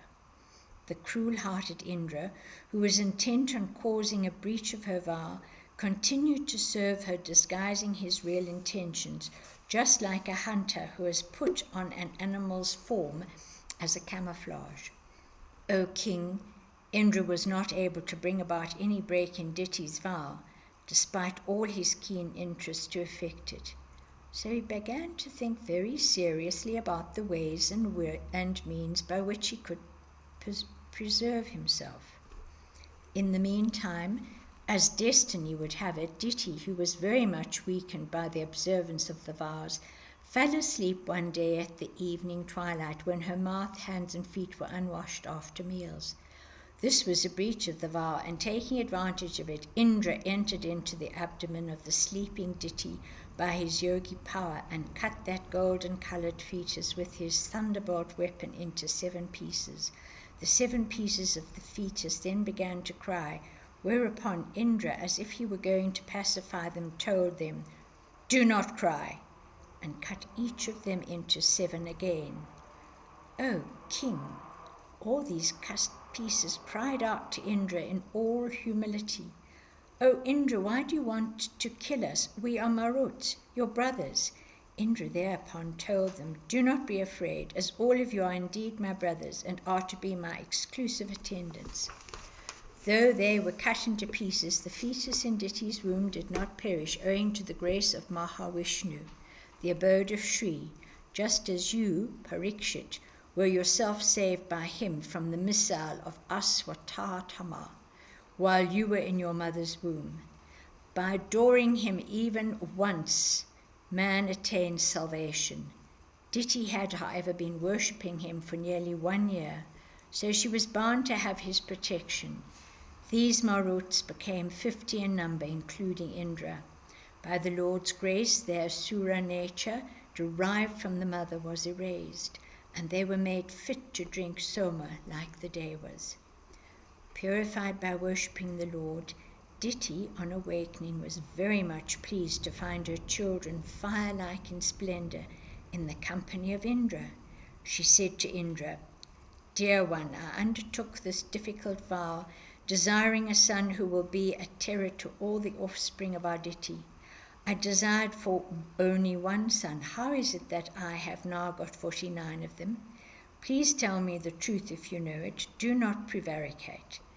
Indra said, "O mother, knowing your resolution, I got close to you, and in order to abort the pregnancy, I cut the fetus into pieces. I'm not a follower of dharma, but one who cares only for the achievement of my selfish purposes. I first cut the fetus into 7, and they became 7 children. Each of these I cut again into 7, so they did not perish. I concluded that this astonishing phenomena was only a subsidiary effect of the worship of the Supreme Being. Those who know their own real interest are persons who worship the Lord, entertaining desire for nothing, not even mukti. Would any man with a modicum of intelligence ever desire for sense enjoyments, which could possibly be had even in purgatory after being established in the adoration of the Supreme Mahavishnu, who gives even himself to a devotee, and who is the soul of one's own soul? O mother, may you kindly excuse this offense I have foolishly done to a great personage. Your fetus, which was destroyed, has fortunately come to life." Sri Shuka said, Diti was pleased with Indra for his frank admission. He prostrated himself before her, and taking her permission, returned to his heaven along with the Maruts. I have thus finished narrating to you the story of the birth of the Maruts.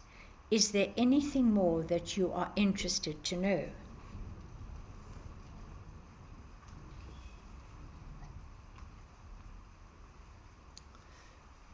Iti Shrimad Bhagavate Mahapurane Paramahamsyam Samhitayam Shashtaskande Marud Utpati Kathanam Namo Ashtadasho Adhyaya. Athaikoruvinsho Adhyaya. Observance of Pumsawana. Question on Pumsawana. Raja Parikshit said, "O learned one, you spoke of the vow called Pumsawana, by observing which Mahavishnu is propitiated. I wish to know more about it." Sri Sukha said, "From the first day of the bright fortnight in the month of Margasirsha, December-January, a woman should begin the practice of this vow with the permission of her husband. After listening to the story of the birth of the Maruts, she should take the blessing of holy men, having beforehand cleaned her teeth and taken bath, decorated herself, and put on clean clothes. Before breaking her fast in the morning, she should worship the Lord Mahavishnu along with his consort Shri. She should salute the Lord with the following mantra: O Lord, thou art self-fulfilled and without any wants. To thee, the independent, my salutations. Salutation to the consort of Shri and the master of all powers. O Lord of all, thou art possessed of all divine powers and attributes like mercy, lordliness, brilliance, greatness, vigour, etc. And therefore thou art the master of all, and the object of worship for all. O thou consort of Mahavishnu, O thou great creative power, O thou invested with all powers like the Lord himself, O thou great mother of all, be propitious unto me. My salutations to thee. Mantra Stotra for Pumsawana. Mantra for worship. Om Namo Bhagavate Mahapurushaya Mahanubhavaya Mahavibhuti Pataye Saha Mahavibhuti Bihir Balimupaharani Iti. Om, salutations to thee, the possessor of all six majesties. Salutations to thee, the possessor of infinite prowess. Salutations to thee, attended by the Mahavibhutis, divine powers personified as attendants. I make thee this offering. Uttering this mantra with great devotion and concentration, should one perform all items of worship like invocation, offering water for washing hands and feet, for sipping and bath, for presenting cloth, sacred thread, ornaments, sandal paste, flowers, incense, food, offerings, etc. With the mantra, Om Namo Bhagavate Mahapurushaya Mahavibhuti Patataye Swaha. With this mantra, oblation should be made 12 times in sacrificial fire, with the sanctified remnants of the food offerings made to the deity in worship mentioned earlier. If one is desirous of great wealth, one should adore every day with devotion both Lakshmi and Narayana, who can grant all boons and who are the cause of all prosperity and welfare. With a mind full of humility, arising from an excess of devotion, one should make a full prostration, falling like a stick, repeat mantra at least 10 times, and then recite the following verses in praise of Lakshmi and Narayana. You together, Lakshmi and Narayana, form the ultimate cause of the universe and the power that controls it. It is this goddess, who is thy Maya Shakti, that operates as primordial nature, Shukshma Prakriti, of extreme subtlety whom none can overcome. Thou, the Supreme One, art the master of this power. Thou art the form of all yajnas, and the goddess Shri is the will to perform behind it. She is the sacrificial rite, and thou art the enjoyer of the fruits. This Day3 is manifested nature, and thou art its manifestor as time and its enjoyer too. Thou art the Atman in all embodied creatures, and the Day3 is their body, mind, and senses. All name and form are the Day3, and thou art their support and manifester. Insofar as thou art the master of the universe and the granter of all their desires, may my prayer to thee be fruitful. Other details of worship. After thus extolling Mahavishnu, the abode of Shri and the granter of all boons, as well as Shri herself, the food offering should be removed, and the water for achamana, purificatory sip, be given. Next, one should chant hymns extolling Sri Hari with great devotion and humility. Then, partaking of the remnants of the food offerings by mere smell, one should continue the worship. The woman should also make offerings of pleasing things to her husband with great devotion and awareness that she is worshipping the Lord through him.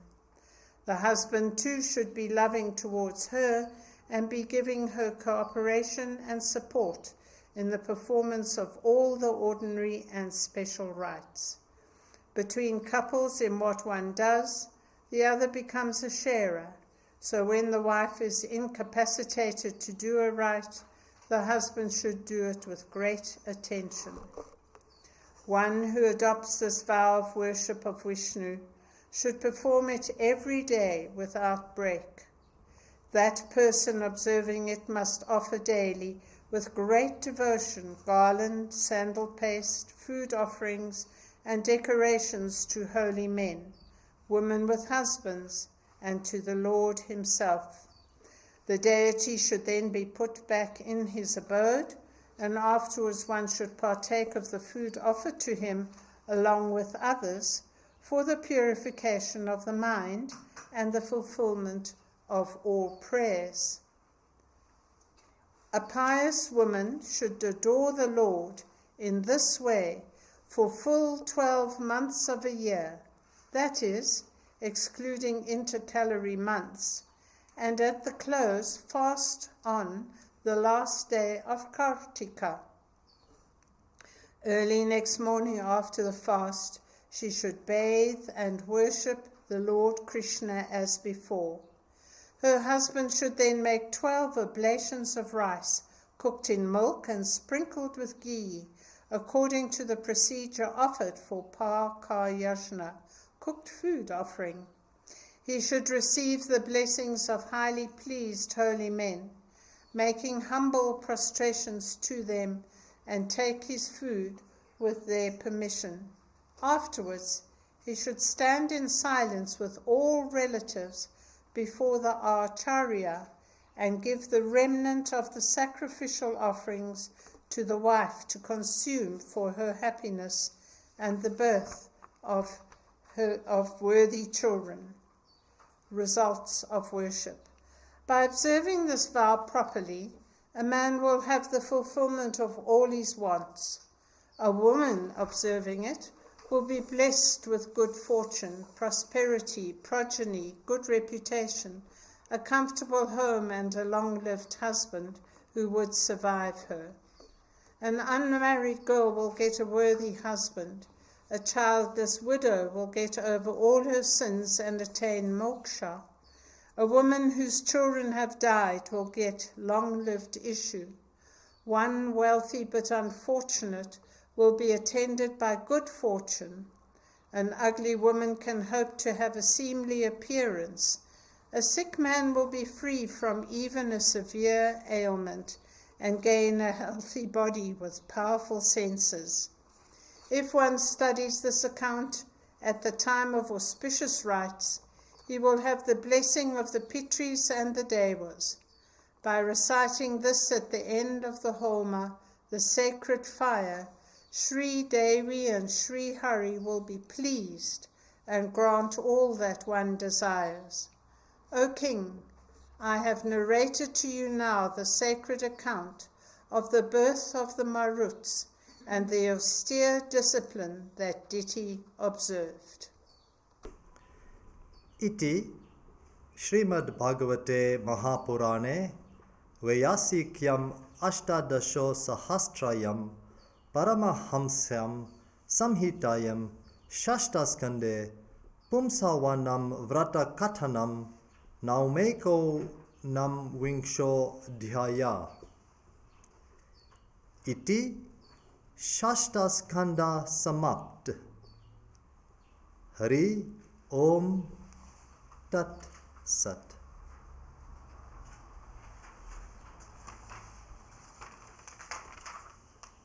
Shrimad Bhagavatam Saptama Skanda Atha Prathamo Dhyaya.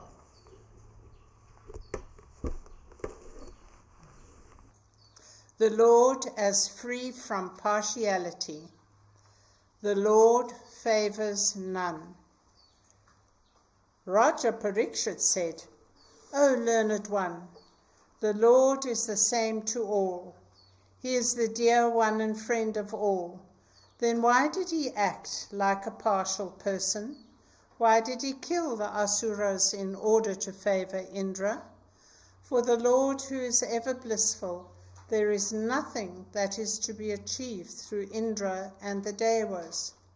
He who transcends the gunas of Prakriti has nothing to fear from asuras and cannot in any way be inimical to them.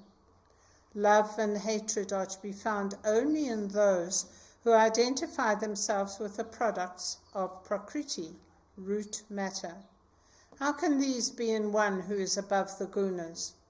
O Great One, a grave doubt of this kind regarding the nature of the Lord Narayana is disturbing our mind.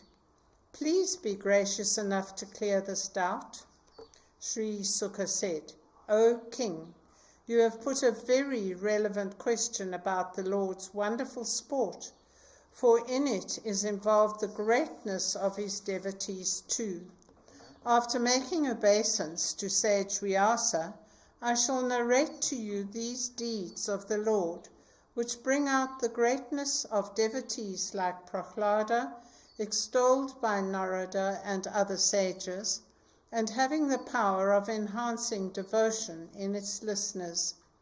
It is true that the Lord, who transcends the gunas, is birthless, free from all passions and partialities, common to all embodied beings.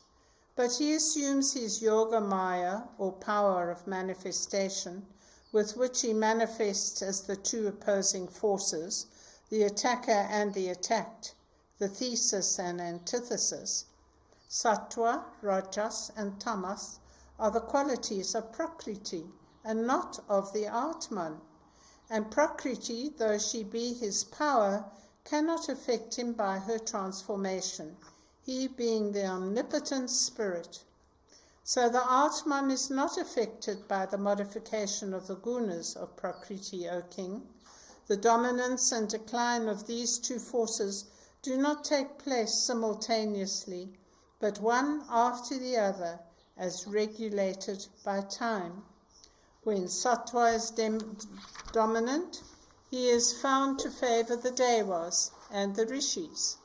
When Rajas is dominant, he is seen on the side of the Asuras. And when it is the turn of Tamas, he is with Yakshas and Rakshasas. Though the Lord transcends Prakriti, he is reflected in the medium of the attributes of Prakriti, like the sun reflected in the water and the fire appearing in the fuel. But this reflection of the spirit is seen only in identification with the medium of Prakriti, namely the body in which it reflects. He is not apprehended in his distinctiveness by ordinary people, but wise men by churning, as it were, their whole being with the churning rod of discrimination, discover the Atman residing within themselves.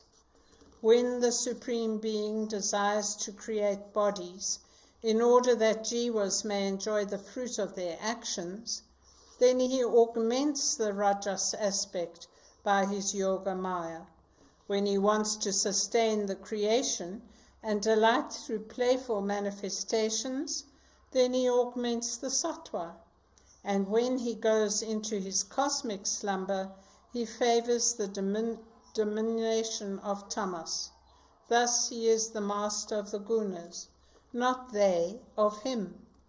O King, the Lord, who by a mere assertion of his will can bring into being everything, creates through the instrumentality of Prakriti and Purusha, giving them as their ally and support, his manifestation called experience of the present moment. When the process of time favors the expansion of sattva, then Mahavishnu also seems to promote the progress of sattva by allying himself with the sattva-dominated devas and destroying their enemies, the asuras, who are full of rajas and tamas. The salvation of the enemies of God. In connection with this, there is a traditional narrative which was given out by Sri Narada at the Rajasuya sacrifice of Yudhishthira, when the latter questioned him for the clarification of a doubt. When Yudhishthira at the great Rajasuya sacrifice saw with astonishment how the totally deserving Shishupala, the king of Chedis, gained union with Krishna, he questioned the divine Rishi Narada, seated there as follows, in the hearing of the assembled sages. Yudhishthira said, "It is a wonder to me to see how this Shishupala, an arch-enemy of the divine Krishna, attained union with him, the Supreme Being, Vasudeva, a fulfillment which is difficult to obtain, even for men of wholehearted devotion. All of us are eager to hear the explanation of this, how Vina, who insulted the Lord, was consigned to purgatory, while Shishupala, a traducer of the Lord, deserving hell, attained salvation. The sinful Shishupala, the son of Dharmagosha, and this Dantavaktra had said nothing but in vilification of the Lord Govinda ever since they began to lisp as infants. Those tongues of theirs which indulged even in cursing Mahavishnu, the immaculate Brahman, how were they spared from white leprosy? How were those traducers of the Most High spared from hell? On the other hand, even while we were looking on, they got united with the Lord's being, a consummation that is difficult for one to achieve. This is an intriguing doubt, which puzzles me and agitates my mind as wind flickers a flame of light. Please explain the rationale of it." Turning of passions Godward, Sri Shuka said, listening to those words of Yudhishthira, the worshipful Rishi Narada was very much pleased, and he said, addressing him in the hearing of all assembled there, Sri Narada said, "The embodied state, which is the consequence of the inability to distinguish between Purusha and Prakriti, spirit and matter, is meant for the experience of such contrary conditions as insult and praise, welcome and rejection. O King, living beings feel injured when subjected to physical sufferings or insults. They also feel killed when threatened with physical death. This is due to their identification with the physical body and feeling that I am this body. But the Supreme, who is the one without a second, who transcends Prakriti and is the soul and controller of everything, can have no particular identification with anything or attachment to anybody. How then can cruelty and violence be attributed to him when he chastises persons for disciplining them? Therefore, what is important is that the mind is constantly fixed on him. It does not matter whether it is due to antagonism or friendliness, fear or love, lust or any other passion. Through any of these, one should cease to be aware of anything but him. It is my view that through the ordinary communion of love, the mind does not get identified with him to the extent that it does through constant antagonism. The worm confined to the mold on the wall by the wasp and constantly made to think of it in anger and fear becomes converted into the shape of the wasp itself. In the same way, their antagonism made persons like Shishupala constantly think of Krishna, the Supreme Being, who had assumed the shape of man through Maya. By such constant thought, their minds were purified and they attained to him. Being cleansed of all their impurities by fixing their minds on the Supreme Lord through lust, anger, fear, affection, or bhakti, devotion, properly so called, many have attained to his being. The gopis through lust, Kamsa through fear, Shishupala and other kings through hatred, the Vrishnis and other allies through kinship, You, Pandavas, through affection, and we, sages, through bhakti. These, O great king, are examples of the above-mentioned doctrine. The example of Veena you mentioned does not come within the 5 forms of relationship possible for men as mentioned above.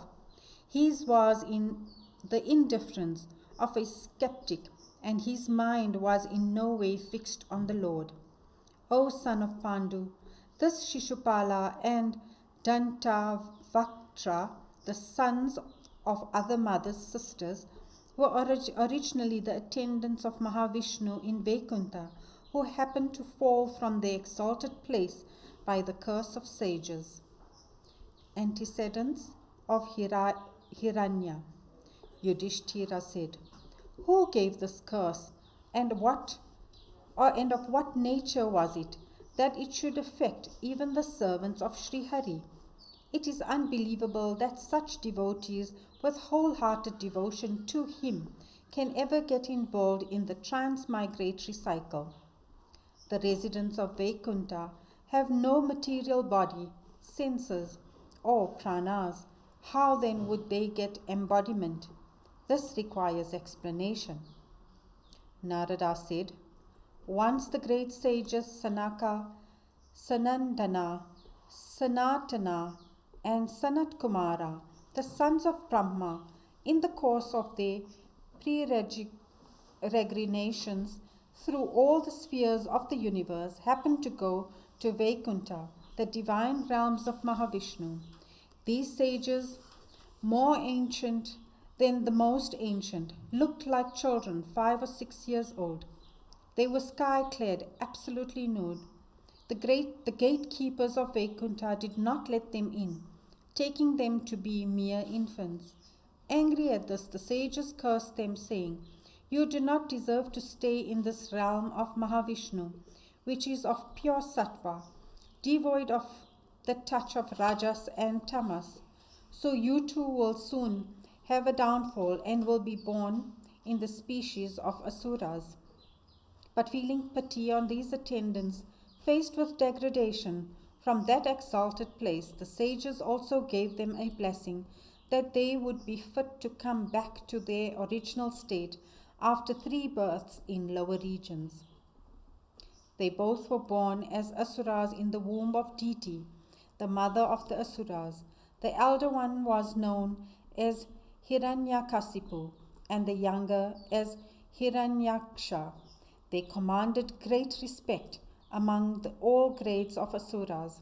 Hiranyakashipu was killed by the Lord taking the form of the man-lion, and Hiranyaksha, when he incarnated himself as the cosmic bull to lift up the earth. Hiranyakashipu perpetrated many atrocities to kill his own son Prahlada, who happened to be a great devotee of the Supreme Being. But he was not able by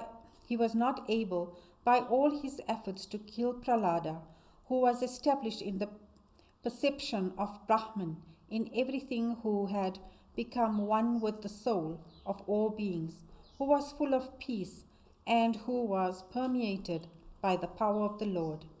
In their next birth, they were born in the species of the Rakshasas as the sons of Vishravas by Kesini, under the names of Ravana and Kumbhakarna, and became the terror of the worlds. Born as Rama in the line of Raghu, the Lord destroyed them for effecting their release from the curse. O king, you will hear about the prowess of Rama from the sage Markandeya. These same two have now been born among Kshatriyas as the sons of your mother's sisters under the name of Shishupala and Dantavaktra. Meeting death with Krishna's discus, they have been purified and freed from the effect of the curse. Concentrating their minds with great intensity on the Lord in the form of inveterate hatred of him, they have got dissolved in Achyuta and regained their place by Sri Hari's side as his attendants. Yudhishthira said, O learned sage, it behoves you to tell me how Hiranyakashipu happened to attain such intense antagonism to his dear son of great excellence, and how he, Prahlada, came to have deep-rooted devotion to the Lord. Iti Shrimad Bhagavate Mahapurane Paramahamsayam Samhitayam Saptamaskande Prahlada Charitopakrame Prathamo Dhyaya Atha Dvitiyo Dhyaya. Consolation of deity. Hiranyakashipu's ayat. Narada said, O king, when his brother Hiranyaksha was destroyed by the Lord in his incarnation as the cosmic boar, Hiranyakashipu became agitated by both anger and sorrow. Trembling with anger, biting his lips, looking at the smoky sky, with his eyes glittering with anger and his face too terrific to look at, owing to its quivering brows, fierce eyes, and awe-inspiring fangs, Hiranyakashipu, with his trident held aloft, said as follows, addressing the Danavas. Hiranyakashipu said, O Dvimurda, O Trayaksha, O Sambhara, O Satabahu, O Hayagriva, O Namuchi, O Paka, O Ilavala, O Viprachitti, O Puloma, O Sakuni, hear ye all with attention, O Daityas and Danavas, to what I say, and act upon it without delay.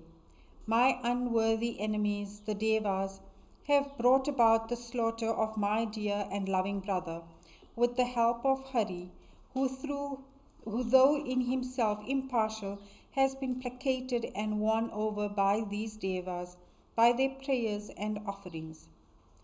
Though he is called the Lord of all, he has, like a fickle-minded child, abandoned that status by taking sides and favoring those who flatter him. Besides abandoning his naturally luminous nature, he has come to masquerade himself as an animal, a wild boar, following some crooked magical device. My sorrow will not abate until I have offered my dead bloodthirsty brother libations with the abundant blood of this Hari's neck pierced with my trident. When this Hari, whose trade is deceit, is destroyed, the Devas whose life breath is constituted of him, Vishnu, will also perish like trees whose roots have been cut. You, Asuras, now go to the earth, whose prosperity depends on the proper functioning of the Brahmanas and Kshatriyas. You go and kill all of them, and those who perform austerity, sacrifice, vows, Vedic studies, chanting, charities, etc. Vishnu has his roots and his sustenance in the rites and rituals performed by the Brahmanas. His form is Dharma, Vedic ritualism. He is the institution of sacrifice, yajna itself. He is the refuge of the celestials, the seers, the mains and other living beings, and the final goal of the righteous. Whenever brahmanas perform sacrifices, wherever there are cows, wherever the laws of varnashramas are observed, go to such villages and towns, set fire to everything you see, and cut down all trees and destroy all vegetations. Accepting these directives of their master, these asuras, who were always fond of oppressing others, began to harry people with their depredations. They started on a campaign of incendiarism, setting fire to towns, villages, and cowherd settlements, to flower gardens, cultivated lands, orchards, parks, and settlements of rishis, to mines, hamlets of farmers, cowherds, and forest tribes, and even palaces. With pick and spade they demolished the bunds of irrigation tanks, wells, and city gates. Some cut down fruit-bearing trees forming the livelihood of people. Others set on fire with flaming torches buildings inhabited by men. Distressed repeatedly by these minions of the king of Daityas, the Devas abandoned their heavenly homes and wandered incognito on earth among men. Consolation of Diti. Hiranyakashipu, who was grief-stricken by his brother's bereavement, performed the obsequies for the dead and comforted his nephews. To his dead brother's sons, Sakuni, Sambara, Drishta, Bhuta, Santapana, Vrika, Kalanabha, Mahanabha, Harismasru, and Utkacha, and their mother Rushabhanu, and his own mother Diti. The Asura king Hiranyakashipu was the master of the art of conversation, spoke as follows in very soothing terms. Hiranyakashipu said, O mother, O sister, O children, for heroic men, death in combat with an enemy is both fame-enhancing and self-satisfying. Sorrow not for the departed hero. The life of living beings in this world, brought together by providence through their karma, is like those of people gathering in and dispersing from a caravanserai. The Atman is eternal. He is changeless. He is pure, all-pervading and all-knowing. Through the power of Maya, ignorance, he projects bodies and first comes to the subtle body. In the extremely tremulous water surface, even trees seem to be moving. When the vision gets distorted, even the earth seems to be whirled. In this way, when the gunas of Prakriti creates disturbances in the mind, the Purusha, who is in himself perfect, gets identified with that mind and its movements, and then the Purusha, though he is really bodiless, appears to be one possessed of a body. This attribution of body for the bodiless Atma is a misapprehension. Because of this misapprehension, there is attachment to dear objects and revulsion to unfriendly ones. There is also the bondage of karma and involvement in samsara. It is again because of this misapprehension that there is birth and death, sorrows of various kinds, the inability to distinguish the Atman from the body, obsession with worldly objects, and lapse of discrimination. The story of Suyajna of Usinara. Here an ancient legend in illustration of this in the form of a conversation between Yama and the relatives of a dead man. In the kingdom of Usinara, there was a famous king called Suyajna. He was killed in battle by enemies. Many of his relatives came and gathered round his dead body. His body was lying in the battlefield, his jewel-studded armor shattered to pieces, his heart pierced through with an arrow, his ornaments and garlands all disarrayed, his hair disheveled, his teeth pressing on the lower lip in anger, his eyes mutilated, his face covered with dust, and his arms holding weapons severed. Seeing the king of Usinara brought to this plight by a cruel providence, his sorrow-stricken wives came and fell at his feet, beating their breasts and crying aloud, "Alas, we are undone!" Weeping profusely, they washed the feet of their husband with their tears turned crimson by the saffron powder on their breasts.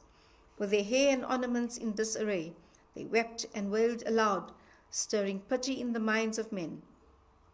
They said, "O Lord of our lives, the merciless Brahma, the ordainer of the destiny of all, has chosen to take you away from our sight. You, who were till now the bestower of their livelihood to the people of Usinara, have now become the giver of sorrow to them. O King, how can we live without you, who were the best of our well-wishers and who appreciated our service with gratitude? O hero, permit us to go with you wherever you are, to be by your side as your servitors. Yama advises the sorrowing women. Holding their husband and mourning in the strain, they continued to sit there till it was sunset, without allowing the body to be cremated. Yama, the god of death, hearing the laments of these wives of the dead king, now appeared on the scene in the form of a boy and said as follows. Yama said, "Oh, how wonderful is the ignorance of these people. They are so much elder to me in years, and therefore must be well acquainted with the way of human life in this world. Futile is this mourning for those who have but returned to the unknown wherefrom they came, by others whose destination also will be the same very soon. We, for our part, are more blessed in this respect. For though we have been discarded by our parents, we are not in the least worried over it. Weak though we are, we have not been eaten by wolves. For he who protects us in the mother's womb is always there as our protector. The Supreme Lord, the indestructible and unchanging being, by his mere will creates, sustains, and dissolves this universe. O ladies, this whole world, with all its moving and unmoving beings, provides only a sport for the Lord. He is the master of protection and destruction. Things fallen on the wayside are sometimes recovered intact if he favors it. Things preserved in the house are lost if the divine will is not favorable. Protected by him, one can live safely in the forest, and even well protected in a home, a man will only perish if that is his will. Guided by their karma remaining latent in the linga sharira, subtle body, all jivas get embodiment, and they perish too in the course of time. In every birth, though the bodies partake of the nature of the species in which they are born, the spirit remains separate and unaffected by the bodily qualities. Just as a house one lives in is separate from oneself, so is the body of the jiva, which is born out of superimposition caused by ignorance, separate from the jiva. It is being an object of perception to him like a house. Just as bubbles, pots, and ornaments formed of water, earth, and gold respectively perish and dissolve into the elements, so will this body undergo dissolution into its elements. Just as fire in fuel, air in the body, and the all-pervading sky in the objects remain distinct from the fields of their manifestation, so is the Atma distinct from all the vestments of nature, like the body, with which he is found associated. O foolish women, this Suyajna, for whom you are mourning, lies here before you beyond the shadow of a doubt. When he heard you and replied, you saw this body alone doing it, and not the real he behind it. That body is still here before you. If you identify the principal prana functioning in this body as the one who hears and replies, it is wrong, because the prana and the indriyas are as much unconscious entities as the body itself. It is the spirit, the Atma, associating with the indras, prana, body, etc., that makes them conscious entities, and he is distinct from them. The spirit assumes high and low bodies formed of elements, senses and mind, etc., and he throws them away also by the exercise of the superior power of discrimination. Only so long as the Atman is in association with the linga sharira, the subtle body, will he have the suffering and the wailings by ignorance. The acceptance of the reality of the experience of joy and sorrow, as well as of the sense objects that cause them, is as false a mental aberration as accepting the reality of castles in the air and dream experiences. Anything that is experienced as a sense object is false. So those who know the truth about what is permanent and what is impermanent never grieve for the eternal self or for the impermanent body, for the nature of things cannot be changed by grief. The story of the Kulinga birds. A hunter, a born killer of birds, once spread his net in the forest and caught several birds, enticing them with baits. A couple of birds of the Kulinga species were moving about that place. The hunter was able to entice the female of that bird couple. As ill luck would have it, the female was entangled in the meshes of the net. Seeing his helpmate sorrowing in that tragic situation, and himself helpless to come to her rescue, the male bird, out of love for the other, felt extremely afflicted and began to lament pitiably as follows. Alas, Providence is too cruel.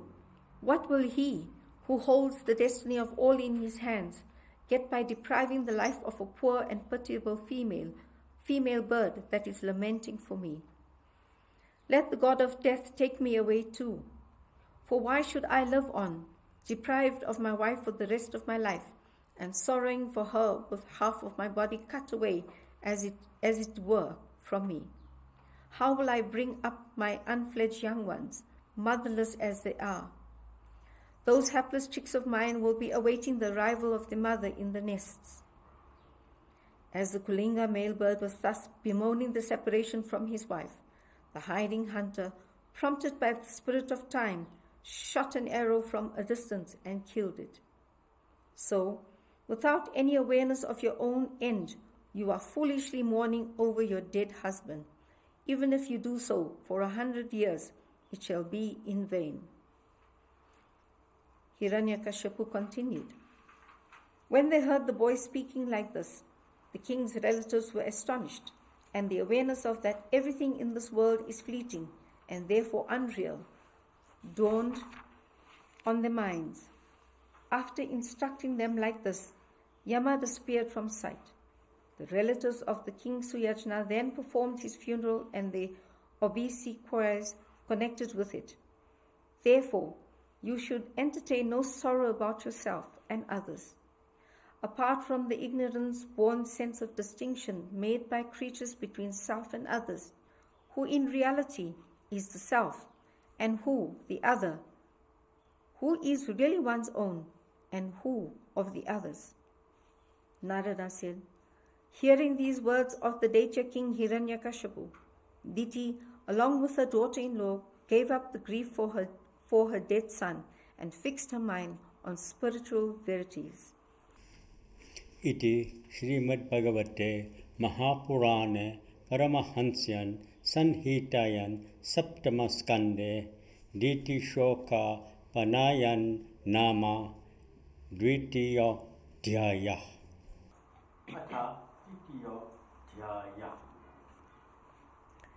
Fierce tapas of Hiranyakashipu. Representation to Brahma. Narada said, O king, Hiranyakashipu desired to make himself invincible, deathless, and unaging, and the unchallenged sovereign over all the worlds. For this he performed the most terrible forms of austerity in the valley of the Mandara mountain. Holding his hands up and with gaze fixed on the sky, he stood on his toes. The matted hair on the crown of his head sent forth gleams of light, which made him look like the sun at the time of cosmic dissolution. While he was performing tapas, the devas, who had been expelled, used the chance to go back to their heavenly abodes. From his head emerged the fire of tapas, along with smoke, which spreading up, down, across, and round about, burned the worlds. The rivers and the oceans swelled up, and continents experienced tremors. Planets and stars seemed to fall down. All the 10 directions seemed to be aglow with fire. Scorched by the fire of the tapas, the devas left their heavenly abodes, resorted to the realm of Brahma, and represented to him thus, O Lord of Lords and Protector of the worlds, the tapas that is performed by the Asura is making it impossible for us to remain in the Swargaloka, Indra's heaven.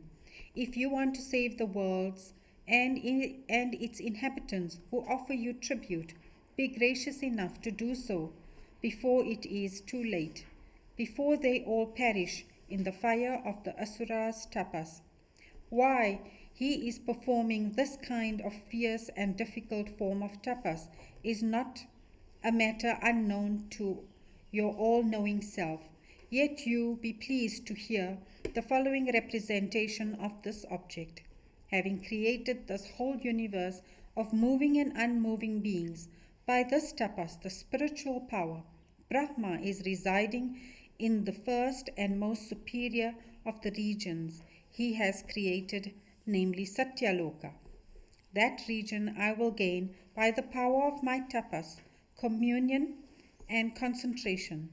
It does not matter if my present body dies before this result is achieved, for time and the Atman have no end. I will therefore attain this goal through repeated births, if need be.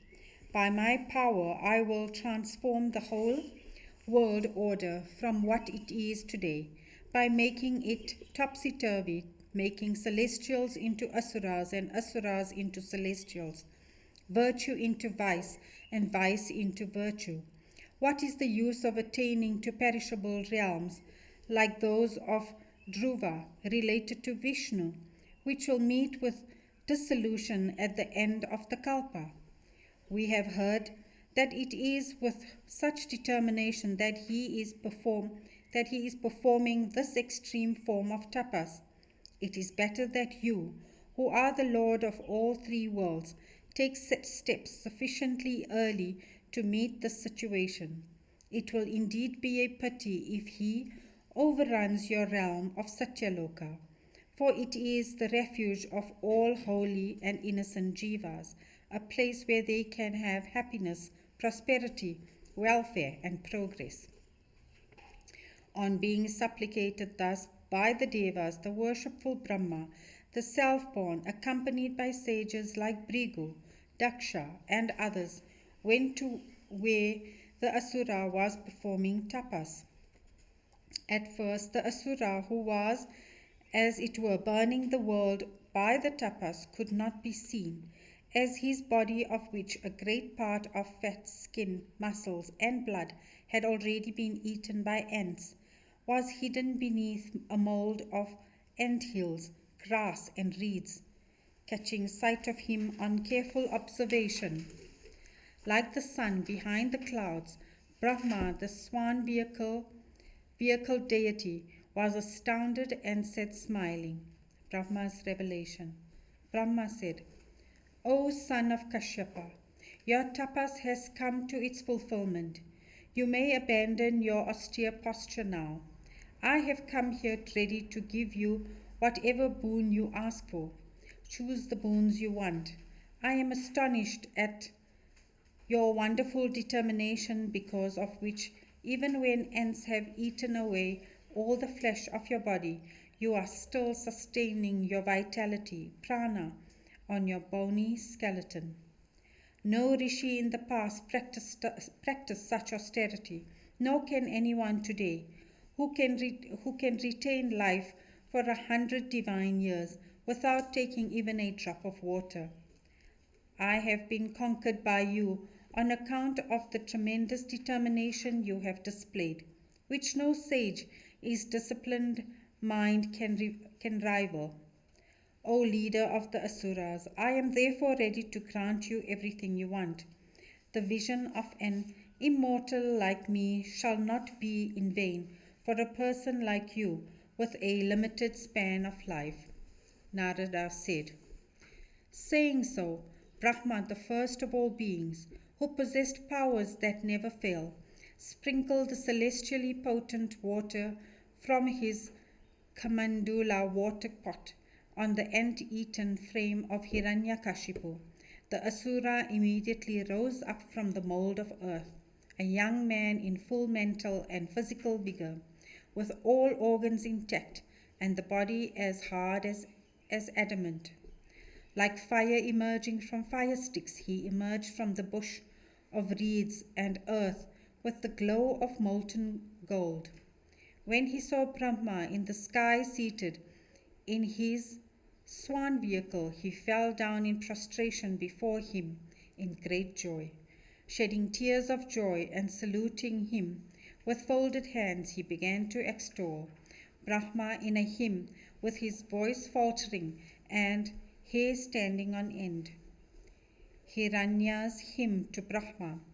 Hiranyakashipu said, "When time had engulfed everything in darkness at the end of this previous cosmic cycle, thou, the self-luminous consciousness, again manifested in by thy light, with thy three aspects of Rajas, Sattva, and Tamas, thou createst, preservest, and destroyest this universe. Salutations to thee, the support of three gunas of Sattva, Rajas, and Tamas, and the highest being, who infills everything. Salutations to the primeval seed. Salutations to him who has the knowledge of the unity of existence, of the multiplicity as established in the unity. Salutations to him who comes into clear manifestation as the prana, indriyas, in mind, intellect, and the like, as the mukhya prana, principal vital energy, otherwise known as Sutratman, one pervading everything like a string through beads. Thou art the master and controller of all living and non-living beings. Thou art the master of the consciousness, life force, mind and senses. Thou art the great being that controls and directs matter, external sense organs, and the internal instrument of knowledge. Through the Veda, which constitutes thy body, wherein sacrifices requiring 4 priests are expounded, thou hast given to the world the 7 types of sacrifices: Agni Shottama, Atya Gnashitoma, Ukta, Shodasi, Atiratra, Aptoryama, Vajayapeya. Thou art the one soul of all living beings, the eternal and limitless, one and the knower of all. Thou art the winkless time, who is the form of moments and longer measure, dost reduce the lifespan of all beings and ultimately bring them to their death. Thou art the creator of everything. Thou art not the least affected by thy work of creation, unmodified spirit, Lord of all, and beginningless and partless being. Thou vivifiest all with life. There is nothing whatever as cause and effect as the moving and the unmoving that exists apart from thee, all-knowing, sacred and secular, the Vedas and the arts, and thy form. Thou art the vast, all-comprehending being, who is beyond the pradhana and who is described as the Hiranyagarbha, the mystic golden egg, who holds the whole universe in seminal condition within himself.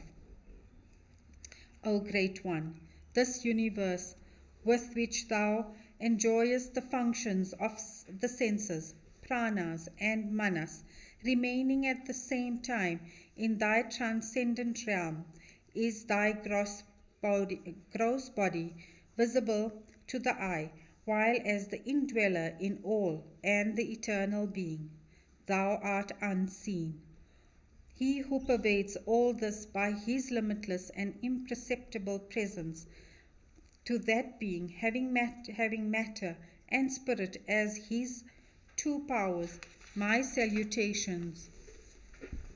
O thou, the greatest among boon givers, if it pleases thee to give me the boon that I desire, grant that none among thy creation shall be able to kill me. It should be impossible to kill me during night or day, on the earth or in the sky, by man or animal. No weapon, too, should be capable of killing me. I should not meet with death from entities with life or without life, from devas or asuras, including great serpents. Grant that no opponent will be able to face me in battle, and that I shall be the emperor of all the worlds. May I have that imperishable glory and splendor which thou and the protecting deities possess naturally, and which great men acquire by tapas and yoga.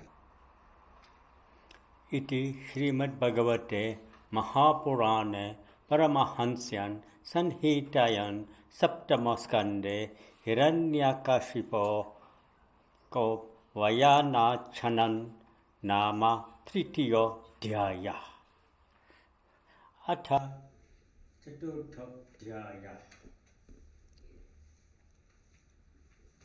Hiranyakashipu and his son Prahlada.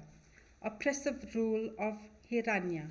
Narada said, when Hiranyakashipu prayed like this to Brahma, the latter, who was much pleased with him for his great austerity, granted him those extraordinary boons he prayed for. Brahma said, O dear one, it is not usual for people to be granted the type of boons you have asked for they are so extraordinary. Yet I am granting them to you. After granting these boons, the worshipful Brahma, whose blessings will never fail in its effect, departed, receiving the praise and worship of the Asura and of the Prajapatis. The Asura had now a body golden in complexion, strengthened by the boon. He now resolved to wreak vengeance on Mahavishnu for killing his brother. The great Asura conquered all the three worlds and brought them under his control. The leaders of the Devas, Asuras and men, of the Gandharvas, Garudas and serpents, of the Siddhas, Charanas and Vidyadharas, of the Rishis, Pitris and Manus, of the Yakshas, Pisachas and demons, of the Pretas, goblins and other species of beings. All were conquered and brought under control by him, appropriating to him the power and status of the guardian deities of the quarters also. He now claimed himself to be the conqueror of all the worlds. He moved his residence to the realm of Swarga, Indra's heaven, which was blazoned by the glory of the heavenly gardens of celestials. There he stayed in the palace of Indra, which was built by the celestial craftsman Vishwakarma, and which was the home of all beauty and prosperity in the universe. There could be seen terraces of emeralds, reaches by flights of steps made of coral, and also walls of crystals and rows of pillars made of Vaidurya, lapis lazuli. There could be seen canopies with artistic designs, seats made of ruby, beds as white and clean and soft as the foam of milk, festooned with strings of pearls. There went about handsome women of sparkling teeth, whose anklets tinkled as they moved, and who saw their own faces reflected in the surfaces, set with precious stones in several places. The Asura, powerful in the body and mind, was now the unchallenged and supreme ruler of all the worlds, and enjoyed life in Indra's residence, served by all the Devas, subdued by the rigors of their fiercely oppressive rule. O dear one, all the divinities except the Trimurti waited with presence on him, whose eyes were red under the influence of strong drink, and who possess extraordinary vigor of body, senses, and mind, augmented by the power of tapas and yoga.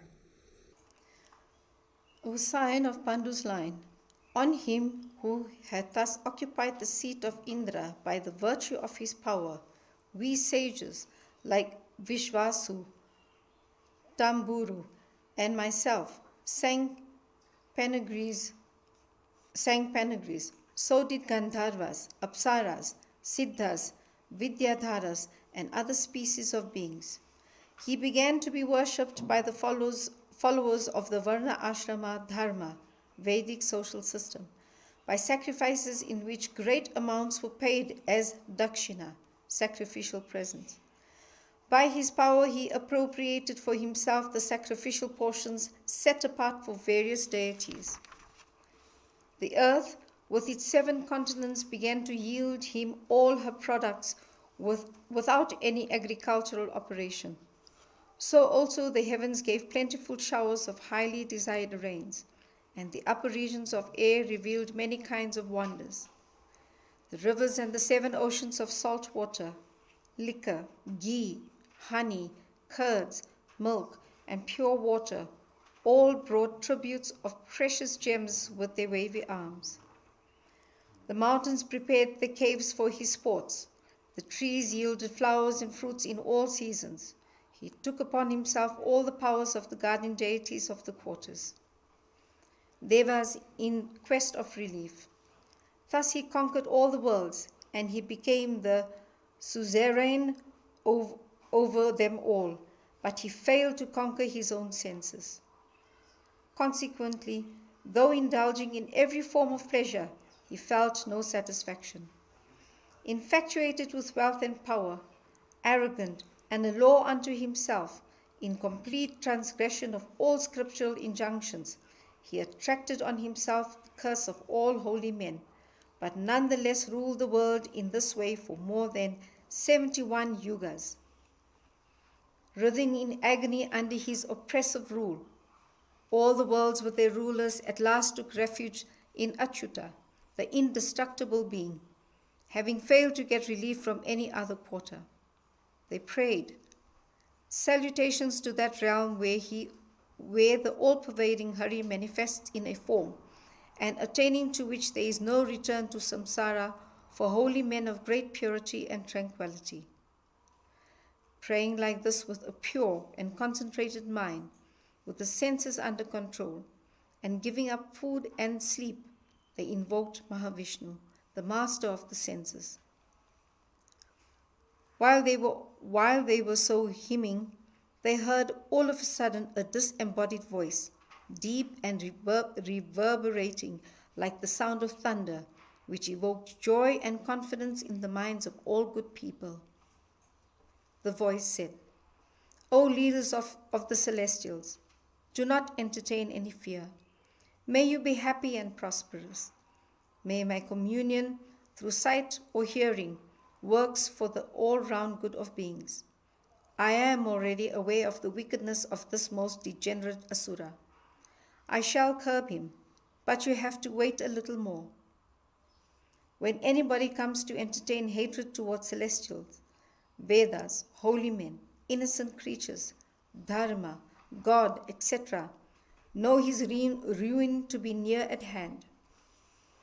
Though he is fortified in his strength by the boons he has received, I shall bring about his destruction when he persecutes his son Prahlada, who is free from antagonisms, who is tranquil and high-souled. The character of Prahlada.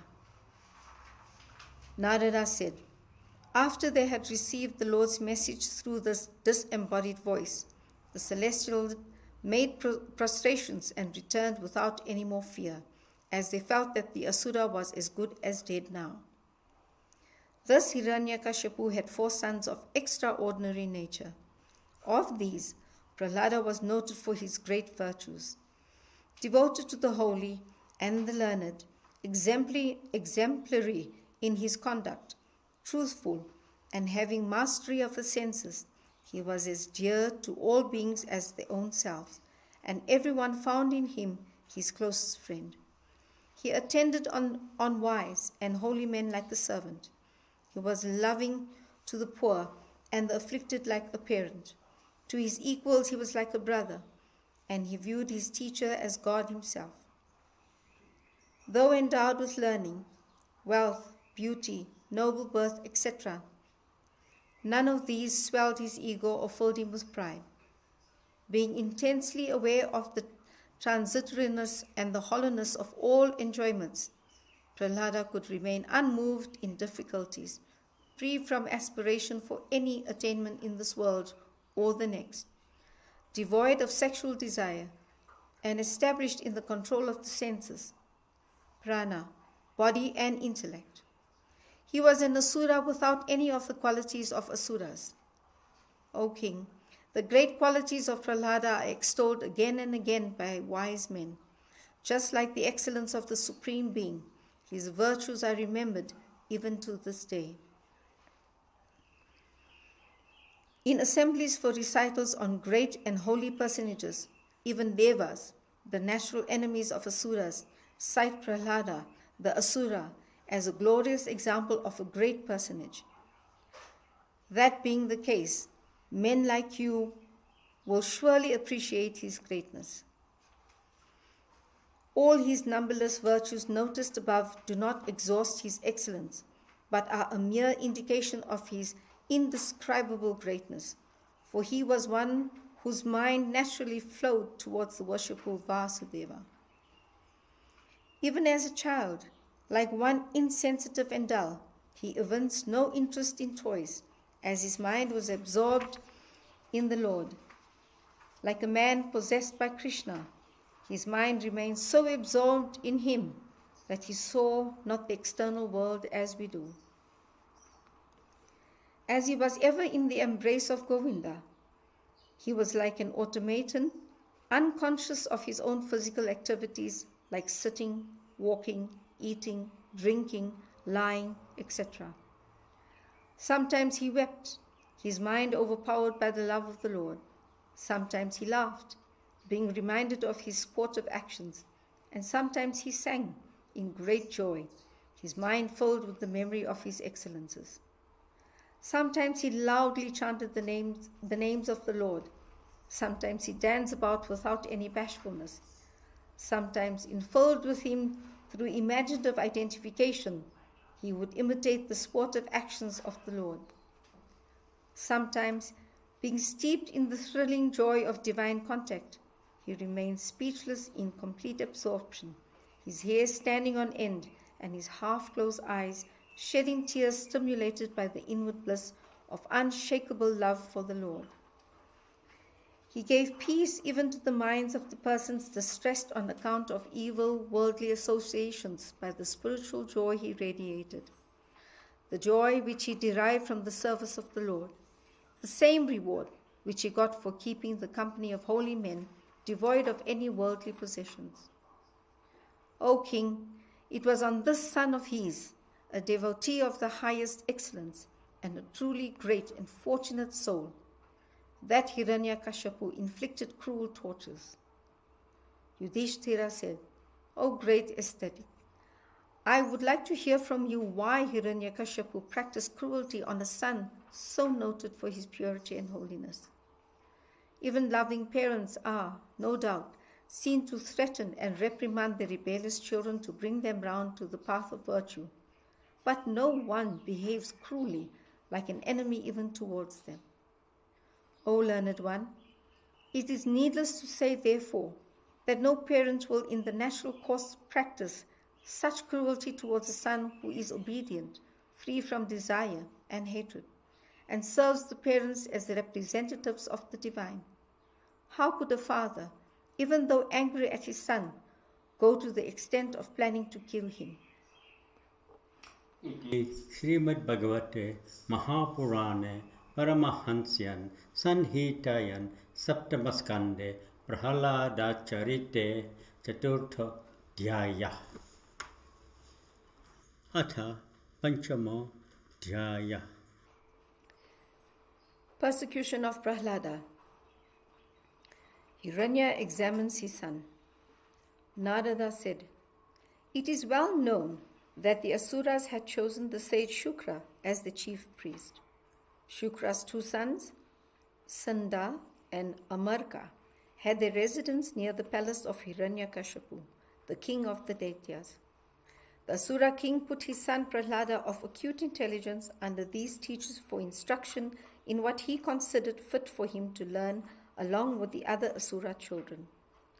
Whatever the teachers taught, he heard and learned, but he did not accept the soundness of much of their teachings, which were based on the sense of difference between oneself and one's interest on the one hand, and others and their interests on the other. O scion of Pandu's line, one day the Asura king took his son on his lap and asked him, O dear one, tell me what you consider to be true and good. Prahlada said, O Lord of the Asuras, all embodying beings are overpowered by body consciousness and are consequently subject to sorrow and suffering. I therefore deem that their ultimate good lies in abandoning their homes, which have caused their spiritual downfall by imprisoning them in the darkness of infatuation, like a discarded and dried up well. Let them therefore abandon it and resort to some sequestered forest where they could take the complete shelter in Sri Hari, the destroyer of all the sufferings of life. Narada said, when he heard these words of the boy conveying his unbounded faith in Sri Hari, his, Hiranya's, inveterate enemy, Hiranya laughed at first, thinking that the boy's mind had been perverted by the persuasions of some undesirable persons. And he warned the teachers to see particularly that devotees of Vishnu did not come incognito to their home and pervert the boy's mind. Efforts to reform Prahlada. When Prahlada was brought back to their home, the teachers, Sanda and Amarka, called him to their side and, patting and praising him, asked him gently, Dear boy Prahlada, may you be happy. Tell us the truth. How did you get this outlook, which is quite alien to boys generally?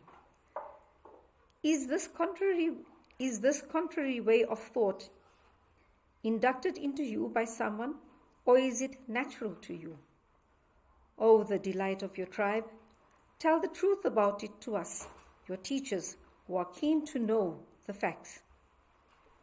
Prahlada replied, Salutations to the worshipful Lord, by the working of whose yoga maya, men get the ignorance-born distinction between oneself and another, a distinction which only minds perverted by ignorance would make. When the Lord is propitious to you, then this vain, brutish distinction felt between one's interest and another's interest will disappear. It is He alone, the Supreme Being of inscrutable ways, that is distinguished by ignorant men as I and He, as friend and foe. There is nothing to wonder at in it, for in trying to understand Him, even Brahma and the knowers of the Vedas fall into utter confusion. It is His grace that has erased in me this outlook of seeing a difference between myself and another. Just as before a magnet, iron pieces are naturally moved and attracted, so in the presence of the discus-armed Lord, my mind automatically runs to Him, abandoning everything else. Narada said, the high-minded Prahlada, having said this much to the teacher, remained silent. That pitiable teacher, pitiable because he had no freedom of thought as a servant of Hiranyakashipu, scolded the boy angrily and said, Who is there? Bring the king.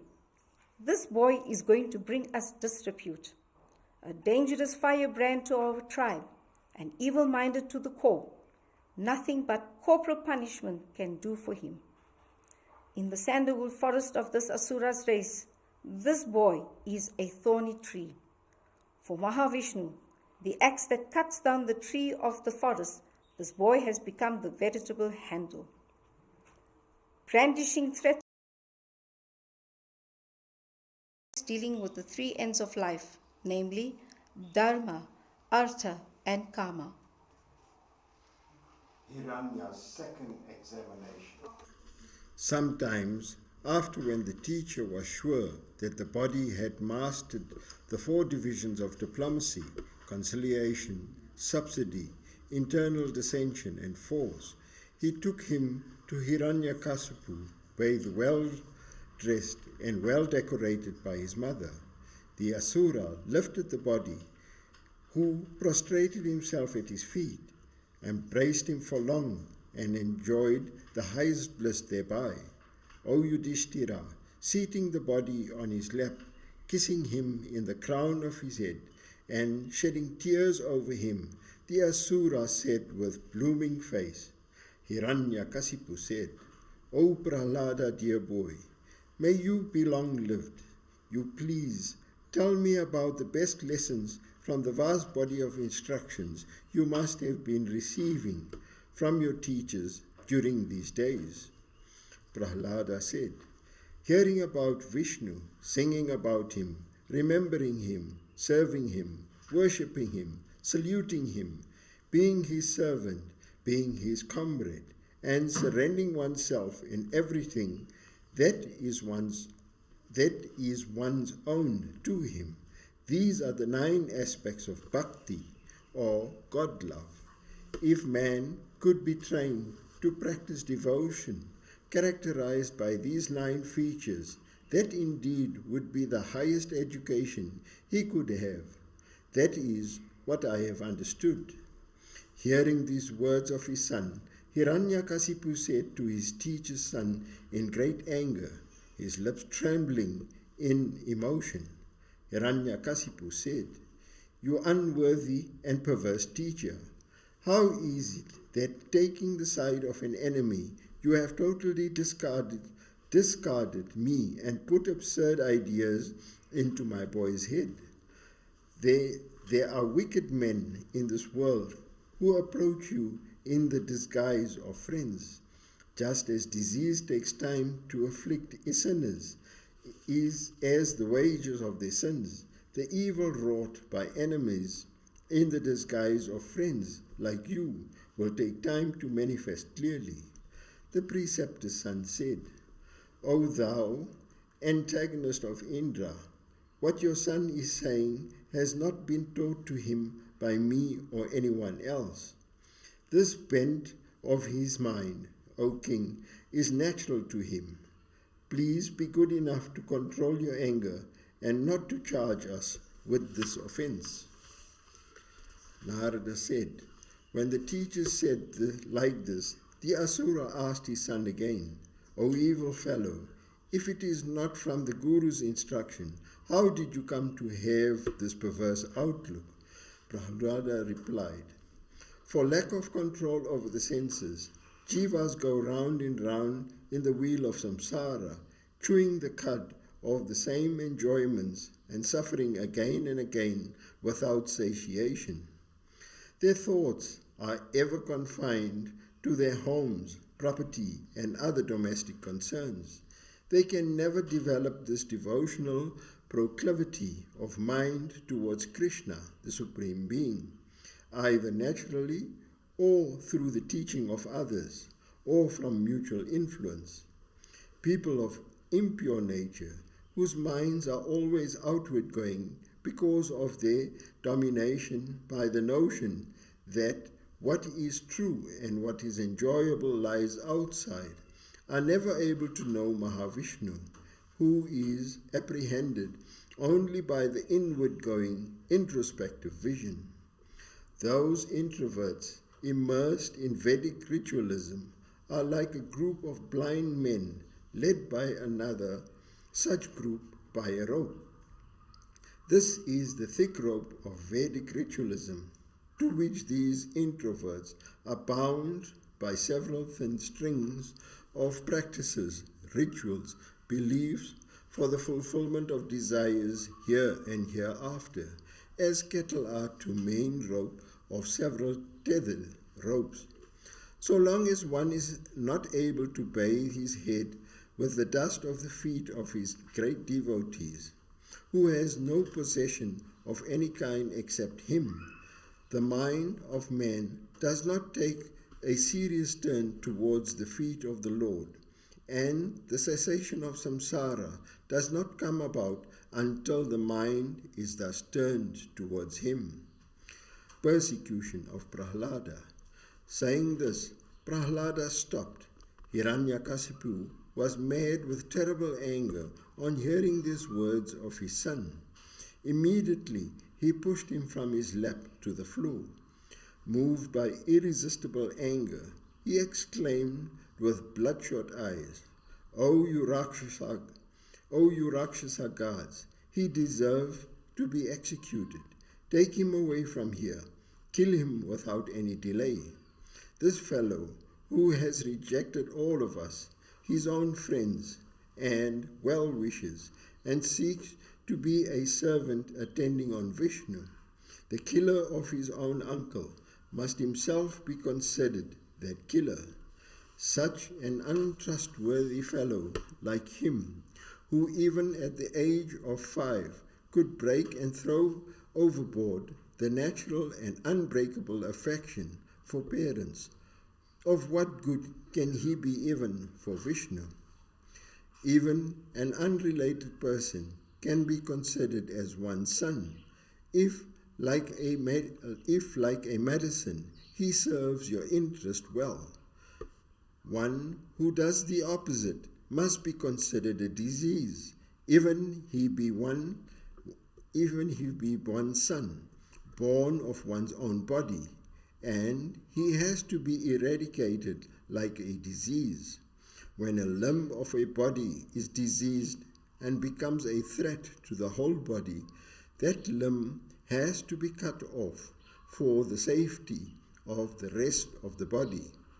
Therefore, he deserves to be killed somehow or other, through poisoned food, or while sleeping, or while awake. For, as an attractive sensuous object is a danger to an ascetic, so is an enemy in the disguise of a friend. When the master ordered them thus, the Rakshasa gods with sharp fangs, fierce faces, and copper-colored beard and hair began to shout, pierce, cut, etc., and struck Prahlada on his vital parts with their tridents. Just as all the pious rites done by unbelieving persons are fruitless, so were all the efforts of these asuras to kill Prahlada, whose mind was ever immersed in the Supreme Lord, the center of all power and excellences, the soul of all, the indefinable Absolute. O Yudhishthira, when all their efforts to kill Prahlada failed, Hiranyakasipu grew extremely anxious and seriously began to think of some extraordinary means of killing him. He tried various measures, such as having him trampled by elephants, bitten by serpents, attacked through black magic, rolled along the mountainside, imprisoned, poisoned, starved, and exposed to severe elements, weather, inclement weather, and to fire, to storm, and to water. When all these failed to kill sinless son, Hiranyakasipu became extremely worried and perplexed. He thought, I have heaped abuses on him, and I have tried in many ways to kill him. All these persecutions, and even the magical arts I tried, have all been set to naught by him, by his own puissance. Though a mere boy, and though standing in my presence, he is without the least fear or nervousness. This powerful chap, like Sunasepa, is not likely to forget the atrocities I have committed on him. He seems to be of inscrutable nature, fearless and deathless. Am I likely to meet with my death because of my enmity towards him? In no other way can I die. Further efforts to reform him. To Hiranyakasipu, who sat brooding in his lackluster face, turned down because of these depressing thoughts, Sanda and Amarka, the sons of Acharya Sukha, said as follows in private, by your own prowess, unaided by anyone else, you have conquered these 3 worlds. A mere quivering of your bow is enough to strike terror even into the hearts of the guardian deities of the quarters. O Master, to one such as you, we do not find anything to worry about. And As for Prahlada, he is yet a boy who has not reached the age of discretion. In order to prevent this Prahlada from running away out of fear, let us keep him tied up with Varuna's noose until the return of our teacher, Rishi Sukra. As one's age advances and as one gets chances of association with and instruction from the wise, man gradually change in their character and outlook. Agreeing with the advice of his teacher's sons, Hiranyakasipu said to them, "Instruct the boy in the dharma of kings and of householders." O king, accordingly they instructed the humble and obedient Prahlada in matters concerned with the pursuit of morality, dharma, power, artha, and pleasure, kama. The instructions given to him by the teachers on the three ends of life, dharma, artha, and kama, was not considered by him as sound, for they were the teachings given by worldly-minded people for others of similar outlook. Whenever the teachers went out on their own household purposes, Prahlada's classmates, who then got time for play, would call him and join them. On one such occasion, this enlightened Prahlada spoke to them lovingly for their instruction, depicting the very pitiable condition of men steeped in worldly life. The boys, whose minds had not yet been corrupted by the words and examples of the extremely worldly-minded fellows, asuras, were powerfully attracted by the weight and seriousness of Prahlada's words. They threw away their playthings and gathered round him, concentrating their looks and their hearts on him. To them, the great devotee Prahlada spoke as follows with a mind full of love and pity. Iti Shrimad Bhagavate Mahapurane Paramahamsayam Sanghitayam Saptamaskande Prahlada Nu Charite Panchamodhyaya. Atha Shashtodhyaya, Prahlada's sermon. Vanity of worldly values.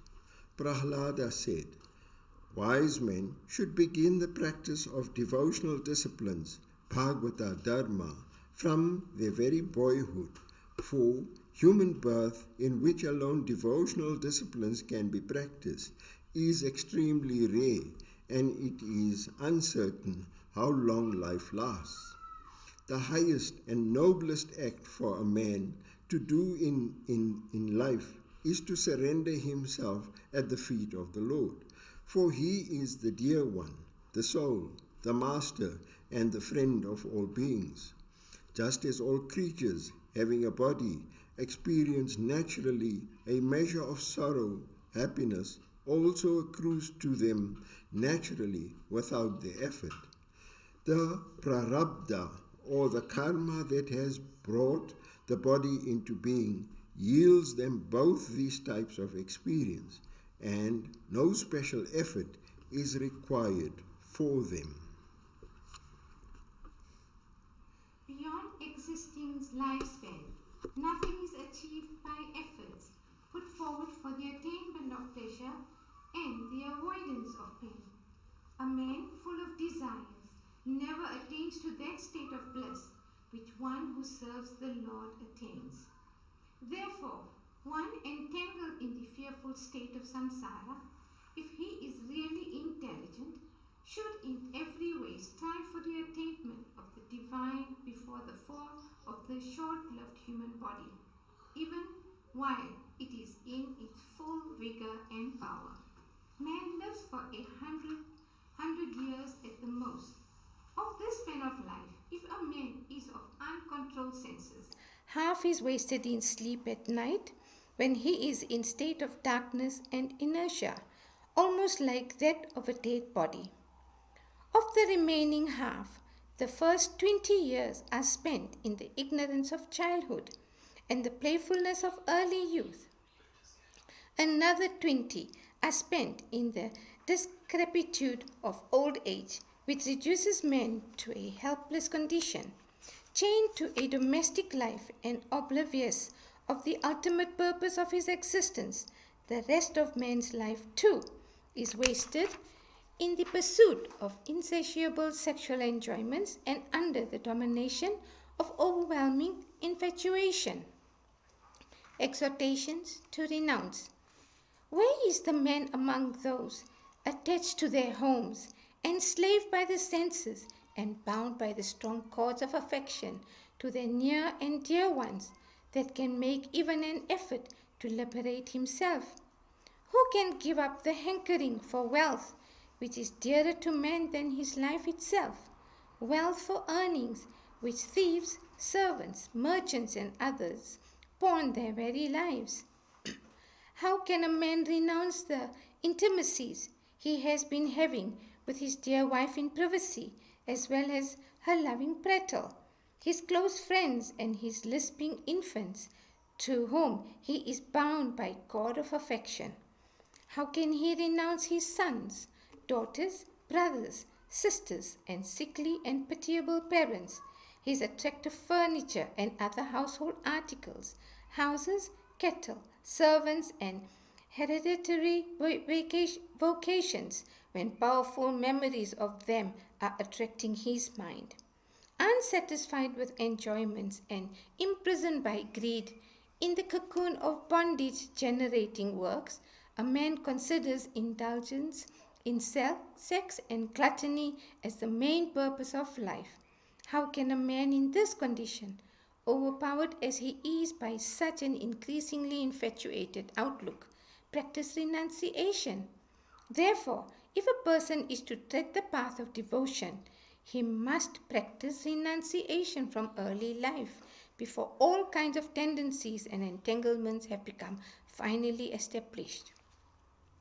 The heedless man who exhausts his life, his whole lifetime, in the maintenance of his family, fails to perceive that the ultimate purpose of his life is thereby getting defeated. He fails to cultivate renunciation even when afflicted by the three kinds of misery on all sides. For such is his attachment for the family and the joy it gives. A householder whose senses are uncontrolled and whose craving for pleasure is never satiated will have unbounded greed for wealth too, and he will indulge in stealing and misappropriating others' properties, in spite of being acquainted with the harm it will do to his life here and in the hereafter. O comrades, even though a householder may be learned and know all his philosophy, still he is incapable of attaining the Atman, for he cannot get over the distinction between his self-interest and the interests of others, and therefore he continues to be in the darkness of transmigratory existence like any other ignorant person, becoming the pet monkey of lustful women who hold him by the chain of progeny he has generated in them. The pitiable slave of the senses is never able to free his spirit from their clutches unless he seeks shelter in the Lord, and the Lord helps him to break this chain. For this reason, O Asuras, you should shun association with such compatriots from early life and seek shelter in the primeval being, Lord Narayana, for he is that beatitude sought after by people who overcome worldly attachments. God, our dearest and nearest, O children of the Asuras, it is not at all difficult to please Achyuta, for he is the innermost spirit in all and can be communed with anywhere. In all beings, from immovable objects to Brahma, the Creator, in high and in low creatures, in the primordial elements, in Mahatattva and its evolutes, in the gunas in a state of equilibrium, and in gunas in agitation, and in all entities and conditions is present that one Supreme Spirit, the all-powerful Divine Person, the Lord of all, the unchangeable substance. While baffling definition and remaining undifferentiated, he manifests as the indwelling spirit and as the object of perception, as the pervader and as the pervaded. For this, he, the Supreme Lord, and the undiluted fullness and self-conscious bliss, holds his transcendent supremacy in abeyance during creation, exercising his power of Yoga Maya and manifest himself as the many. Therefore, be kind to all creatures and extend your friendship to them, abandoning your Asura nature. By this, the Supreme Lord, who is beyond the purview of the senses, will be pleased. Excellence of Bhagavata Dharma. When the Lord, the infinite and the primeval being, is pleased with the devotee, what is there unattainable by him? But of what concern are such attainments to us, these material values of dharma, artha and kama, which automatically fructify according to one's karma? And pray, of what interest is even moksha, which everyone aspires for, to us who serves his feet and who ever chants about his excellences and enjoy the bliss of his service? The Vedas do indeed deal with the three worldly values of morality, wealth and pleasure, with philosophy and ethics, with sacrificial rites, with statecraft, and with various accomplishments useful for a man. But I regard that the dedication of oneself to the Supreme Being, the friend and a well-wisher of all, is the real teaching. Or, alternatively, the Vedas do indeed deal with the three worldly values of morality, wealth and pleasure. But they all become true Vedic teaching only to the extent they help man to make an absolute surrender of himself to the Supreme Being, the friend and a well-wisher of all. This doctrine of enlightenment, pure, pristine, and unadulterated by any compromise with worldly values, was imparted by Rishi Narayana, the friend of Nara, to the sage Narada. It will shine in those who have the good fortune to be bathed in the dust of the sacred feet of those who have renounced worldly values absolutely and cling to the Lord with undistracted devotion. From that Narada, who had the realization of the Lord, I received this gospel of enlightenment in its theory and practice, which is the same as the nine-limbed doctrine of the practice of devotion to the Lord. Bhagavata Dharma.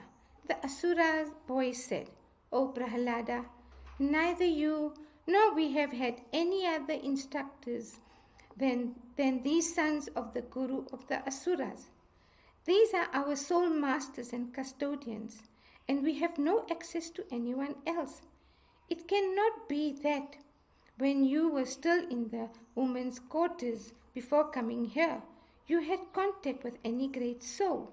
O gentle comrade, if there is any convincing explanation for this, please tell us and solve our puzzle. Iti Shrimad Bhagavate Mahapurane Paramahansyam Samhitayam Saptamaskandhe Prahaladanu Vicharite Shashtodhyayaha. Atha Saptamodhyayaha Narada Uvacha. Prahalada's lesson on self-knowledge. Prahalada's previous history. Narada said, being thus questioned by the children of the Asuras, the great Asura devotee Prahalada recalled to memory of what had taught by me on the subject, and said with a smile to those curiously expectant children.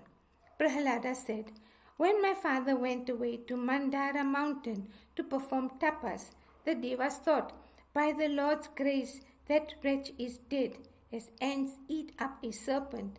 His own sins must have eaten him up. Indra and other Devas therefore made extensive preparation for the war on the Asuras. Incapable of standing the massive attack of the huge army of the Devas, the Asuras ran away in all directions for fear of death.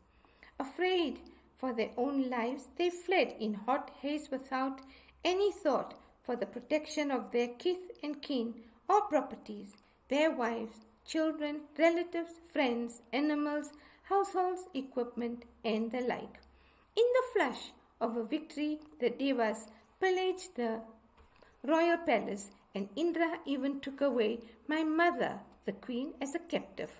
Trembling and weeping like a frightened Kuravi bird, she was being led off when by chance the great Devarshi Narada met her on her way. Narada said to Indra, "O noble-minded Indra, release her, release her. This woman is guiltless, and she is the devoted wife of another person. It does not befit you to take her away as a captive." Indra said, "She has within her the most formidable embryo from the Asura seed. I shall release her after it is born, and I have attained my objective of killing the child." Narada said, "This child to be born is sinless. He will be a great soul and a devotee and a servant of the Lord, equipped with the great power of the Spirit. You will not be able to destroy him."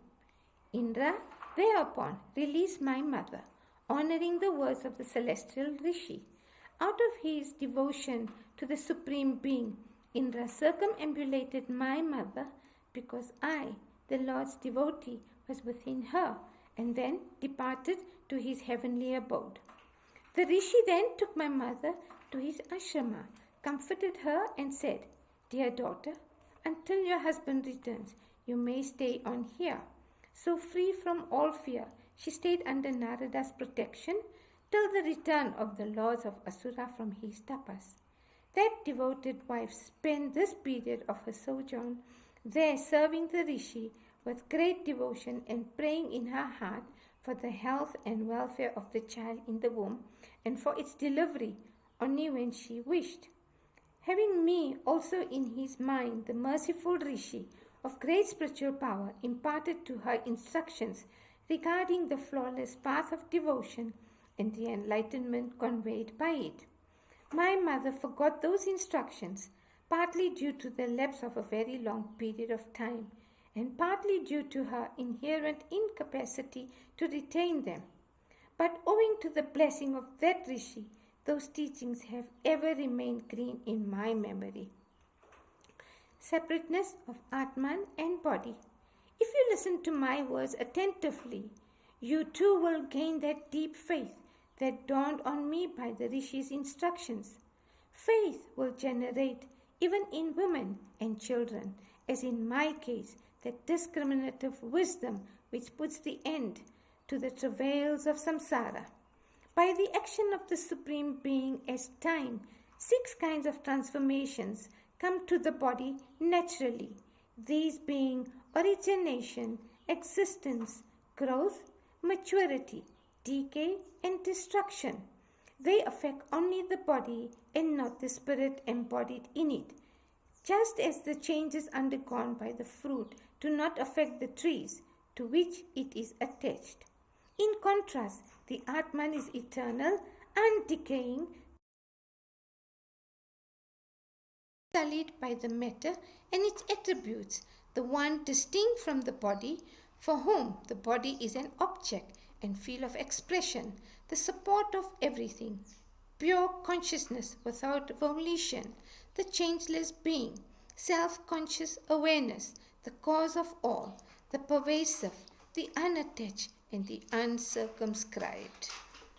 Understanding these 12 unique characteristics of the Atman, one should give up the false feeling that I am the body or that the body is mine, a feeling born of ignorance. Just as gold smelters extract gold from the ore through appropriate processes, so an expert in the science of spirit extracts through spiritual communion the gold of the Supreme Brahman from the mine of the body in which it is latent. The root Prakriti, Mahatattva, Ahankara, and the 5 Tanmatras are spoken of as the eightfold Prakriti. Sattva, Rajas, and Tamas are the 3 gunas or constituent attributes of Prakriti. The 10 sense organs, the mind, the 5 gross elements, these 16 categories are also spoken of by the Acharyas as the evolutes of Prakriti. From the body-mind formed by the combination of these categories, the Purusha, which is the unitary principles, stands apart as their witness without getting mixed with them, but at the same time forming the integrating principle that holds them together as a complex whole. The body is the complex of all the categories mentioned before. It is of 2 kinds, the unmoving like the trees and the moving like the other living beings. In this body, the non-Atman categories of Prakriti are to be rejected one after another as not this, and the Purusha or the spirit arrived at as the ultimate end of all negotiation.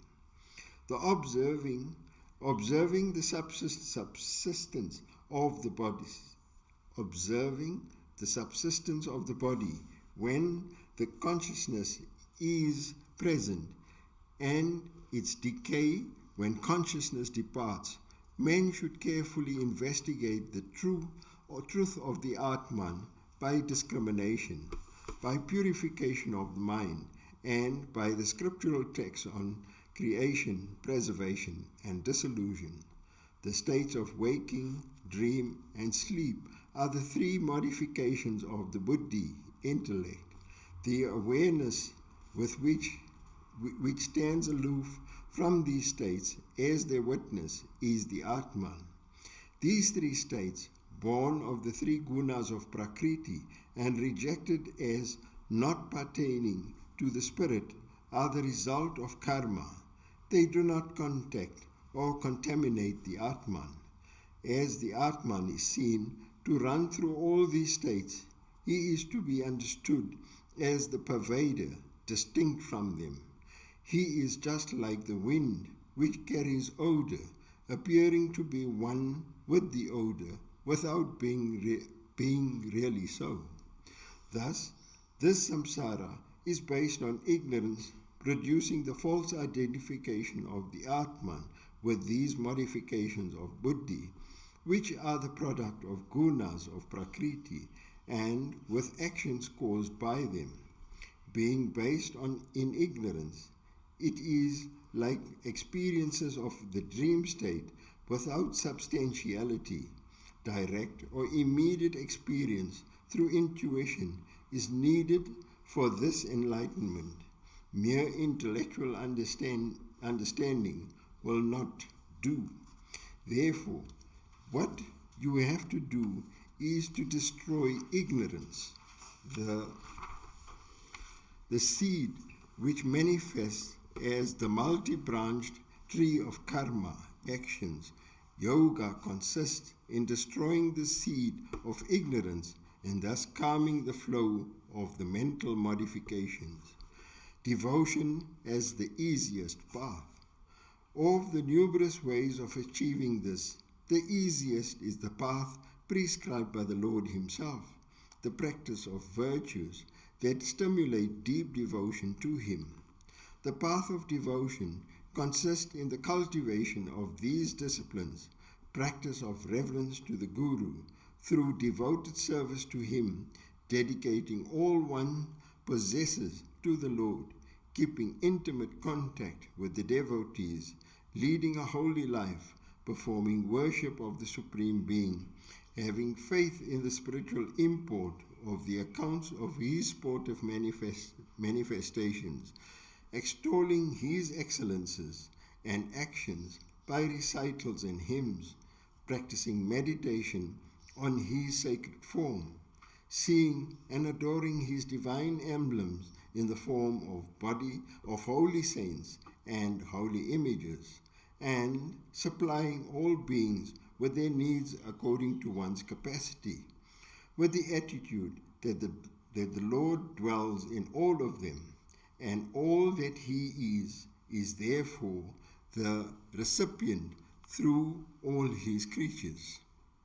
Those who, through the practice of these devotional disciplines, succeed in conquering the senses and the passions, develop loving attachment, rati, to Vasudeva, the Supreme Being.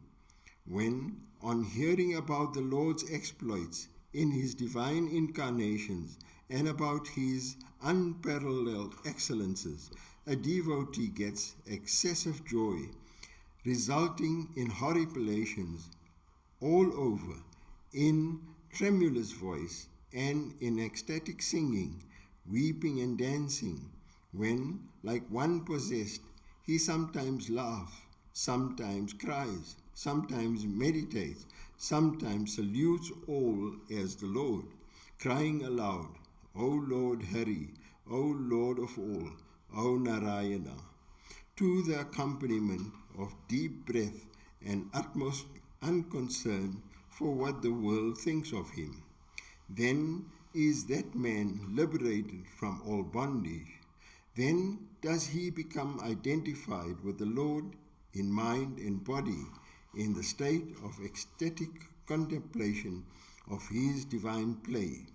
Then does he, through the destruction of the subtle tendencies and their bases of ignorance, by the power of bhakti, attain to the Lord in truth and in reality. Wise men say that this embrace of the Supreme Being in consciousness is what destroys the evil tendencies of the jiva and saves him from involvement in transmigratory existence. This state is what is called the bliss of oneness with the Brahman. Therefore, meditate in your hearts on him, who is the Lord of all, of the hearts of all. What great difficulty is there in communing with Sri Hari, who, like the sky, is pervading the hearts of all, including yourselves, who is the soul of one soul, and who is the most genuine well-wisher and friend of all beings? And what special virtue is there in pursuing the vulgar enjoyments of the senses, which can be had even in animal bodies? With his uncertain and short span, what real joy can a man have from such very temporary objects of possession and enjoyments like wealth, wife, sons, cattle, houses, lands, elephants, treasury, and power? The same impermanence characterizes the worlds that are attained through the performance of sacrifices. Not only are they perishable, but subject to evil passions and to variations in the joy they provide according to the nature of the karma. Therefore, for the attainment of your spiritual somnum bonum, worship with single-hearted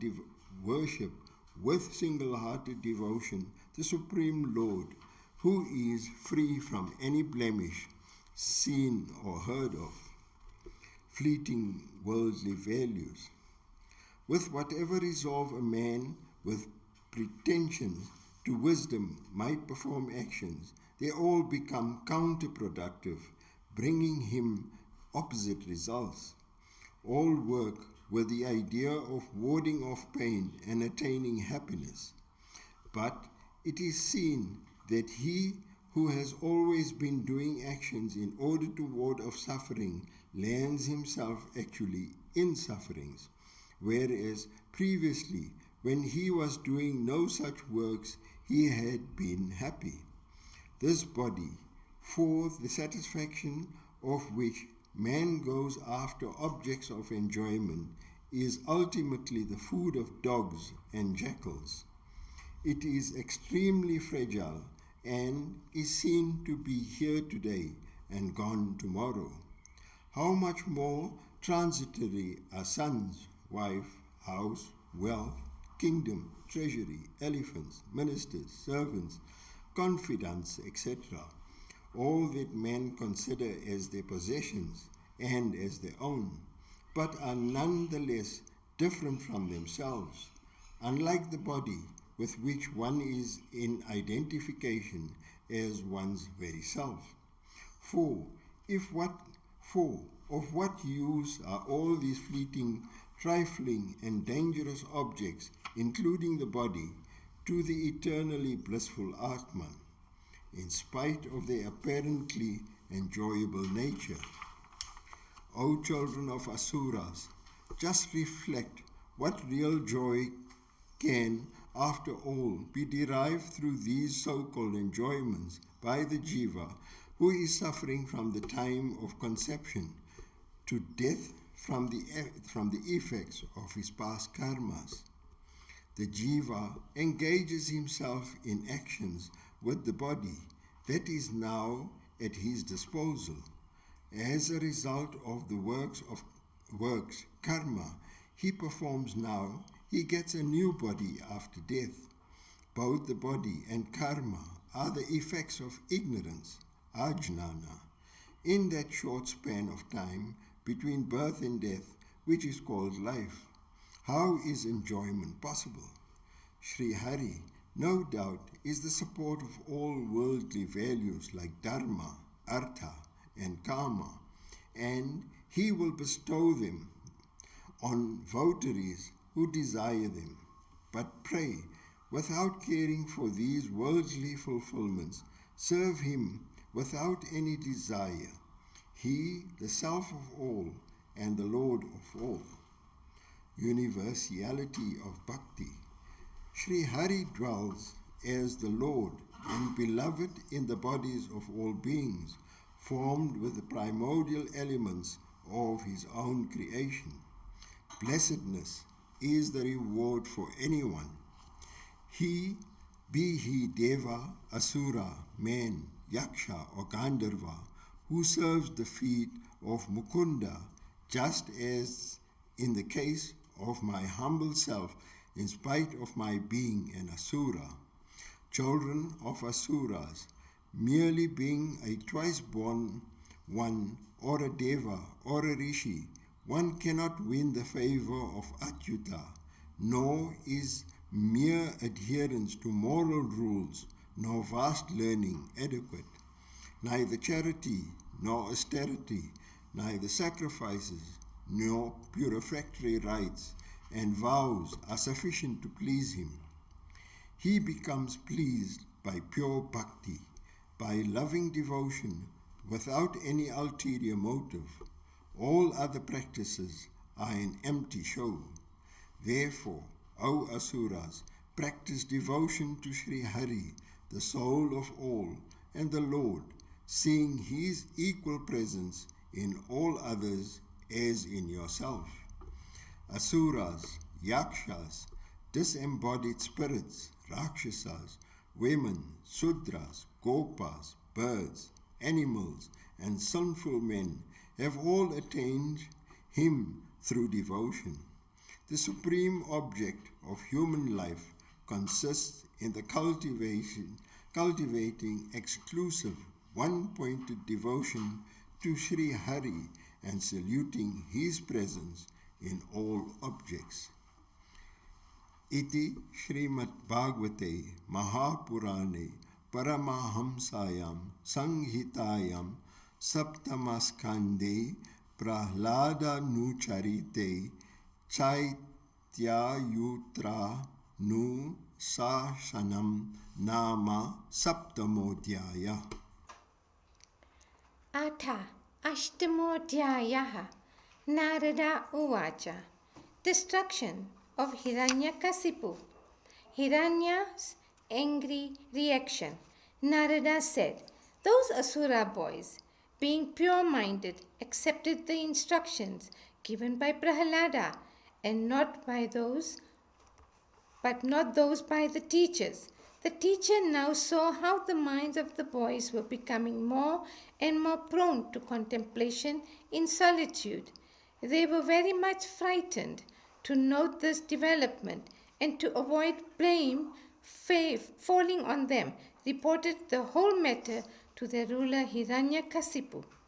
Hiranyakasipu's body trembled in violent rage of hearing of his son's unbearable misconduct, and he decided to kill the boy himself. Raining abusive words on Prahalada, who least deserved such harsh treatment, Hiranya, cruel by nature, looked at him with an angry side, long glance, and, hissing like a trampled serpent, addressed the boy, who stood before him saluting in all humility and composure. He said, I shall immediately dispatch you to the city of Yama, the god of death. You, who are an audacious fool, a traitor to the family, a debased villain, and a defier of my authority.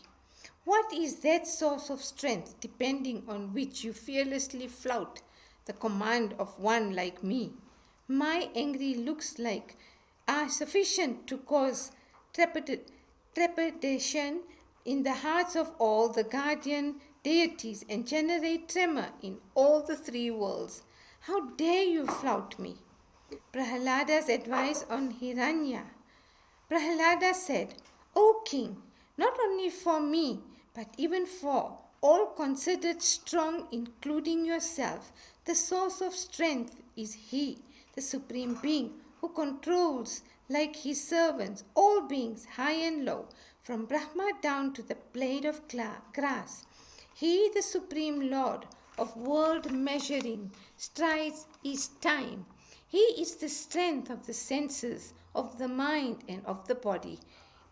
It is verily He, the Supreme Lord and the Master of the Gunas, that creates, preserves, and destroys all beings. Please abandon your asuric, monstrous character. Have even-sightedness, abandoning the distinctions between friend and foe. There is no enemy beyond one's own mind, if it is uncontrolled and caught in the path of vice. The supreme worship of the Lord consists in keeping the mind even and unperturbed, seeing no difference between friend and foe. There are some who consider themselves as the victors of all the 10 quarters without first conquering the enemies within, the sixth sense which rob one of all one's real wealth. To the wise and the good man who has conquered his lower self, who has an enlightened mind, who looks on all alike, there can be no enemy, for enemies are the creation of one's own ignorance. Incarnation of Narasimha. Hiranyakasipu said, O fool, you who indulge in such senseless and arrogant talk are facing imminent death. For none but those who are face to face with death will talk such unbridled nonsense.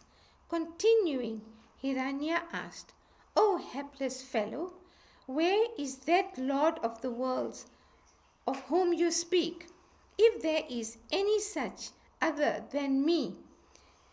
Everywhere, replied Prahalada. Why? Is he here? Is he in this pillar then? Questioned Hiranya.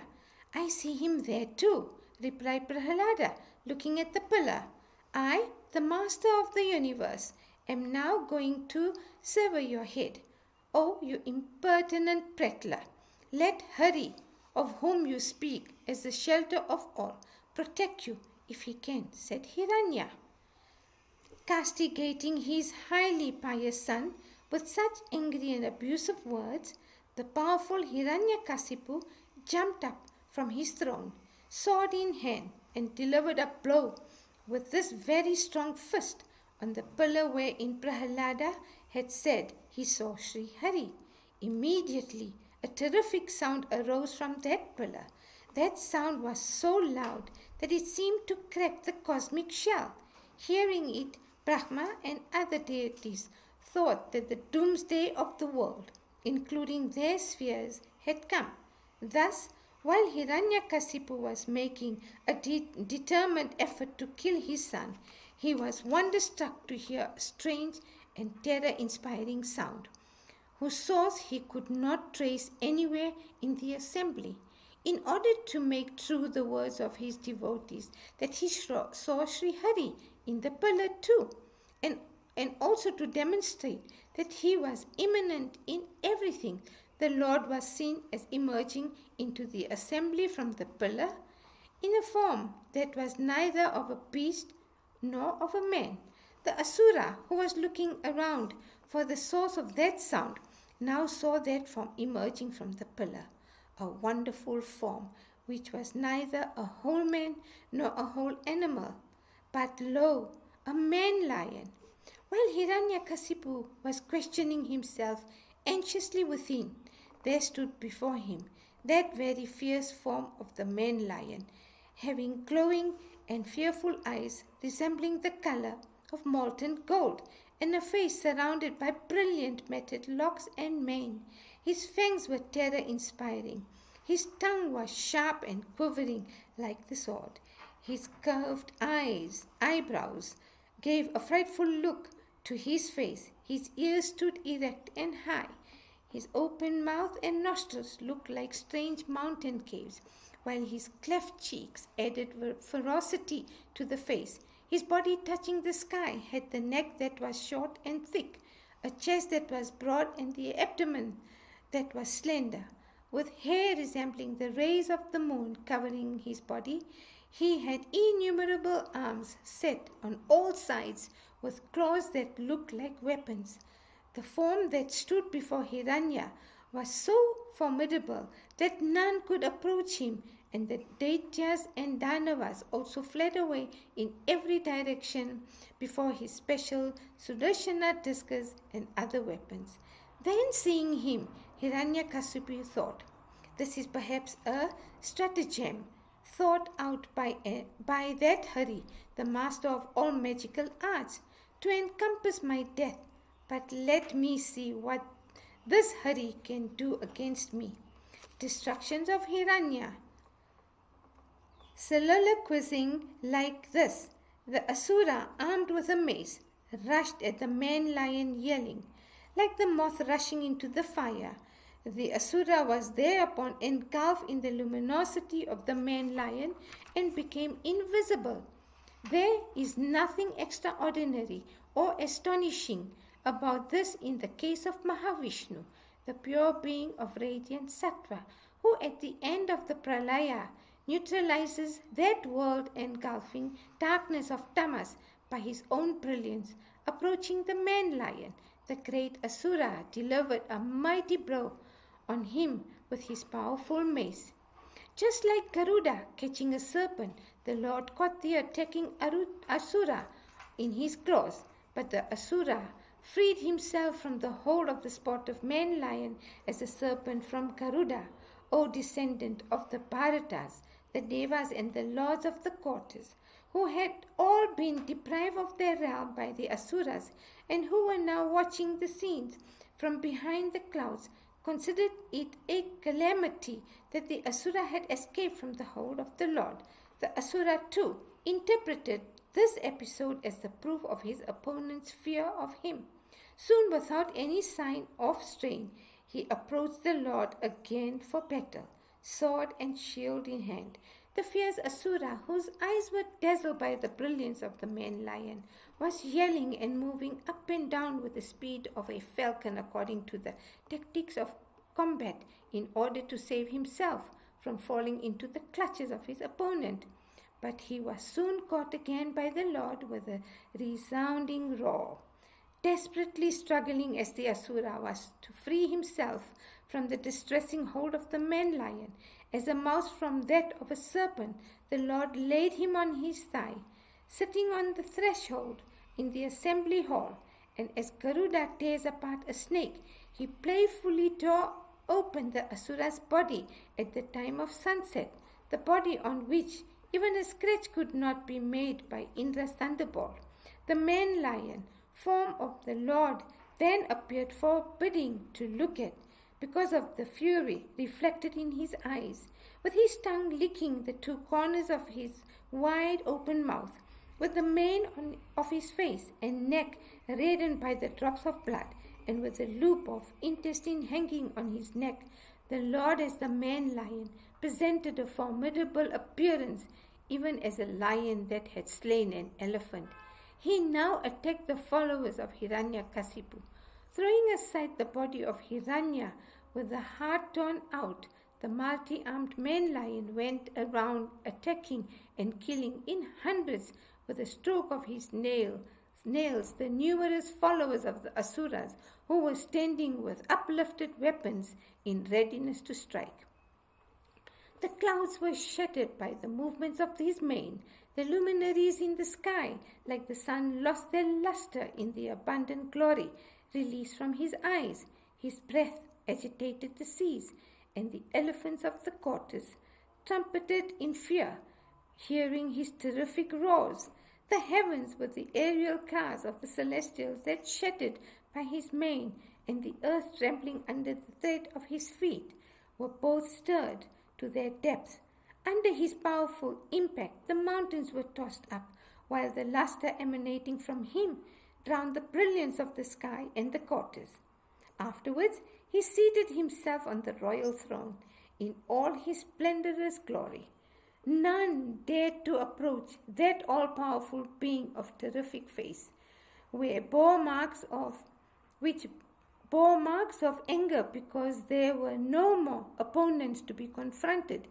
Hearing that the primeval Titan and Herik of the worlds had been slain by Sri Hari in battle, the celestial women with faces blooming in joy rained flowers.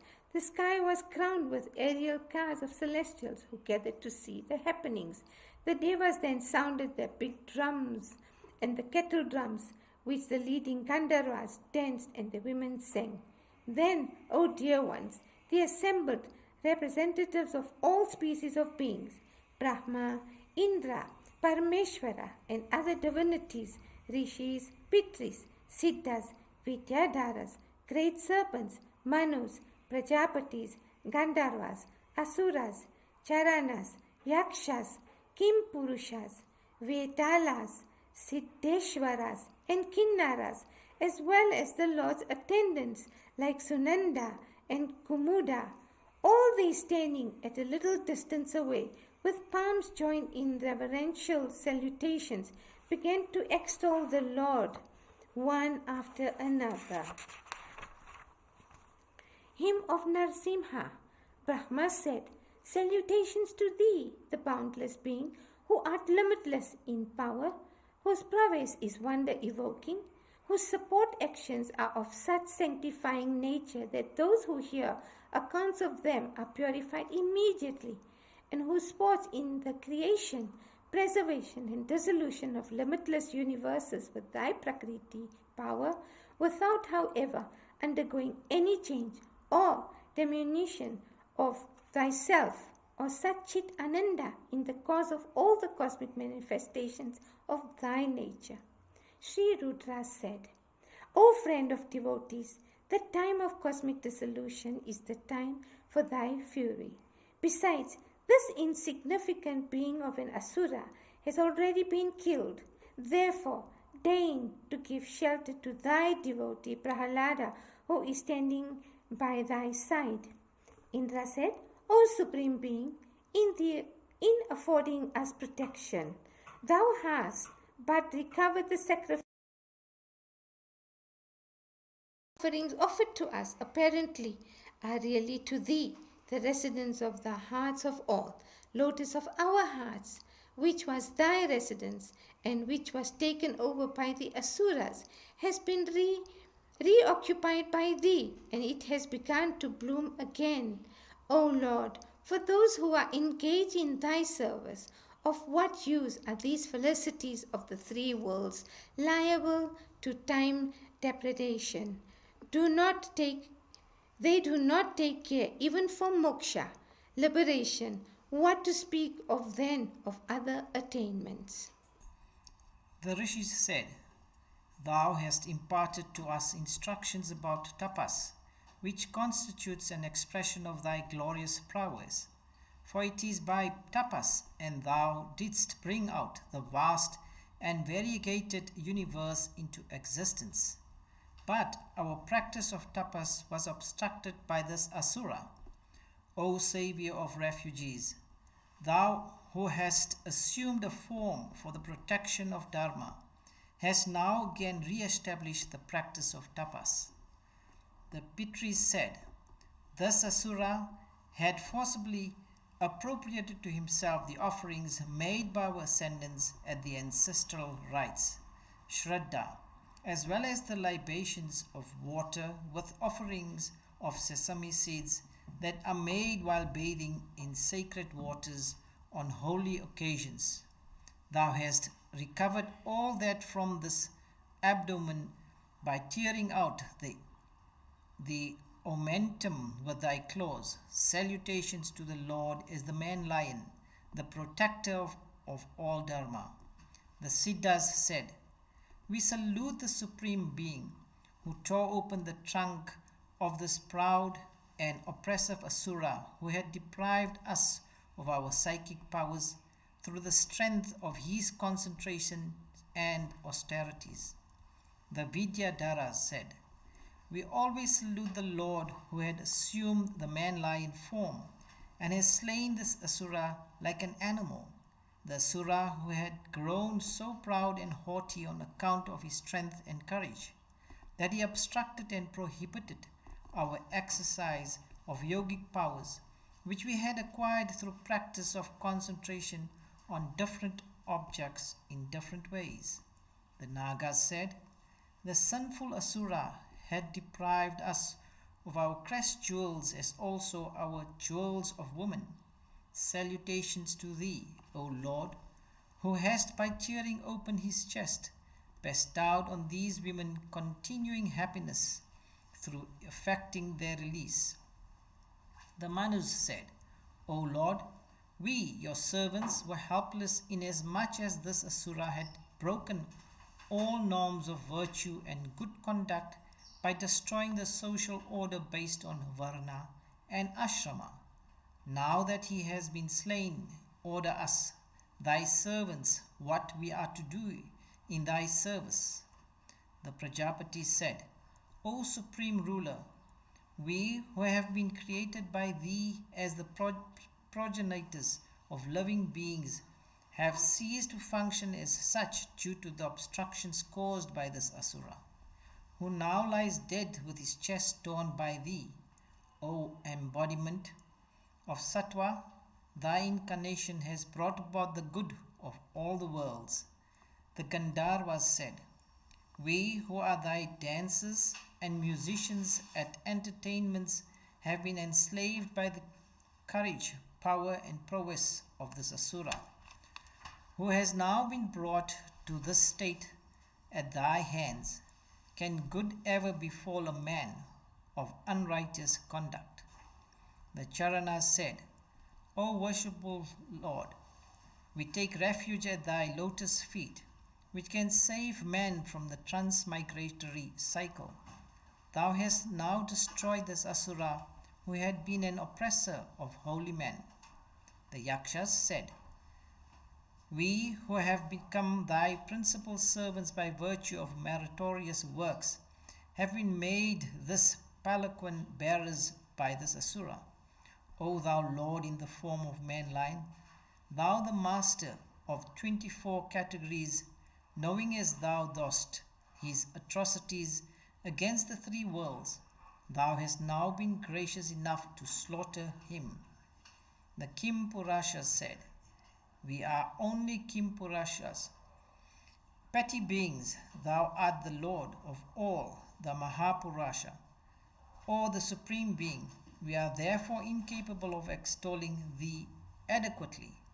The killing of this asura is not the measure of thy glory, for this evil one had been killed the moment he earned the displeasure of holy men. The Vaitalikas said, we used to receive great honor and presents by singing about thy glory in assemblies and at holy sacrificial festivals. This wicked asura had deprived us all of these opportunities. His obstructions by thee is for us a fortunate circumstances like the riddance of his disease for a sick man.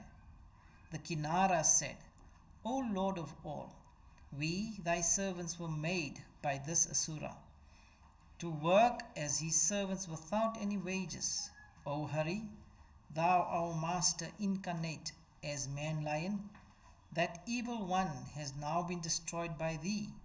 May thou bless us to prosper and to progress. The attendants of Vishnu said, O Lord, our master and protector, now hast thou revealed thy man-lion form, which is both wonderful and auspicious. Never has anyone seen it before. This Asura is none but a servant of thine under the curse of Sanaka and other holy men.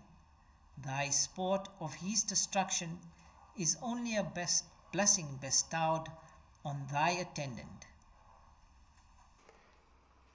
Iti Shrimad Bhagavate Mahapurane Paramahamsayam Sankitayam Sapta Skande Prahlada Nu Charite Daitya Rajayade Narsinghastavo Namosto Nama Ashtamodhyaya Atha Navamodhyaya. The hymn of Prahlada. Prahlada, assuaging the Lord's wrath, Narada said, None of the divinities like Brahma or Rudra dared to go near the Lord in this wrathful mood which made him unapproachable to them. Even Sri Devi, when requested by the Devas, feared to go near him in that wrathful mood of his, unseen and unheard of at any time before. Thereupon Brahma told Prahlada, standing nearby, O dear boy, go near the Lord who has been angry at your father and try to pacify him.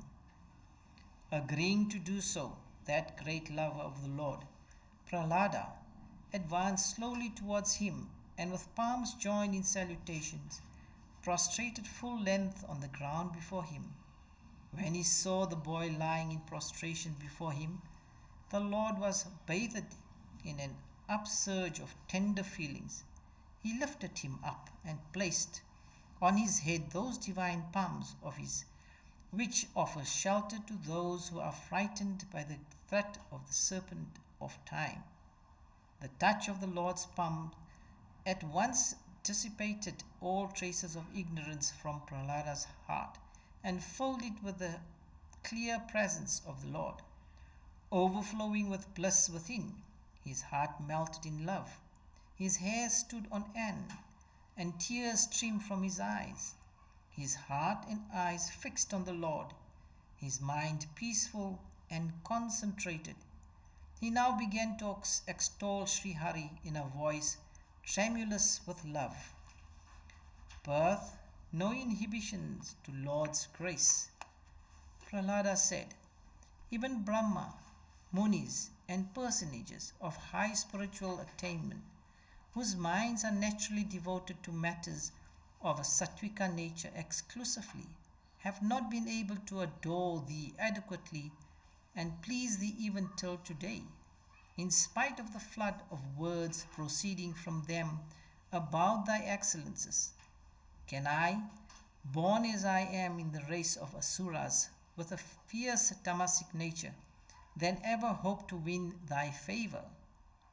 I feel that none of these wealth, high birth, beauty, austerity, scriptural study, vigor, impressiveness, prowess, strength of body, skill in action, intelligence, and practice of concentration is adequate to please the Supreme Being.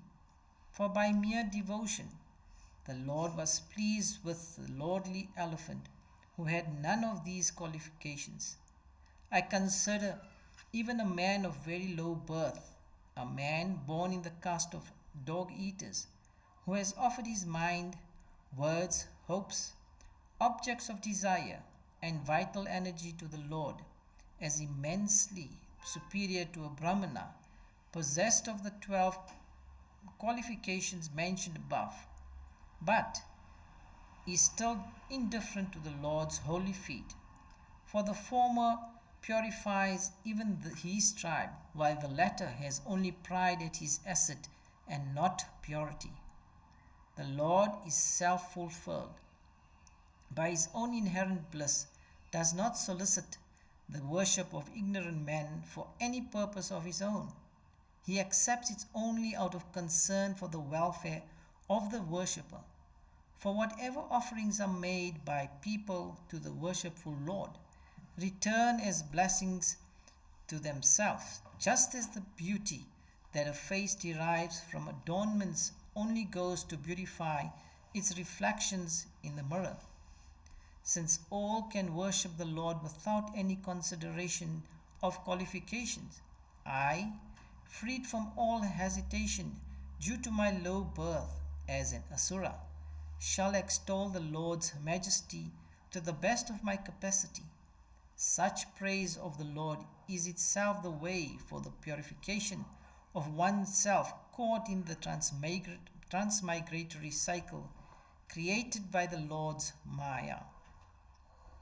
I fear not this fearful form. All these Brahma and the Devas who stand there in utter fright of thee are thy servants carrying out thy will, unlike us Asuras. There is therefore no reason for them to fear thee. All thy incarnations are enchanting, as they are for the welfare of the world and for thy sportive joy. They are never for causing fright. Therefore deign to diffuse thy wrath. The Asura is now dead, and there is no one here deserving thy anger. Even pious men rejoice at the killing of harmful creatures like scorpions and serpents. Similarly, the whole world feels relieved by the elimination of the Asura, and all were waiting to see thy anger abate. O thou of man-lion form, henceforward, men will contemplate on this form of thine for freedom from fear. O ever victorious Lord, I am not frightened by this terror-inspiring form of thine. Thy frightful face, tongue, sun-like eyes, quivering eyebrows, fierce molars, garlands of intestinal loops, blood-stained manes, bristling ears, fierce roars that startle even the elephants of the quarters, and claws that tore open the enemy's chest. Involvement in samsara. But O thou, friend of the lowly, I am afraid of the unbearable and frightful suffering of this transmigratory cycle, bound up by karma. My lot has been cast in the midst of these asuras, given to violence and cruelty. When, O thou, Lord of abounding charms, shalt thou be gracious to summon me to abide at thy holy feet, granting me protection and freedom from the thraldom of ignorance? I am being burned in the fire of birth, in successive wombs, involving experience of pleasures and pain, of union and separation. In this worldly existence, all measures adopted for freedom from sufferings bring new sufferings in their turn. Not knowing this, I am in the grip of infatuation that makes one take the false for the real, the untrue for the true. Therefore grant me devotion and teach me to be thy servant. O Lord, thou the man-lion form, thou being the dear one, the well-wisher and the deity of all, I shall easily surmount the obstacles posed by body, mind and other limitations of material nature by resorting to the recital of thy excellences and sportive manifestations, which have been glorified in songs even by Brahma, and by seeking the company of thy great all-renouncing devotees, the holy swans, Paramhamsas, who always have their homes at thy feet, no remedial measure sought as relief by sufferers in this world can be effective in the case of God-forsaken ones. They can, at the most, of a palliative of short duration, never an ultimate remedy. They have been deserted by thee, while none but thou can save them really.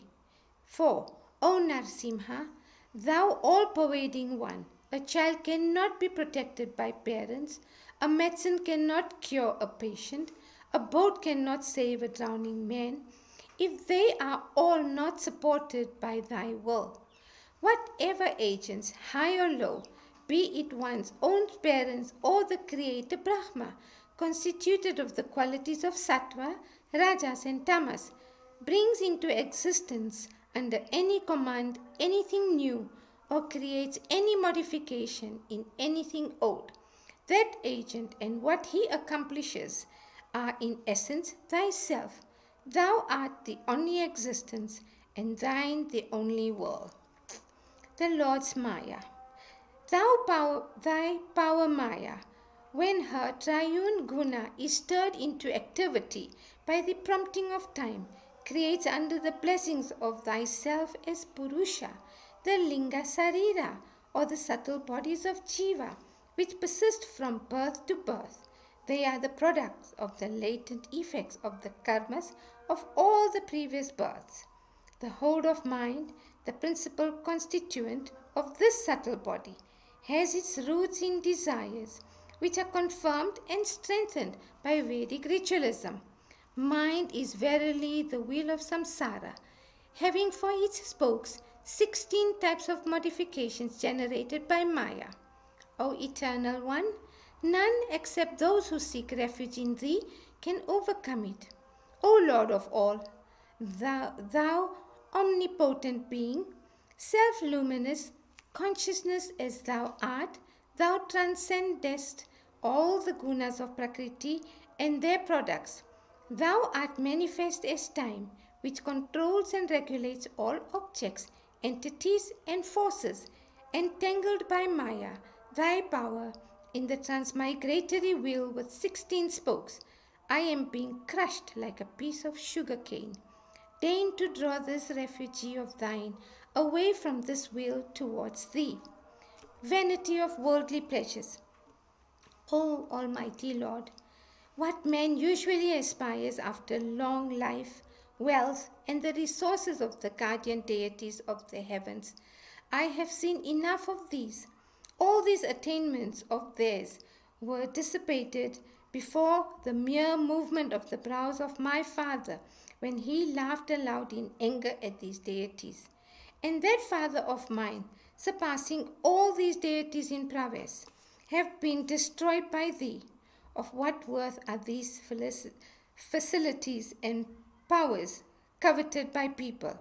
Therefore I, who know these facts, do not desire blessings like sensuous enjoyments, wealth, longevity, glory, etc., after which all embodied beings from low creatures up to Brahma are mad.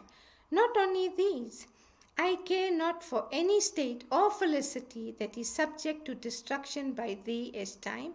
I only pray that I may be led to the company of thy devotees.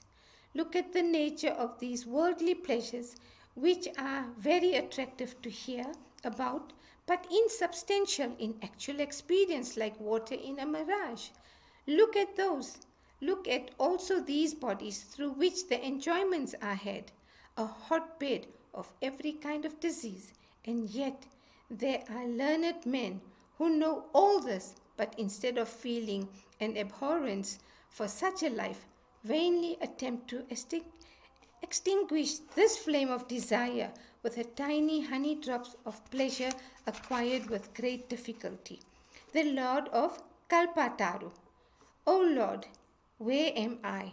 Born in a family of asuras having their origin in rajas and dominated by tamas. And where is thy grace that prompted thee to place thy lotus hands on my head in blessings? A condescension that could not be heard by Brahma or Shiva or thy consort Rama. Thou, who art the soul and the well-wisher of all beings in the world, dost not look upon anyone as high or low, unlike ordinary beings.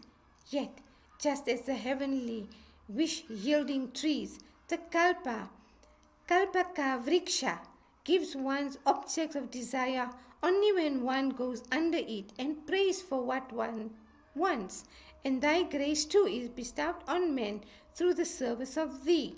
Blessings come according to service, not on consideration of high and low. Never shall I abandon the service of thy devotees. I who, by contact with worldly people, given to sensuous enjoyments, was about to fall into the pit of transmigratory existence, infested by serpents in the shape of birth and death.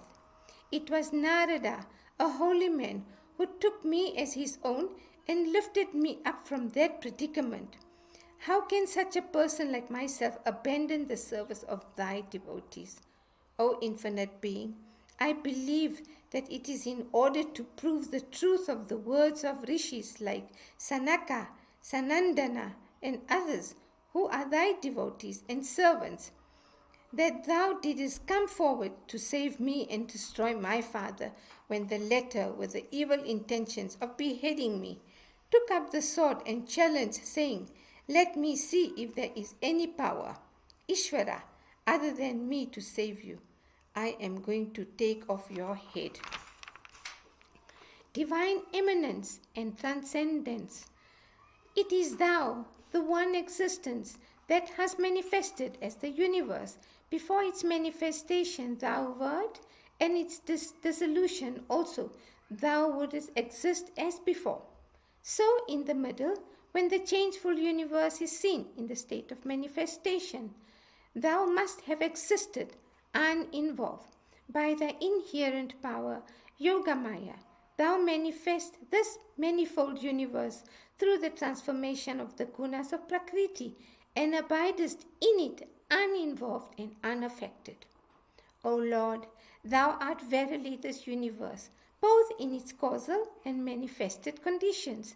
Thou art yet different from it insofar as thou existest in thy pristine condition at the end, as thou wert at the beginning of this series of changes called creation. For one who sees this basic unity of existence, the opposition of interest between that of mine and of another is meaningless. He in whom the origin and the manifestation, subsistence and dissolution of the universe takes place must necessarily be one with him. Just as in the case of a tree and its seed, the atoms of their constituent elements in their gross and subtle condition continue to be present, unchanged in spite of the various combination into which they enter. So it is the spirit present in all as their substance, without being affected in the least by all transformation, withdrawing this whole universe into thyself and established in thy own inherent bliss. Actionless, I shut in inward communion and dispelling the dullness of sleep in the bliss of pure consciousness. Thou liest in the cosmic waters in the state of Turiya, which is neither absorption in the oblivion of deep sleep, nor involvement in the objective movement of the waking and dream states. Emergence of universe from Lord. This universe is verily thy gross form, like a huge banyan tree emerging from its latent condition in a seed. It emerges from thee in the form of the cosmic lotus, when through thy power, the time spirit, thou purest Prakriti, nature, into activity, on awakening from thy spiritual absorption, Samadhi, stretch on thy bed of infinity, Ananta, in cosmic waters. Brahma, who originated in that lotus, could find nothing else existing except that lotus, whose source he could not discover. Though that source, the Supreme Lord, was latent in himself, He searched for him for 100 divine years in the cosmic water, but could not discover him. How could he? For lo, when the shoot has come out, how can its source, the seed, exist separate from it? Thereupon Brahma, the self-born, resumed his seat in the lotus, being very much astonished and puzzled at his not being able to discover its source. Then he practiced inward concentration for a very long time and gained purity of mind, which enabled him, O Lord, to experience thy subtle presence in his own being, constituted of the great elements, senses, mind, intellect, etc., just as the presence of the quality of smell residing in the element earth is perceived by a yogi. Brahma was delighted to see that Mahapurusha, the cosmic being, who had thousands of faces, feet, heads, hands, thighs, noses, mouths, eyes, ornaments, and weapons, and who was the seat of all power, and who was possessed of limbs that corresponded with the various regions of the universe. Incarnations. Incarnated as Hayagriva, the horse-headed, thou didst destroy Madhu and Kaitaba, embodiment of Rajas and Tamas, and very powerful traducers of the Vedas, and retrieving the Vedas from them, thou didst restore them to Brahma. Thus, thy form as Hayagriva, constituted of pure sattva, by which Rajas and Tamas, represented by the Asuras, were destroyed, is described by the wise as thy favorite form, it being conducive to the development of jnana. Thus, O all-powerful Lord, incarnating thyself as man, animal, fish, rishi, and celestial in different yugas, ages, thou dost destroy the wicked and protect the worlds. Though thou protectest the dharma appropriate at every age, thy presence is hidden in the age of Kali. Thou art therefore known as Triyuga, or one who manifests are confined to the 3 yugas. Prayer for divine grace. O Lord of Vaikuntha, evil tendencies corrupt my mind and make it outward going. It has harassed my intense lust by alternating feelings of joy and sorrow, by fear and morbid craving for progeny, wealth and fame. As a consequence, my mind is not able to feel delight in account of thy deeds and excellences. Afflicted as I am with this shortcoming, how am I to persist in my quest of thee? O Achyuta, my sense of taste, ever insatiate, drags me in one direction, while lust draws me in another. So also, hunger, hearing, and smell drive me in certain directions, while the fickle sense of sight and vigorous organs of actions drive me in still others. I am torn to pieces by their conflicting claims, as a husband by his several wives. Unfortunately, there is none among these senses to drive me towards thee. See us, the large number of jivas, fallen in this Vaitarini, the unfordable river of samsara, by the force of our past actions and struggling in it amidst a fear of life and death, and of mutual competition for worldly enjoyments. See them engulfed in animosity and enmity arising from the feelings of differences between oneself. O thou, the resident on the bank of yonder river Vaitarini, taking pity, save a fool like me from this predicament.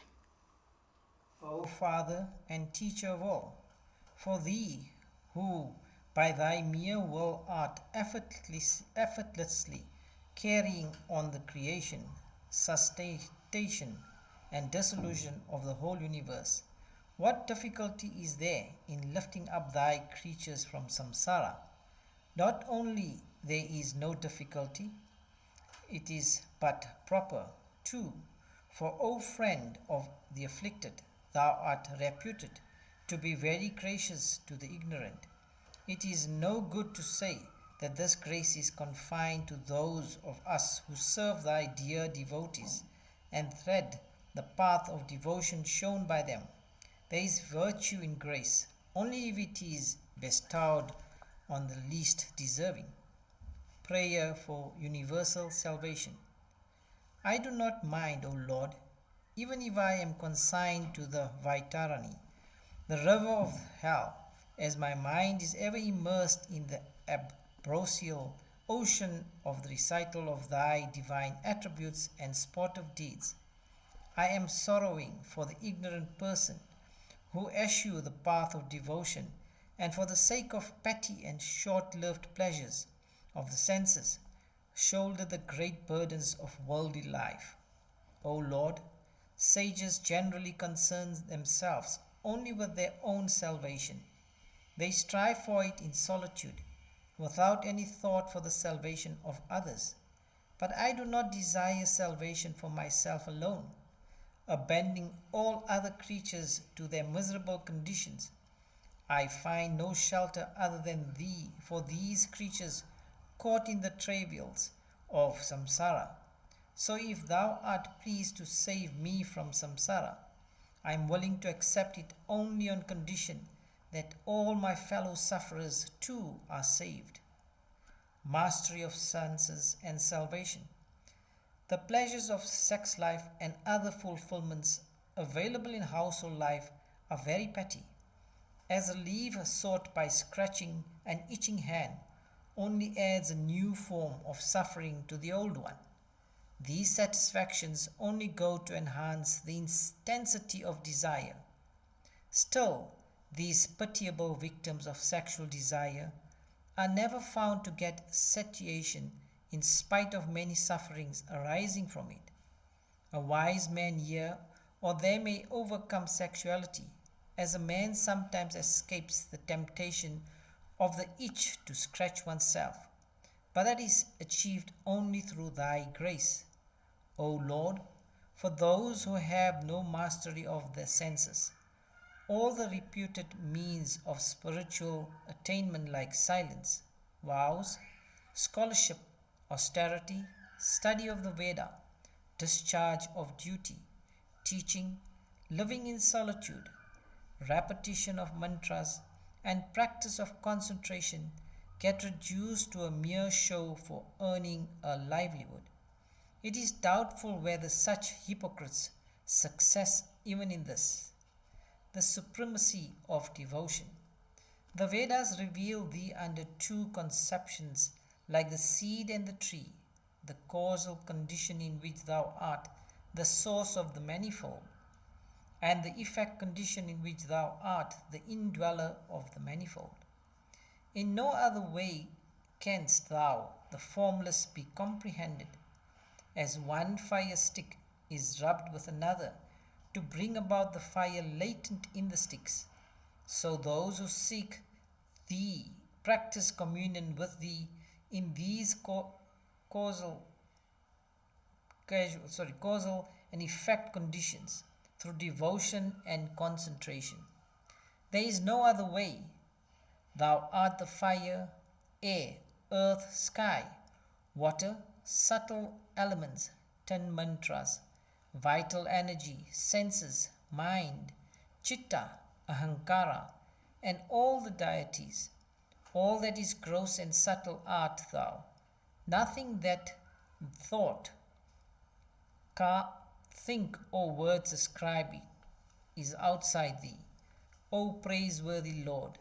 None included in Prakriti and its evolutes like intellect, mind, and others, nor devas, nor men are able to know thee, because they are limited by a beginning and an end. Knowing this, the wise ones give up all self-centered efforts for knowing thee like study of the Vedas and the philosophies, and practice pure resignation to attain thy grace. O worshipful one, without the practice of the six-limbed devotional disciplines, consisting of various forms of adoration of thee like salutations, praise, dedication of all action, service, hearing, and remembrance of thy excellences, and sportive manifestations. Without the practice of these, how can that constant and deep-rooted love of thee, the goal of Paramahansas, sprout in the mind of men? Mere study of philosophy, works of concentration cannot generate the wholehearted devotion, the one means for spiritual illumination. Prahlada tempted by boons. Narada said, Lord, who transcends the gunas of Prakriti, whose excellences were thus extolled by the great devotee Prahlada, lying prostrate at his feet, was now assuaged of his wrath, and being highly propitiated, said to Prahlada as follows. The Lord said, O Prahlada, virtuous boy, may all that is good and auspicious befall you. O the best of asuras, I am highly pleased with you. Ask for whatever boons you want. I grant all that a devotee wants. I can never be seen by one who has not propitiated me. One who has attained my vision shall never afterwards any occasion to feel sorry that his wants have not been fulfilled. Therefore, all virtuous men who have insight and who aspire for higher evolution seek to please me, who am the bestower of all that one aspires for. Though thus tempted with the rare boons that can overpower anyone else in the world, however advanced, that noblest one among the asuras did not go after any of them, as he was a person of unswerving devotion, seeking nothing but the Lord. Iti Shrimad Bhagavate Mahapurane Paramahamsayam Sanghitayam Saptamaskande Prahlada Charite Bhagavat Stavo Nama Navamodhyaya Atha Dashamodhyaya. Sequel to the story of Prahlada and boons. Narada said, that boy who knew that all these boons were obstacles in the practice of pure devotion to the Lord, said to him smilingly, Prahlada said, deign not to tempt me with all these boons as being an asura. I am naturally prone to sense enjoyments. It is due to fear of getting involved in the pursuit of desires that I have abandoned them, become an aspirant for release, and come to take refuge in thee. O Lord, thou must have offered to me these temptations of desirable enjoyments, which form the seed of samsara and the knot of the heart, in order to show to the world the characteristics of the real devotee. O teacher of the worlds, otherwise this attempt to tempt thy devotee away from the right path is not compatible with thy nature as the most merciful Lord. One who seeks favors and boons from thee is not a true servant, a true devotee. He is only a trader masquerading as a devotee. One who serves another with the idea of getting favors for himself is not a true servant. So also he who bestows some favors on the servant with the idea of getting some service out of him is not a true master. I am a devotee of thine without any ulterior motive, and thou art the master requiring the service of none to secure any objective.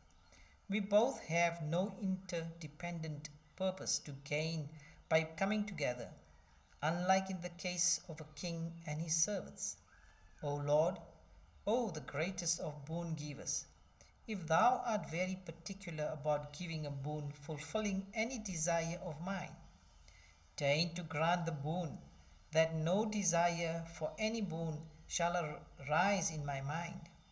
The growth of desires in the mind causes a destruction of all the nobler faculties of man, the strength of his senses, of his mind, of his vital energy, and of his body.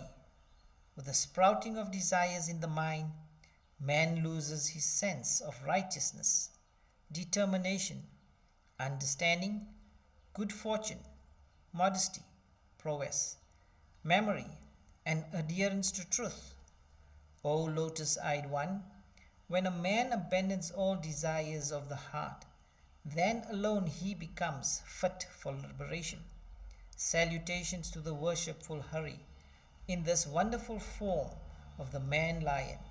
Salutations to the Supreme Being, the possessor of all divine majesties, the indweller in everything, the high-souled and the Brahman Supreme.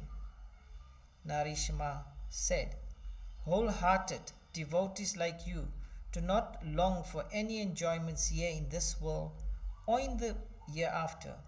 Yet I bless you that for one manvantara you be the head of the asuras and enjoy the status and powers pertaining to that position. Practice the hearing of the delightful accounts of my sportive deeds. Install me in your mind, me the one Lord of all, the indweller in all beings and the bestower of the fruits of all yajnas, and worship me by dedicating all your actions to me. Karma thus loses its binding power as a fried grain loses its possibility of germinating. Work off your merits by enjoying their fruits. Neutralize sin by doing good deeds, and let the passage of time consume your body, with your fame for holiness spreading even up to the celestial regions, and all bondages and attachments broken, you will attain me. Whoever recites this hymn of yours, remembering me and you, that virtuous man will in the end attain freedom from the bondage of karma. Prahlada said, from thee, granter of boons, I seek but one favor. My father, without knowing thee as the Lord of all, and looking upon thee mistakenly as the killer of his brother,